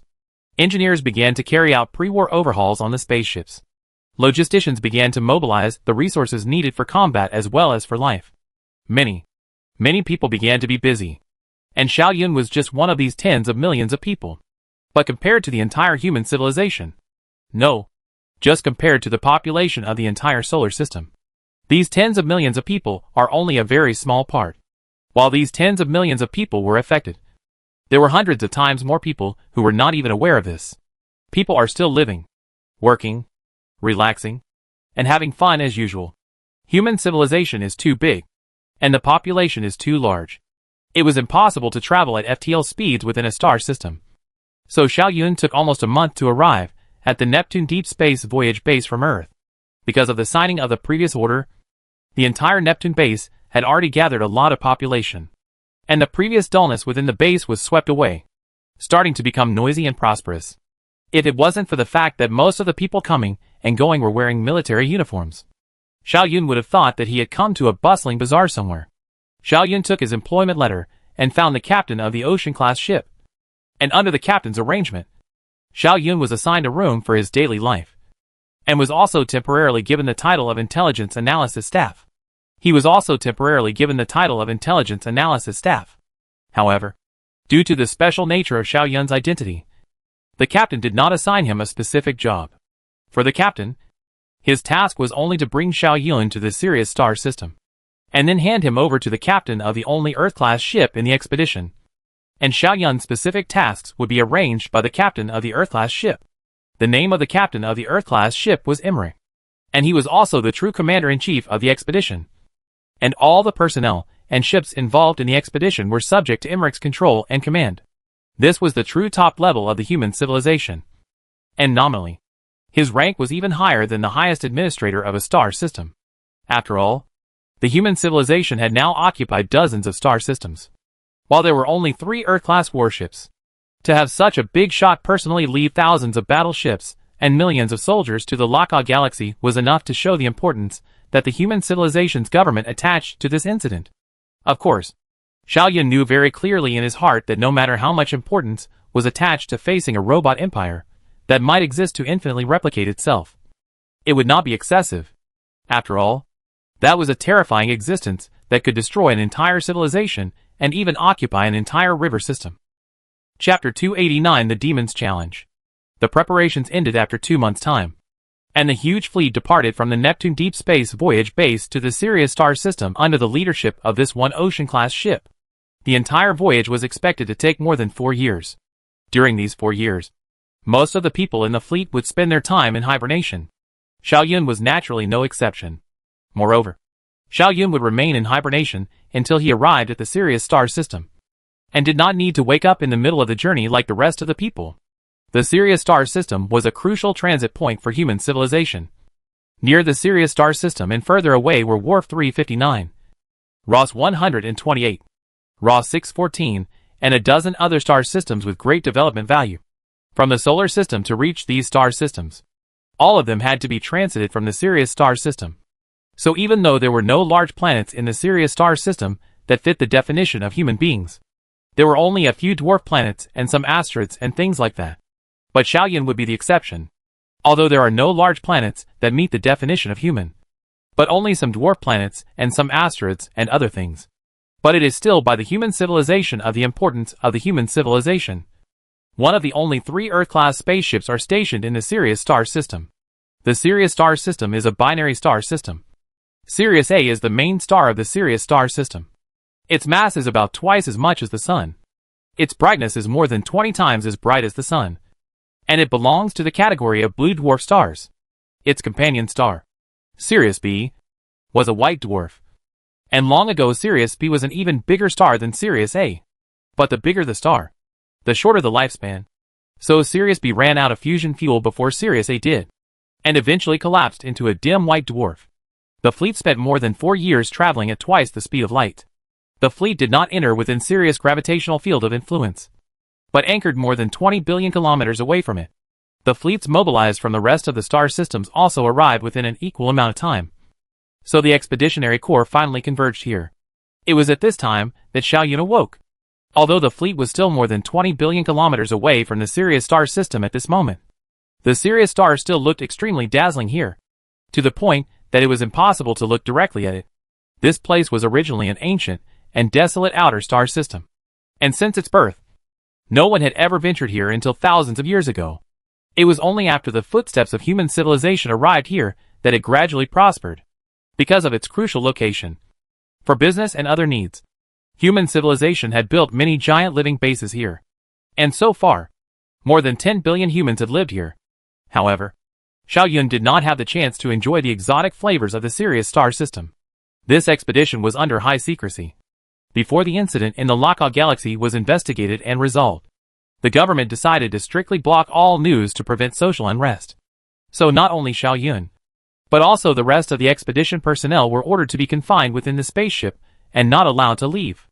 After waiting for some time at the edge of the galaxy, Xiao Yun got his first glimpse of the Earth-class spaceship's hull that was so huge that it was a bit shocking. Xiao Yun stood behind the porthole of the ocean-class ship, and through the porthole, he saw a huge ship like a planet in the distance slowly approaching himself with a might that suppressed everything. And the ocean-class ship, which Xiao Yun thought was already huge enough, was like an ant in front of it. The Earth-class ship had such a might. The Sirius star system and the nearby shipping lanes were originally the most rampant place for interstellar pirates, and had even seriously affected the entire human civilization's interstellar development plan. But ever since the Earth-class spaceship came to the Sirius star system, all of the interstellar pirates had disappeared. As long as there was an Earth-class ship guarding the Sirius star system for one day, the hundreds of billions of people in the Sirius star system and dozens of surrounding star systems, as well as the many commercial transport ships, would be at peace for one day. Commander Emmerich and the huge army under his leadership were like a pin in the sea here, although they were still tens of thousands of kilometers away from the Earth-class spaceship at the moment. Xiao Yun had already felt the huge might that swept across everything and suppressed everything from above the spaceship. This is the most powerful war weapon that our human civilization has ever made. Xiao Yun muttered. If there is an existence amongst the human civilization that is strong enough to fight against the robot empire, then this existence could only be an Earth-class spaceship. The Earth-class spaceship stopped thousands of kilometers away from the Ocean-class spaceship, and the rest of the thousands of spaceships gathered in the Sirius star system automatically gathered with the Earth-class spaceship as their core. It was also at this time that Xiao Yun received a notification from the military personnel.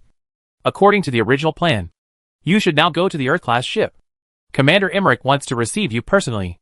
These words caused Xiao Yun to feel slightly surprised. General Emmerich wants to see me? Yes. That military personnel nodded, affirming Xiao Yun's doubts.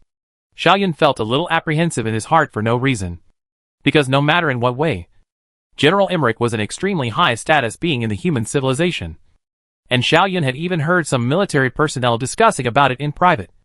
And in those discussions, those military personnel even put the title of God of War on the title of General Emmerich. In those discussions, those soldiers even put the title God of War on General Emmerich. Xiao Yun's mental quality was not good enough to maintain his composure in front of such a big shot. Although Xiao Yun was apprehensive, he clearly knew that this matter could not be delayed. So Xiao Yun followed the guidance of the military personnel and took a small landing craft from the Ocean-class ship to the Earth-class ship, and rode the internal commuter car all the way to the core of the Earth-class ship. Xiao Yun knew that this was where General Emmerich commanded the entire ship, and even the entire fleet. In combat, the closer he got to this place, the more serious the apprehension in Xiao Yun's heart became. This even prevented Xiao Yun from having the time to take a closer look at the high-tech arrangements inside the Earth-class spaceship that made people feel a bit dazzled. After bringing Xiao Yun here, the military personnel who led the way left on his own. Xiao Yun reached out and straightened his collar, then gently knocked on the door. A voice full of majesty then came out. "Please come in." Xiao Yun pushed open the door and walked in. And before he had a chance to speak or take a look at the office's interior layout and General Emmerich's appearance, General Emmerich's voice once again came into Xiao Yun's ears. "You are Xiao Yun. You're the one the demon named to challenge?" Chapter 290. We trust the judgment of our enemies. General Emmerich's words froze Xiao Yun for a moment, and Xiao Yun reflexively asked, "Demon? What is a demon?" "You sit down first." General Emmerich pointed to the sofa next to him and gestured at Xiao Yun.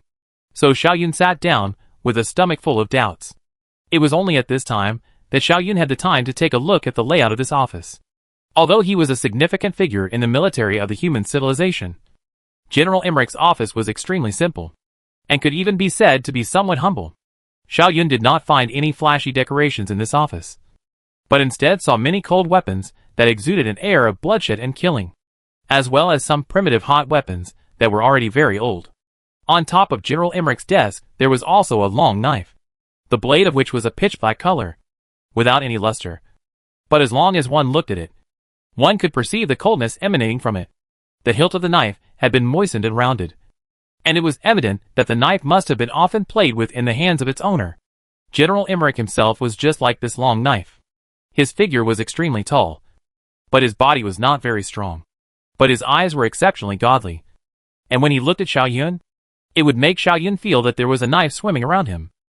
Xiao Yun suppressed the apprehension in his heart, and looked at General Emmerich with somewhat puzzled eyes.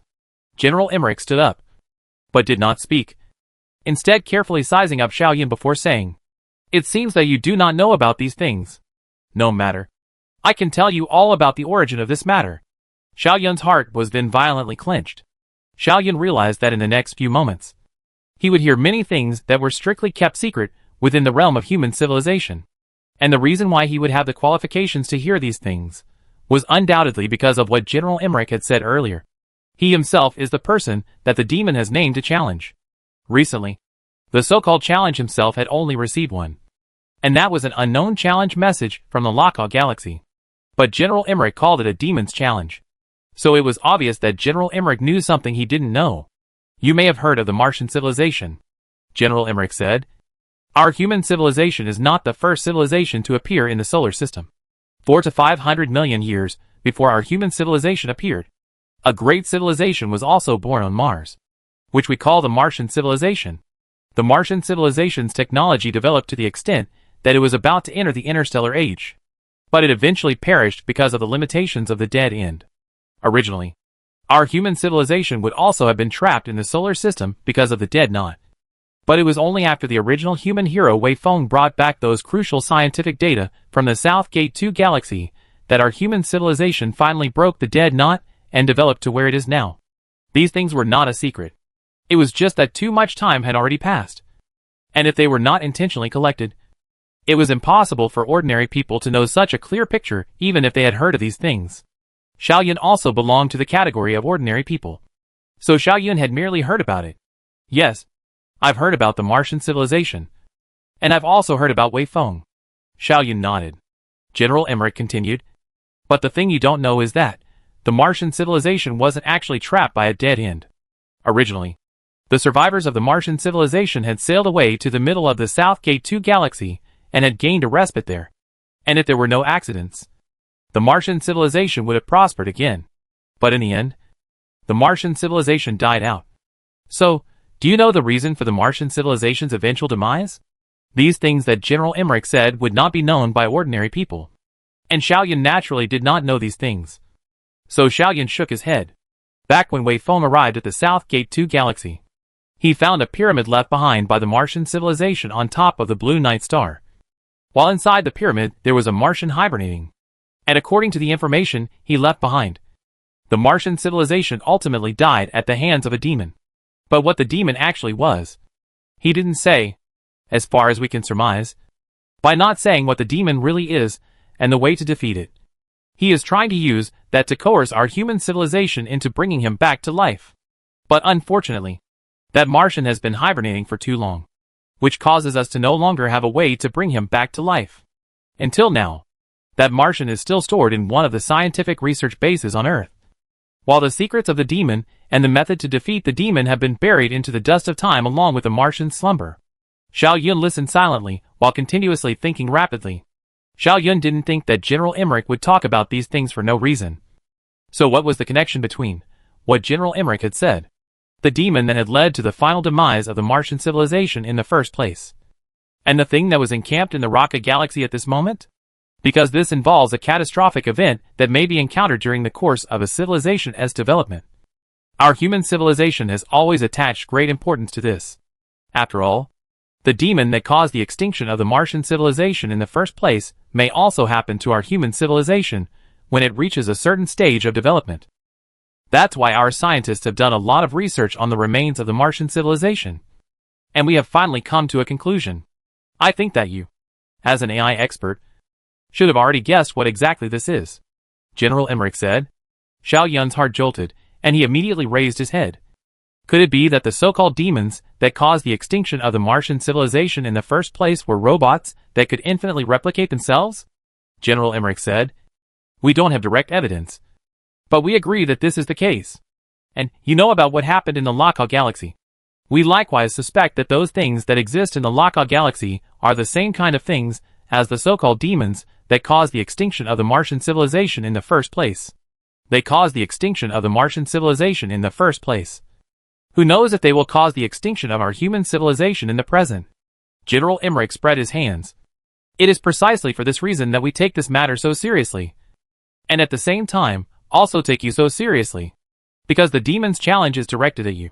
That is to say, these demon creators believe that amongst human civilization, only you possess the means to resolve this crisis. And we choose to trust the judgment of the enemy. Who is the enemy? Xiao Yun quickly asked. And after a slight pause, Xiao Yun added, back then, the technological strength of the Martian civilization was much weaker than ours at this moment. So why do you, General, think that the same thing that led to the demise of the weak Martian civilization would also lead to the demise of the powerful human civilization today? My answer to your first question is that I don't know. And we don't need to know. General Emmerich said. You should be clear about one thing. And that is, it doesn't matter who the guy who made these robots that can infinitely replicate themselves actually is. The fact is that, as long as our technology develops to a certain degree, making those robots that can infinitely replicate themselves will probably become a very simple thing. So simple that perhaps an ordinary person in the future can make them. So, even if there is no guy who made those robots at this moment, there will always be someone who will make these types of robots in the future. So, at the level of the general development of human civilization will face this problem one day. And if we find a way to deal with robots that can infinitely replicate themselves, we've even solved this crisis. And if we can't, then human civilization will inevitably perish, like the Mars civilization that was once there. Since this challenge is coming sooner or later, it is a pointless thing to dwell on who the enemy is at this moment. General Emmerich continued. Regarding your second question, my answer is that since the demon was born from within the civilization, the strength of the demon will inevitably have a direct and obvious relationship with the strength of the civilization that birthed it. Let's say, assuming that the Mars civilization's overall strength is 1. They can only create a demon with a strength of 1. And then the demon with a strength of 1 destroys the Mars civilization. Whereas our human civilization's strength at the moment is 100, then the strength of the demon that we have created will also be 100. And it will likewise have the strength to destroy our human civilization. Do you understand? General Emmerich asked. Xiaoyun pondered for a while, then nodded. I understand. I agree with both of your answers. But I still have one more question I would like to ask you. And that is, how much evidence do we have at this moment to prove that those things in the Rocket Galaxy are robots that can infinitely replicate themselves? There isn't any direct evidence. But we think they should be such things. The Führer's think tank team gave me the data that the possibility is at least as high as 40%. General Emmerich shook his head. That is precisely why I saw you today. I want you to be able to play your part in this expedition. If those things are indeed robots. To find out what form they exist in. The mechanics of their operation. And most importantly, how to destroy them. During this process, I will provide you with the greatest degree of support. Xiaoyun felt a bit powerless at the moment. If they haven't developed yet, then directly destroying that planet will be fine. It doesn't need my involvement. And if they have developed, I don't know how to destroy them, General Emmerich said. Since this challenge is for you, then we are equally confident in your ability to gain victory. Chapter 291 Why do you trust me? General Emmerich's words caused Xiaoyun to fall into silence once again. General Emmerich looked like he had confidence in Xiaoyun. But Xiaoyun, who was the person in question, was really a little confused in his mind. Seeing Xiaoyun's silence, General Emmerich asked Xiaoyun a question as if he was chatting casually. Xiaoyun, are you really sure that the robot empire that has developed that can infinitely replicate itself is invincible in this universe? Of course I can't be sure, Xiaoyun replied.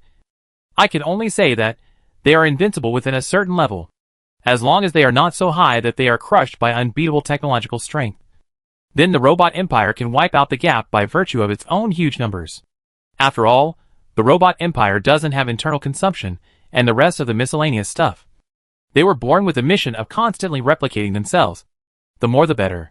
You mean that the robot empire has a great advantage over swarming intelligent civilizations like human civilizations, right? General Emmerich asked. Of course. Xiaoyun nodded. Then why hasn't our galaxy been occupied by the robot empire yet? General Emmerich spread his hands and shrugged his shoulders. After all, according to your calculations, it would only take a mature robot empire just a few tens of thousands of years to occupy an entire river system. Why would you think that our galaxy should be occupied? General? Xiaoyun asked rhetorically. It's an obvious thing. General Emmerich tapped the table gently with one finger while saying, You don't think that our human civilization is the only one in this galaxy? Do you? Of course not. Xiaoyun denied. Although there is no direct observational evidence yet. Based on what our human civilization has seen and heard, since two civilizations can be born in a solar system, there is no reason why the remaining hundreds of billions of stars in the Milky Way galaxy can't give birth to an intelligent civilization. Then do you think that our human civilization is the earliest civilization to appear in the galaxy? General Emmerich continued to ask. Obviously not, Xiaoyun said. The galaxy is already tens of billions of years old. While even if we count from the primitive humans, the entire history of our human civilization is only a few million years old. I think that there must be many intelligent civilizations in this galaxy that were born before our human civilization. I also think so, General Emmerich said. And if it's an inevitability that a civilization will eventually spawn a robot empire, and the robot empire has a naturally huge advantage over civilizations of the same level, or where the technological gap isn't too great, this galaxy should have long since been occupied by a robot empire. Xiaoyun nodded silently. The terrifying proliferation rate of robot empires was almost unimaginable. A normal robot empire, even if they could only sail at twice the speed of light, it wouldn't take too long to occupy an entire river system. But apparently, our galaxy is not occupied by a robot empire. General Emmerich shrugged his shoulders once more. What does that mean? It means that the robot empire might not be as scary as we thought. As long as we find the key points and the key know-how. Destroying a robot empire might not be difficult. It's even so simple that even a civilization like the Mars civilization, which is already aging, can do this. If that's the case, why can't our human civilization do it? But I can't think of a way to destroy an army of robots that can infinitely replicate itself and may have spread out, Xiaoyun said grimly. General, can you think of such a method? Can you imagine an army of robots that has occupied several star systems, numbering up to billions of trillions, and still spreading out? How would you destroy them all? Don't forget that it has to be all of them that are eliminated. Because even if just one is missed, it will grow and prosper again in just a few decades. General Emmerich smiled and said, I certainly can't think of a way to do that. But if even a soldier can find a way, what do I need you, an AI expert, for? Don't forget that this is your job, not mine. If all of our speculations come true, I'm merely responsible for providing you with support only. The solution still needs to be found by you. Why do you trust me like this? Xiaoyun raised his head and looked straight into General Emmerich's eyes. You and the Führer are both important figures in our civilization. Why is it that your judgment is the same as the Führer's? That the key to solving the robot empire lies in me? Is it just because those robots didn't kill me? And because of that challenge-like message that came from nowhere? I don't think that's a good enough reason. I'm sorry, Xiaoyun. All you need to know is that the Führer and I, as well as some of the rest of the higher-ups in our civilization, trust you very much. And that's already enough. As for why we trust you, General Emmerich said, narrowing his eyes up and looking Xiaoyun up and down with an inexplicably haunted gaze. You don't need to know that. Perhaps it can be said that your current rank is not enough for this level of classified information to be released to you. But I want to know, Xiaoyun said. Not now. General Emmerich shook his head. If you insist on knowing, I will choose an appropriate time to tell you about it. Xiaoyun once again began to fall silent. But his brain was still in the midst of a frenzy. General Emmerich as well as the Führer and the others have withheld some information from me. And it was this information that made them think that I possessed the ability to resolve the robot empire. So, does this mean that the point that those things in the Laka galaxy are infinite replica robots has been confirmed? If that's the case, why did General Emmerich tell me earlier that the Führer's think tank team gave him a figure of 40% likelihood? As if he had seen through Xiaoyun's inner thoughts. General Emmerich smiled once again and came over to pat Xiaoyun's shoulder. Young man, don't be imagining things. Apart from this one thing that I have kept hidden from you, the rest of the things I have said are all true and there is no rest of the things that I have kept from you. All right, you go out first. The expedition will officially begin after a month of preparations, and it will take us 15 years to voyage to the Raka galaxy. You'll start hibernating after a month, and I'll wake you up when we reach the Laka galaxy. General Emmerich continued. Xiaoyun then stood up, intending to bid farewell to General Emmerich. But just at this time, a communication soldier hurriedly rushed into the middle of General Emmerich's office. And without waiting for General Emmerich to say anything, he said loudly, Reporting, General. There's an urgent military report from the Laka galaxy.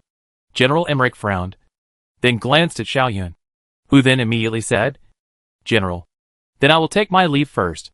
General Emmerich, however, said, No, you stay here. Since it's from the Raka galaxy, it's good for you to listen as well. Xiaoyun nodded and stood to the side. General Emmerich signaled to the communication soldier, who then raised his arm and operated it on top of the portable computer.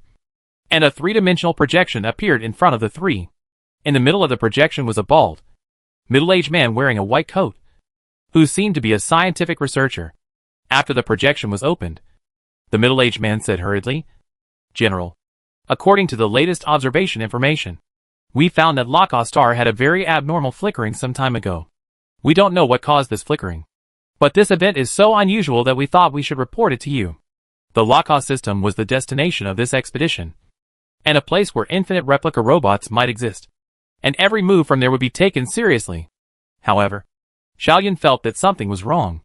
Laka star was a sub-brown dwarf star. Its mass was extremely low. Its temperature was extremely low, and it was basically invisible from the visible light band. But at this moment, that middle-aged man said that it appeared to be scintillating?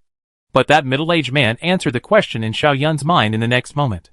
The middle-aged man continued, "We observed that from a month ago, Laka star in the infrared band appeared abnormal darkening, and the darkening amplitude has been fluctuating, as if it was flickering in general.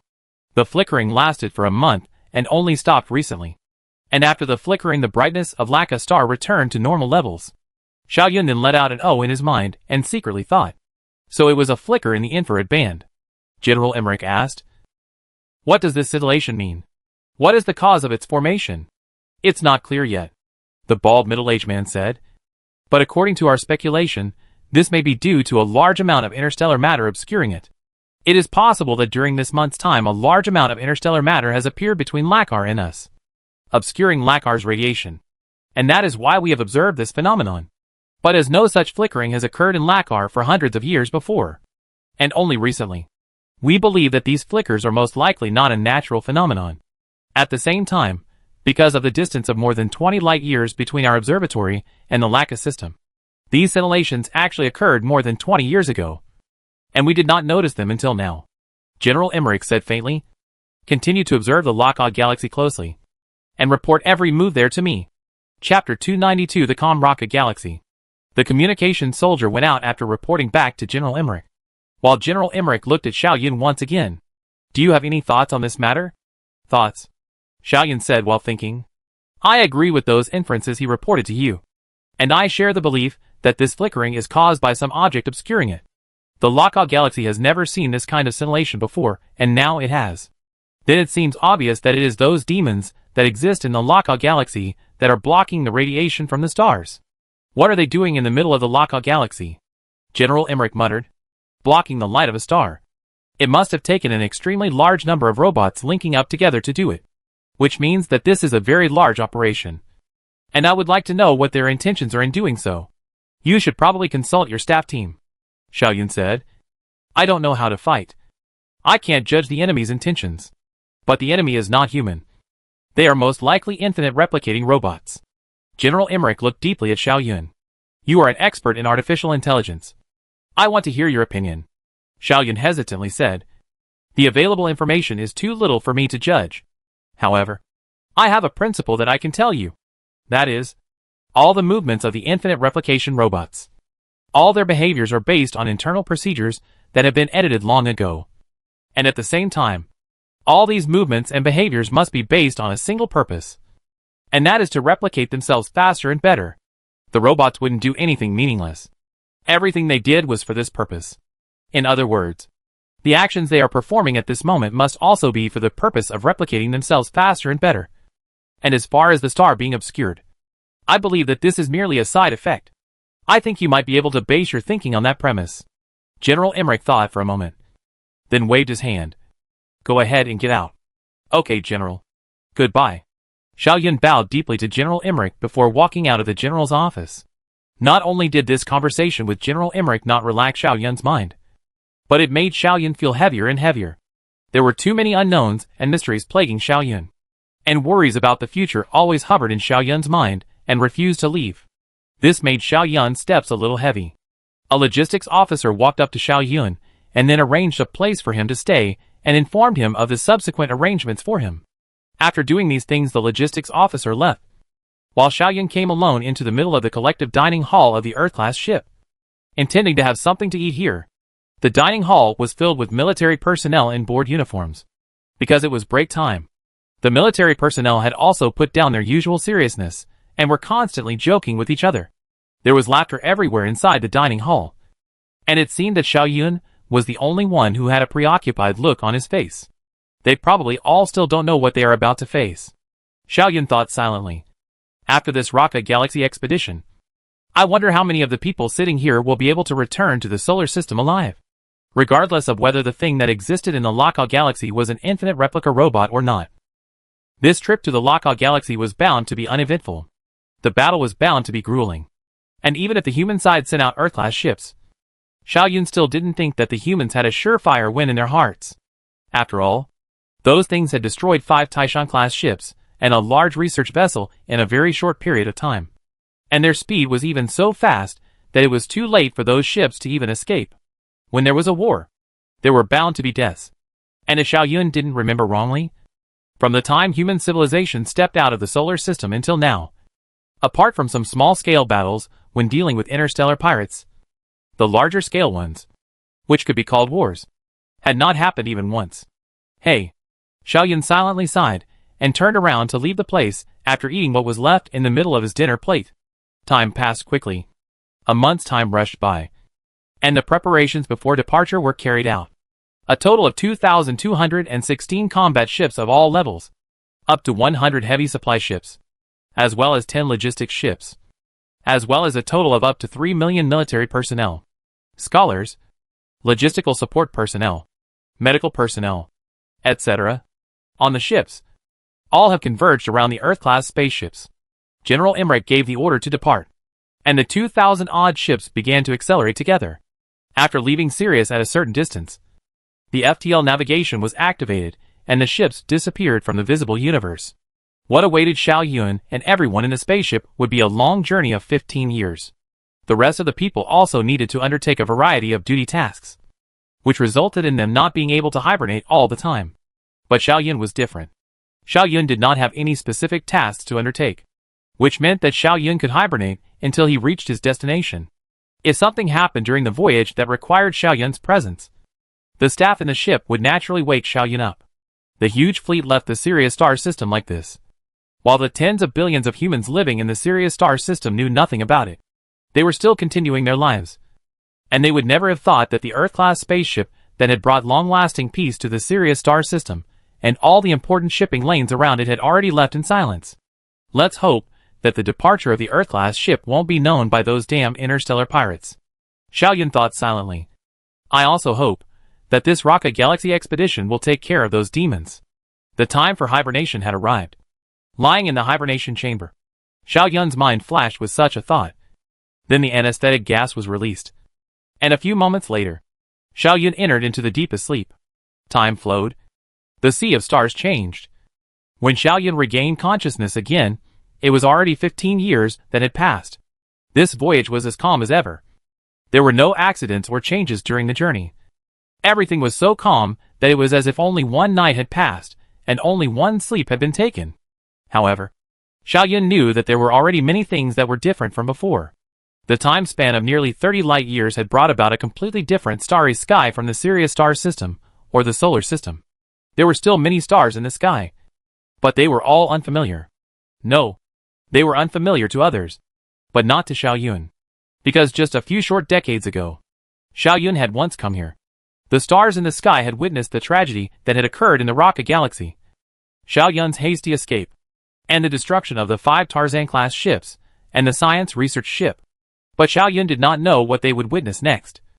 Xiao Yun hoped that what they would witness was victory and celebration, and no more death and swords. The more than 2,000 ships stayed silently like this, tens of billions of kilometers away from Raka Star. Even though the distance was just this much, the Laka Star was still invisible to the naked eye. It was too dim and too small. A number of probes had been launched into the Laka system, and until they returned further information about the Laka system, the fleet would choose to stay put and not venture into the Laka system. In addition to the probes launched into the Laka system, many more probes were launched into the vastness of space. Interstellar war was something that relied heavily on intelligence, and these probes placed around the fleet were the fleet's source of intelligence.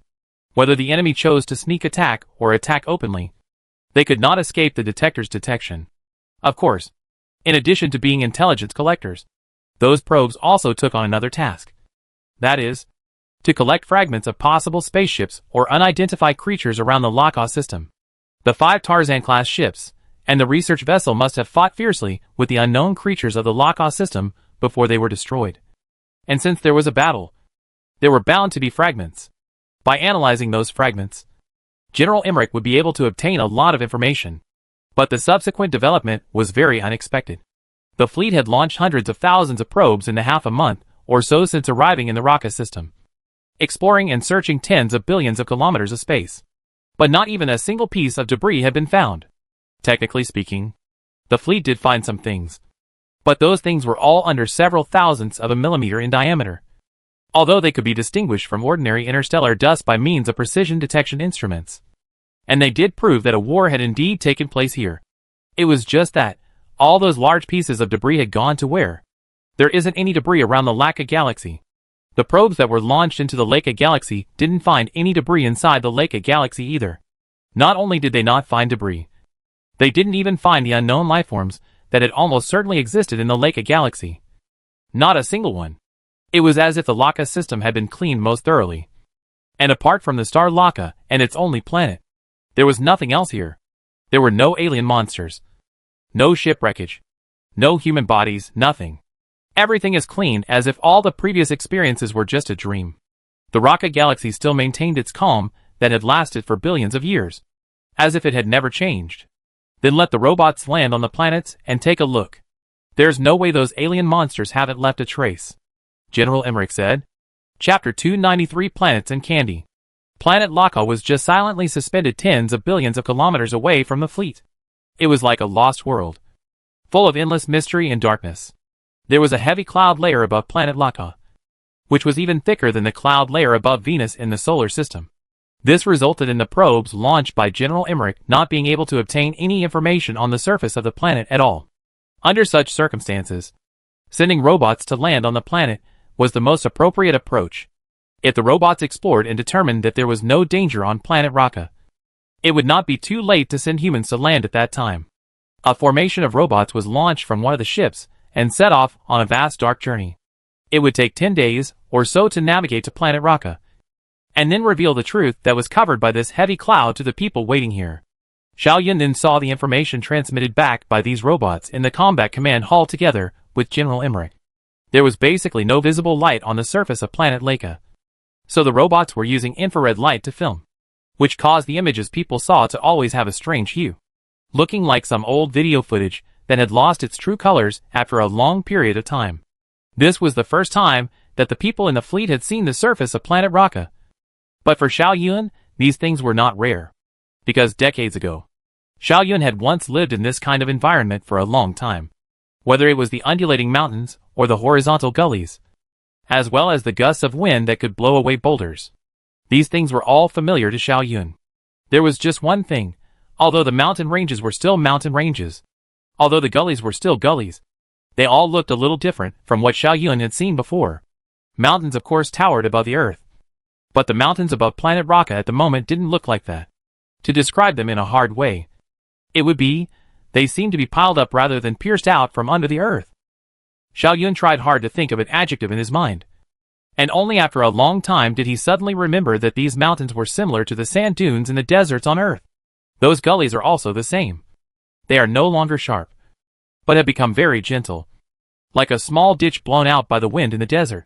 And those Earth, they also no longer muddy. As the robot pointed its own lens at them up close, Xiao Yun could even detect those granular structures. General Emmerich turned to Xiao Yun and asked, "Although I don't know much about planet Laka, I can roughly remember that planet Laka seemed to be a very wet planet with very rich landscapes, and it didn't seem to be in the current shape." Xiao Yun nodded silently. "It is indeed different from what I remember." The robotic exploration team slowly spread out under the drive of their own programs and the manipulation of the staff in the fleet. So the range they explored was a little wider. But no matter where they reached, the images they captured always looked the same. It seemed that in just a few short decades, planet Raka had been completely engulfed by desert. There are deserts everywhere. Everywhere. Apart from the desert, there was nothing on planet Raka. Just at this time, Xiao Yun suddenly remembered something. So Xiao Yun said, "General Emmerich, I think we should analyze the elemental composition of those deserts now. General Emmerich nodded, and then signaled to the staff next to him. The staff quickly carried out General Emmerich's order, and after a period of time, a table of elemental composition was presented in front of Xiao Yun. Xiao Yun held the elemental composition table, his eyes filled with shock and disbelief. Xiao Yun carefully looked at those numbers and symbols for a long time, and even his body began to tremble slightly, as if what he was holding was not a piece of paper, but something that could destroy the entire human civilization. General Emmerich also came over, looked at the paper, but did not understand what it really meant. So General Emmerich inquired, "Xiao Yun, what do you see?" Xiao Yun let out a long sigh and placed the piece of paper on the table. At the same time, the whole person's essence seemed to have been drained away at once. "General, doesn't need to look for any more. If my estimation is correct, at this moment, there is no longer any enemy on top of planet Raka. They are all gone." "Gone? Where did they go?" General Emmerich said with some surprise, and smoothly picked up that elemental composition table again, and examined it some more, but still couldn't see anything. Xiao Yun then said, "This elemental composition table describes the elemental composition within 1 meter of the surface of the Laka planet. General, you see, the elements that make up these substances are only oxygen, silicon, iron, calcium, and so on, a few kinds of elements. Then I ask you, a natural Earth-like planet, its surface elemental composition maybe have such a simple?" General Emmerich originally did not quite understand, and immediately reacted when he heard Xiao Yun say so. This is indeed very unusual. Then, where did all those disappearing elements go? All gone, Xiao Yun murmured. If I'm not wrong, those elements have already been mined by the Infinite Reproduction Machine's people, and then made into new robots. They mined all the elements that could be utilized above planet Raka, and after this planet was no longer of mining value, they left, heading to the rest of the star systems, and continuing to look for enough resources to go on. In that split second, the face of the Emek Führer turned ironic as well. That was an entire planet's elements, although those buried deep in the ground were unlikely to be mined out by the robots. Even if it was just the surface of the planet, how much would their total content be? And with such a large amount of elements and resources, how much can be created if all of them are made into robots? Just at this time, a staff member hurriedly walked over to General Emmerich, and then reported in a low voice, "Report, General. After the latest detection, we have confirmed that the total mass of planet Raka has been reduced by 3 parts per billion compared to 100 years ago. 3 billions. Xiao Yun sighed. The total mass of planet Laka is roughly 4.8 times 10^24 power kilograms. 3 parts per billion is 1.44 times 10^16 power kilograms. According to the calculation that the mass of a single robot is 3,000 kilograms. 3 parts per billion of the mass can be created in total for trillion robots. Of course, this is no waste, and all the mass is used in the case of their replicas. Of course, the actual situation will not be so. In the actual situation, we also have to calculate the loss of mass of the planet Lake itself, and the mass consumed by the energy of decay. But even if we calculate these things, I can confirm that the total number of robots, the total number of replicants will not be less than 2 trillion units. General Emmerich turned around with a cold expression, projecting his sharp, bayonet-like eyes onto the large screen in front of him. That screen is still playing from the surface of the Raka planet. Those probe robots detected the screen, although those robots have walked out of hundreds of kilometers of distance. But into the eye to see is still the sky desert. Not the slightest change. "Do you know a kind of candy that children like to eat?" Xiao Yun said quietly. "I loved eating that kind of candy when I was a child. It was made up of a hard core, as well as a creamy chocolate covered on the outside. The outer creamy chocolate was delicious, while the inner hard candy was not so good. So we would throw away the hard candy inside after we finished the creamy chocolate on the outside of it." "I don't like candy," General Emmerich said coldly. "But the robots like it." Xiao Yun put his sight above the big screen as well, looking at it while continuing. "Planet Raka is the candy of the robots. Now that they've finished with the creamy chocolate, only the hard candies inside are left. So, they threw away planet Raka and left to find new candies. Are you sure this is what infinite replicator robots do?" General Emmerich turned to Xiao Yun. Xiao Yun nodded. "I confirm that, although we have no direct evidence until now. I would like to ask you, besides the infinite replication robots, who else has this ability to completely transform a planet in just a few decades? Us humans? You must know that even if we humans wanted to transform planet Raka to such a point, we would need to invest at least 10 million humans, and take nearly 100 years to do it. And have we humans made such a big move? No. So, other than the infinite replication robots, do you think there will be anyone else? General Emmerich nodded coldly before turning away once again. Xiao Yun, on the other hand, continued, now, I think I already know exactly what happened to the flickering of the Raka star that we observed earlier. We previously surmised that it was because of the obscuring of certain interstellar matter. But now it seems that it wasn't interstellar matter that was obscuring Raka star, but rather the infinite replica robots numbering as high as a few trillion units. They destroyed Raka planet completely, making Raka planet become completely devoid of development value. They left the Raka system in droves for other star systems. Because there were so many of them, they obscured planet Laka for a month until they all left, and planet Laka returned to normal. Chapter 294, It's Just Robots. Did you know? They are a group of locusts that will sweep everything away. They will not let go of anything that is value. In their philosophy, there will not be any sustainable development and protection of the environment or something like that. Their only purpose of survival is to copy themselves. The more they copy, the better. The faster, the better. This purpose is the only standard they use to judge good and evil. Anyone who blocks their copying of themselves will be regarded by them as an enemy. They will be judged by them, will be regarded by them as an enemy, and will suffer their unrelenting attack. Now, did you know that there is no debris left in interstellar space here in the Raka system? The answer is very simple. Those fragments have all been scavenged by the infinite replication robots, 5 Tarzan-class ships, a large research vessel. All the materials that make up this ship have all been captured by them, and then processed to become the raw materials for the replication of new robots. And even the people who originally survived in that ship could not escape this fate. Because the human body is also composed of many elements. In their view, the human body should be very delicious. Along with Xiao Yun's narration, the entire combat command hall fell silent. General Emmerich looked at the image above the big screen that had been sent back from planet Raka for a long time. General Emmerich seemed to have seen the machine bugs that had once spread across the entire surface of planet Raka, as if he had seen the human spaceships that had encountered the robot armies in the middle of interstellar space.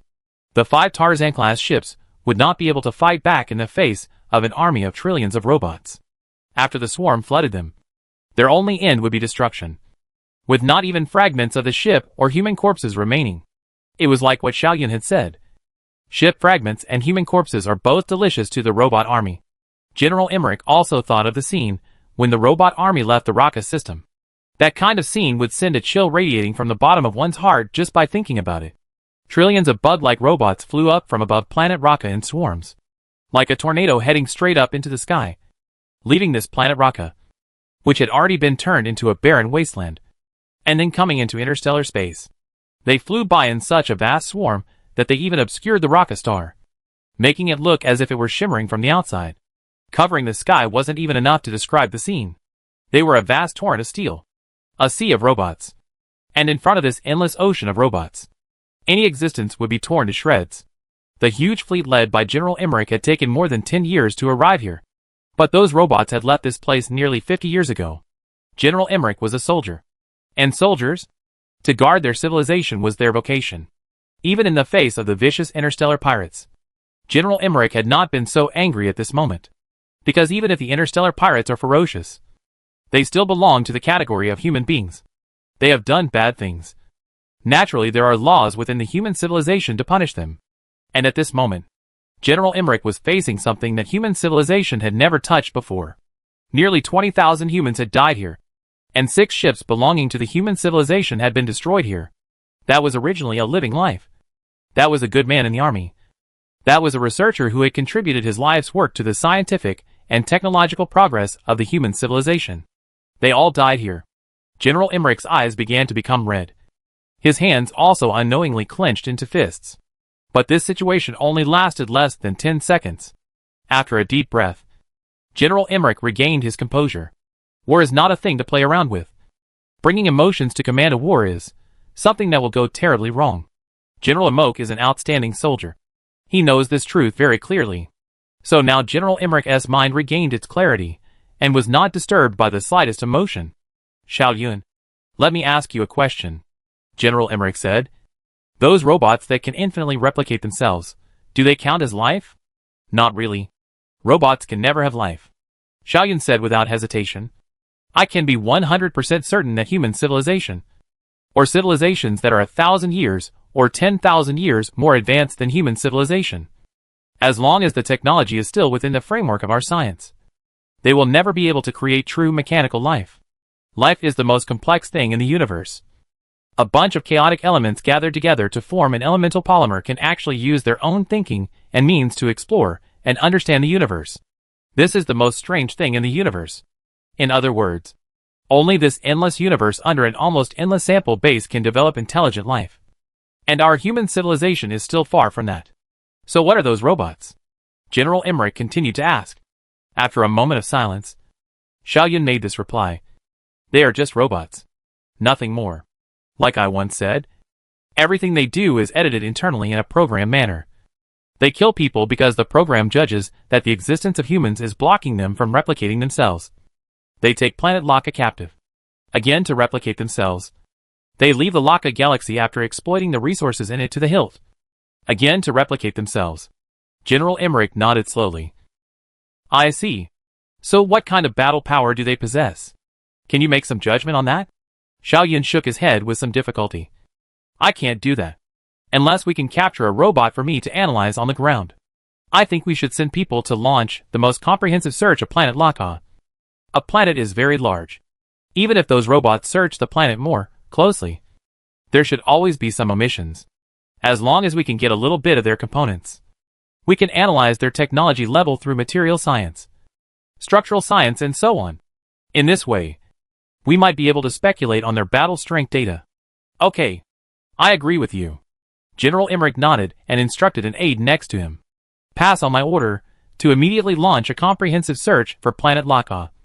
And after confirming that there are indeed no alien monsters present on it, we can send the search corps to land on planet Laka. Chapter 295 Signs. The large-scale search for planet Raka began. General Emmerich dispatched thousands of satellites orbiting planet Raka, as well as an even greater number of vehicles that could fly at low altitude within the atmosphere, and tens of thousands of ground search robots to launch the most comprehensive search of planet Raka's surface. Along with the search operation, more details of the surface of planet Raka were developed. Just as Xiaoyun had predicted earlier, the surface of planet Raka had indeed all turned into a desert. And apart from some minerals, whose content was very huge and obviously had little development value, the rest of the rarer and more valuable elements as well as compound deposits had all disappeared. At the same time, the large-scale search operation did not find any alien monsters on top of planet Raka. Not even fragments of alien monsters were found. This was actually something that had long been expected. Those alien monsters even refused to let go of the fragments scattered in the cosmic space. Where would they let go of the fragments that existed on the surface of the planet? Don't forget, the robot's body is also made up of highly valuable materials.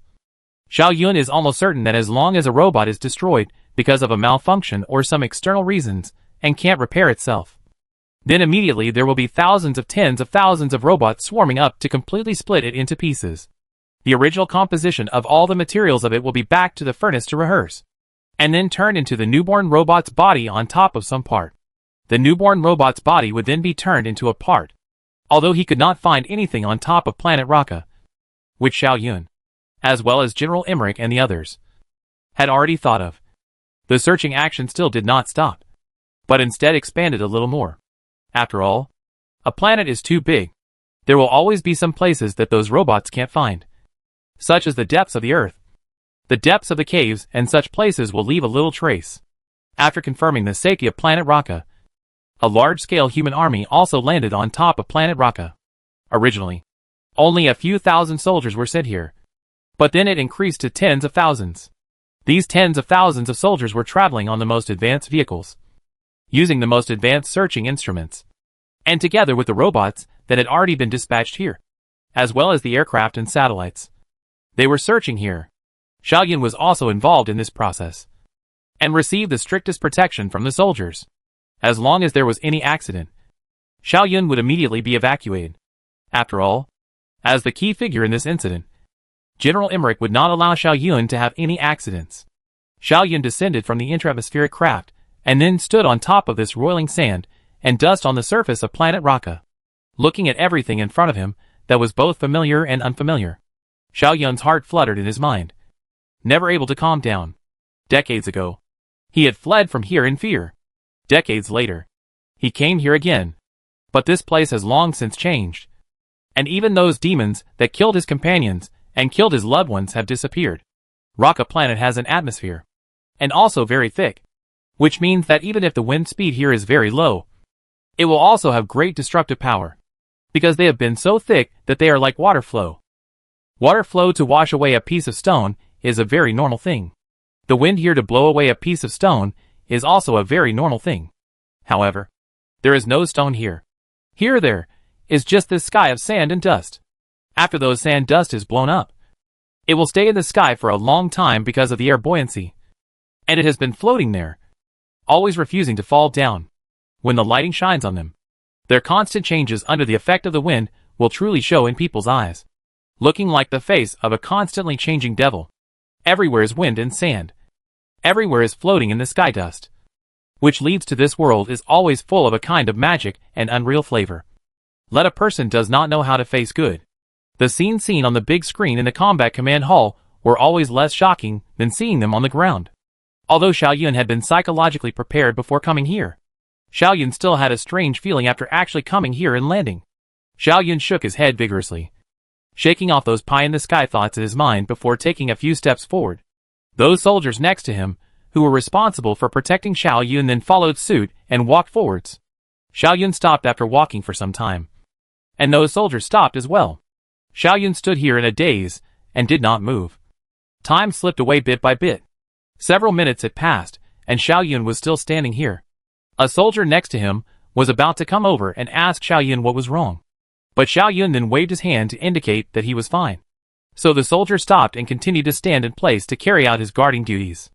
Apart from Xiao Yun, no one would know that the place where Xiao Yun was standing at the moment was the place where those researchers inside the Stardust ship had set up their base on top of planet Raka decades ago. And it was also the place where those people had lost their lives. The precise coordinate positioning system allowed Xiao Yun to accurately find this place. But after finding it, Xiao Yun did not find anything he was familiar with here. This place was exactly the same as all the rest of the places on top of planet Raka, all filled with gravel, without any difference. But Xiao Yun knows that this place is actually different, because the blood of his own lover was once spilled here, and the blood of his own companions was also spilled here. Their corpses, their paraphernalia, all the materials in the base, including the main structure of the base, the materials stored inside the base. All of this has been plundered by the robots. And at this moment, they have probably already been transformed into the parts of a certain robot. Xiao Yun took out something similar to a tablet from his spacesuit backpack, then squatted down and staked the tablet in the gravel. Xiao Yun knew that this was actually useless. Perhaps the next moment he left this place would be buried by the sand and dust. But Xiao Yun thought that those who died tragically would always have to leave a little trace here. After taking one last look at the tablet that had already been half buried by the gravel, Xiao Yun resolutely turned around and left the place, never looking back. And just at this time, a certain soldier's report came from within the communication channel. We found a piece of something suspected to be a robot part. Chapter 296 Complete Robots. There were specialists in material science in the expedition fleet. So this piece of suspected robot parts was sent to the Earth-class spaceship as fast as possible to begin receiving the most rigorous testing and analysis. General Emmerich and Xiao Yun also came to the testing room together, waiting for the results of the testing and analysis to come out. Next to him, a soldier was reporting the discovery process of this piece of debris to General Emmerich. That is a huge gully with a depth of several hundred meters. The search robot we said detected a metal reaction at the bottom of the gully. And after a detailed probe, we confirmed that this piece of debris was buried at a depth of more than 700 meters under the ground. And so we sent a drilling robot to take out the piece of debris. Out.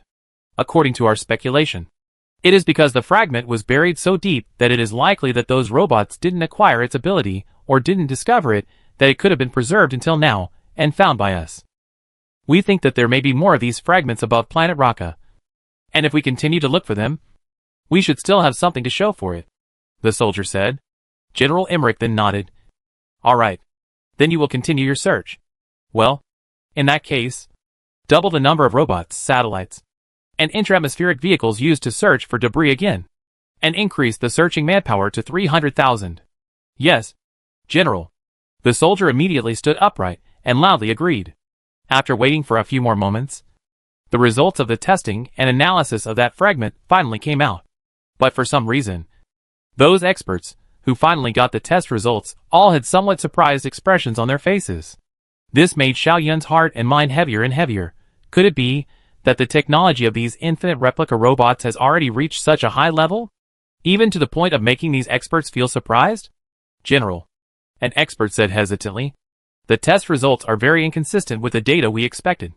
Originally, we thought that since these robots have the ability to reach the cosmic space and embark on interstellar voyages, their material technology should be very advanced.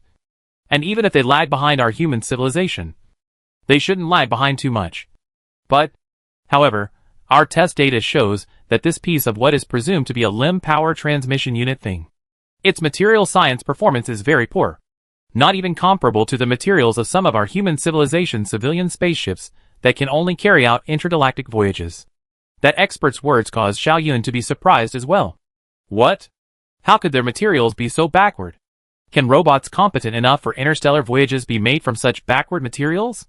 That expert still spoke in a somewhat hesitant tone. Of course, it's impossible to create robots that are competent enough for interstellar voyages with such poor materials. But I think that perhaps our previous speculations were a bit wrong.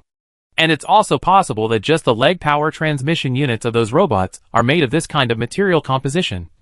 Their energy structure, propulsion device, and other key components used in the material is very advanced is also not good. This is indeed a possibility. But Xiao Yun always felt that this explanation is somewhat reluctant. After all, from the point of view of those robots can start interstellar voyage this thing, they should have mastered the very advanced material technology. And since they have mastered the advanced material technology, but they prefer to use such a poor material to manufacture the leg power transmission device, it seems to make no sense. However, Xiao Yun could not find any other explanation to explain this suspicion. Just at this time, another report came from within the communication instrument. Report General. We have made a major discovery. At a certain coordinate 600 meters below the ground, we have detected a metallic reaction. Based on prior observation, we have confirmed that the metallic body is at least 2 meters in length. If our instruments are not wrong, what is buried here should be a complete robot. What? Xiao Yun's spirit immediately tightened. A complete robot? What did a complete robot mean? It meant that the human civilization would be able to obtain any information about the infinite replicator robots from it, including their functioning mechanism, their programming, the technology they used, their materials, and even use these things to finally analyze the weaknesses and loopholes of the infinite replicator robots, and ultimately find a way to destroy them. People will have access to everything they want. General Emmerich's response was very decisive. Get it out of me immediately. Remember, it's at all costs. Make sure to get it. Please rest assured. Within the communication channel, the soldier gave a loud promise. This piece of previously discovered debris had little value if faced with a complete infinite replica robot. Although it involved a suspicion, it was thought that as long as the remains of the complete robot were analyzed, all suspicions would be answered. The excavation had continued for several hours, and transporting it from planet Raka to the top of the Earth-class ship had taken some more time. So it was a full day before the two of them, General Emmerich and Xiao Yun, saw the fellow on the ground. Although it had long been confirmed that this robot had been completely damaged and could no longer move at all, Xiao Yun still inexplicably felt a palpitation in his heart when he saw this robot. Almost at the first sight of this robot, Xiao Yun had already determined that this was the same demon that had killed his lover as well as all of his companions decades ago. Its appearance is like a bug with a dozen legs but no head. Its whole body is covered with a cold metallic luster. Its limbs are still that sharp. Xiao Yun remembers very clearly. At first, it was this kind of limb in front of his own face, turning his lover from a gentle and lovely girl into a pile of lifeless flesh. Until now, this kind of monster still often appeared in his dreams, and he had been awakened by this kind of monster countless times. Now, it came out of Xiao Yun's dream, and truly came in front of Xiao Yun. Xiao Yun's eyes reddened a little, and his body began to tremble a little.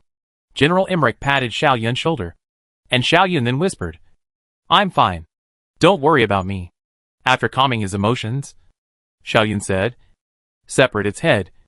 I'll be responsible for analyzing its program segments as well as its chip structure.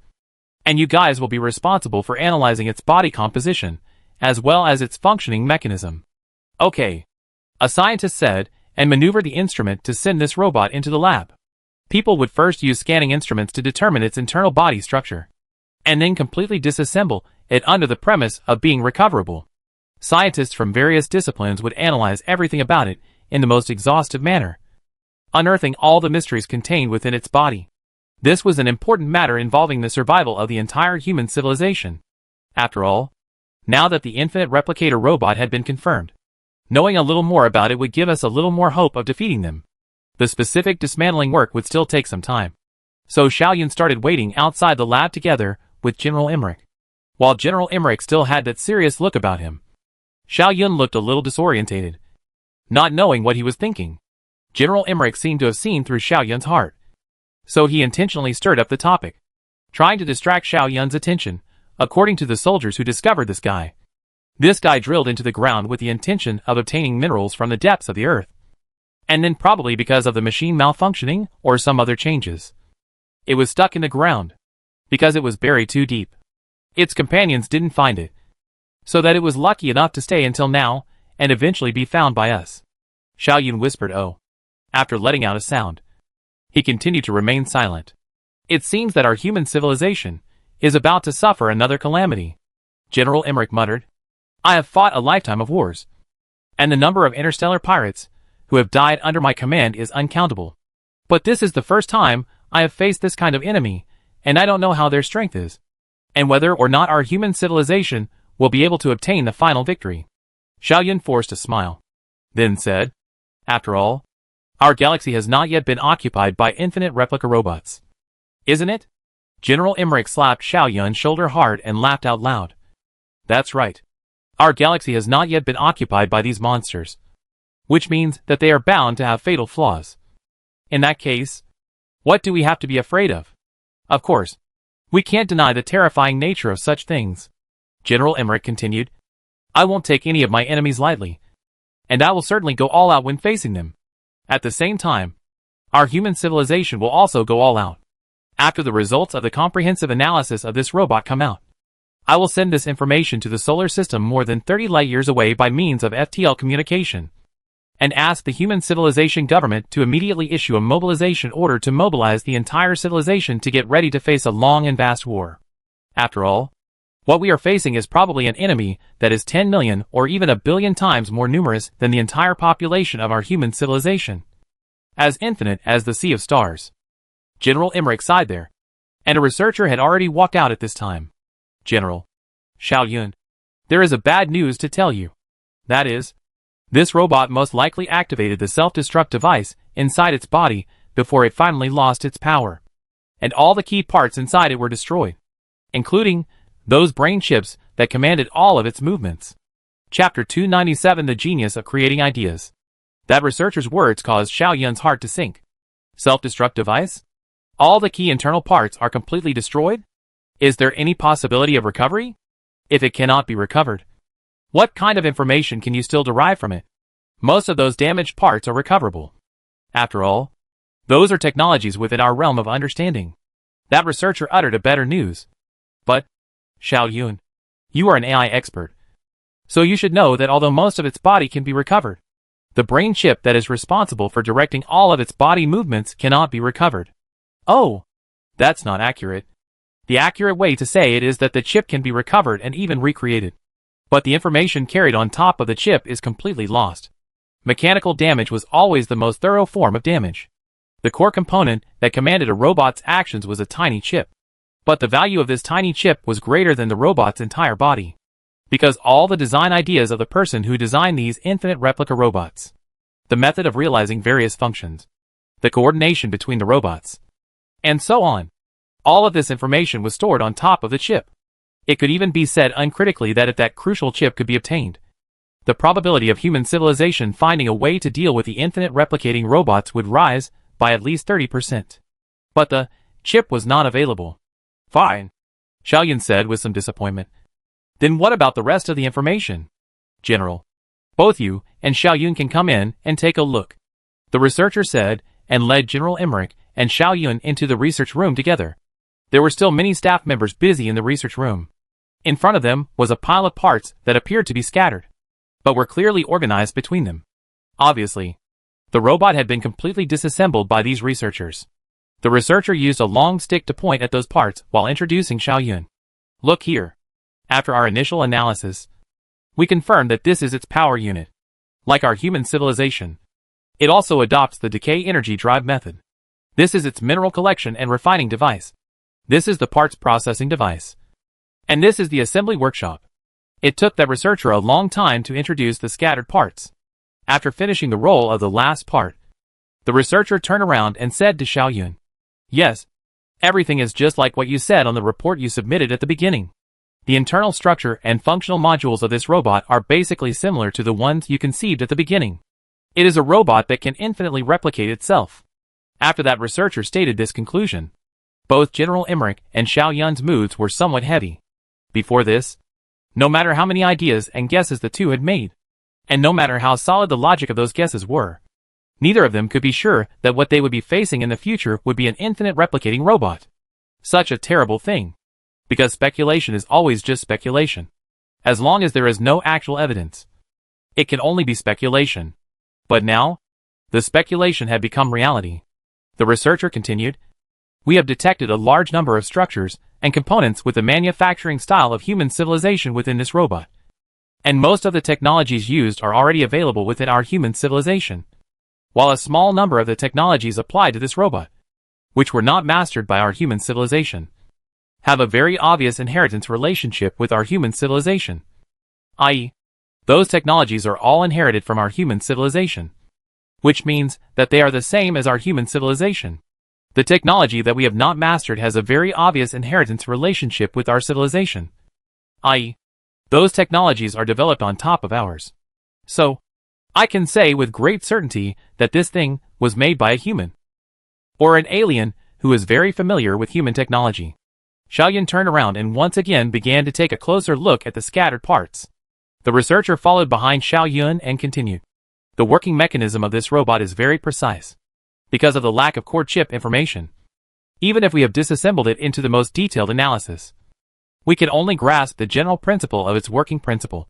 But we can't completely grasp everything.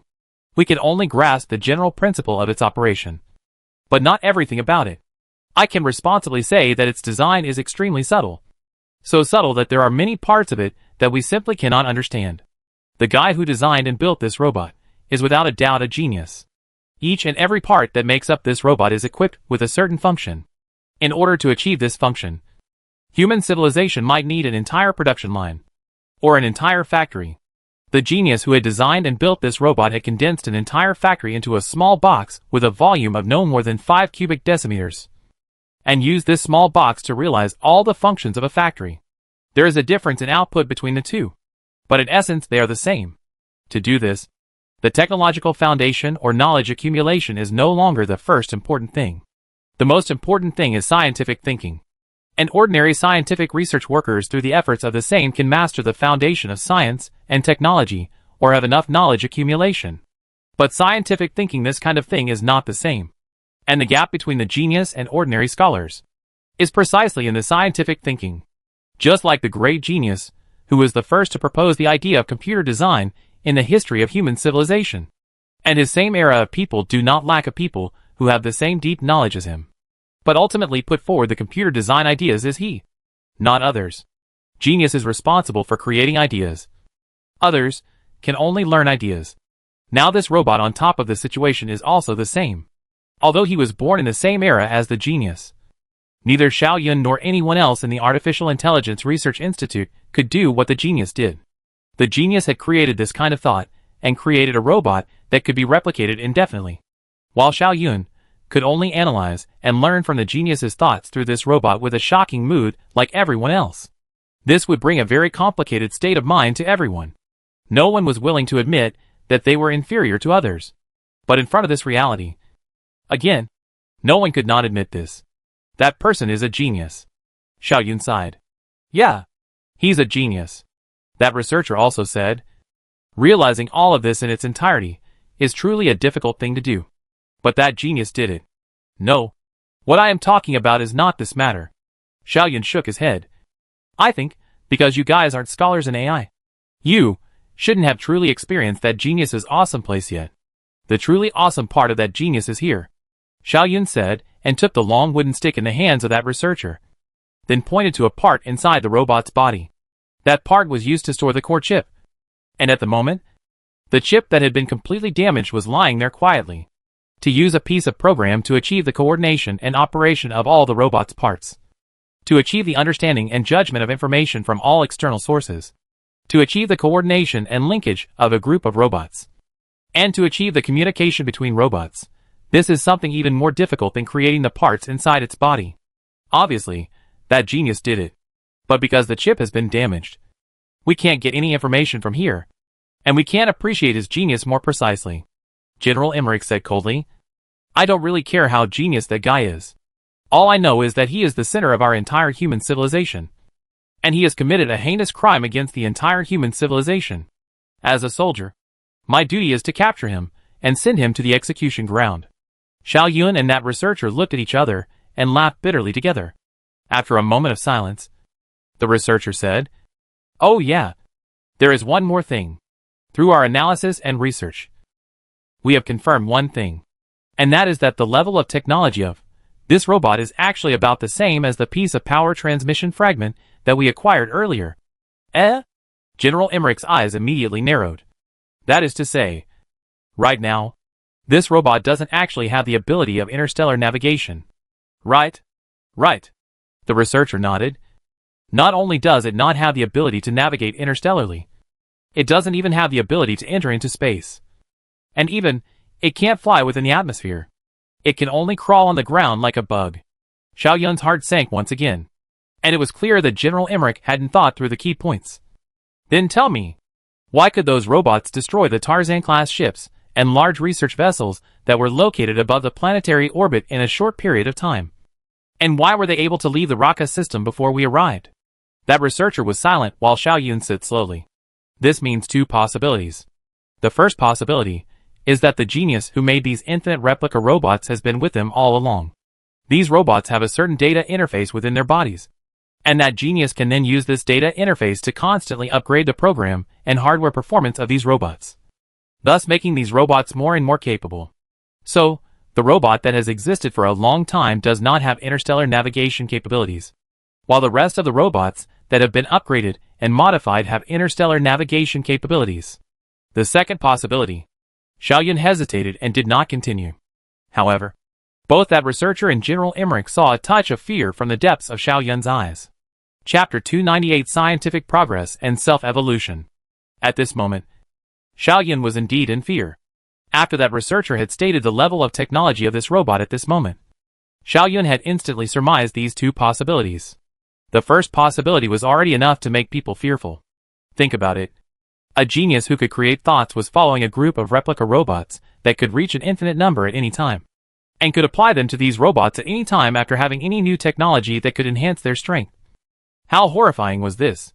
But Xiaoyun did not think that there was anything scary about the first possibility. Or to put it another way, compared to the second possibility, the first one was not that scary. That researcher obviously also thought of this. But he just kept shaking his head there and sighed. Xiaoyun, things are not as serious as you think. The truth of the matter must be the first possibility. The second possibility that you speculated about is not to be said. Xiaoyun also sighed. Yes, if it is the first possibility, we humans still have a little hope of winning. Although this hope is also very slim. But if it's the second possibility, I think that our human civilization is completely hopeless. We will inevitably die out in this universe, like the Mars civilization that once existed. If it was because that genius kept upgrading the robots, that these robots could be upgraded from only being able to crawl on land to being able to navigate interstellar, then as long as this genius was killed, these robots would lose the ability to continue upgrading their strength. In that case, the human civilization will have the hope of defeating them. Or in other words, although it can't completely destroy these replica robots, these replica robots can't completely destroy human beings. And both of them will always have the possibility of surviving together in a stalemate. The human civilization is constantly developing. As long as there is enough time. After the human civilization's technology develops to a certain point, the human civilization will always have the ability to completely destroy these robots. Even if the human civilization doesn't have the ability to assassinate that genius, the lifespan of a human being is always limited. So if we wait for 500, 600 or 1,000 years, that genius will die of old age. As long as he dies, there is still hope for human civilization. But what if the increase in strength of these robots is not the result of that genius's interference? In that case, even if that genius dies, these robots can still continue to get stronger. And even their speed of getting stronger is even faster than that of human civilization. In which case, human civilization would be completely and utterly hopeless. It is only a matter of time before it is completely destroyed. This was the second possibility among Xiao Yun's speculations. The second possibility is that these robots have the ability to evolve themselves. Xiao Yun said quietly. They don't need anyone's interference to constantly upgrade their technology on their own. Just like real intelligent beings do, General Emmerich said. Xiao Yun, what you mean is that these robots have the potential to be like our human civilization, developing their own set of scientific system, and then relying on this set of scientific system to constantly evolve and constantly upgrade their abilities? I don't know. Xiao Yun shook his head. By evolution, I don't mean the advancement of science, but only the growth of strength. But without scientific advancement, where does the growth in strength come from? Xiao Yun pondered for a while, and finally sighed and said, I don't know. The growth of strength inevitably stems from the advancement of science. Although I am not a scientist, I still understand this bit of shallow reasoning. General Emmerich snapped his fingers. Then said, Then, you tell me, how does a robot develop science? Do they also generalize? Come up with groundbreaking thinking. Come up with a new type of theory, and keep working on it. If they can do this, you tell me, what is the difference between them and a truly intelligent civilization? Are they still robots? They can't possibly do that. Xiao Yun shook his head categorically.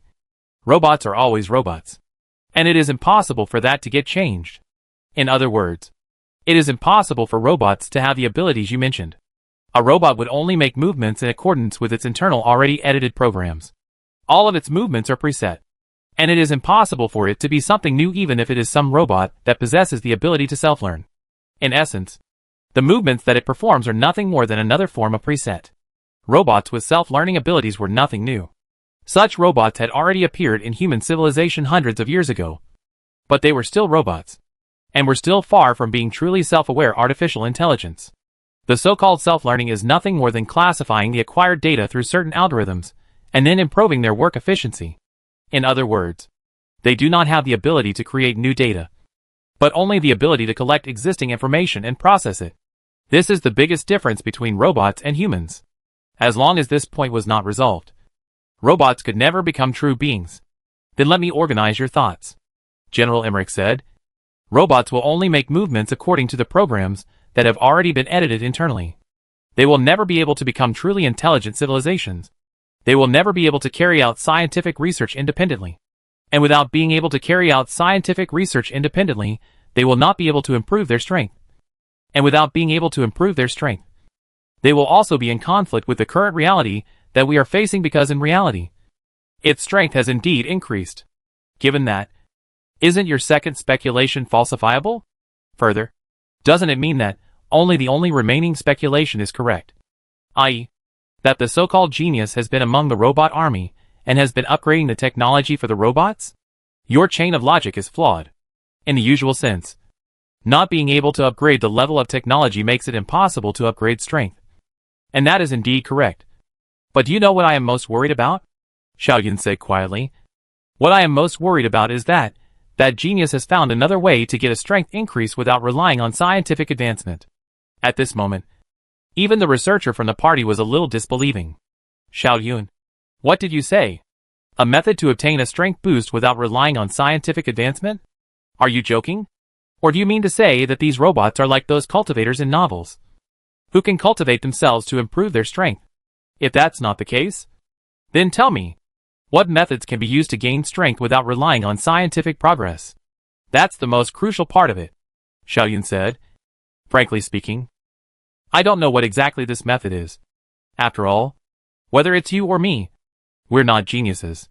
And A genius who can create ideas, who can overcome the technical and logical difficulties that have plagued us for hundreds of years, and who can create robots that can infinitely replicate themselves. Can you guarantee that he doesn't have a way to find this method as well? That scientific researcher just kept shaking his head. It's impossible. It's impossible. I really don't have the means to imagine what exactly is the method of raising strength without relying on scientific advancement. Just like this robot.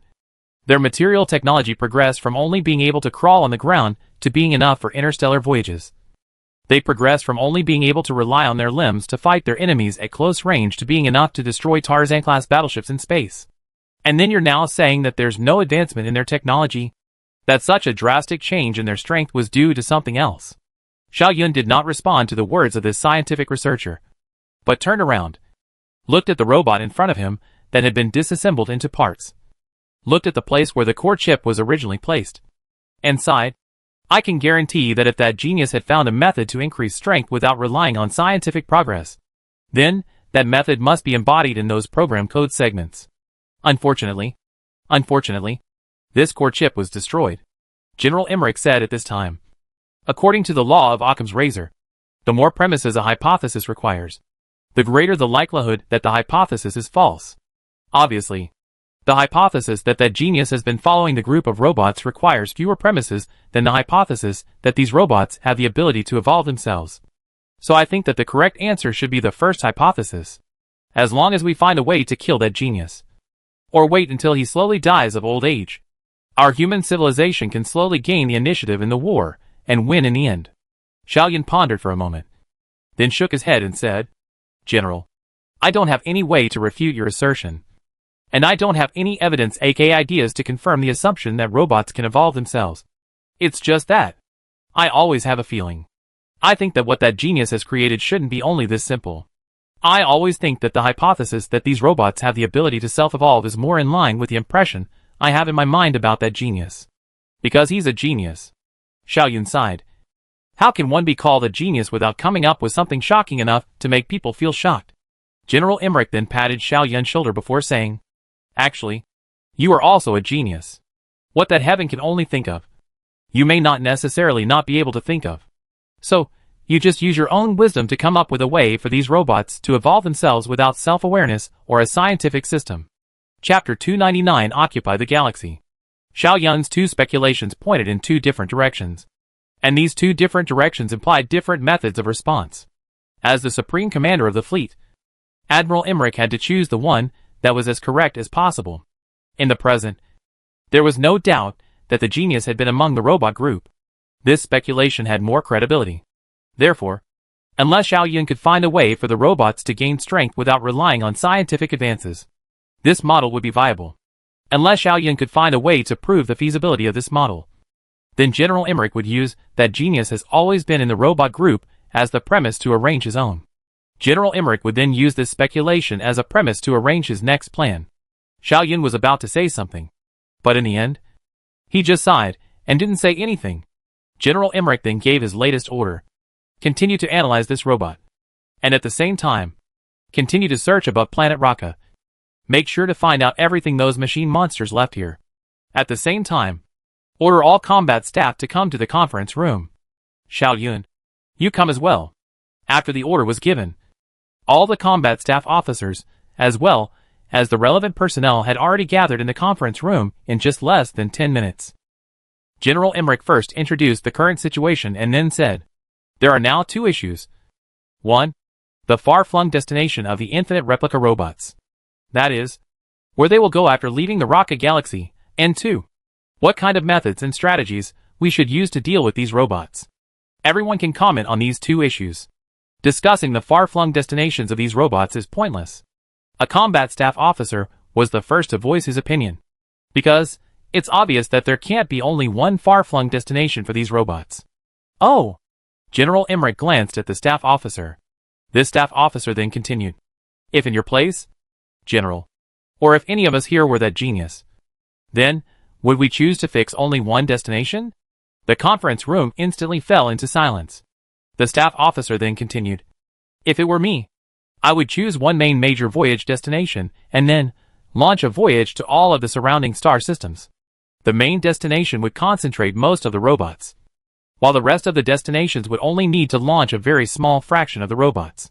General Emmerich whispered. That's the worst-case scenario. The staff officer then shrugged his shoulders. General, I'm sorry to tell you that the chances of this worst-case scenario happening are as high as 99%.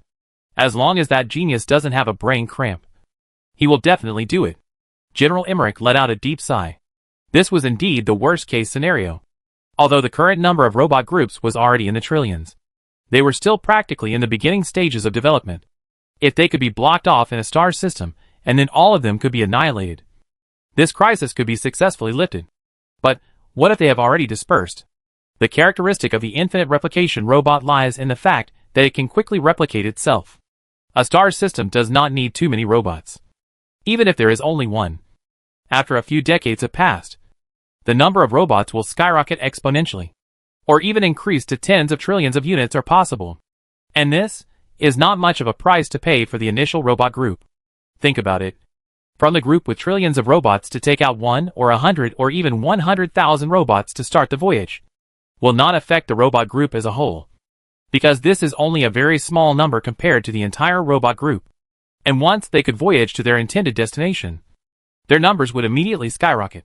In other words, this was a method with a very small input and a very high output, and there was no reason for that genius not to do so.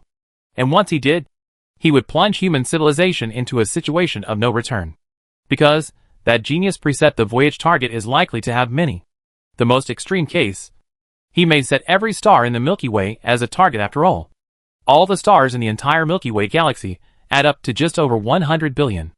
Of course, the reality could not be this extreme. So the most likely scenario was that the genius selected 10,000 to 100,000 star systems as targets, and then selected one of these tens of thousands of star systems as the main target. Next, he would arrange for most of the robots to go to this main target. Let's assume that the number of robots in this part of the country is 80%.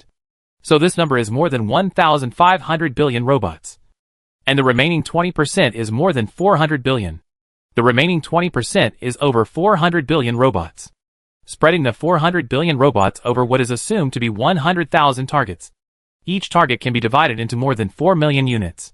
That means that the most likely scenario at this moment is that more than 15 trillion robots have traveled to the main target, while the remaining 100,000 star systems have more than 4 million robots arriving in each of them. 100,000 star systems was an impossible goal for human civilization to reach in a short period of time. It should be known that there were only a few hundred star systems that had been explored by the human civilization. Moreover, how many combat ships did the human civilization have in total?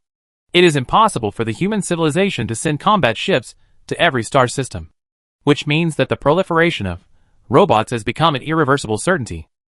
This is the most desperate situation.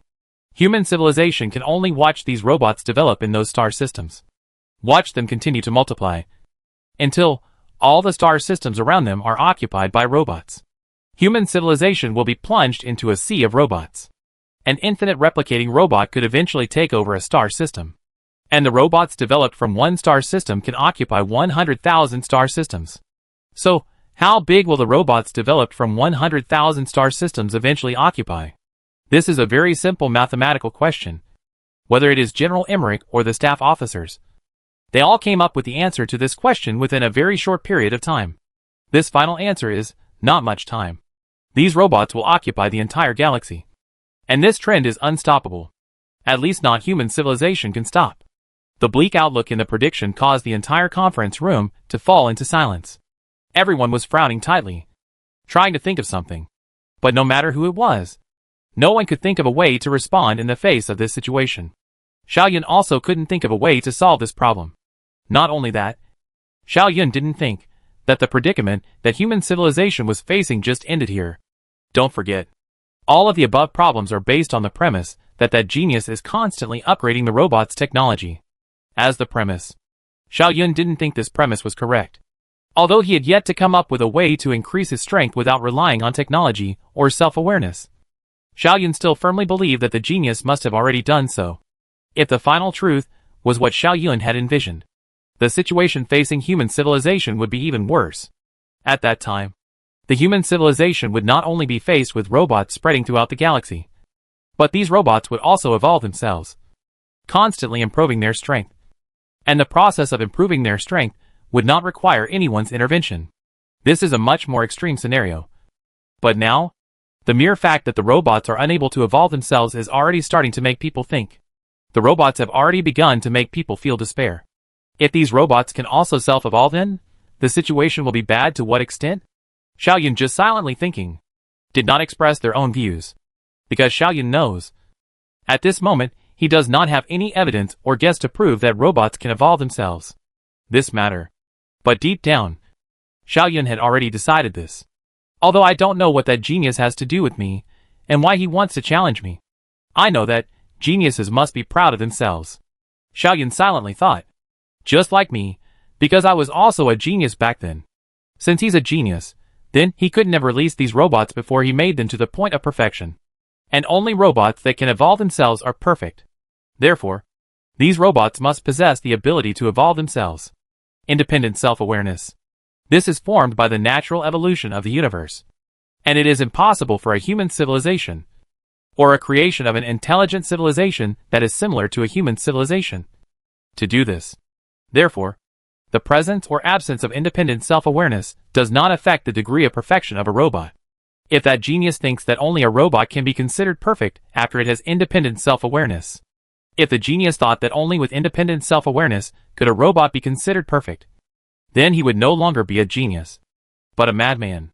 As an AI expert, Xiaoyun could make this assertion with great confidence.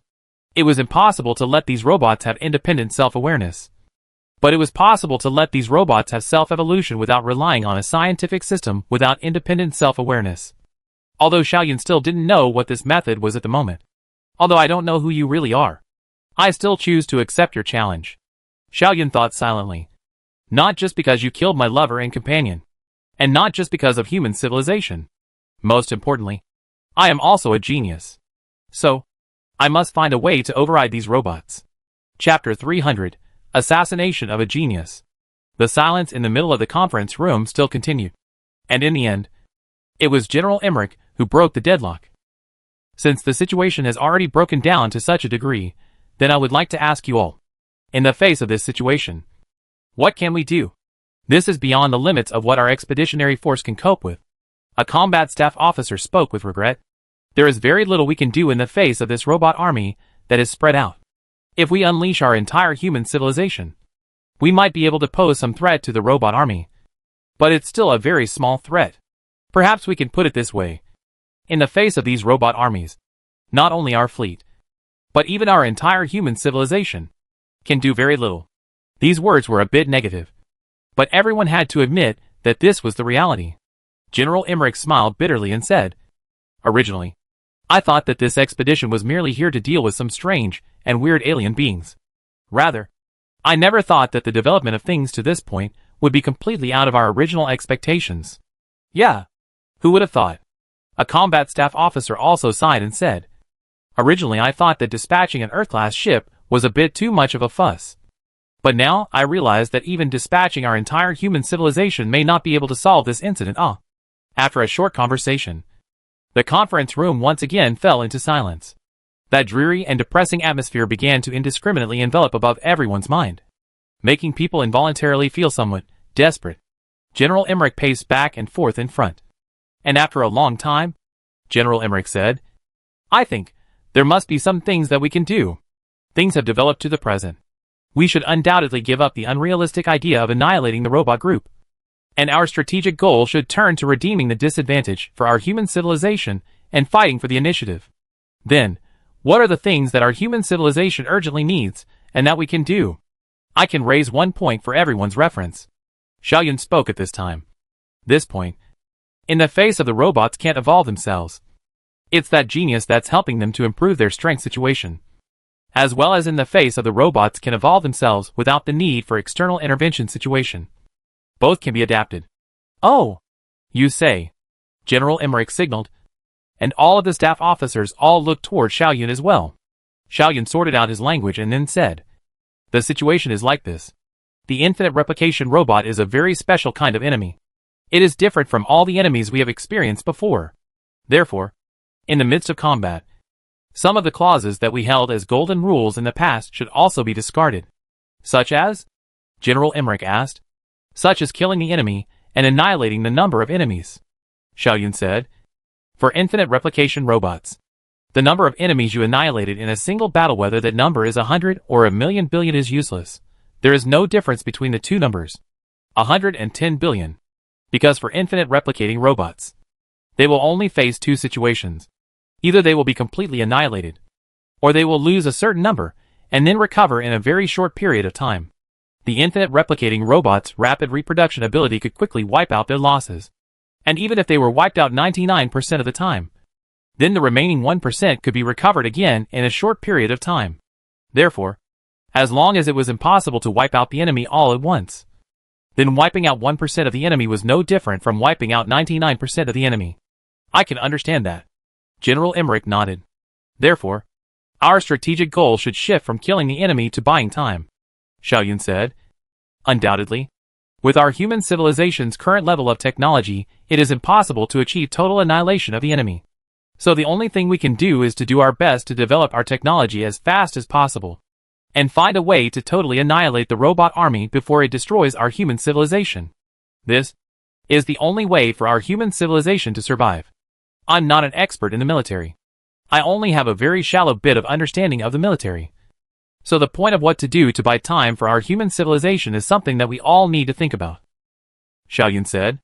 General Emmerich looked around the conference room and then said, Does anyone object to Xiao Yun's proposal? All of the combat staff chose to remain silent. Obviously, no one objected to Xiao Yun's statement. Then we will now start discussing what can be done to buy time for our human civilization. One of the staff officers said, Shrink the defense line. Abandon most of the star systems, and only hold on to a few of the most important star systems, such as the solar system, such as the Sirius star system, such as Southgate 2, the Barnard star system, the Rumen star system, and a few other important targets. I think we should opt for complete defense and abandon all attacks. As long as we make sure that these star systems don't fall into oblivion, it's considered that we've accomplished our goal. Another staff officer said, The point of abandoning all attacks is inaccurate. A more accurate statement would be to abandon all attacks that aim to kill the enemy. Because sometimes for the sake of some strategic goals, such as securing shipping lanes between star systems and such, we also need to take the initiative to attack. Only that the purpose of the initiative to attack is to secure the shipping lanes and such strategic goals. As long as the goal can be achieved, we don't have to care about killing or wounding the number of enemies. And anyway, no matter how many enemies we kill, it's meaningless. I agree with that, the original staff officer said, holding on with all our might, buying time and waiting for the scientists to find a way to completely destroy the robot group. This is really the only way for our human civilization to survive. General Emmerich nodded silently. After a moment's pause, General Emmerich added, So what can our fleet do if we have buying time as a prerequisite goal? We are, after all, the closest armed force of human civilization to the robot group. Several staff officers looked at each other. Then one said, I think the only thing our fleet can do is assassinate that genius. As long as we can kill that genius, the robot group's steps to raise its strength will stop. That way, our human civilization can buy more time. The existence of this genius is indeed very important, and his existence can even affect the general direction of the entire war. Another staff officer added, That's why we have to kill him at all costs. Even if this expedition fleet of ours is completely wiped out. As long as we can kill that genius, our sacrifice will be worth it. And we still have a chance to kill that genius now. Our fleet has more than 3,000 combat ships, with a total strength of up to more than 3 million. And although the number of robots is high, as we have seen, they win with numbers. And their single combat ability must not be high. Therefore, we can completely choose to assault combat, like a sharp knife into a piece of butter, to break into the enemy core as fast as possible. Kill that genius, and then choose to break out afterwards. General Emmerich thought for a while, then nodded. I think this is correct. Killing that genius can indeed buy more time for our human civilization. And we do have the possibility of killing the genius. It's just that this plan is very risky. And if we're slightly wrong, we may lose our entire army. So what if the whole army is wiped out? trading the lives of everyone in our fleet for the life of that genius. It's worth it, a staff officer said viciously. Since you chose to become a soldier in the first place, you should be prepared to leave your life on the battlefield. The situation may not be this bad. General Emmerich waved his hand somewhat heavily. As long as we plan properly and fight well, we won't necessarily lose our entire army. It's just that. General Emmerich hesitated for a moment, then said, "Does everyone agree with this assassination genius plan?" There was silence in the conference room, and not a single person spoke.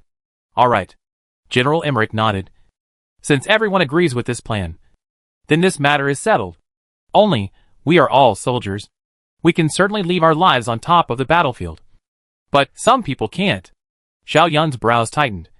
And it was also at this time that General Emmerich's gaze looked over. "Xiao Yun, you go. I will send an Oceanic-class battleship to send you back to the solar system. Your duty lies in finding a way to destroy the robot empire, not charging above the battlefield. We soldiers can die and leave our lives here. You can't." Accompanied by General Emmerich's words, all eyes looked at Xiao Yun. Xiao Yun stood up in silence, then shook his head and said, "I'm not leaving. It's not up to you." General Emmerich shook his head and said, "This is an order. What's more, what's the use of you staying here? Please listen to my reasons for staying here," Xiao Yun said. General Emmerich nodded. "Go ahead. The assassination genius plan that we have formulated is based on the premise that that genius is constantly upgrading the robot's technology. But," Xiao Yun said quietly, "what if these robots simply have the ability to evolve themselves? In that case, is there any point in us assassinating this genius? Wouldn't our sacrifices be wasted?" "There is no point in discussing this now," General Emmerich said. "This speculation is the most probable, and we can only make tactical arrangements with this speculation in mind. Unless you can prove that those robots have the ability to evolve themselves, our plans will not change."